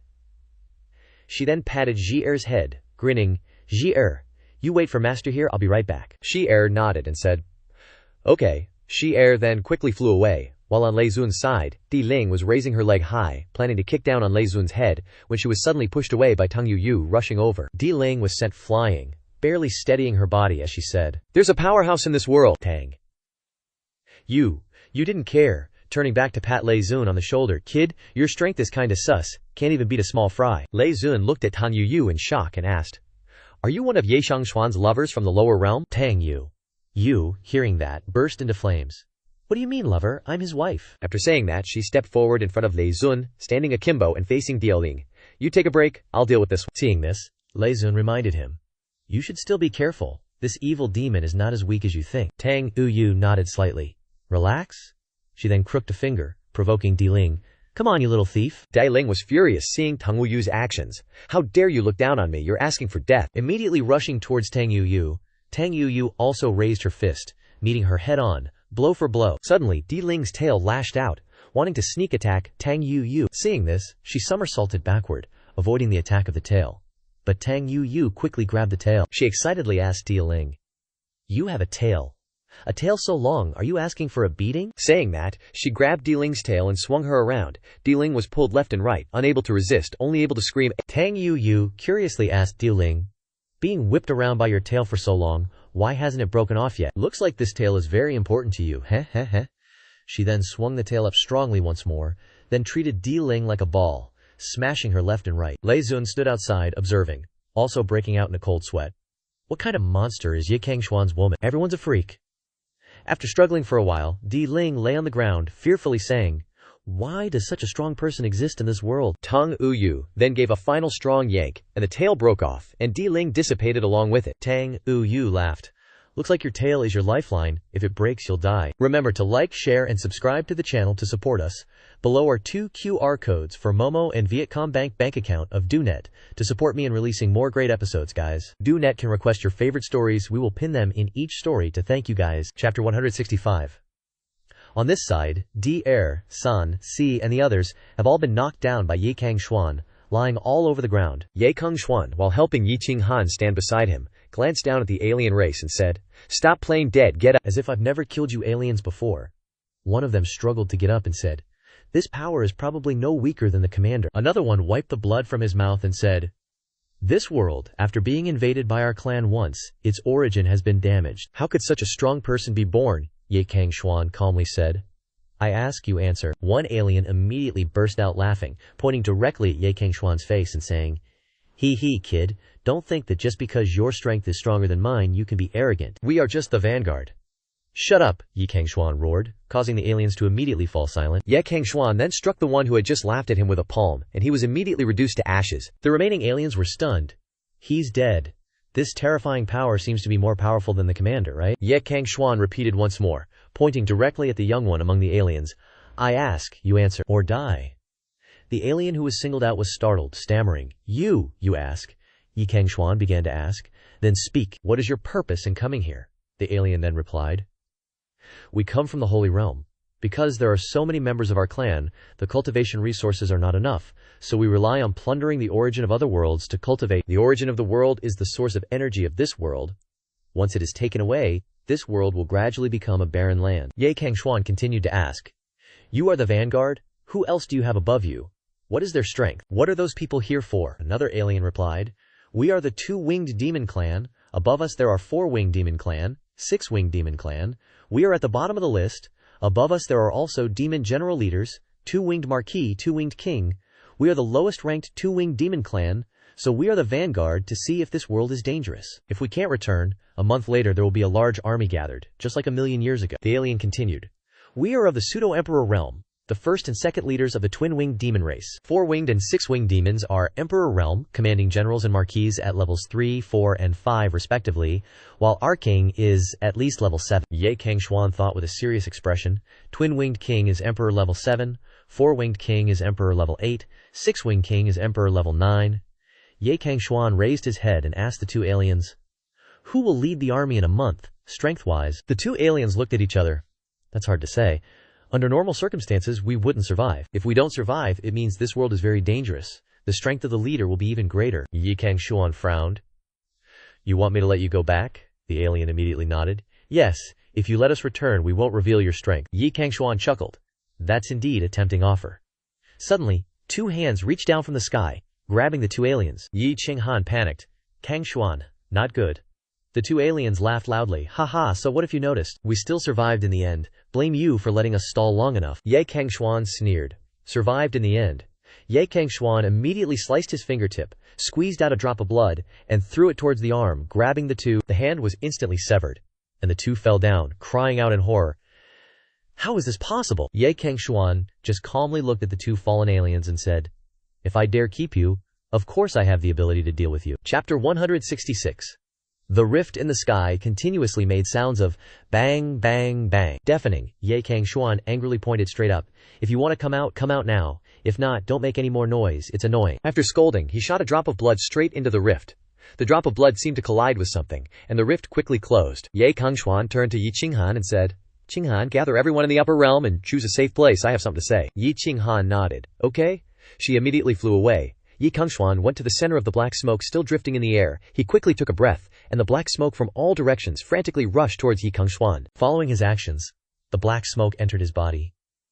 At this moment, Tang Yuyu also happily ran over and called out, "Hubby." Lei Zun was shocked to see Cangxuan's actions.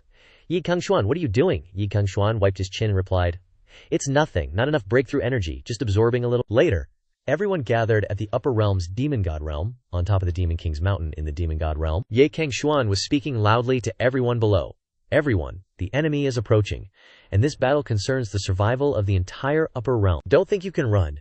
The enemy is heading for the origin of the upper realm. Once it's taken away, the origin of the upper realm will be destroyed. Therefore I only have one request. Quickly increase your strength. All demon gods, all demon beasts can kill and devour demon cores, eat demon flesh. All kinds of forbidden arts and secret techniques are allowed. As long as it can increase your strength and doesn't harm your fellow beings, you can use it. Within a month, quickly reach the pseudo-emperor realm. Then I will help you overcome the heavenly tribulation." The cultivators immediately rushed forward. Go, advance." Yi Qinghan stood beside Cangxuan and asked softly, "Cangxuan, are you confident?" Cangxuan replied, "Not confident, but so what? Let's just fight with all our strength." Yi Qinghan gently took Cangxuan's hand and said, "Okay, with you by my side, I'm not afraid of the outcome." Tang Yuyu, seeing this, her eyes sparked with fire. She immediately rushed between the two and pushed their hands apart. "You green tea bitch, dare to hold my hubby's hand." Then, she hugged Cangxuan's arm and glared at Yi Qinghan. "Little sister, I'm the OG here." Yi Qinghan just smiled. "Is that so?" Cangxuan had a headache, pushed Tang Yuyu's hand away, and said, "All right, it's come to this. Don't argue anymore. And you girls, quickly increase your strength too, and prepare well for battle." The two also nodded and shouted, "Okay." Chapter 167. Cangxuan was now underground in the man Zhao's underworld of the dead. He stood before the old man, Di Juquan, and asked, "Senior, in the current situation, do you have a solution?" The old man slowly opened his eyes and said, "Has the situation become so serious? With me, and the remains of these guys fully suppressing them, I can guarantee that aliens of Emperor Realm level 8 and above cannot set foot in this world for half a year. But there are some things that are beyond my power. Unless you can use half a year to seal the aliens' passage." Cangxuan immediately asked, "How to seal it again?" The old man waved his hand to Cangxuan. "Come over here." Cangxuan approached and sat down opposite the old man. He then placed his hand on Cangxuan's forehead, and a surge of energy flooded into Cangxuan's head. He instantly opened his eyes wide, and before him was a huge talisman. Cangxuan was surprised. "This is the sealing talisman." Cangxuan breathed a long sigh of relief. The old man continued, "This is the purging demons and cleansing heavens talisman, Chu Majing Tiandi. I have adjusted it according to your situation, combined with your fresh blood. Once cast, as long as the upper realm has no remaining aura of the alien race, it can seal the passage of the alien race again. You must be sure to grasp this purging demons and cleansing heavens talisman within half a year, and remember that when casting it, you must ensure that you kill all the evil demons in the upper realm." Cangxuan nodded. "Okay." The old man asked again, "Are there any other questions?" Cangxuan raised a question. "I wonder if Senior has any safe way for ordinary people to break through to the Emperor Realm. 1 month, 2 months at most, the alien army will arrive. If I rely on myself alone, even after successfully absorbing you and Hair's bloodline, and breaking through, it will be difficult to fight against the 3 Emperor Realms." The old man frowned slightly. "After the origin of this world has been damaged, it will be extremely difficult to become an Emperor Realm. And with the current situation, it is really difficult." Then, the old man seemed to suddenly remember something. "I've got it. Rely on the power you go to absorb from the lightning tribulation." Cangxuan was surprised. "I go to absorb it?" The old man nodded and said, "That's right. I also said that there are 3 forces in your body, one of which is lightning tribulation. When they are undergoing tribulation, you stand above them. Filter out 80% of the power of the lightning tribulation, leaving 20% of the power, and those who are undergoing tribulation will be safe and sound. Remember, you must imprint your own aura, otherwise it will fail, and I hope you can withstand it." Cangxuan stood up straight and cupped his hands in salute. "Thank you for your guidance, Senior." Then he turned and walked out. As soon as Cangxuan left Manzhao's underground, Lingyan and Qinmuya rushed over. Young Master Cangxuan looked solemnly at the two, and said, "You should live in the lower realm. The spiritual energy in the lower realm is so thin, I think the alien race will not be too interested. It will be safer." Qinmuya was stunned. "Cangxuan, are you going to abandon me again and leave alone?" Lingyan also spoke up. "Young master, regardless of life and death, I want to go with you." Cangxuan gently stroked the hair of the two, comforting them. "Do you believe me? If you believe me, stay in the lower realm for me, take good care of this land, and take good care of Cangxuan sect." After speaking, Ye Cangxuan shot up into the sky. Qin Muya and Ye Lingyan called out, Cangxuan! Young master, we are waiting for you to come back. Chapter 168, Upper Realm, Demon God Domain. Half a month later, cultivators are frantically hunting down demon beasts to enhance their strength. Ye Cangxuan stood silently looking up at the crack in the sky. The crack is gradually widening, Ye Cangxuan said softly. Half a month has passed. No matter what means are used, these people entering the pseudo-emperor realm will not be 100. It seems it will be a bloody battle. Lei Zun and Yi Xinghan landed behind Ye Cangxuan. Ye Cangxuan just tilted his head slightly and asked, "Are you ready?" The two nodded together and said, "Yes," Ye Cangxuan continued. "Then choose a good place to start." A good place? The two were surprised. Ye Cangxuan pointed directly at the sky. What place is more suitable than that? Ye Cangxuan looked directly at the crack in the sky and said, "The alien race is afraid of the power of the lightning tribulation. Nearly 100 pseudo-emperors are undergoing tribulation here. The overflowing lightning tribulation will weaken the opponent's strength." Yi Qinghan and Lei Zun were ready, and the two of them stood right under the space gap and used all the profound power in their bodies. Ye Cangxuan guided from the side. "In this place, you burst out your aura at the same time, and lead the lightning tribulation here." The two nodded. "Okay, start working," Lei Zun roared loudly. "Come out for me!" Immediately, the aura of the two exploded and shined straight into the sky, and very quickly the sky darkened, a tornado rose, and a bolt of lightning immediately fell from the sky. Lei Zun and Yi Qinghan were sitting below. The moment that lightning bolt struck, Ye Cangxuan flew up to intercept it, positioning himself between the lightning and the two below, and shouted, "Disperse!" Instantly, most of the lightning tribulation struck Ye Cangxuan directly, with only a small portion hitting the two below. And just like that, Yi Qinghan and Lei Zun quickly completed their lightning tribulation and advanced to the Emperor Realm. Ye Cangxuan immediately said to the two of them, "Now that you two have broken through to the Emperor Realm, I need you to do your best to guide the cultivators who haven't reached the Emperor Realm yet. In 10 days, gather all the cultivators who have reached the pseudo-emperor realm to break through together and fight against the demonic forces." They both nodded and clasped their hands in agreement. Understood.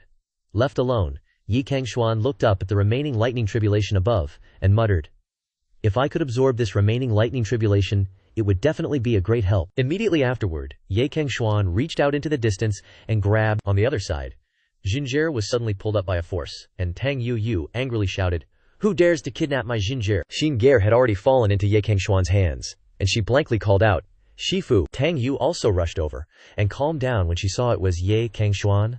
"Hubby, were you looking for Xie?" Ye Cangxuan then pointed to the sky and said to Xinjie, "Xinjie, I have a mission for you." Xinjie nodded vigorously. "Shifu, just tell me, I will definitely complete it." Ye Cangxuan continued, "Xinjie, you have a talent for formations. See if you can use some formation to collect the remaining lightning tribulation." "Keep as much as possible," Xinjie nodded. "Let me see." Ye Cangxuan turned to Yi Qinghan and Lei Zun and said, "Please find all the secret manuals about formations and give them to Xinjie." They both nodded. "Okay." Ye Cangxuan turned back and rubbed Tang Yuyu's head. "Yu, besides me, you are the strongest. You stay here and protect Xinjie. If there's any movement, immediately take Xinjie away." Tang Yu immediately hugged Ye Cangxuan's arm and rubbed against it, relieved. "Don't worry. With me here, nothing will happen to Xinjie." Ye Cangxuan slightly raised his face towards the space crack and said, "Hopefully this will give the alien race army a surprise." Chapter 169. Ye Cangxuan is currently entering the God-severing valley of the demon god domain.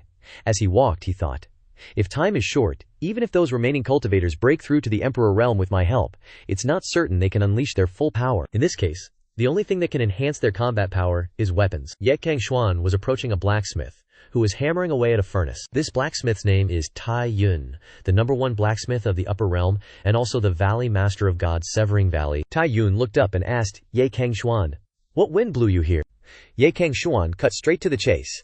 "I want to forge 100 weapons. Is 20 days enough?" Tai Yun was shocked. 100 weapons in 20 days? Do you think I'm a beast? Ye Cangxuan immediately produced a small mountain of various gemstones and said, "I've brought you all the precious metals that can be found in the entire Upper Realm. My requirements aren't high, not too good. Just durable enough and sharp enough will do." Tai Yun's eyes lit up as he picked up each piece of ore and examined it. "Heavenly round iron, thundercloud gold, heavenly ore. You've found so many precious materials, but you want me to use these rare metals to create ordinary weapons? What a waste of heaven's gifts." Ye Cangxuan lost his patience. "Are you going to do it or not? If not, I'll find someone else." Tai Yun happily nodded repeatedly. Yes, of course I will," Ye Cangxuan said. "That's good then." Approaching a vat of water, he cut his hand and dripped blood into the vat, and continued, "Remember, The weapons forged must be tempered with this blood water. 20 days later, Cangxuan began helping many cultivators in the pseudo-emperor realm to undergo their tribulation one after another. This tribulation lasted for 10 days and 10 nights, until the 123rd person broke through to the emperor realm before it ended. Cangxuan sighed softly. I almost couldn't handle it anymore. This much lightning tribulation power should be enough for me to break through to the 5th level of the emperor realm, right? After being helped by Cangxuan, all the cultivators cupped their hands and bowed to him, shouting, "Thank you, Heavenly Emperor Ye, for helping us become emperors." Cangxuan chuckled to himself. Heavenly Emperor Ye. Not a bad nickname. Cangxuan turned around and held out his hand to everyone. No need for formalities, fellow cultivators. Get acquainted with your newfound power after breaking through. Next we'll have a death match. There's no retreat in this battle. Once we retreat, the land where we were born and raised will be gone forever. Everyone shouted in unison. Fight to the end, fight to the end, fight to the end. Showing their spirit. Suddenly, strange noises came from the rift in the sky. Cangxuan looked up warily. So fast. A month and a half. Faster than I expected. But luckily, everyone who could break through has already done so. Immediately, a series of winged aliens rushed out of the rift, flying straight down to the 9 profound continent. Behind them, one of them was sitting on a chair, commanding the aliens to fly down. With the origin of heaven and earth so damaged, someone actually managed to kill my subordinates. He is the demon race's leader, Shuangri, Emperor Yuan, a 5th level emperor realm. Cangxuan then led everyone to take up their weapons. You guys have just broken through to the emperor realm, so I don't expect you to kill too many aliens. Just do your best to unleash your full strength, Cangxuan muttered to himself. It's already a 5th level emperor realm at the start. Chapter 170. Cangxuan cut a small drop of blood from his fingertip and thought, let's attract the big boss first. With that, he shot the drop of blood like a hidden weapon towards Emperor Yuan. Emperor Yuan disdainfully raised his hand to block the drop of blood, saying, just a native from a lower realm dares to launch a sneak attack on me. How laughable. But Cangxuan's drop of blood unexpectedly grazed past Emperor Yuan's face, leaving a deep, bleeding cut. Emperor Yuan thought in shock.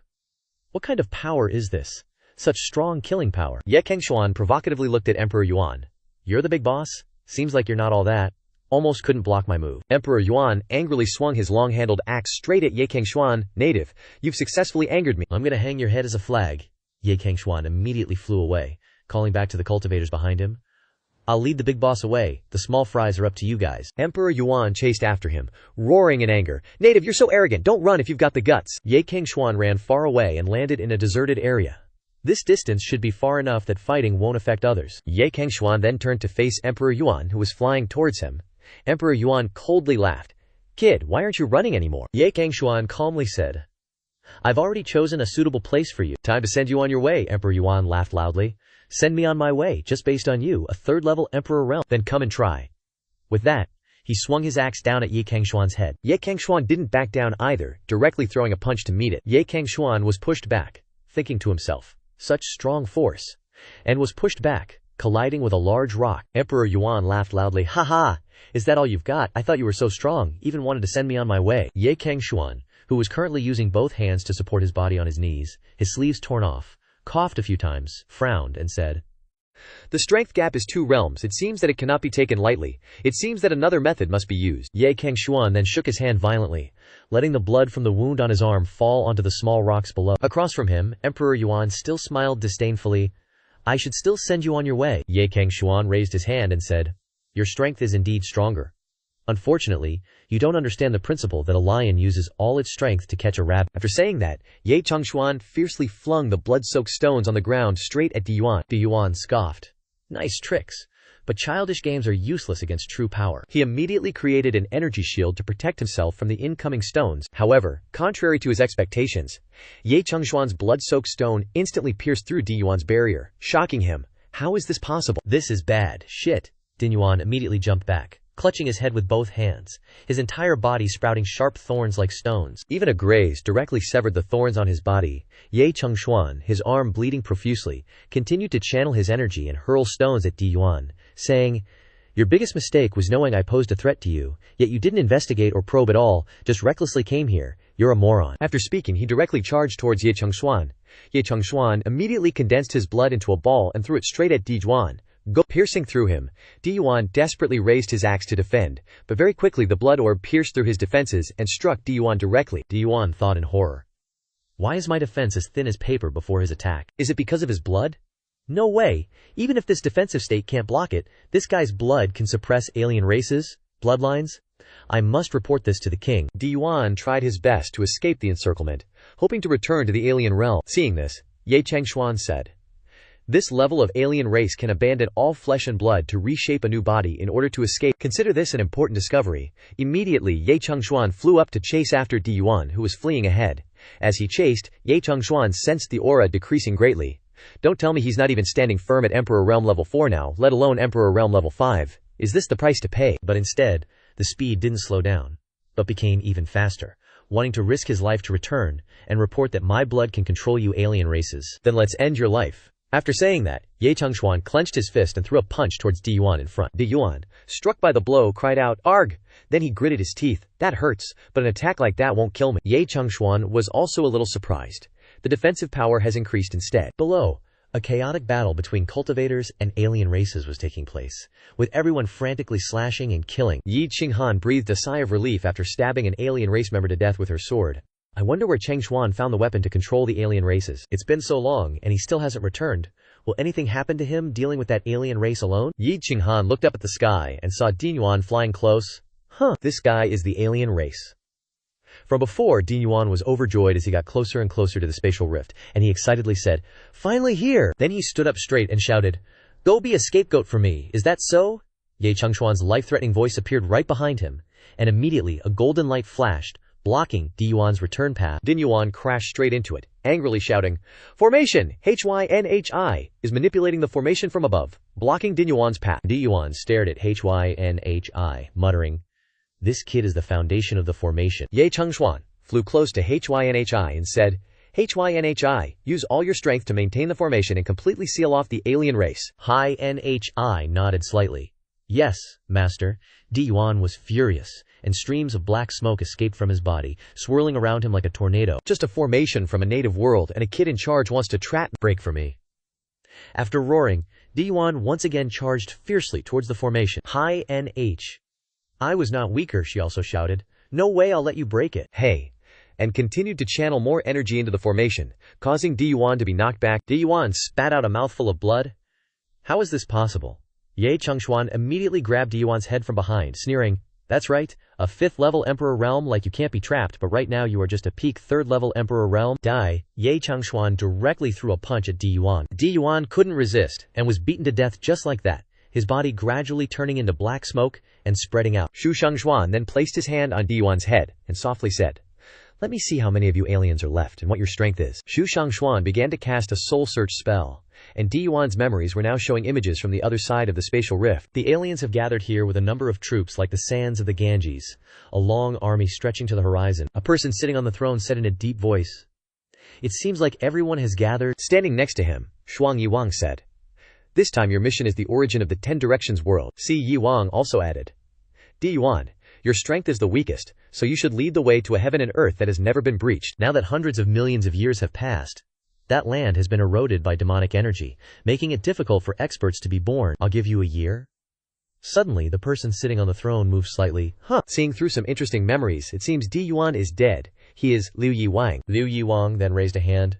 "Let me see what your strength is, after all." On this side, Shu Shangxuan secretly cried out, "Not good," and was immediately knocked out of Yuan's head, spitting out a mouthful of blood. Shu Shangxuan broke out in a cold sweat, saying, "I read Yuan's memories, but I didn't expect to be discovered by this person. This person is at least a 9th level Emperor Realm, or even beyond that realm. Let it go this time." Ji and Tang. You worriedly ran to Shu Shangxuan's side. "Master/husband, are you okay?" Shu Shangxuan gently stroked their heads. "Don't worry, I'm fine." He turned to the cultivators and said, "The first battle is a victory. We must kill and destroy them." The cultivators immediately rushed forward to fight and kill the aliens. Shu Shangxuan looked towards the spatial rift, thinking, "The outcome of this battle is determined. The important thing is the next one." My soul-searching technique left decisively. I bet he didn't recognize my strength, right? Then he will probably send someone to investigate, or make a sudden all-out attack. A voice from the spatial rift made Shu Shangxuan stunned. Turns out, it's just a 3rd level Emperor Realm. Just a 3rd level Emperor Realm can kill Yuan. This heaven and earth is interesting. Shu Shangxuan was shocked I've been discovered. He wondered, what will this alien Wang do? That voice continued to come out. "It seems that your heaven and earth is not ordinary. I hope this heaven and earth can make me happy a bit. Don't let it be destroyed too soon. Then the voice disappeared into the air. Cangxuan was a little doubtful. He's gone. Fortunately, he seems to have some scruples, and didn't directly attack. He clenched his fist and thought, as long as aliens of this level don't participate in the war, there is still a chance of survival. In the winged human domain of the evil demon realm, Liu Yiwang was sitting on the chair, pondering that heaven and earth, after its origin was damaged, could still give birth to Emperor Realm experts, and not ordinary Emperor Realms but also challenging ones, capable of self-cultivation. At least it is a high-level world. I didn't expect this time to have such an unexpected surprise. An alien standing beside him asked, a high-level world, Wang? If the opponent is a high-level world, why don't we advance ourselves? No matter what, sending a general-level combat force, even an Emperor War, why choose an Emperor Lord, and a 5th-level Emperor Realm at that? Liu Yiwang chuckled. Advance ourselves. My older brother fell into that heaven and earth hundreds of millions of years ago, because he led the army himself. So you also know how much the territory of our winged human clan has been reduced. Besides, this guy at Emperor Realm level 3 can kill Emperor Realm level 5. You can't do that kind of combat power, can you? Who can be sure there aren't other experts in that world? The alien hesitated. This, Six-Winged King said seriously, no need to rush attacking a higher world, we must take it slow. Let more of our race die in that world. And let our race's blood spread throughout that world. Let our blood continue to erode that world. Then, it will be our home turf. As for the Emperor-level war, letting generals die is a waste of talent. That alien laughed loudly, cupping his hands and saying, Your Majesty is wise, Six-Winged King sneered. My older brother died there, what a pleasant surprise. At this time in the upper realm, where Cangxuan and his group were fighting heroically, they had almost finished slaughtering all the aliens. Lei Zun came to Cangxuan's side and said, Brother Ye, we've pretty much taken care of it. Cangxuan asked, What are the casualties? Lei Zun reported. A total of 110,000 evil demons were wiped out, including 18 at Emperor Realm level 2 and 78 at Emperor Realm level 1. We only sacrificed 3 people, so it's a huge victory. Luckily we had these weapons of yours. These weapons can actually penetrate the defenses of these evil demons. Otherwise, we would never have achieved such a victory. Cangxuan frowned. Sacrifice 3 people. Our Emperor Realm cultivators are limited, and according to that guy's memories, the number of aliens is basically uncountable. Cangxuan nodded slightly to Lei Zun. I know. This time, the enemy's attack was unexpected. Sacrifices are normal, but I hope the situation will be better next time. Go find Yi Qinghan and have her teach those people how to use the demon-slaying formations. Lei Zun nodded and said, All right. Turning to leave, Cangxuan looked at the black smoke drifting below and thought to himself, Luckily, I can sustain war with war, absorbing all this black smoke. If nothing unexpected happens, I should be able to enter the 5th level of the Emperor Realm. Cangxuan then raised his hand, absorbing all the black smoke into his hand, and said softly, It's time to break through. After Cangxuan absorbed all the black energy from the corpses of the aliens, it was time to break through. The lightning tribulation directly descended from the sky, striking him straight on. Cangxuan raised one hand to block the lightning tribulation, and then said, Having blocked lightning tribulations for so many people, and it's still this level of lightning tribulation, it really poses no threat to me. As if the lightning tribulation understood Cangxuan's words, it directly struck down even harder, shattering the surrounding rocks. Cangxuan then gathered the lightning tribulation into a ball, and said, But the lightning tribulation should still be put to good use. He turned his head and called to Xingir, instructing, Open the formation. I want to keep all of this lightning tribulation. Xingir nodded slightly. Yes, master. Then, she began to open the formation to collect all the lightning tribulation. The two of them stood at the peak of the formation, looking down at the lightning tribulation that had been collected inside, and exclaimed, This lightning tribulation is really strong. It almost broke the formation. The stronger the better. When we encounter difficult aliens, it can be very useful. Cangxuan looked at the spatial crack and pondered. The sealing talisman requires at least the cultivation of an Emperor Realm level 7 or higher to cast. Fortunately, I can absorb the aura of the demonic race to increase my strength. Senior Dijuan asked me to cast this sealing talisman within half a year.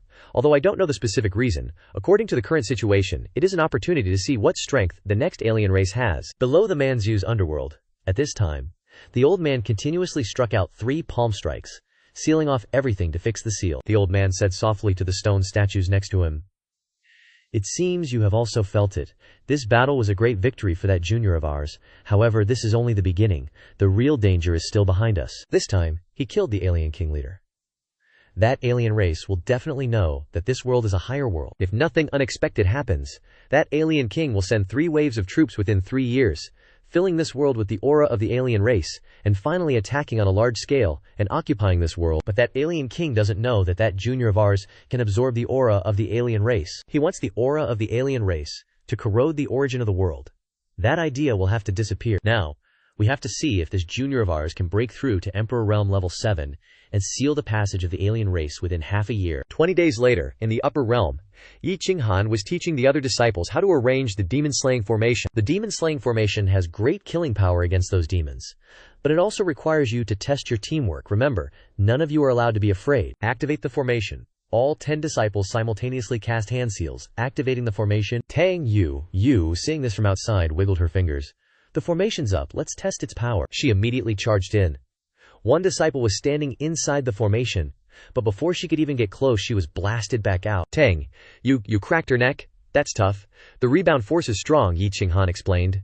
The 10 demon formation is 10 people as one. To break through one person's defense, you must simultaneously defeat the defenses of all 10. The defense is solid. Let's see if your combat power has increased. A disciple in the formation shouted, "Here I come, demon-sealing power. Lend me your strength." He immediately unleashed a strike towards Tang Yu. Chapter 175. Tang Yu, excited, with burning battle intent, raised her fist.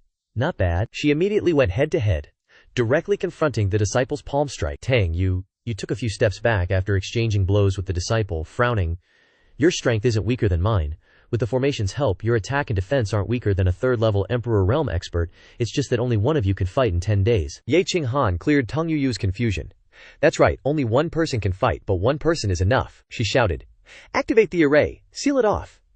The 10 disciples below immediately formed seals, releasing energy that formed a cage, trapping Tang Yu inside. Tang Yu immediately attacked the cage, but after throwing many punches, the cage didn't budge, and Tang Yu felt extremely tired. What's going on? She suddenly felt her body become heavy, Yi Qinghan said. Within the demon-sealing realm, all demonic energy is suppressed. Evil demons will constantly weaken. The longer the time, the weaker they become. Tang Yu chuckled. That's so OP. Then is this formation invincible? Yi Qinghan continued. Of course, it still has weaknesses. After all, there are only 10 people. If too many evil demons are sealed at once, the dense demonic energy could easily backfire. But there are solutions. A group of 10 people is a small demon sealing formation. N groups of people simultaneously casting the small demon sealing formation can also cast the great demon sealing formation. 10 people for the small formation, 100 people for the great formation.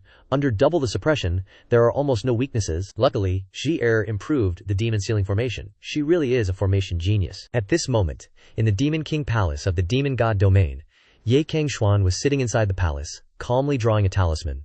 Abide by the natural world, disperse foul energy, move through the mysterious and empty Huanglang Tai Yuan, 8 directions of majestic gods, use me naturally, spirit talisman, protect my life. Crap. Wrong. Ye Cangxuan was still trying to learn how to draw the talisman to seal the passageway, but failed at the very last stroke. Just as he finished the last stroke, the talisman exploded, and Ye Cangxuan had to step back. He coughed slightly. Cough, cough. The entire time making the sealing talisman must be completed in one go, otherwise the talisman will explode. How troublesome. Needing higher cultivation is one thing, but it's also this difficult. At this moment, popping sounds began to come from the space crack again. Ye Cangxuan secretly exclaimed. Not good. It seems these foreign races have arrived. I don't know how their formation cultivation is going. Currently, all cultivators have gathered in front of the space crack, ready to fight at any moment. Ye Cangxuan flew to the scene, and everyone called out in unison, Brother Ye, husband Cangxuan. Ye Cangxuan directly instructed. This is probably the second battle with the foreign races. Proceed according to the plan. Ye Qinghan nodded and said, Okay. She immediately turned around and instructed, set up the demon sealing formation. The disciples below shouted in unison, Yes. Then began to act. Ye Cangxuan turned to Shi-Er and said, Shi-Er, just like last time, you hide in this area, set up the formation, and observe the formation. Shi-Er nodded and said, Yes. The girl also began to cast hand seals to set up the formation. Ye Cangxuan frowned and looked up at the sky. Let me see what level of alien race will appear this time. Chapter 176. Before long, many alien races rushed out of the crack, and the leader this time was the 4-winged demon clan commander, a 5th-level Emperor Realm expert. As soon as he stepped out of the crack, he looked down at Ye Cangxuan's group and gritted his teeth. This is the world where Di Yuan died, killed while this original world had damage. Truly trash. All commanders who embarrass the winged race. Ye Cangxuan observed the demon commander, thinking to himself. Unexpectedly, still a 5th-level Emperor Realm expert. So is this Wang alien looking down on me, or is there another plan brewing? The Emperor Lord impatiently drew his blade, pointing it directly at Ye Cangxuan. Are you the leader of this world? I'll give you two choices. Submit or die, Yi Cangxuan scoffed. You're just a 5th stage Emperor realm. Your clansmen all died here. What makes you think you can win against me? The Emperor Lord roared.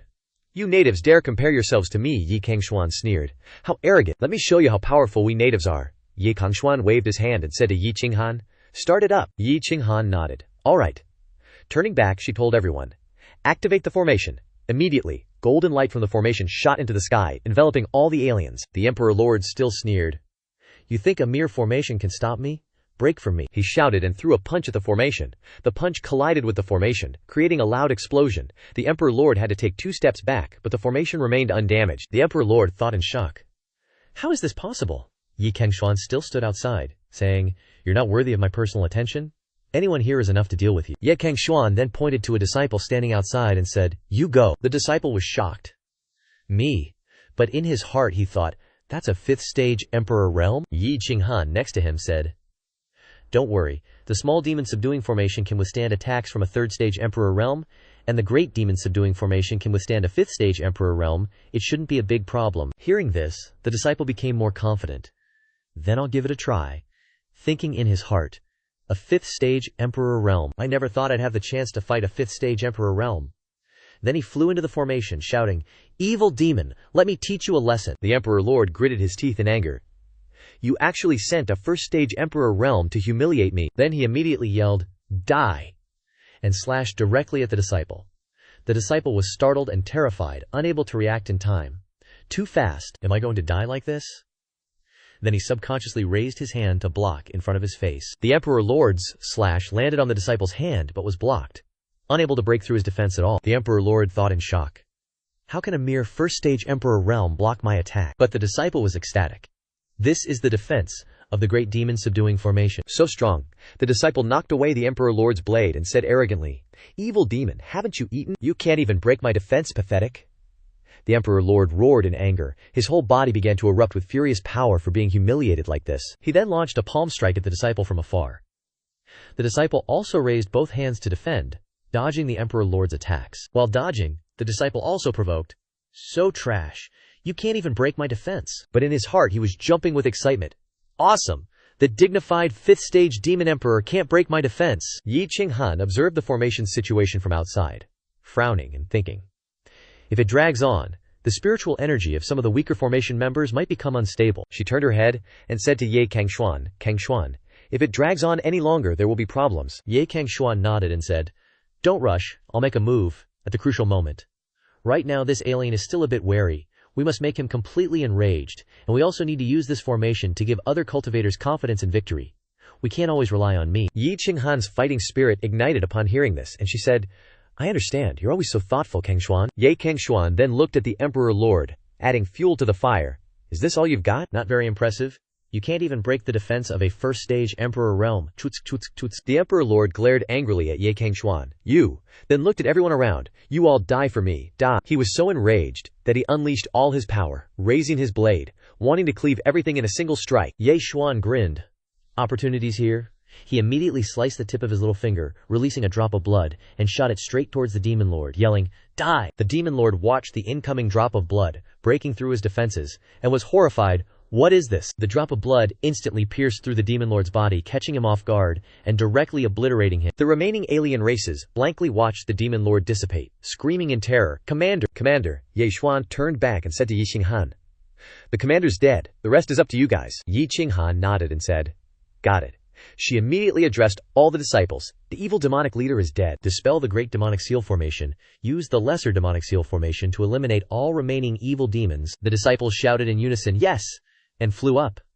After some time, everyone had eliminated the alien races, ending the second battle. Ye Xuan looked at the corpses of the alien races strewn everywhere, feeling a bit uneasy, thinking, This time was resolved too easily. Although the great demonic seal formation is strong, the main reason is that the alien races that came here were too weak. The first alien race commander was only level 5, and the second time was the same. In the alien race memories I saw, there were plenty of alien race powerhouses. So are they deliberately sending these alien races to die? Alien Race King, what exactly do you want to do? This time, absorbing the aura of these alien races isn't enough to break through. If the next alien race leading team is still a level 5 Emperor realm, Then wanting me to break through to level 7 in 3 months is impossible. Looks like I need to prepare something else for next time. In the winged human domain, the evil demon realm, at this time, Lu Yuang sat comfortably on his chair and softly said, "Interesting. Everyone that was sent died." It seems that piece of heaven and earth is indeed not simple, Lu Yuang pondered and said. Perhaps preparing only one plan isn't enough. I still need to see with my own eyes what exactly is going on with that piece of heaven and earth. Who should I choose to go die? Lu Yuang called out. General Dizhan of the Two-Winged Imperial Guard, level 7 of the Emperor Realm. Hearing Lu Yuang call his name, Dizhan quickly arrived at the place and immediately knelt on one knee to pay his respects. "Greetings, my king," Lu Yuang said. "You came quickly. Stand up, I have a mission for you." Dizhan stood up straight, puffed out his chest and said, "No matter what orders the king gives, I will obey." Lu Yuang frowned and said, "You gather a team, and after a month, go to that heaven and earth, become my eyes, and see what the truth is about that heaven and earth." Dizhan bowed his head and accepted the order. "Yes," he said loudly, and immediately turned around to leave. Lu Yuang called Dizhan back. "Don't be in such a hurry, come here, two in front of me." Dizhan turned back around and knelt on one knee, saying, "Does the king have any further orders?" Lu Yuang then placed his hand on his forehead, actually pulled out an eyeball and said, "I already said I want you to become my eyes, of course I have to give you an eye." Dizhan was a bit startled.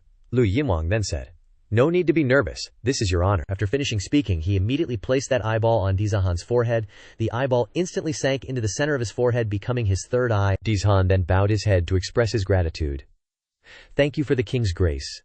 In the upper realm at this time, Ye Xuan stood up and sighed. After a period of cultivation, the dwelling no longer had the aura of the alien races, and the scenery here was slightly better.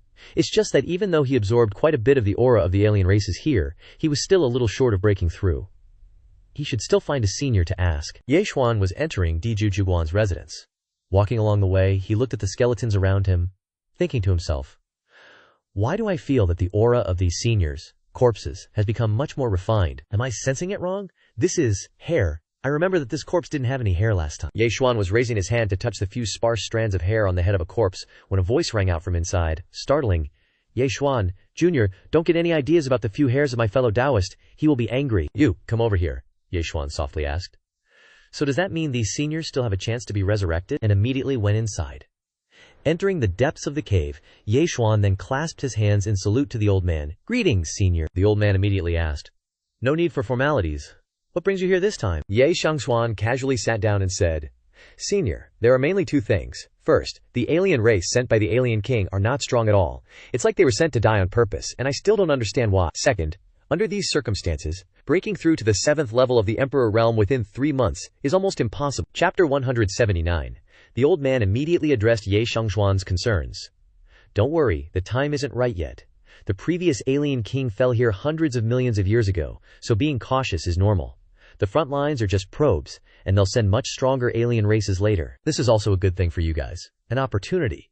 If the alien king personally came out from the start, you'd basically be dreaming if you thought you could win." Ye Cangxuan then asked, "Senior, do you mean you want me to wait?" The old man nodded. "That's right, no need to rush. If you still can't break through in the end, there's still me. At worst, I'll have this old skeleton take action again myself." Finishing speaking, the old man laughed loudly to himself. Ye Cangxuan immediately clasped his hands. "Junior understands. It's just that this era belongs to Junior, so just leave this kind of small matter to me." The old man was overjoyed upon hearing this. "Very good. Looks like this old fossil didn't misjudge you." Afterward, the old man's face turned serious. "All right, let's talk business. How are you learning my sealing talisman?" Ye Cangxuan raised his hand and drew a few strokes. "Junior is truly ashamed. The beginning was fine, but I still haven't grasped the final step. Please guide me, senior." He then completed most of the talisman for the old man to observe. The old man looked at the unfinished talisman that Ye Cangxuan had just drawn and said, "How can you be so restrictive about the form and the final step? If you want to perfectly grasp the talisman and create a perfect talisman in this way, before you grasp the essence of the talisman, doing both at the same time will double the difficulty." The old man waved his hand, drawing a few strokes, and continued. "Don't be too caught up in the form. Don't worry about the shape and structure of the talisman. The most important thing is to first grasp the talisman. If you don't grasp it, everything is just nonsense." Ye Cangxuan looked at the talisman floating in the air and nodded. "I understand." 3 weeks later, after days of effort, Ye Cangxuan finally completed the final stroke. He raised his hand to wipe the sweat from his forehead, and smiled softly. Finally succeeded. In front of him, the Feng Zhen sealing talisman formed, radiating immense power. The old man stepped forward, and lightly sensed the energy from the talisman, then nodded. "Not bad." At the 5th level of the Emperor Realm, You can already unleash 1 or 2 out of 10 of this talisman's power. Moreover, this kind of sealing power can greatly suppress the alien race. If you combine it with the power you use to suppress the alien race that day, you can even deal with 7th level Emperor Realm alien races. Suddenly, wisps of black smoke escaped from the ceiling pillar. The old man softly said, "It seems the new alien race has arrived. Just this fluctuating aura." The old man immediately sat down to circulate his energy and stabilize the formation. It's a bit strange. Ordinary alien races shouldn't have this aura, but if it's the alien king, this aura is too weak. Hurry back, and be more careful this time, Ye Cangxuan shouted loudly. Understood, senior, take care. Then he immediately rushed out of the cave. Chapter 180. All the cultivators of the upper realm had gathered in front of the spatial rift. Yi Qinghan shouted loudly. Form the formation! Ye Cangxuan rushed back like a gust of wind, instantly appearing before everyone. Yi Qinghan softly called out, Cangxuan, while Tang Yuyu also flew over, saying, Husband, you're back. Ye Cangxuan nodded. Yeah, I'm back. Ye Cangxuan looked up at the spatial rift and thought, luckily, I made it in time. This kind of aura is very different from before. No wonder Senior told me to be careful. It's just, why haven't the alien races appeared yet? To be safe, I'll draw the sealing talisman first. Even if I can't seal the alien race's path, I can at least suppress the alien race's power immediately. Ye Cangxuan then drew the talisman towards the spatial rift. But an accident occurred. Before the talisman could be finished, a lightning tribulation struck straight into that rift. Everyone outside was shocked. Huh, what's going on? Yi Cangxuan also frowned, thinking to himself. Why is there a heavenly tribulation striking the alien race's path? Clearly, there wasn't one last time. Hundreds of millions of years ago, this world was attacked by alien races, damaging its origin. Senior also said that the alien race's aura this time isn't quite right. Could it be that this alien race has a powerful origin, and even the bloodline of the alien king from hundreds of millions of years ago? Is the heavenly Dakyo of this world sensing a familiar aura and proactively descending a heavenly tribulation? Meanwhile, in the winged human domain, Lu Yiwang left his throne, gazed into the distance, and softly spoke. As expected, a higher world. The heavenly Tao has taken shape. The Emperor War was merely carrying my eye. It was suppressed by the heavenly Tao and almost died in the spatial turbulence. It's a pity, though. The heavenly Tao has flaws. I think that's Kakata's doing. Even though he died in that world hundreds of millions of years ago, he severely damaged the heavenly Tao there. Let me see. What powerful figures are in this world? And in the upper realm, at this moment, Emperor War stepped out of the spatial rift. His wings spread wide, his face was impassive, and his blood-red eyes stared intently at Ye Cangxuan's group. Ye Cangxuan frowned. Emperor Realm Level 7. Hold on, Ye Cangxuan frowned. A strange thought flashed through his head, and he shouted, Something's not right. If it were just Emperor Realm Level 7, it wouldn't summon the heavenly tribulation, making the heavenly Dado so wary. Ye Cangxuan immediately turned his head and said to Yi Qinghan, Have everyone else retreat? The opponent this time can't be dealt with by formations. Yi Qinghan nodded. All right. Emperor War stomped his foot, and a series of cultivators behind were immediately sent flying, all crashing down. Emperor War stood tall, facing Ye Cangxuan, and said, No wonder my compatriots couldn't seize this world. So, the heavenly Tao exists here. Before entering the battlefield, all the gathered compatriots except for me died because of the spatial disturbances caused by the heavenly Dabo. Is the strongest in this world only Emperor Realm Level 5? Emperor War then drew an energy blade from the void, pointing it directly at Ye Cangxuan. Emperor Realm Level 5 can barely qualify as a soul beneath my blade. Let's get this over with quickly. After speaking, he swung his blade down. With that slash, before Ye Cangxuan could dodge, Emperor War had already appeared behind Ye Cangxuan and continued to slash again. Die? Ye Cangxuan was shocked, thinking, too fast.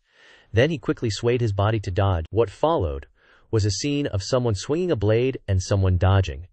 After a round of hacking and slashing, Emperor War shook his body, stood up straight, and looked towards Tang Yuyu. One down.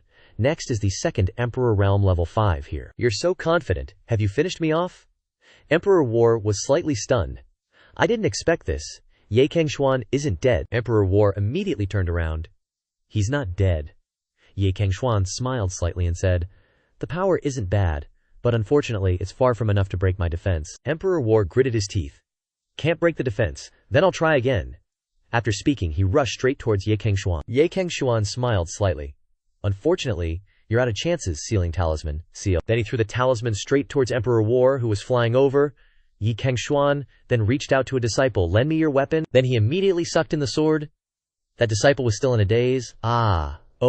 Okay. With the sword in hand, Ye Cangxuan immediately unleashed his sword, then said to Emperor War, You were indeed cautious enough, using your full strength from the start to immediately kill me. but you were too confident. Because I'm Emperor Realm level 5, so I would be killed by your one attack. Remember, next life, when killing someone, make sure to confirm that they've completely stopped breathing. After speaking, he approached Emperor War, who was now bound by the shackles from the sealing talisman. Cangxuan raised his sword high, then slashed straight down at the top of Emperor War's head. Emperor War felt death approaching, only managing to cry out, "My king, I've let you down!" He immediately fell. Cangxuan was astonished. He's dead. It feels too easy, he thought to himself. This time, the senior reminded me to be careful, and the heavenly Tao was wary to guard against it. I didn't even dare to expose my blood, and this person died like this. In other words, the one I need to be careful of hasn't come out yet. Streams of black smoke were escaping from Emperor War's body, but suddenly he opened his eyes wide. Or rather, the third eye in the middle of his forehead moved. Tang Yu immediately screamed, "Hubby, be careful!" Cangxuan was horrified. In a flash, turning his head, Emperor War's fist was already close to Cangxuan. Xu Feng leaned to the side, narrowly dodging the attack, but Dizhan raised his knee and slammed it into Xu Feng, knocking him down. Xu Feng struggled to his feet, saying, "What's going on? He's not dead yet." Dizhan twitched like a puppet, twisting his head, his voice stiff. This body is really hard to control, so rigid. He put his hand on his head and cracked it, as if to feel more comfortable. Lightning flashed continuously in the sky, ready to strike Dizhan, who clutched his head, saying, "Heavenly Tao suppression, how troublesome." A bolt of lightning struck Dizhan, and he slashed it apart with his blade. Then he looked up at the heavens. "After all, it's not my real body. The suppression isn't too strong, I can handle it." He gave Xu Feng a strange smile. "Now, shall we have some fun?" Chapter 183. Xu Feng frowned at Dizhan, asking, "You're an alien race king?" Dizhan laughed. "You're pretty smart to be able to guess that. You're not bad." "You, a 5th level Emperor Realm, can defeat my 7th level Emperor Realm General, and your cultivation is increasing so quickly." "Last time I discovered you, your aura was only at the 3rd level Emperor Realm. Pretty impressive. In this world of crisis, a son of destiny was born. It's a pity. Almost there." With that, he immediately rushed towards Xu Feng. Xu Feng only managed to blurt out, "So fast," raising his hand to block a kick from Dizhan. He thought to himself. Even faster than before. Xu Feng was knocked back, clutching the arm he used to block the attack. This strength is also stronger. Dizhan stood there and laughed. What? Surprised? Although this body's strength is only at the 7th level Emperor Realm, the same power used by me is not the same as when used by my general. He continued to engage in hand-to-hand combat with Xu Feng. Xu Feng could only defend, unable to counterattack. Xu Feng defended while thinking, his strength and speed are coincidentally within the range that I can withstand. Is he teasing me? In other words, he has other intentions. With one hand defending, Xu Feng used the other to seriously draw sealing talismans behind his back. Dizhan smiled contemptuously. "Why don't you counterattack? This isn't your full strength, is it?" Xu Feng gritted his teeth, thinking, he's trying to provoke me. Xu Feng immediately flung the talismans, which had transformed into strands of binding rope, towards Dizhan. "Then let me see how powerful a 7th level Emperor Realm is." Dizhan watched himself being bound by the ropes, and exclaimed in slight surprise, "Somewhat interesting. You still have time to set up a formation while fighting me." Xu Feng then said, "Demon sealing talisman, bind." The ropes on Dizhan's body immediately tightened. Dizhan chuckled. "This trick is good. The technique and source are the same as the body binding technique from before, right? It also controls my bloodline aura and suppresses it. It would be hard to escape if we were at the same level. Not bad, not bad. Too bad, it's still not enough to deal with me." As soon as Dizhan finished speaking, the ropes around his body snapped apart without him taking any damage. Dizhan held a fragment of the rope, saying softly, "All right, your childish tricks are useless. Show me what else you've got." Xu Feng frowned tightly. The sealing talisman actually had no effect on him. Not no effect, just the suppression time isn't long. Moreover, during this time he even had many opportunities to attack me, but he didn't. What exactly is he planning? Dizhan continued to provoke. "What? You're out of tricks? Want to give up? Then let the person behind you show themselves. Remember to like, share, and subscribe to the channel to support us. Here are 2 Momo and Vietcombank QR codes from Donet to support me in making more great episodes. Donet can request the comics you like, and we will pin them in each comic to thank you." Chapter 184. Dizhan spread his wings wide, arrogantly looking down at Cangxuan below. Cangxuan frowned and said, "Show me the person behind you." Dizhan laughed. "Not long ago your cultivation was only at the 3rd level of the Emperor Realm, but now you've reached the 5th level. You have the ability to defeat my generals. What tricks are you using? You're not capable of anything else. And all 3 groups of my men have died in your world. Yet I haven't sensed a trace of their aura, which proves that there's someone in this world who can completely eliminate the aura of my bloodline. This kind of power and strength is what a real powerhouse in this world should have. You've gone this far, and you still want to hide him? Don't you think it's ridiculous?" Dizhan said. Cangxuan thought to himself upon hearing Dizhan's words. He kept sending weaklings over here just to pollute the origin of this world with the aura of their bloodline. So that's it. It just seems that he doesn't know the specific situation yet. Then I have a chance. While he's on guard against others, I'll use all my strength to capture him. Ye Cangxuan repeated again. Show me the person behind you, Di Zihan sneered. You're not qualified enough in your current state. Ye Cangxuan immediately threw out a sealing talisman, enveloping Di Zihan into a cocoon. Di Zihan scornfully said from inside, I told you, this trick doesn't work on me. Ye Cangxuan calmly said from the outside. I know it won't work, but temporarily sealing you so you don't run around is still possible. Jimmer, blow him up. Di Zihan only revealed his eyes, and softly said, Someone else. Jir appeared in front of the cocoon, nodded, Yes, master.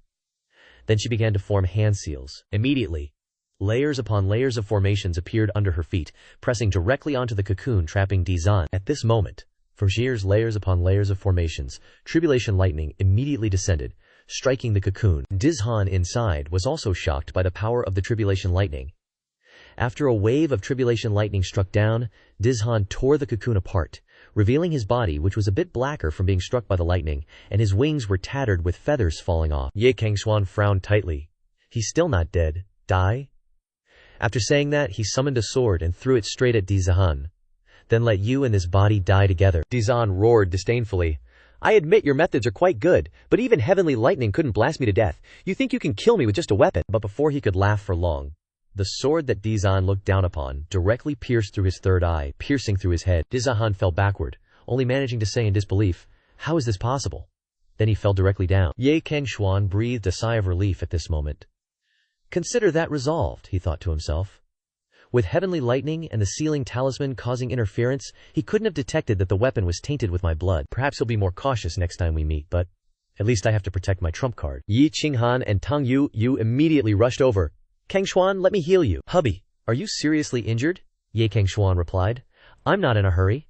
Help Jingger restore her spiritual power first. Yi Qinghan nodded slightly.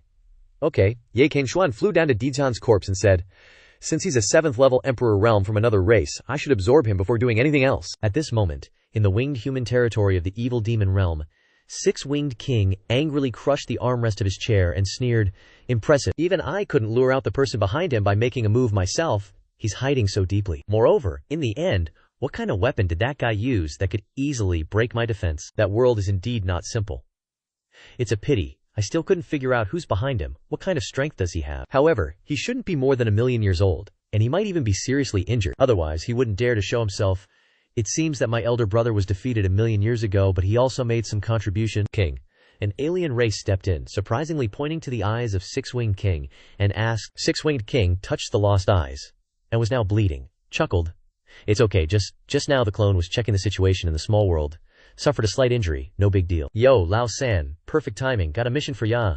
The guy below is still kneeling, super serious. Your Majesty, just tell me what to do. Liu Yuang's like, it's no biggie, there's this high-level world with damaged source energy, go fix it. If you can snag it directly, awesome. If not, just lure out some strong guys from that world, either way works. And remember, leave a tiny bit of source energy behind. That way, even if you bite it, I can use the source to revive you. The dude stands up, clasps his hands, rest assured, Your Majesty, I'll definitely grab that high-level world. He leaves the main hall. Once outside, he glares back, kinda pissed. You couldn't get that high-level world yourself, so you're sending me. Seriously, sending me to die. More like, fine. If you're gonna be a jerk, don't blame me for being worse. He flies to the Yiren clan's source energy vault. Arriving, he grins triumphantly. The source energy vault, the most dangerous place, is also the safest. A place to store the source energy of the Yiren clan's elites. Bro, I'll be waiting for you here. 2 gate guards see him, and bow. Greetings, Second Yi Wang. He waves a hand. No need for formalities. The guard keeps a smile and continues to speak to him. Out of nowhere, he grabs the guy by the neck, squeezing hard. The 2 guards are terrified. Second Yi Wang. He puts 2 fingers on their foreheads, pumps some energy into them, and mutters, Hehe. Soon enough, I'll be your one and only king. The 2 guards' eyes turn green, and they become blank, like puppets. He chuckles. Controlling 3 souls is still a bit clunky. 1 guard grabs a sound transmission jade slip. Second King has left the source energy vault. When leaving, his cultivation reached peak stage 8 Emperor realm. These words are repeated clearly on the jade slip in Liu Yiwang's hand. Liu Yiwang sneers. He's got some smarts, but it's enough anyway. After all, he's a bloodline royal. If even his bloodline can be eliminated by the opponent, then there is no need to hesitate any longer. In the upper realm of the Zhuchuan continent, Ye Cangxuan is at the final stage of his cultivation. He opens his eyes and exhales, Stage 6 Emperor Realm, considered the extreme at present. Looks like I can't break through to Stage 7 Emperor Realm before the next battle with the alien race. It's fortunate though, that the alien king didn't find out any useful information this time. At least he doesn't dare to take action himself anymore. Strange noises come from the space crack. Cangxuan looks up, shocked. What's going on? Are the aliens attacking this fast? From the space crack, second Yi Wang, a Stage 8 Emperor Realm cultivator, dives down. After exiting the crack, he looks around. Is this the place? Doesn't look like anything special. Cangxuan sees second Yi Wang and thinks, even though it's only the aura of a Stage 8 Emperor Realm, compared to the Stage 7 Emperor Realm last time, the feeling of oppression is worlds apart. Moreover, the aura is the same as the alien race that possessed the body last time. Is this the bloodline of the alien king? Looks like there's going to be a fierce battle. This is just a bloodline royal. Absorbing his aura can break through to Stage 7 Emperor Realm. The group of Yi Qinghan immediately rushes over. Cangxuan, husband, worried. They surround Yi Cangxuan. Second Yi Wang sees the group arrive and says, Stage 6 Emperor Realm. The others are at most Stage 4 Emperor Realm. Then a bunch of scrubs. Looks like you're the boss of this place. Cangxuan nods slightly. Yes, what can I do for you? Then he turns to the group of Tang Yu. You guys can't help in this battle. The farther away the better. Yi Qinghan nods worriedly. Alright. Then the whole group immediately turns and leaves. Second Yi Wang sneers. Just a Stage 6 Emperor Realm and you want to fight me? Cangxuan faces him seriously. Just protecting this world. Yi Wang provocatively raised a finger and beckoned, Ye Shangxuan, come on. Ye Shangxuan immediately rushed forward, throwing a punch towards Yi Wang. Yi Wang instantly grabbed Ye Shangxuan's wrist, then said softly, Don't be so hasty. Let's chat a bit. Ye Shangxuan frowned. Too strong. Whether it's speed or strength, it far surpasses the average alien race. Ye Shangxuan asked in surprise. Chet. Then raised his knee, intending to thrust it into Yi Wang. Yi Wang reacted very quickly, raising his hand to block Ye Shangxuan's knee. Ye Shangxuan continued to punch Yi Wang in the face and said, Wait until you're dead, then we'll chat slowly. The two of them went head to head, directly colliding fists. Yi Wang chuckled. You should understand, you can't beat me. Ye Shangxuan grimaced. Can't win. Immediately darted. A drop of blood shot out from his fingertip. How do you know I can't win? The drop of blood directly shot towards Yi Wang. He tilted his head to dodge it. Ye Shangxuan frowned, dodged it. Then let's continue. Then he immediately released another drop of blood, shooting it towards Yi Wang. Yi Wang immediately jumped back, laughing mockingly. No more. Raising both hands in a gesture of surrender. I give up. Is that okay? Chapter 187. It was Ye Shangxuan's turn to be surprised. Surrender? What do you mean by this? A thought stirred in his heart. What kind of trick is this alien trying to play? Not really fighting me, and now suddenly surrendering. Yi Wang looked at the wing that had been shot through with a hole, and softly said, Oh, why was it shot through? How long will it take to recover? Then he turned to Ye Shangxuan and said, Why bother fighting and killing? Even if I am the alien race in your mouth, it doesn't mean all alien races want to devour your world. I'm just being dragged out as cannon fodder. If we can talk, or peacefully negotiate, that would naturally be better, right? Ye Shangxuan still raised his fist. Not of the same race, of course. I consider you an alien. Yi Wang shook his head. I don't agree with that statement. There are no eternal enemies in this world, only eternal interests. You're not cooperating with me now because the benefits aren't enough? If I said I have a way to help you solve your race's Wang so you don't have to worry about this world being devoured, then do you think we can talk? Ye Shangxuan was startled. Help us solve your race's Wang. Mentioning Wang, a hint of anger appeared on Yi Wang's face again. That's right, we're both of the royal bloodline. Why can only he be Wang, and not me? My goal isn't so grand, I won't be bored enough to devour other worlds. I just need to seize control of the Yi people, become the sole Wang. So, we have the same goal, why not cooperate? Cooperate? What do you think? I understand my Wang situation very well. I can tell you his next plan, and maybe even his weaknesses. What you need to do is very simple. Help me eliminate him, Ye Shangxuan then sneered. I'm just a 6th level Emperor Realm, why do you think I can eliminate him? Yi Wang continued to smile and say, Don't be impatient. Since I've extended an invitation to cooperate, of course I have a specific reason that is secret. But I can tell you, after my Wang arrives in this world, there will be a period of weakness. When he is in a weakened state, his strength will be greatly reduced, and it's not impossible for you to eliminate him. Secondly, I can tell you his weaknesses. I and Wang have fought many times. Basically, there are many places that can be attacked that he doesn't guard against. There are only 3 places that he never lets me attack. One is the horns, one is the tail, and the other is between the eyebrows. You can try to attack those 3 places. Ye Shangxuan crossed his arms and said, I don't have any problems with what you're saying, it's just that you said you're cannon fodder, so if you don't die here, wouldn't your Wang be suspicious? No, so how about you die first, and then I'll consider cooperating. Nichi Wang sneered. You really have a deep-seated hatred for our race. Spreading his hands as if it were nothing. Maybe. Actually, I wasn't planning on making it back alive anyway. Besides, instead of a lose-lose situation, increasing the chances for Wang to devour this world, it's better to actively die here, Ni Yiwang thought to himself. Good thing the origin of this body was transferred even earlier, so even if I die here, it won't be much of a loss. Then, cheerfully saying, Ye Cangxuan, are you going to make a move? Or should I do it myself? Ye Cangxuan thought, is this alien serious? Then he laughed and said, do it yourself. Ni Yiwang also quickly raised his hand. You're really cautious enough, immediately stabbing straight into his own chest. HMPH. Black smoke frantically poured out of Ni Yiwang's body. He still laughed and said, that's right, once I die, in less than 3 days, Wang will personally come to conquer this world. You better prepare well. Ni Yiwang immediately dissipated. Ye Cangxuan then raised his hand and began to absorb the black smoke, muttering, less than 3 days. If time is so tight, then I have to break through as soon as possible. Chapter 188. In the Yiren territory, the evil demon realm, at this time, Lu Yiwang angrily slammed his hand on the chair. Dead. Lao San just arrived in that world not long ago. Not even an incense stick's time, right? Even if he left behind a lot of origin, he was still an 8th level Emperor Realm expert, still royal blood. To be killed within the time it takes to burn an incense stick, it seems the real powerhouse of that world isn't much weaker than me. Lu Yiwang shouted, Lao Er, then sat back down, saying, luckily, apart from that strongest powerhouse, the others in that world are nothing, so as long as the army suppresses them, even if there are losses, they can be wiped out. I should be able to gather enough tribesmen in 2 days? Moreover, Lao San's aura has already corroded that world. If it can't be corroded, then it should be a swift victory. A large alien stepped into the hall, kneeling on one knee. My Wang, you called for me. Lu Yiwang then instructed, gather the army. In 2 days, follow me, to conquer the world. The alien nodded. Yes, Lu Yiwang added. After all, Ni Yiwang has already died in battle. The alien immediately stood up. What?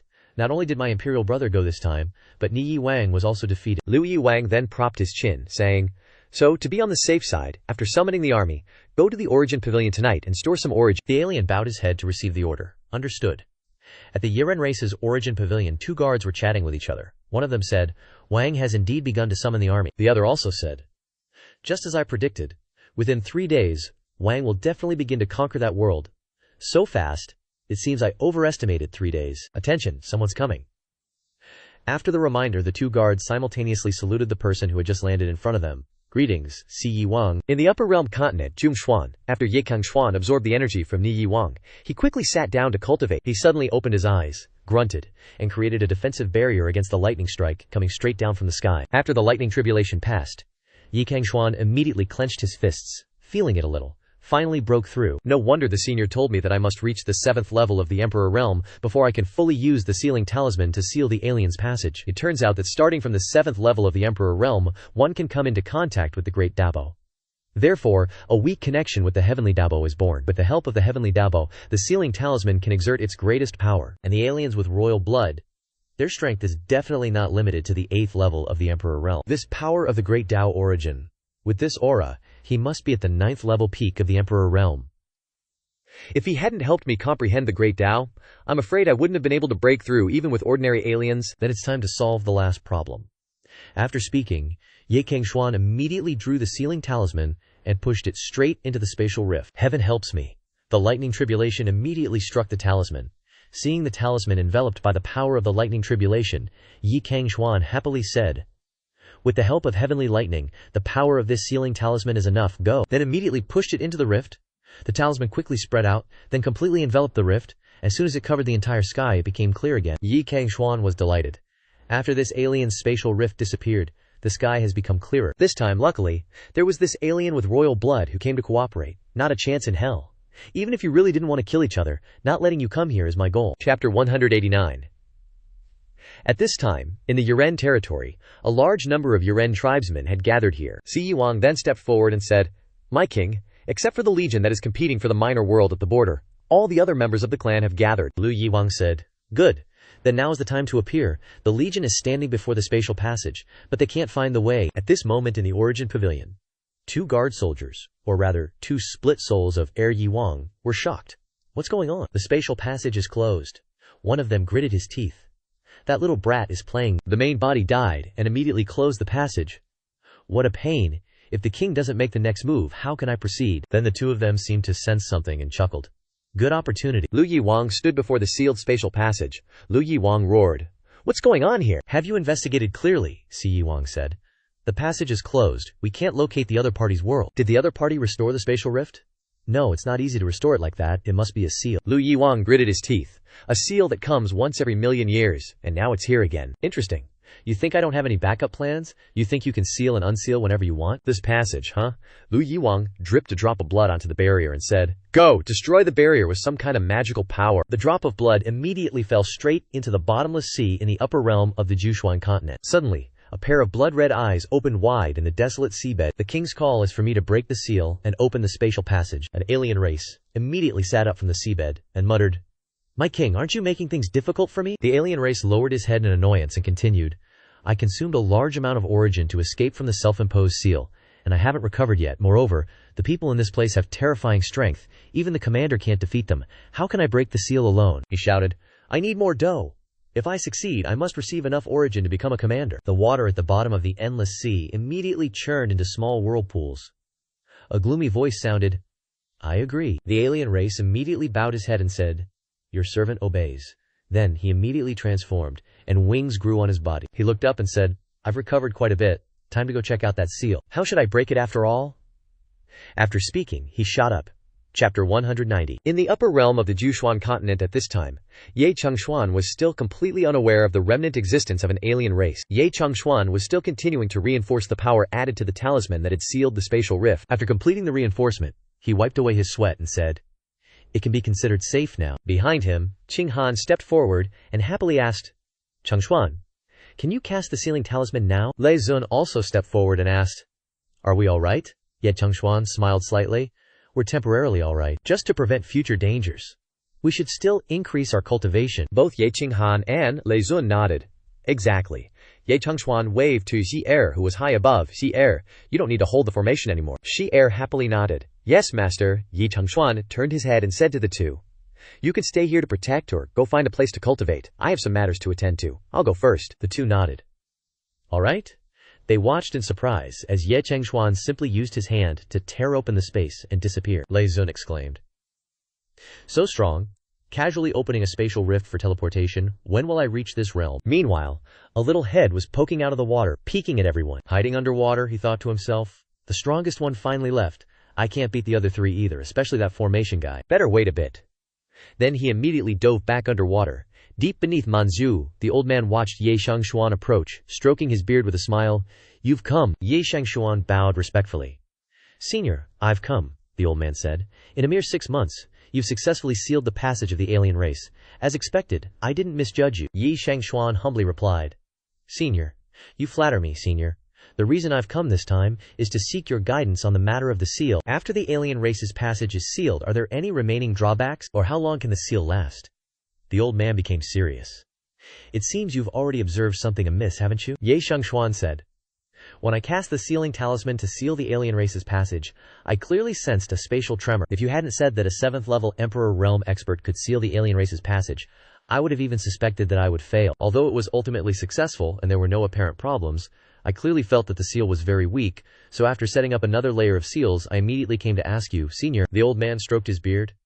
"I expected something like this would happen. I roughly know the situation already. It must be that the expansion of the alien race's passage has made the spatial power even denser, which is why the sealing talisman couldn't completely cover it. There's no helping it. After all, once the seal is broken, it's equivalent to the alien race's passage appearing a second time. The alien race's side is originally a major world. When large and small worlds come into contact, there's the possibility of devouring each other's world power. World power specifically can't be sealed so easily. But you don't need to worry too much. Even if the seal doesn't last for 1,000,000 years, 10,000 years won't be a problem. When the time comes, you can reinforce the seal again, adding several tens of thousands of years." Ye Cangxuan was still a little worried. "Is that so? That's good then." Unexpectedly, a wisp of demonic energy leaked out from the seal pillar behind the old man. The old man's expression changed. "Demonic energy? How is that possible? Are there still any alien races you haven't killed?" Ye Cangxuan couldn't believe it. "Impossible. I've killed every alien race that came out of the alien race's passage," the old man said seriously. "We can't be careless. Although the seal appears strong on the outside, it's not difficult to break it from the inside. You immediately return to suppress the seal and check every place that's producing demonic energy." Ye Cangxuan nodded. "Understood." Chapter 191. Near the seal at this time, Lei Zun said to Yi Qinghan, "Then I'll leave first. I also need to slowly digest the progress I've made during this time. Yi Qinghan nodded slightly. All right. Watching Lei Zun leave, Yi Qinghan looked back at the seal once before softly saying, I also have to rebuild the sacred domain. I can't rely on Cangxuan for everything. At least guarding this seal will help him, and I'll get used to it sooner. I should summon the remaining disciples first. Then she turned around and left. As soon as everyone had left, the hiding alien race surfaced from the water, secretly observing his surroundings. Once he confirmed that no one was around, he immediately flew up. They finally left. He sped towards the seal, carefully observing it. The seal has the power to seal spatial passages. How should I undo it? I can't break the seal by force. He threw a punch at the seal. The reaction sent him flying backwards. After stabilizing himself, he was stunned. It's cracked. Then he was immediately overjoyed. It's so fragile. It's only equivalent to the defense of a second or third level emperor realm. If that's the case, I won't be polite. He immediately threw a punch straight at the seal. Just as he landed a punch, someone rushed over like the wind from afar. The alien race was frightened. So fast, Ye Cangxuan, who had just rushed over, was immediately shocked when he saw the alien race. It really is an alien race. Although it's only a second-level emperor realm, how could it still be alive? Seeing someone arrive, the alien race immediately punched the seal faster. Break it quickly. As long as the passage is opened, I can immediately enter to survive, otherwise I'll die. Break for me. He threw a decisive punch. The seal immediately shattered. The alien race laughed happily. The spatial passage has appeared. But a voice interrupted his joy. Don't even think about it. Xu Shengxuan appeared behind this alien race and immediately grabbed his neck. You've only broken the first layer of the seal, but the key to the passage seal is on the second layer. The alien race was horrified. How is that possible? Xu Shengxuan said darkly. I don't know how you stayed here, but you can die first. In your memories, I will know everything. Wait. Xu Shengxuan was slightly surprised. Senior's voice. The voice continued. Don't kill it yet. Before the alien passage opens, killing alien races may not be a big problem, but now that the passage is closed, killing alien races may allow the alien race king to follow the scattered origin of the dead alien race and find our coordinates. Xu Shangxuan was immediately taken aback. Ah, but he is already dead. At this time, in the winged human territory, the six-winged king sensed, finally dead, to dare to take advantage of me. Unfortunately, you don't know that from the beginning to the end, I was waiting for your death. The six-winged king then looked up to feel, let me see where the scattered origin is after your death. After a while of feeling, the six-winged king laughed. Found it. He then pierced a hand through. Finally found it. Chapter 192. On the sky of the 9 profound upper realm continent, suddenly a lot of space cracks of different sizes appeared. Xu Shangxuan was shocked. So fast. That alien race just died. And the alien king was able to find the location and open the space passage. The group of Yi Qinghan immediately rushed to stand beside Xu Shangxuan, calling husband, master. Lei Zun looked at the sky in shock. What's going on? Xu Shangxuan then directly gave the order. Lei Zun, Qinghan. You two quickly gather all the Emperor Realm cultivators to set up an array. The final battle is about to begin. The two who were named shouted, okay, immediately flew away to prepare. Xu Shangxuan rubbed Ji Er's head. Ji Er, you are still the same as before. Merge with heaven and earth. Hide, and arrange your strongest formation. Planting formations on top of each other is also fine. Xi Er happily nodded. Okay. Xu Shangxuan turned to look at Tang Yuyu. Forget it. She will fight freely. Remember to protect Xi Er. Tang Yuyu scratched her head and said embarrassedly. Okay.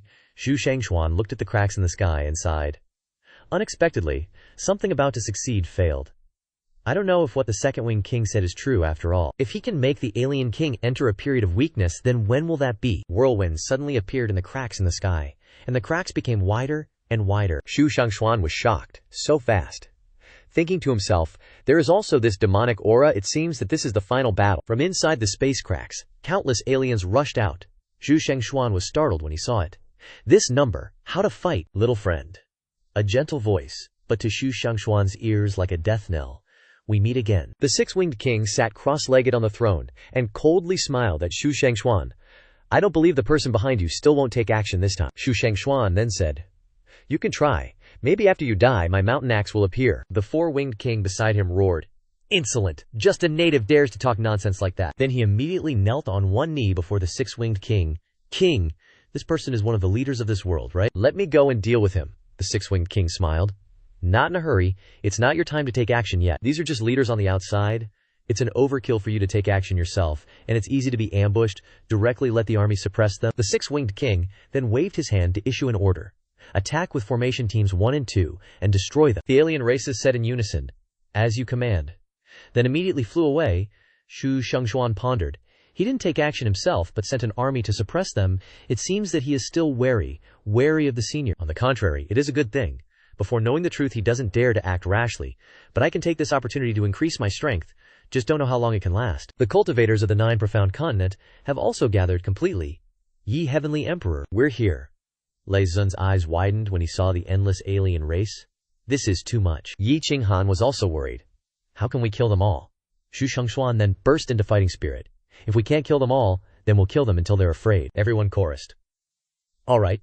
They immediately charged forward. Starting the battle, Ye Cangxuan then plunged into the midst of the demon race, beginning his slaughter. Yi Qinghan commanded from the outside. Everyone, form up and attack. They all chanted in unison, fight to the death. They immediately formed an array. Encircling the demon race and engaging in a fierce battle, Ye Cangxuan fought as he pondered. The demon race army is numerous but not strong. They want to use overwhelming numbers to crush us. But in this situation, it's almost impossible, unless there's a trick up their sleeve. What move will they make? Suddenly, amidst the charging demon race, shadowy figures appeared and vanished like ghosts, swift as the wind, engaging in stealthy assassinations. Ye Cangxuan's expression changed instantly. An assassin squad. This is bad. Meanwhile, the disciples within the formation were still fighting and confidently mocking the demon race. This demon race army is nothing special. Unawares, 2 shadowy figures had already appeared right beside him. Ye Cangxuan shouted loudly, "Watch out, assassins!" The disciple was surprised. Assassins? But before he could even react, a dagger slashed across his throat. Ye Cangxuan immediately rushed over, kicked the assassin away, saving the disciple from a hair-raisingly dangerous situation. The disciple's eyes widened in fear.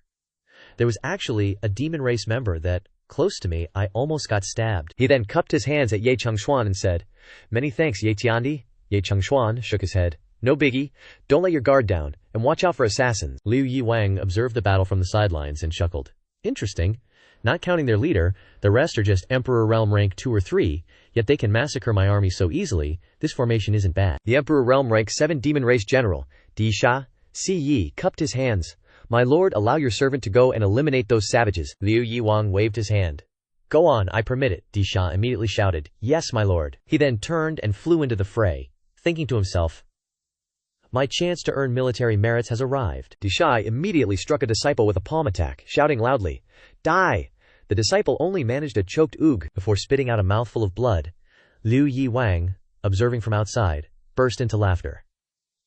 Impressive. Just a mere formation, yet it can make an Emperor Realm rank 2 cultivator only suffer heavy injuries when attacked by an Emperor Realm rank 7 expert, and the formation itself remains unbroken. Din Sha, his battle intent flaring, looked at the disciple, wiping away a speck of blood with his hand. "I can't believe you're not dead yet. I refuse to believe you can block my second punch." With that, he immediately launched another punch at the heavily injured disciple. The terrified disciple raised his arms, crossing them to block Di Sha's punch. However, Di Sha's punch didn't land on the disciple as he'd expected. His fist had been blocked by Ye Cangxuan. Ye Cangxuan said darkly, "Demon race, do you only know how to bully the weak with your strength?" He then twisted Di Sha's arm. Di Sha had no time to react, and could only howl loudly. "Asar!" Ye Cangxuan flung Di Sha's arm away and scoffed, "We're both Emperor Realm rank 7, but I'll kill you like a dog." He then unleashed a kick straight at Di Sha, sending Di Sha flying far away. Ye Cangxuan turned back to the disciple. "You all right?" The disciple awkwardly stammered. Thank you, Ye Tiandi." Ye Cangxuan turned back to face the demon race and said, "No worries, you couldn't have handled this Emperor Realm demon race expert anyway." He then roared at the demon race in front of him. "Come at me!" The demon race members flinched in fear, none daring to step forward. Ye Cangxuan sneered, "What's wrong?"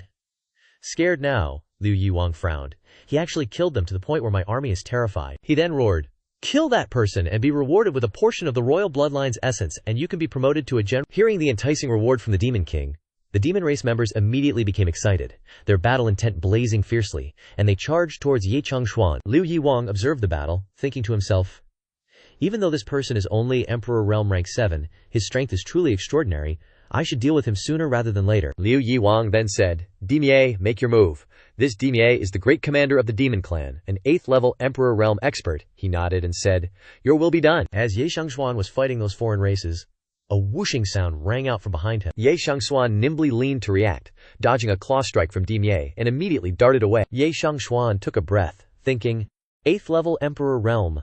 So glad I sensed his aura, otherwise. Before Ye Cangxuan could react, Dimie directly kicked him in the gut. Ye Cangxuan ooged, and fell straight down. Dimie stood high above, mockingly looking down at Ye Cangxuan. "Aren't you very arrogant, killing my clan like dogs when you're at the same level?" Ye Cangxuan slowly stood up and wiped his mouth. I said it before, killing you guys like dogs at the same level, that's exactly what it is. I was originally planning to save my trump card for a surprise for your king, but it seems I can only use it now. Having said that, Ye Cangxuan made a series of hand seals, sucking all the black smoke from the corpses of the foreign races into a large ball. Liu Yiwang sitting on the other side was startled.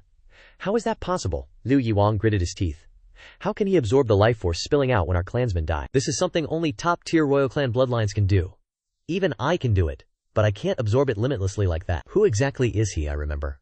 Only my brother could absorb it limitlessly. Si Yi Wang next to him then asked, King, could it be that this person also has our royal clan's bloodline? Liu Yi Wang gritted his teeth. Royal clan bloodline? That's right, millions of years ago the previous king, who was also my brother, died in this world. It seems these people took his bloodline. Si Yi Wang was shocked. Is that so? Unforgivable. Liu Yiwang gritted his teeth. No wonder I've sent people to attack this world so many times, yet the origin of this world hasn't been eroded. Bro, you really left me with a tough problem, Ye Cangxuan thought, after absorbing the power.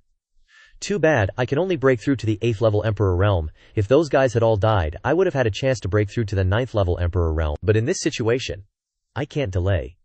Ye Cangxuan looked up to the sky and shouted, Heavenly tribulation, descend on me immediately. In the sky, dark clouds churned and gathered, scaring the foreign races. Before they could escape, the lightning tribulation struck down, turning them to ashes. Ye Cangxuan, in the middle of the lightning tribulation, was completely unscathed. Ye Cangxuan opened his eyes, facing Demie, and said, Now it's my turn, let's compete again. Demie still smiled and said, You dare to attack me before you've completely broken through, borrowing the heavenly tribulation. Court death. He threw a punch towards Ye Cangxuan. Ye Cangxuan immediately grabbed Demie's fist, smiling slyly, You think I'm gonna fight you? No. My goal from the start was to use the heavenly tribulation to blast you to death. Demie was caught off guard and struck directly by the heavenly tribulation. However, with his 8th level Emperor Realm body, one wave of the heavenly tribulation only blackened Demie, tore his clothes, heavily injured him, and cost him an arm. Ye Cangxuan smiled. Without an arm, and heavily injured, you think you can defeat me. Now is the time for me to torture you. With that, Ye Cangxuan threw a punch straight at Demie. Ye Cangxuan's punch sent Demie flying away. Ye Cangxuan, like a cannonball, continued to rush over, grabbed Demie's head, and shouted, Help me break through one last time. As soon as he said that, a bolt of lightning tribulation struck down on both of them. Demie screamed, Abaya! He was finally killed by the heavenly tribulation. Gathering again, Ye Cangxuan then absorbed all of Demie's energy. He breathed a sigh of relief, finally broke through to the 8th level Emperor realm. He sighed a little. Too bad. Only broke through to the 8th level Emperor realm, still far from enough. My trump card, that can devour demonic energy, has already been revealed. Now I only have one left, which is my fresh blood. I don't know if I can completely eliminate them with this trump card. Liu Yiwang said with a grim face. What a great trick. Using the heavenly tribulation to wipe out one of my great generals. Moreover, he's broken through to the 8th level Emperor realm. No other great general can do anything to him. He originally wanted the person behind him, the true powerhouse of this world, to show up. But now, it seems this guy's threat is no less significant. Liu Yiwang immediately turned his head and told Si Yiwang, Go, kill him. Si Yiwang nodded, understood. He immediately flew off. The surrounding alien race cheered. Lord Si Yiwang has made his move. That guy's totally toast. Go, Lord Si Yiwang, go. Ye Cangxuan watched the figure rushing towards him from afar, thinking, This aura is super strong, better set up my defenses first. But before he could even finish preparing, Ye Cangxuan was hit by Si Yiwang's charging kick. Ugh, he cried out, then was sent flying, slamming straight into the rock mountain behind. Ye Cangxuan lay on the rock, muttering, Is this a level 9 Emperor realm? This power and speed are way stronger than level 8. Si Yiwang approached Ye Cangxuan, laughing loudly. You're not bad. You took one of my kicks and didn't die. Too bad though. Looking at your condition, you can't possibly take my second move. After speaking, he threw a punch at Ye Cangxuan. The punch made the rock mountain explode, but Ye Cangxuan luckily managed to dodge it. Blood trickled from the corner of his mouth and he muttered, That was close. I almost bit the dust. Seeing Si Yiwang continuing to charge towards him, Ye Cangxuan broke into a cold sweat.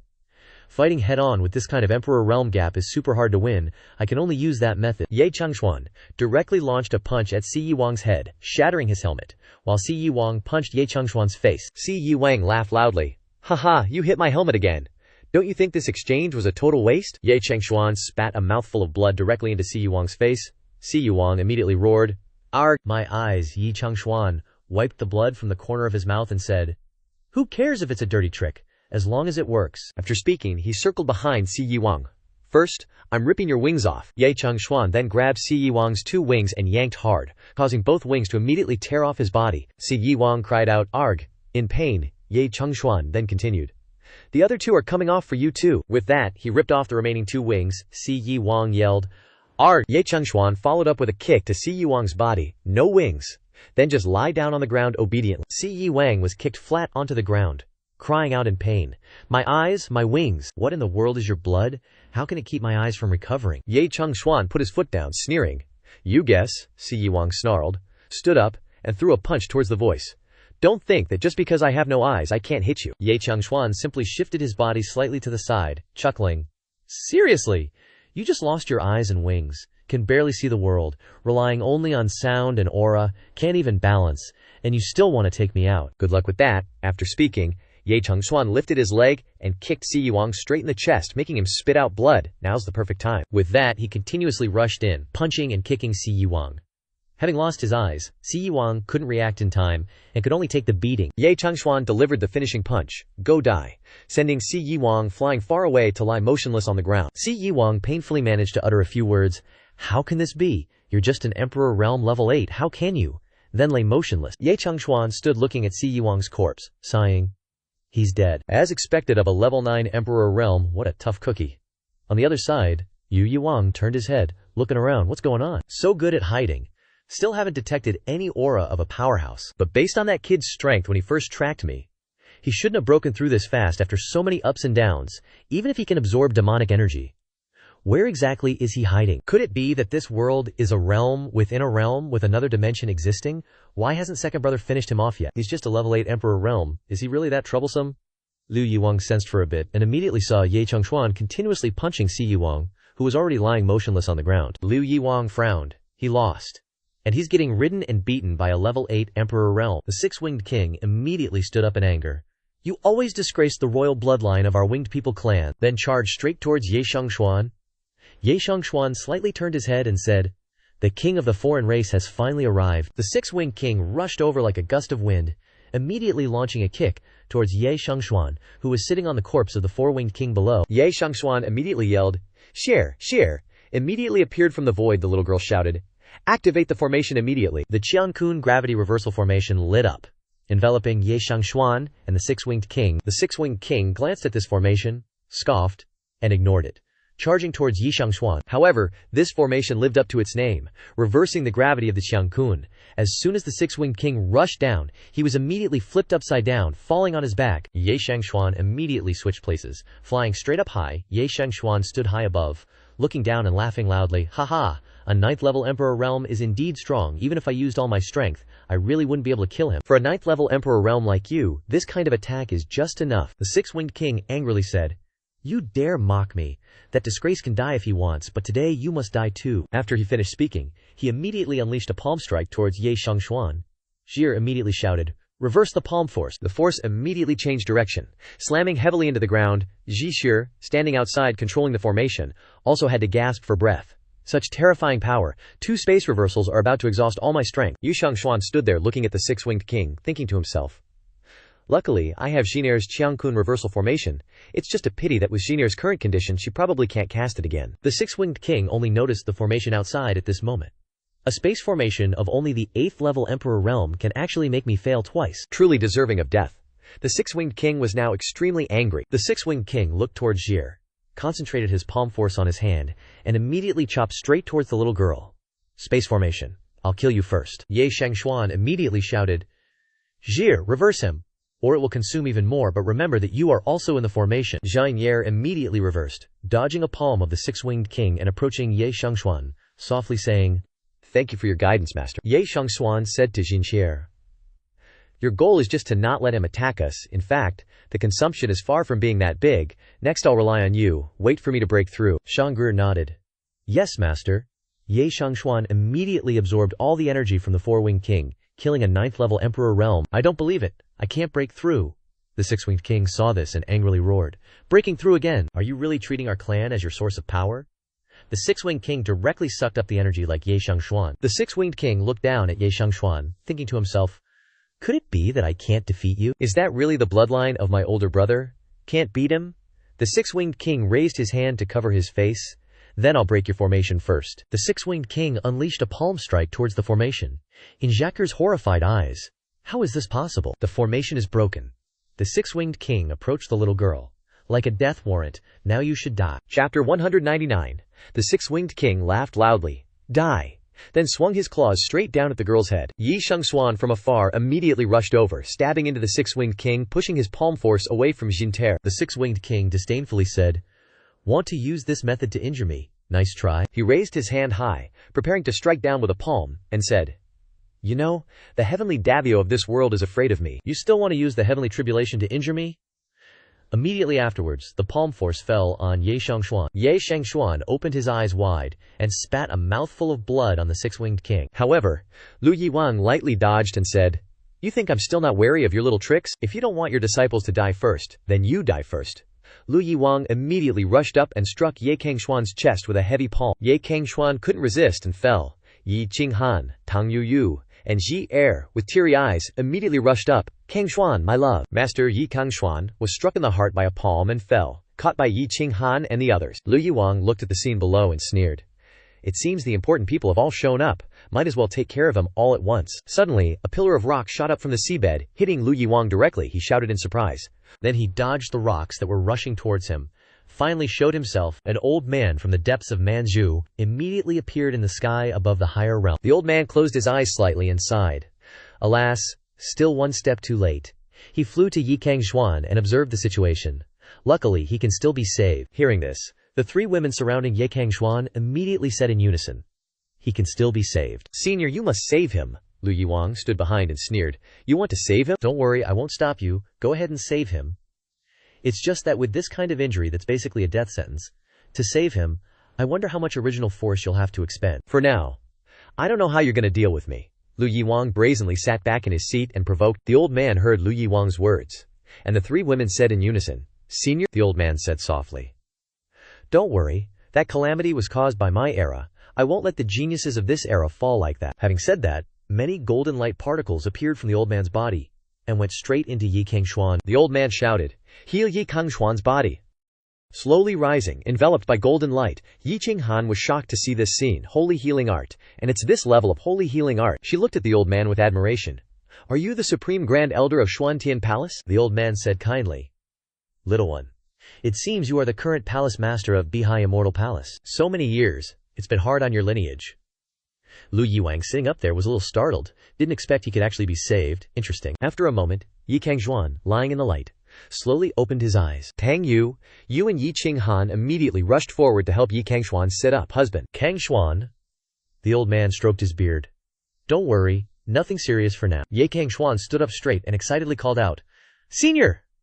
The old man nodded slightly. "You've done well enough. To be able to use some means to eliminate a level 9 Emperor realm at level 8 is already a miracle. Next, it's time for us old immortals from the previous era to show off." Having said that, the old man waved his hand and shouted, "Holy domain!" A circle of light enveloped Yi Cangxuan and the others. The old man instructed, "Stay in here to avoid being affected." The old man then turned to face Lu Yiwang and continued, "It's your turn." Lu Yiwang slowly stood up and said, "You really are of the same level as me, belonging to the 9 Dao heavenly barrier, just one step away from surpassing the level 9 Emperor realm. But your original source seems to be damaged. Is it the injury left behind when you killed my brother? Carrying injuries and expending your original source to save people, how much of your strength can you currently unleash? Is it October 7th to 8th or October 5th to 6th? The old man frowned and said, "Your analysis is correct, but who said I'm the only one?" Lu Yiwang was shocked. "What?" The old man waved his hand high and roared, "Activate the formation." Immediately, a huge formation enveloped the area, trapping the old man and Lu Yiwang inside. And behind the old man, a series of skeletal remains of previous Emperor Realm experts, fully assembled. The old man said, "Do you know why I was late? Because I needed to set up the formation. I needed to awaken the last obsession of my old friends. They ain't exactly heroes, you know. They ain't protecting the world.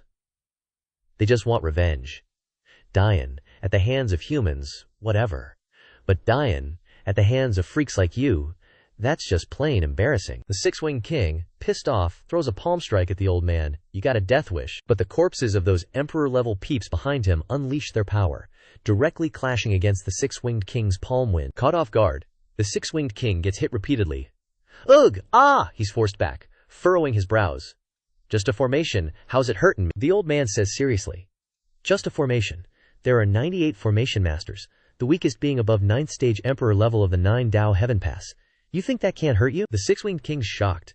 This world actually spawned so many strong guys. Alright, I admit I underestimated you a little. But what can dead men do to me? The six-winged king roars. Full army, charge. Immediately, the alien race army swarms into the formation. The formation masters also start channeling energy, boosting the formation's power to blast the alien races away. The six-winged king, seeing this scene, sneers. Just as I thought, dead things are just dead things. Even if they can sense aura, they only attack moving aura. Even if these dead guys were strong when they were alive, how many attacks can they unleash after death? The old man replies quietly. Maybe not many, but enough to deal with you. You won't move. Then I'll make you move. In the old man's hand, a sword instantly condenses. Chapter 2011. The old man, holding the sword, rushes straight at the six-winged king to strike, and the formation masters behind him also erupt with power to increase the power of the sword strike. The six-winged king blocks, but gets slashed on the wing. Seeing black smoke escaping from his wing, he's shocked and thinks, how is this possible? This formation can actually counter me this hard? Even blocking it still hurts my body, and it's hard to heal. The old man continues to swing his sword, slashing, whatcha thinkin', bout. Scared now. The six-winged king dodges repeatedly, but the formation still clings to him, hitting his body hard. The six-winged king curses. So damn annoying, the old man says while slashing. Annoying. Then I'll help you get rid of it. The six-winged king gets knocked back, breathing heavily. It's been a long time since I've been this pathetic. However, the old man also breathes out and says, finally, this is it. The six-winged king laughs and says, judging from the lightest new wound, the energy of your formation is finally almost exhausted. The old man replies. The energy is indeed almost exhausted. After killing so many alien races, the six-winged king charges. Now's my time to strike back. The old man, seeing the six-winged king's palm approaching, says, you're too hasty. The formation's almost out of energy, but if the strongest demonic chi source like you isn't dead, how can my brothers be willing to truly die? The old man shouts. Immortals slaying demons formation. Power from the formation masters instantly surges intensely. Slay. The old man roars, and that power rushes toward the six-winged king all at once. He shouts in fear, then immediately defends. Cangxuan, standing next to him, asks the old man, Senior, is he dead? The old man replies, a king of the alien races isn't that easy to kill, but taking this attack head-on, even he's heavily injured. Cangxuan is shocked, still not dead. From the deep pit caused by the previous attack, the six-winged king flies up, his whole body battered and bleeding in many places, and says softly, it's been a long time, millions of years. Aside from my brother, you're the first person to injure me to this extent. The old man strokes his beard. Thank you, too kind. The six-winged king sneers.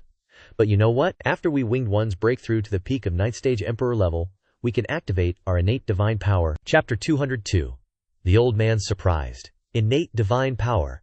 The six-winged king laughs loudly. Looks like you've never seen it before. Let me show you. Heal me. After that shout, tiny purple worms swarm out all over the six-winged king's body. Wherever they crawl, the wounds on the six-winged king's body heal, and even the lost eye is restored. After a period of recovery, the six-winged king now has sharp barbs growing all over his body, covering his body, forming a solid shield for the six-winged king. He laughs loudly. If I hadn't comprehended the innate divine power of us winged ones, I'm afraid I would have really failed this time, but sadly you're out of chances. The old man laughs loudly. The six-winged king says unhappily, what are you laughing at? The old man asks back, this is innate divine power. I thought all of you alien race kings would know this move. Look at your arm. The old man pointed his sword at Lu Yiwang's arm. Lu Yiwang looked down at his wounded arm in shock. What's going on? Why is there this injury? The old man explained. Your move is worthy of being a divine power. It's truly powerful. Even if the injury is more severe, as long as you don't die, you can recover. But unfortunately, it can only recover the injury, not dispel the poison. Lu Yiwang frowned. It's actually poison. There's poison in your formation. The old man rushed forward. Why wouldn't I use poison? Dealing with invaders like you, as long as we can win, we can use any means. The old man slashed at Lu Yiwang. Repeatedly, Lu Yiwang tried to dodge. The old man asked, do you feel your body is very heavy, and the energy in your body is circulating slower and slower? Then he stabbed straight at Lu Yiwang's heart. Lu Yiwang grunted. The old man continued, don't worry. This is a normal reaction when you're poisoned. Lu Yiwang put his hand on his chest, his face contorted. Just poisoned. Do you think I'd be afraid? Lu Yiwang directly chopped off the poisoned part of his arm, he said. As long as the poisoned parts and the poisoned internal organs are eliminated from the body, and then I use my life divine power to recover, I'm not afraid of poison at all. The old man frowned, thinking, so vicious. As expected. Not human. How could a human think of such a method? Absolutely can't let him recover completely. Lu Yiwang laughed loudly. I've eliminated all the poison. With your speed you want to kill me. Immediately afterwards, the old man was hit by Lu Yiwang's palm. He cried out and fell backwards. Lu Yiwang sneered. Although it consumed a lot, it's still worth it. After all, you consumed even more to save people. At the source pavilion of the winged human clan, Yiwang was standing in front of the space crack. He used his power to close the space passage, laughing loudly. See, gee, the time has come. Close the space passage first so you can't return, then swallow the source you left behind to revive you. You've fallen into a hard battle and consumed a lot. Now the source is swallowed. Waiting for the backlash, you will definitely enter a period of weakness. I don't believe you won't die. He flung open the door of the source pavilion and walked to Lu Yiwang's source. The source was a small, green ball, but full of energy.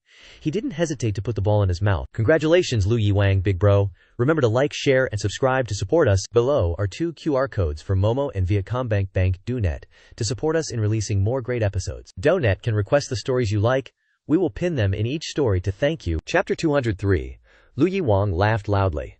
You're old. Whether it's reaction speed or anything else, it's not as good as your peak. If you hadn't chosen to save people and used poison to make me consume a large amount of my source, you might have been able to defeat me. Sadly, you saved people. The old man covered his chest and coughed. TCH, you don't have anyone to save? Lu Yiwang was surprised. Huh? Before the old man's words, when he looked up at the sky, he was extremely shocked. The crack in the sky was gradually closing at a rapid pace, and then disappeared immediately. Lu Yiwang went crazy. What's going on? The space passage closed on its own. The source I left in the clan also lost contact with me. Who swallowed it? Yi Qinghan was happy. The space crack disappeared. Yi Cangxuan was a little doubtful. Could it be Lu Yiwang? Now only panic remains. Is there an opposing force attacking our clan at this time? Ye Cangxuan laughed and answered Lu Yiwang's question. It's not an opposing force, it's me and Yiwang of your winged human clan cooperating, he said. After you lead the winged human clan to attack us, a period of weakness will appear. It seems that it is now. You're a lousy king, and your own people want to off you so they can take the throne themselves. Trisk. Lu Yiwang couldn't believe it, covering his face with his hand, and said, How could this be? My third brother wants to kill me, the old man thought, seeing this. My chance. Immediately he took out a vial and poured some liquid on his sword, then instantly lunged forward, stabbing Lu Yiwang. Caught off guard, Lu Yiwang grunted and sent the old man flying. He yelled, You think you can kill me with just that? Once I'm done with you, I'll deal with that traitor. With that, Lu Yiwang pulled the sword out of his body, but this also horrified him. He looked down at the wound the sword had inflicted, unable to believe it. What? Can't heal it? The old man looked down at the vial, thinking, Good thing I saved some of Cangxuan's blood when I was healing him. Gotta say, his blood is crazy lethal to other races. Even divine powers can't fix it. The old man conjured another sword and continued to slash at Lu Yiwang. Now the tables have turned. Lu Yiwang was horrified. Not only can't I heal the wound in my chest, but it's also constantly eating away at my organs. He directly tried to withstand an attack. Lu Yiwang roared. Even if I die, I won't let you live in peace. All of a sudden, Lu Yiwang's power surged dramatically. The old man frowned. He's actually planning to self-destruct, Lu Yiwang thought. Self-destruct? Haha. That could damage this world, but that's not my goal. Found it. My brother's essence has indeed merged into this world. But, surprisingly, the one who absorbed the most isn't that guy, but this little girl. It just hasn't been fully activated yet. At this moment, he felt the power of his brother's essence on Ji-er. Lu Yiwang then directly charged towards Ye Xiangshuan's group. Third brother, you want to kill me? Would I let you live in peace? I'll make you understand why you can only be the second Yi Wang. Under bloodline suppression, you're just a piece of trash. Ye Xiangshuan was also surprised. He's not planning to self-destruct, he's charging towards me. Chapter 204. Lu Yiwang unleashed a punch on the defensive barrier that the old man had set up earlier to protect everyone. Ye Xiangshuan saw the barrier wavering and turned back to say, Senior's barrier won't hold for long. You guys get out of here, Tang. You directly grabbed Ji-er's hand and flew away, turning her head back to say to Ye Xiangshuan, Husband, don't worry, I'll protect Ji-er. Ye Xiangshuan raised his hand to block Lu Yiwang's attack. Even if it means mutual destruction, you want to kill me? Lu Yiwang smiled. Kill you? Are you worthy? The person I want to kill is the traitorous clansman. Even if I can't kill him, I won't let him live in peace. After speaking, Lu Yiwang directly passed by Ye Xiangshuan and flew straight towards Tang Yuyu and Shi-er, who were fleeing. Ye Xiangshuan was shocked, thinking, Kill the traitorous clansman? What exactly does he want to do? Could it be related to the bloodline of the alien race? Then, besides me, it's only you. You and Ji-er. Ye Xiangshuan shouted, Shi-er, you, run. But Lu Yiwang had already approached the two of them. He laughed loudly, thinking of running now. Too late? With that, he sent Tang Yuyu flying. You're just a third-level Emperor Realm cultivator and you want to escape from me. Lu Yiwang then directly grabbed Ji-er by the neck and lifted her up high, As expected, it's my brother's bloodline, old third, so what if you killed me? You really think you can become king, based on your thin, royal bloodline? After speaking, Lu Yiwang raised 2 fingers and pressed them between Ji Er's eyebrows. The little girl's eyes widened, becoming dull. Yi Xiangshuan rushed over. Stop! Then, he punched Lu Yiwang hard. Lu Yiwang grunted and spat out blood. The black gas around his body began to dissipate, but he still smiled. It's over. He immediately used the last of his strength to tear open a spatial rift, tossing Ji Er inside and shouting, "Struggle all you want, you traitor to the winged race!" The rift vanished without a trace. Yi Xiangshuan's eyes nearly popped out as he yelled, "Jingde!" He turned back, questioning the 6-winged king. "What exactly did you do?" The 6-winged king simply chuckled. "Nothing much, just triggered my brother's bloodline within her, then gifted her my remaining power." Yi Xiangshuan exclaimed. "What benefit does that give you?" The 6-winged king roared with laughter. "Benefit? I'm about to die anyway, what do I need benefits for? I just want to make things difficult for that traitor before I kick the bucket. Unlike plundering this world, we winged race plunder and devour only for survival. So now that I'm dying anyway, whether I kill you guys or not doesn't matter, but knowing how tough it is to survive in the sacred realm, and yet my winged race produced a traitor, especially my own little brother, I absolutely cannot tolerate that. Even if it kills me, I'll drag him down with me. I gotta say, this world really is our winged race's bane. My brother died here, and now I'm about to bite the dust here too." The 6-winged king then turned to face Ye Xiangshuan. "Come on, kill me, you plunderer trying to devour our world." Ye Xiangshuan grabbed the 6-winged king by the neck and growled, "Tell me first, where did you send Jin Ye?" The 6-winged king callously replied, "Why would I tell you? We're enemies, duh. If you are not going to attack, then let me." He pushed Ye Xiangshuan away. Chapter 205. The 6-winged king pushed Ye Xiangshuan away and immediately self-detonated. Ye Xiangshuan had to use all his strength to evade the self-detonation power from the 6-winged king. Playing a trick like that, even at the very end, he immediately rushed towards the old man sitting down. "Senior, do you know?" The old man said, "I roughly know how to get there. Cough, cough, cough." Ye Xiangshuan immediately rushed to support the old man. "Senior, you?" The old man shook his head. "I'm fine. An old fossil like me should have died long ago. To be able to survive for over 1,000,000 years, based on this weak life force alone, and to witness the destruction of the alien race with my own eyes, I have no regrets. It's just that being able to survive a few more days until you go to that world isn't a problem." The old man continued. "It's just that, with your current strength, going to that world is still a bit dangerous, so you should absorb the remaining aura of the alien race, also to prevent this upper realm from being eroded, damaging the origin of the world." Ye Xiangshuan nodded. "All right." He immediately reached out to absorb all the aura of the alien race. A day later, Ye Xiangshuan, after cultivating and undergoing tribulation, officially reached the 9th level of the Emperor realm. Ye Xiangshuan looked at his fist and sighed. "This feels so weird. This is the 9th level of the Emperor realm. But this power feels far inferior to the 6-winged king." From before, Ye Xiangshuan immediately went to the old man. "Senior," the old man asked, "you broke through. Feels a bit off, doesn't it?" Ye Xiangshuan nodded. "That's right." The old man stood up and said, "Follow me, Tang." You immediately hugged Ye Xiangshuan's arm and said, "Husband, I want to go too." Ye Xiangshuan retorted, "Yu, your strength is still a bit lacking. It'll be very dangerous there. After I find Jing'er, I'll immediately bring her back." Tang. Yu shook her head. "No way. I'm also Zhi's Shimu, martial aunt teacher's wife. How can I just ignore her? I have to go." The old man also turned around and called out, "Yi Qinghan, little girl, come over here quickly too." Yi Qinghan happily nodded. "Yes, ancestral master."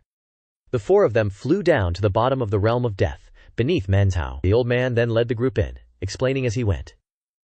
Now that the alien race has been wiped out, and there are no more external enemies, the origin world is gradually recovering. With your abilities, you're strong enough to break through to the 9th level of the Emperor realm, so I'll tell you about it. After the 9th level of the Emperor realm, that's actually the beginning for all cultivators to break free from their shackles, because at this point, you'll truly come into contact with the power of origin and understand it. The alien races are different, their ancestors were transcendent beings, so their bloodline inherently possesses the power of origin.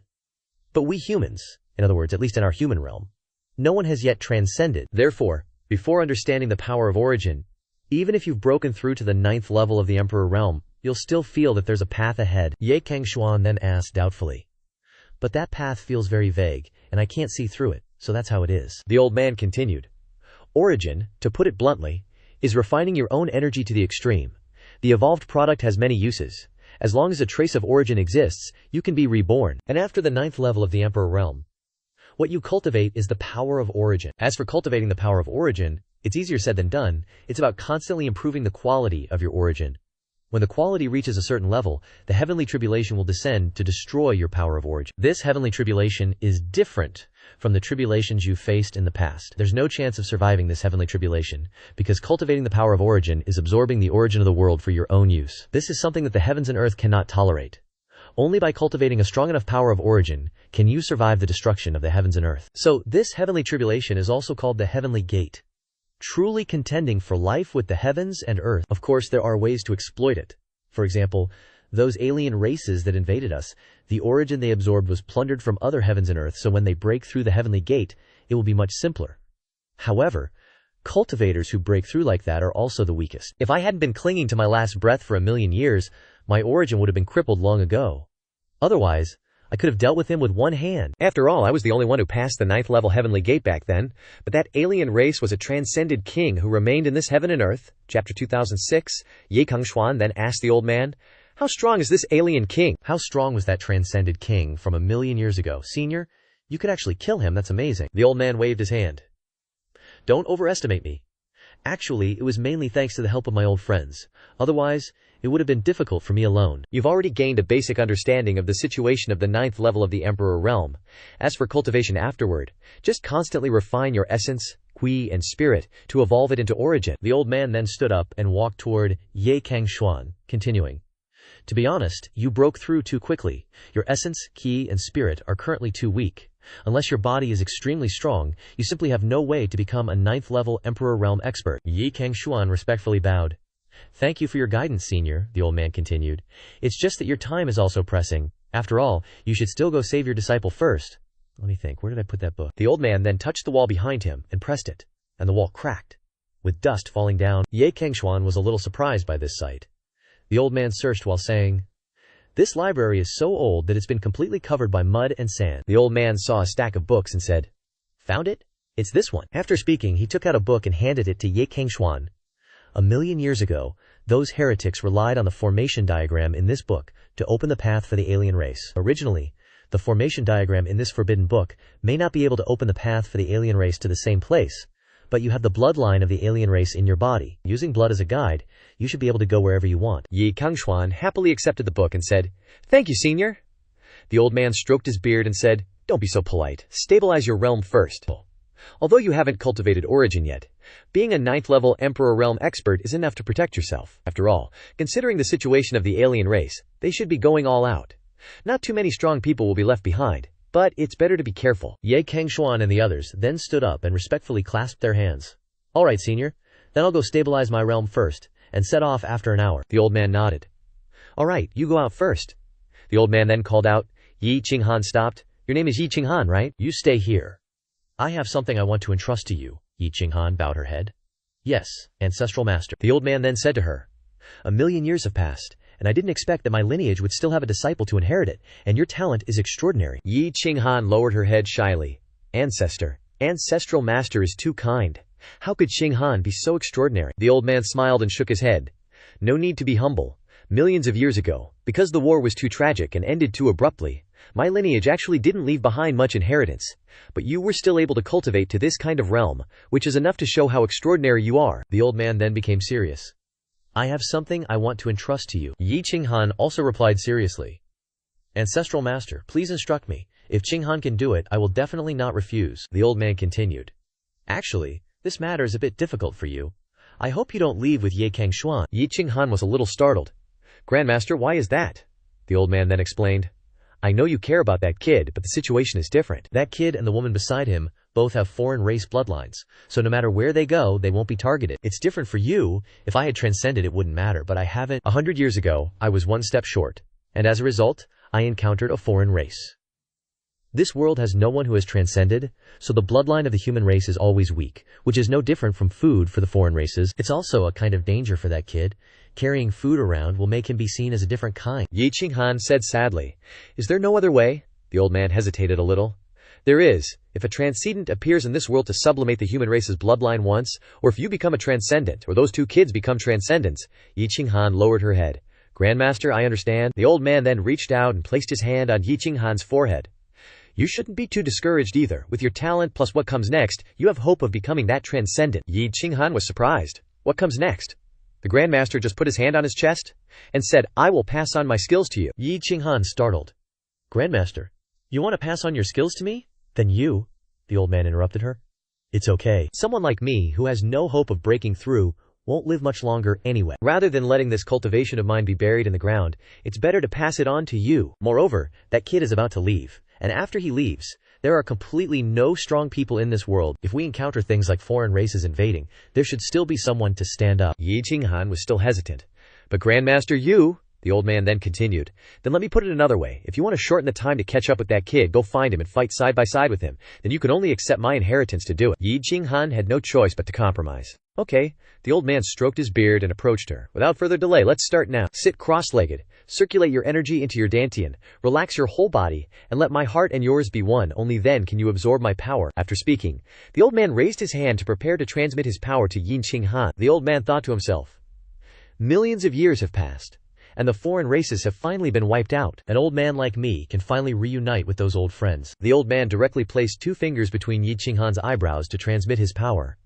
She frowned a little, and sweat broke out on her face. A halo emitted and surrounded the 2 people. Yi Qinghan immediately made a hand seal to absorb the power. The old man shouted, "Calm down, focus your mind, and absorb with all your strength. Your cultivation is still shallow, and you will feel uncomfortable if I suddenly transmit my power. But you must endure it, otherwise all previous efforts will be in vain." Yi Cangxuan outside was surprised. Senior is transmitting his power. Yi Qinghan inside, while accepting the inheritance, thought, after transmitting the power, Senior will. An hour later, the old man looked much older than before. Ye Cangxuan ran in worriedly and said, "Senior." The old man interrupted. "No need to say more. Before I die, I can see this world in the hands of you juniors. I can be considered dead without regrets. Let's set up a formation here to open a path." This place was originally a barrier used to suppress foreign races. Now it is where I will sit and pass away. For millions of years I have never stopped thinking about how to suppress foreign races.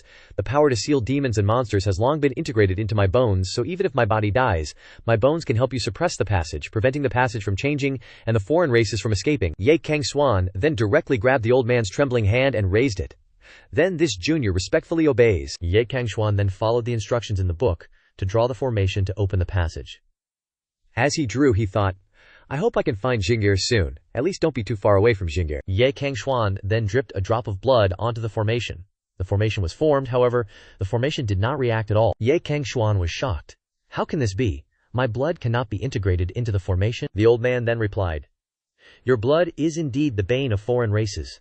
Even arranging a formation in the territory of foreign races cannot be done.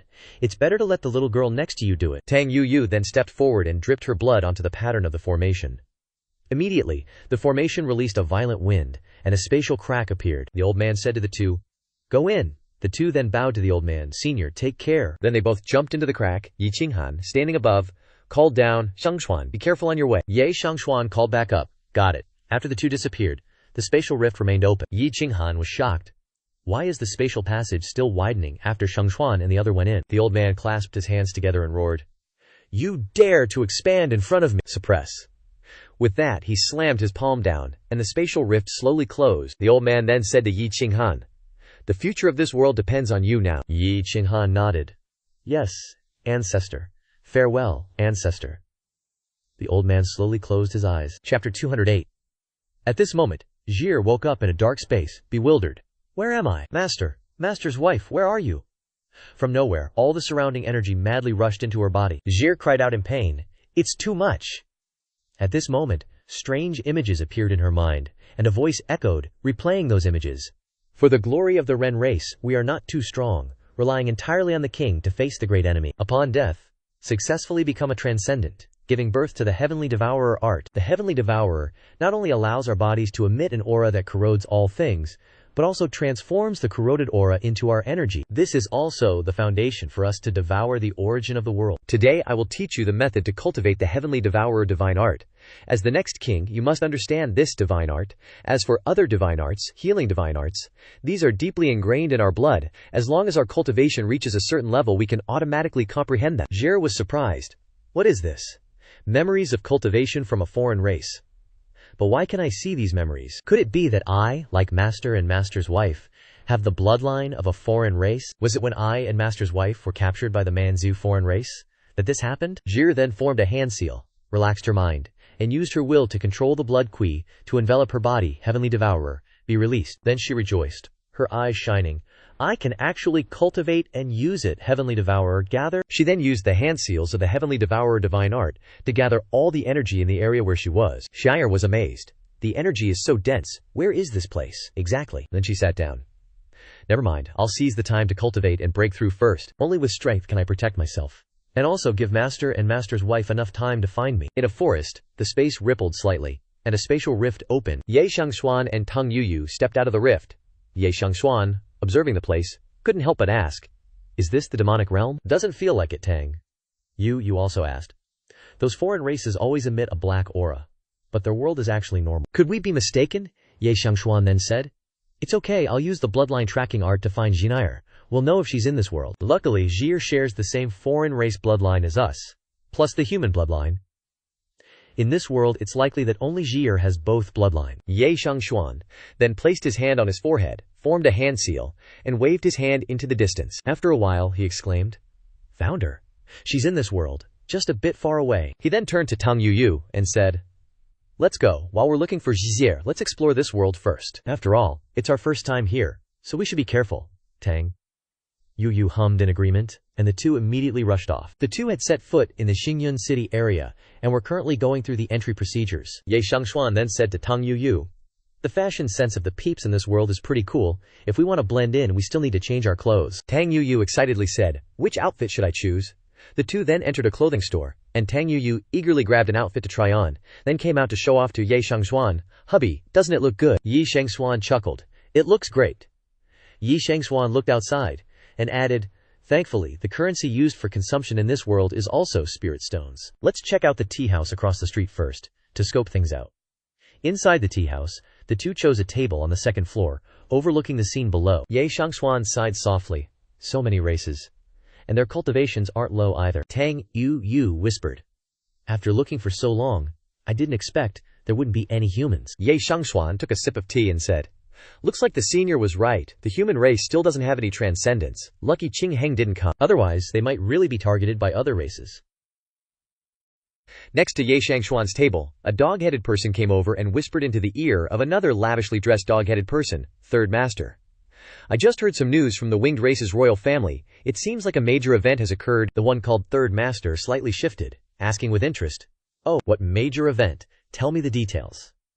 Meanwhile, Ye Cangxuan was also subtly perking up his ears to listen, thinking to himself, winged race? Seems like that's what they call other races. What major event happened in that place they invaded? Could it be related to Ji? The subordinate immediately said, the winged race's transcendent who transcended 1,000,000 years ago suddenly disappeared, but their new king, relying on a special heavenly ginseng divine power, can also block other transcendents from invading. But recently, their new king seems to have changed to someone else. Moreover, this new king is not only not a 6-winged but also the lowest level 2-winged. Hearing this, Third Master fanned himself with his fan, his face excited. Interesting. Even a 2-winged, that the winged race looks down upon, can become the new king. It seems like the winged race has really had a major event recently.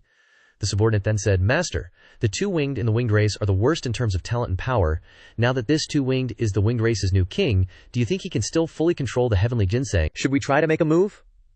After speaking, the subordinate rubbed his hands with an expectant expression. Third Master then knocked the subordinate on the head with his fan and said, you think you're the only one who thought of this? The winged race is a fat piece of meat. They rely on the heavenly ginseng divine power, and even without transcendence, they can rule over a region. Now that they have a foundation of at least 1,000,000 years, who wouldn't be jealous? The great clans might look down on it, but the small clans are probably already eyeing this fat piece of meat. Who knows if there will be war? Even if there aren't clans splitting it up, how much can we get? So we shouldn't touch this muddy water. Third Master then turned his head slightly to say to Ye Cangxuan and Tang Yuyu, it's just that there's a friend who's very interested in this news, huh? Ye Cangxuan felt a bit guilty. Was I discovered? I clearly didn't do anything, just eavesdropping. Divine power, that's really troublesome. Third Master walked over and cupped his hand slightly at Ye Cangxuan. To think I could meet 2 spirit race friends in this small city, how rare. Ye Cangxuan just smiled softly, thinking to himself, spirit race. Doesn't he recognize us as humans? Just what is the spirit race? Tang Yuyu beside him slightly opened one eye and asked, how do you know we're spirit race and not human? Third Master then laughed and said, this spirit race young lady is joking. Since ancient times the human race hasn't produced transcendence, they're just good food for other races. What qualifications do they have to come to this holy realm? Even if they can come to the holy realm, they're just higher quality food. If they're food, how can they act so freely? Ye Cangxuan was slightly surprised. So there's such a thing. This third master continued to laugh and say, it's normal for the two spirit race friends not to know. After all, the human race is the race most similar to the spirit race, but the two of you don't need to be too wary. Although the human race and the spirit race are similar in appearance, cultivators are worlds apart. The human race's meridians are inherently blocked, only 1 in 100,000 can cultivate, while the spirit race are the darlings of heaven, anyone can cultivate, and their breakthrough speed is very fast. How can they be compared to that bunch? Ye Xuan bowed with his hands clasped and said, my wife and I arrived in the holy realm not long ago. We don't understand the situation very well. Thank you for your guidance, brother. San Gongzi, third young master, smiled. It's a small matter. A small matter. It's just that the two friends seem very interested in the news I heard earlier. Could it be that you're tempted by the situation of the winged race this time? Ye Xuan waved his hand. Brother, you're joking. My wife and I are not strong enough. How could we be qualified to be tempted by such a major event? San Gongzi gave a polite laugh. Not strong enough for the younger generation. If your strength isn't considered high, then I'm at the very bottom. But since you've said so, then let's consider this matter as nothing. Ye Xuan then smiled. Brother, you're too kind. My wife and I have something to do. We won't bother you any longer. After saying that, he stood up. San Gongzi politely said, it's okay, you can go ahead and do your own thing. Watching Ye Xuan and his wife leave, the subordinate next to him asked, young master, are these two really from the spirit race? San Gongzi replied, 8 or 9 out of 10. Since I was young, I've heard that the spirit race are extremely arrogant and look down on other races. But this time, I've gained a different understanding. Although I lowered my tone, the words of these two people towards me were still very distant. Although their way of speaking was very polite, that coldness couldn't be concealed. It's just that this time is indeed interesting. I didn't expect even the spirit race to be eyeing this fatty. The winged race, it seems that the winged race has something good. The subordinate then laughed. Young master, do we need to report this matter to the clan leader? San Gongzi then stood up. I had this plan in mind long ago. Let's go. Then he turned around and left. The subordinate said yes, and then ran after him. At the territory of the fox race, under the beast race branch, at this time in a large tent, the important figures of the fox race were all gathered here discussing. Hoshe Mu, the strategist of the fox race, spoke first. I heard that a great chaos has appeared in the winged race, king. This is a normal phenomenon. Since the previous king of the winged race died in the lower realm, and there are no more transcenders, it is normal for internal strife to appear in the race at this time. The fox race's chieftain, Hu Tian, a first-level transcender, sat in the main seat, stroking his beard, and asked, then do you think our race can have a chance to compete for power this time? Hu Mo shook his head. Not suitable, Hu Tian then asked back. Oh, why isn't it suitable? Hu Mu then explained. The winged race has existed for more than 5 million years. Their background is not only unfathomable, but it is definitely not something that a small clan like ours can obtain. Secondly, there are many races eyeing the winged race. It's inevitable that disaster will strike. This trip will bring more harm than good. Thirdly, the time our race has been in the holy realm is short, only nearly 10,000 years. To be honest, the winged race completely looks down on races like ours. Even if the winged race can't defeat the other races, they can still pull us in as a buffer. Hu Tian gently stroked his beard and pondered. That makes sense. A subordinate then rushed into the big tent and shouted, report! Hu Tian then asked, what's the matter? The subordinate then said, reporting to the king. The young master has discovered the traces of the spirit race, and the people of the spirit race seem very interested in the great chaos of the winged race this time, perhaps wanting to obtain the territory of the winged race. Hu Tian then stroked his beard and smiled. Interesting, the spirit race has actually appeared, and they're even having thoughts about the winged race. Tell me in detail what exactly is going on. That subordinate then began to recount the matter. Reporting to the king, we found it in the tea house. After hearing the story, Hu Tian immediately thought more. Even the spirit race in the 5 great powers is tempted by the territory of the winged race. There must be other races as well. Hu Mu immediately stood up to dissuade.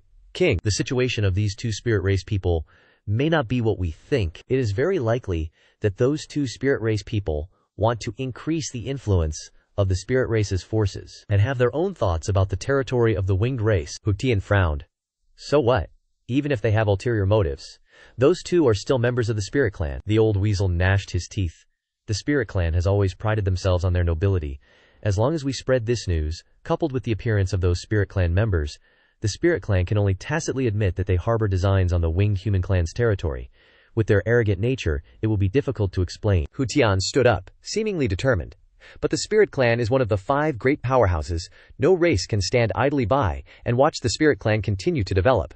So this time is the best opportunity. As long as we release the news that the spirit clan wants to seize the winged human clan's territory, the other races will become more fearful. Just add a little fuel to the fire, and this peaceful holy realm will be plunged into chaos again. Only in chaos can our small race have a chance to rise. Hu Mu happily bowed his head. Your Majesty is wise, Hu Chan. Go out of the camp and watch over the territory. I'll make a trip to the Beast Clan Alliance. Hui Mu nodded. As you command, Your Majesty. Hui Tian laughed heartily as he stepped out. Hui Tian, I really did give birth to a good son. He actually brought me such good news. Outside Starcloud City, Ye Cangxuan and Tang Yuyu were walking in the forest, chatting with each other. Tang Yu said, I didn't expect the human race to be so weak in this holy realm. Ye Cangxuan asked. In the tea house, apart from the winged human clan, did you gather any other information? Tang Yu replied. Yes. There are many races in this holy realm. Almost every race has at least one transcendent realm expert, otherwise they have to be dependent. Among them there are 5 strongest races, namely the Spirit Clan, the Elf Clan, the Yuan Clan, the God Clan, and the Beast Clan. However, the situation of the Beast Clan among the 5 great powerhouses is a bit special. The Beast Clan belongs to the Alliance, which is united by many beast human races, and is not a single race. The person just now was probably a Fox Human Clan member of the Beast Clan. The Spirit Clan is one of the 5 great powerhouses. Although there are not many clansmen, everyone has extremely high talent and is extremely arrogant. Just now, that Fox Human Clan member mistook us for members of the Spirit Clan. Many people in the tea house stood up directly, so I heard some information. Yi Cangxuan rubbed Tang Yuyu's head. Good investigation. Taking you along was indeed the right decision. In this matter, you are much more meticulous than me. However, we may have made a mistake in this investigation. Tang Yu asked. What's wrong? Ye Cangxuan became serious. We were mistaken for people of the Spirit Clan, and people of these races are suspecting that we have designs on the winged human clan. If the Spirit Clan is as arrogant as you said, then even an arrogant powerhouse wants to attack the winged human clan. Doesn't that prove that the winged human clan has a powerful treasure? This will make the races that were not interested in the winged human clan also tempted. Tang Yu nodded. That's right, Ye Cangxuan continued. Moreover, if the information you investigated is correct, then these 5 great powerhouses must be balancing each other. Right now, they think that the Spirit Clan might attack the Winged Human Clan, so of course they won't just sit back and watch the Spirit Clan become stronger. So this time, we may have caused most of the races to target the Winged Human Clan. Tang Yuyu was frightened when she heard Yi Cangxuan say this. Ah, then isn't Jir very dangerous? Ye Cangxuan's expression gradually became serious. That's right. If the Winged Human Clan's king really left Xinjir in the Winged Human Clan's territory before he died, then Xinjir will definitely be very dangerous afterward, so we have to hurry. Ye Cangxuan grabbed Tang Yuyu's hand. Since most of the races currently think we are people of the Spirit Clan and don't dare to be too arrogant, let's quickly head to the Winged Human Clan. After speaking, the 2 of them soared into the sky.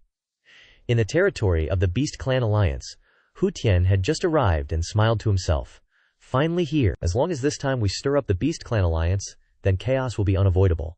The Beast Clan Alliance is already the most chaotic, so adding fuel to the fire is extremely easy. At this time, a discussion about the Winged Human Clan was also taking place in the main hall of the Beast Clan Alliance. Beast Clan Great Alliance Master Hu Bei has surpassed level 5. What do you say? Which of you went to the Winged Human Clan's territory? A disciple outside announced. The Fox Human Clan's patriarch requests an audience, saying he has an important matter to report. Hu Ba stroked his beard. Fox Human Clan's patriarch, if I remember correctly, his name seems to be Hu Tian. Let him in. Hu Tian entered and respectfully bowed. Reporting to the Great Alliance Master, the Hu Clan just received the latest secret report. The Spirit Clan is plotting to seize the Winged Human Clan's territory. Beast Clan 3rd Alliance Master Bao Sheng, who had surpassed level 5, immediately stood up. What? The other Alliance Masters in the hall also began to discuss. So, the Spirit Clan also has designs on the Winged Human Clan's territory. Although the Spirit Clan doesn't have many people, their strength can be considered among the top 1 or 2. With the arrogant nature of the Spirit Clan, there's no way they would care about a small territory like the Winged Human Clan. Is the intelligence true? Beast Clan's 2nd Alliance Master Ling Ju, who had surpassed level 5, spoke up. Everyone, be quiet. Hu Ba frowned and asked Hu Tian, who was kneeling below. Is this news accurate? Hu Tian respectfully replied. 90% certain. Hu Ba waved his hand. Alright, I know about this. You may leave. Hu Tian stood up, still wanting to say more. Alliance Master, this concerns the Spirit Clan. Hu Ba raised his claws and said in a deep voice. Since when is it your turn to speak in the Alliance Hall? Where are your manners? He sent a palm strike towards Hu Tian, sending him flying out of the hall. A voice echoed from within. If there's a next time, tell your Fox Clan to come collect your corpse. Hu Tian barely managed to get up and said, yes, Alliance Master. Hu Tian then walked away, thinking, he completely sees me as a messenger. One day you'll regret this. But the news has been delivered. I don't believe you won't be tempted when faced with the expansion of the Spirit Clan. Inside, Hu Ba spoke. Since the Spirit Clan has personally taken action, let's temporarily put aside the matter of dividing the Winged Clan's territory. If you want to compete, you definitely can't compete with just yourselves. But even if we don't compete, we can't let the Winged Clan's territory easily fall into the hands of the Spirit Clan. You guys need to make a big deal out of it. The other 3 major clans must do the same. Therefore, which clan is willing to suppress the Spirit Clan's prestige? He stood up and loudly declared. All the clan leaders sitting below lowered their heads in silence. Huba put his hands on his hips and growled, "You become so cowardly when you hear about the Spirit Clan." He then pointed at one person and said, "Dog Clan, you go." The Dog Clan's leader, Zhao Tian, stammered, "Barely past level 3, all Alliance Master favors me. How could I be qualified to fight with the SP Spirit Clan?" Hu Bei frowned. "What? Are you not listening to me anymore?" Xiao Tian immediately prostrated himself. I misspoke. This time, my Dog Clan will go all out for the Winged Clan's territory." Hu Bei patted Xiao Tian's shoulder and laughed. "That's right, don't worry, your Dog Clan is a branch of the Beast Clan Alliance. Of course, I can't let you be wiped out. Telling you to hinder the Spirit Clan is just to observe their movements." Hu Bei smugly said. "If the Spirit Clan is only attacking on a small scale, you don't need to worry at all. After all, your strength is only for show. If the Spirit Clan really sets their sights on the Winged Clan's territory, then it's my business. It won't be your turn to fight to the death. So just go, and don't worry. Nothing big will happen." Xiao Tian lowered his head. "Yes, I understand." Hu Bei seemed to remember something, and said, "That's right. I heard your relationship with the Monkey Clan has been very good lately." Xiao Tian was shocked, and immediately knelt down. "No, that's absolutely not true. The Dog Clan has no contact with the Monkey Clan. Please, Alliance Master, investigate." Hu Bei helped Xiao Tian up, and said, "Brother Xiao, what are you doing?" "I was just joking." "Of course I believe you, Brother Xiao. Alright, hurry up and get to work. Don't disappoint me this time." Xiao Tian softly said, "I will definitely complete the order. All of you, leave too." After the other clan leaders left, only the 3 Alliance Masters remained in the hall. Ling Ju then spoke up. "Old bro, isn't that a bit too much? Are you afraid of scaring people away?" Hu Bei disdainfully said, "Run away. Let's see if they dare. That damn monkey actually dared to take his entire clan out of the Beast Clan Alliance, and even dared to pull other clans from my Beast Clan Alliance. I want to show the other clans clearly what the consequences are for daring to contact that damn monkey. I just want to kill the chicken to scare the monkeys." Hu Bei then turned to Bao Sheng. "As for the Dog Clan, you go arrange things a bit. After the Winged Clan's matter is over, I don't want to see his clan anymore." Bao Sheng nodded in understanding. Hu Bei stroked his chin and said, "But speaking of which, the Spirit Clan is actually paying attention to the Winged Clan's tiny territory. Could that territory be hiding something good? Otherwise the Spirit Clan wouldn't have noticed it." "Second bro, go investigate this, see what exactly the Spirit Clan is paying attention to there. If you encounter Spirit Clan members traveling alone, immediately capture them and interrogate them. Of course, don't touch those who are too strong, to avoid alerting them. Moreover, the difference in strength shouldn't be too great. If the Spirit Clan's people fail and are captured by us, with the Spirit Clan's arrogant nature, they won't come demanding them back. That's right, also inform the strong clans that cooperate with us. See if we can take this opportunity to reduce the Spirit Clan's strength. This is the big picture.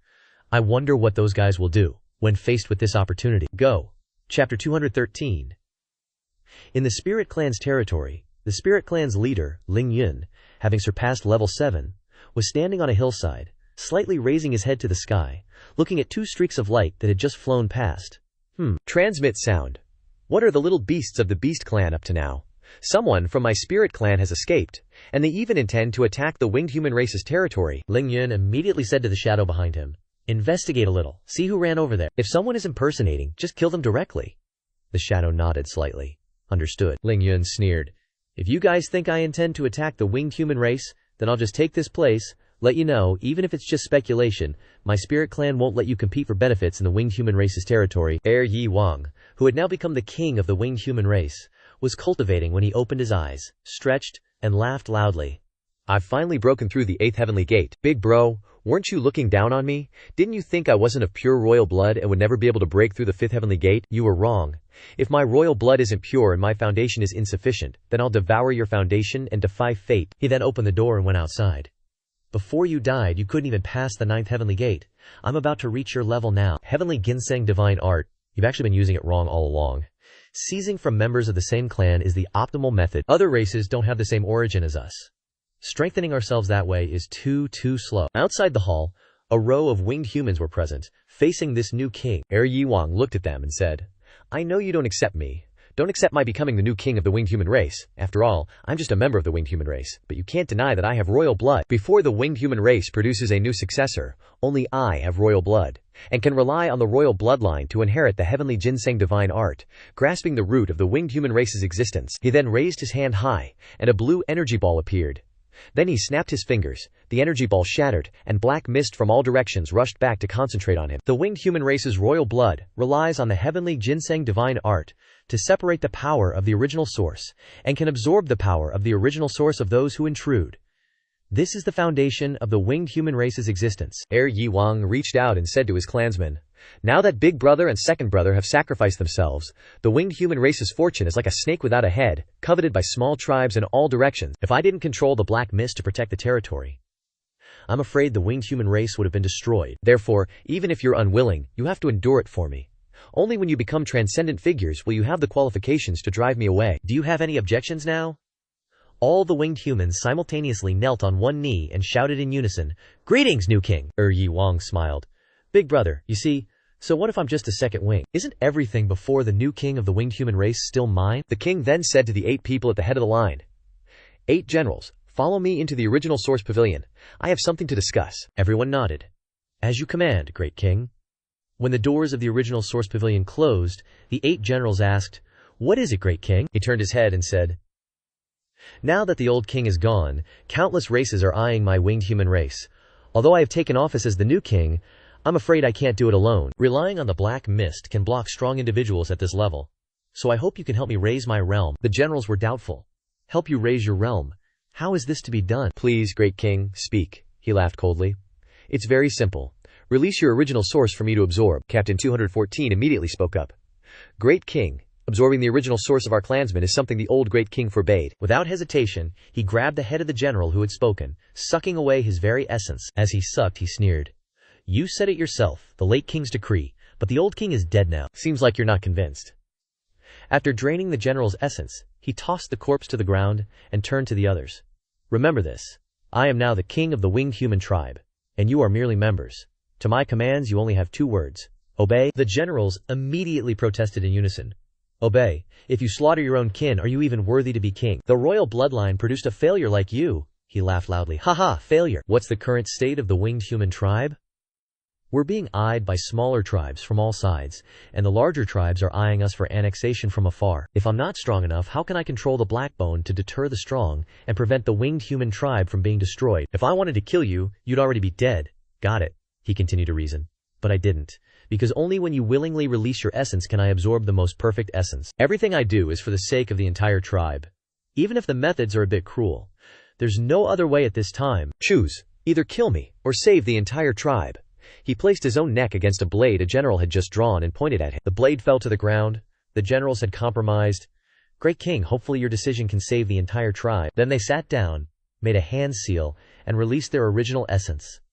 He stood outside, absorbing everyone's essence while smirking.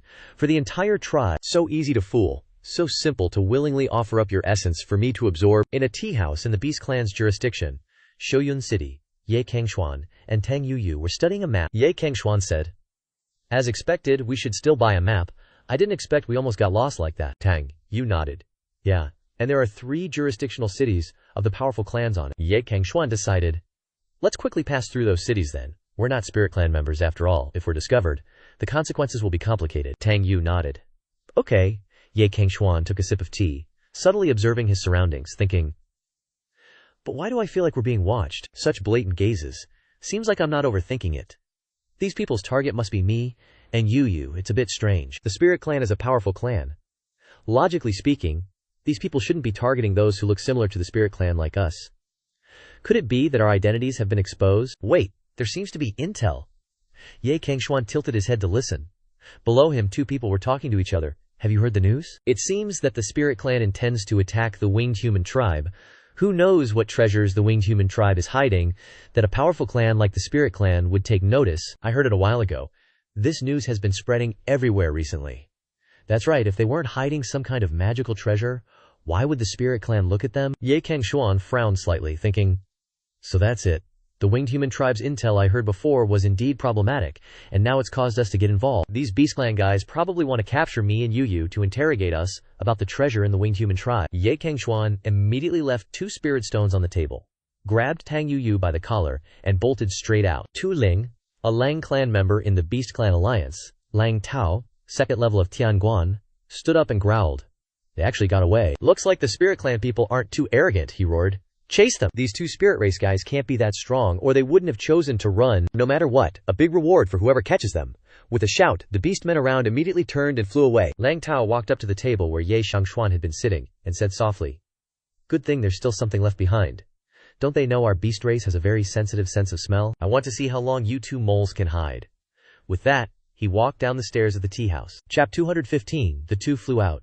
Far away from Tang Yu, she asked, "Hubby, what's wrong?" Ye Cangxuan replied, "We're in trouble. The beast race wants to capture spirit race people to investigate the situation." Tang Yu asked. "The reason," Ye Cangxuan replied, "the spirit race is preparing to occupy the winged race. To put it bluntly, we probably attracted them." Tang Yu was shocked. This is too unlucky. Is internal strife between races in this world so fierce? Ye Cangxuan glanced behind him and thought to himself, not good. Behind them, several figures were chasing after them. Ye Cangxuan frowned slightly as he looked at the people behind him and said, "This speed seems to be related to their racial talent or divine power. Moreover, this is the beast race's territory. We must get out quickly, or the situation will become more complicated." Ye Cangxuan immediately hugged Tang Yu tightly and said, "Hold on tight. I might not be able to take care of you. I have to fly with all my strength." Tang Yu hugged him and said, "Hubby, go." The 2 of them accelerated very quickly and disappeared without a trace. The Lang race disciples who were chasing after them lost track and stopped, saying, "As expected of the spirit race, this kind of speed, I'm afraid even our race's bloodline with its hastening divine power can't catch up." That's because they haven't unlocked the first level of Chongtation yet.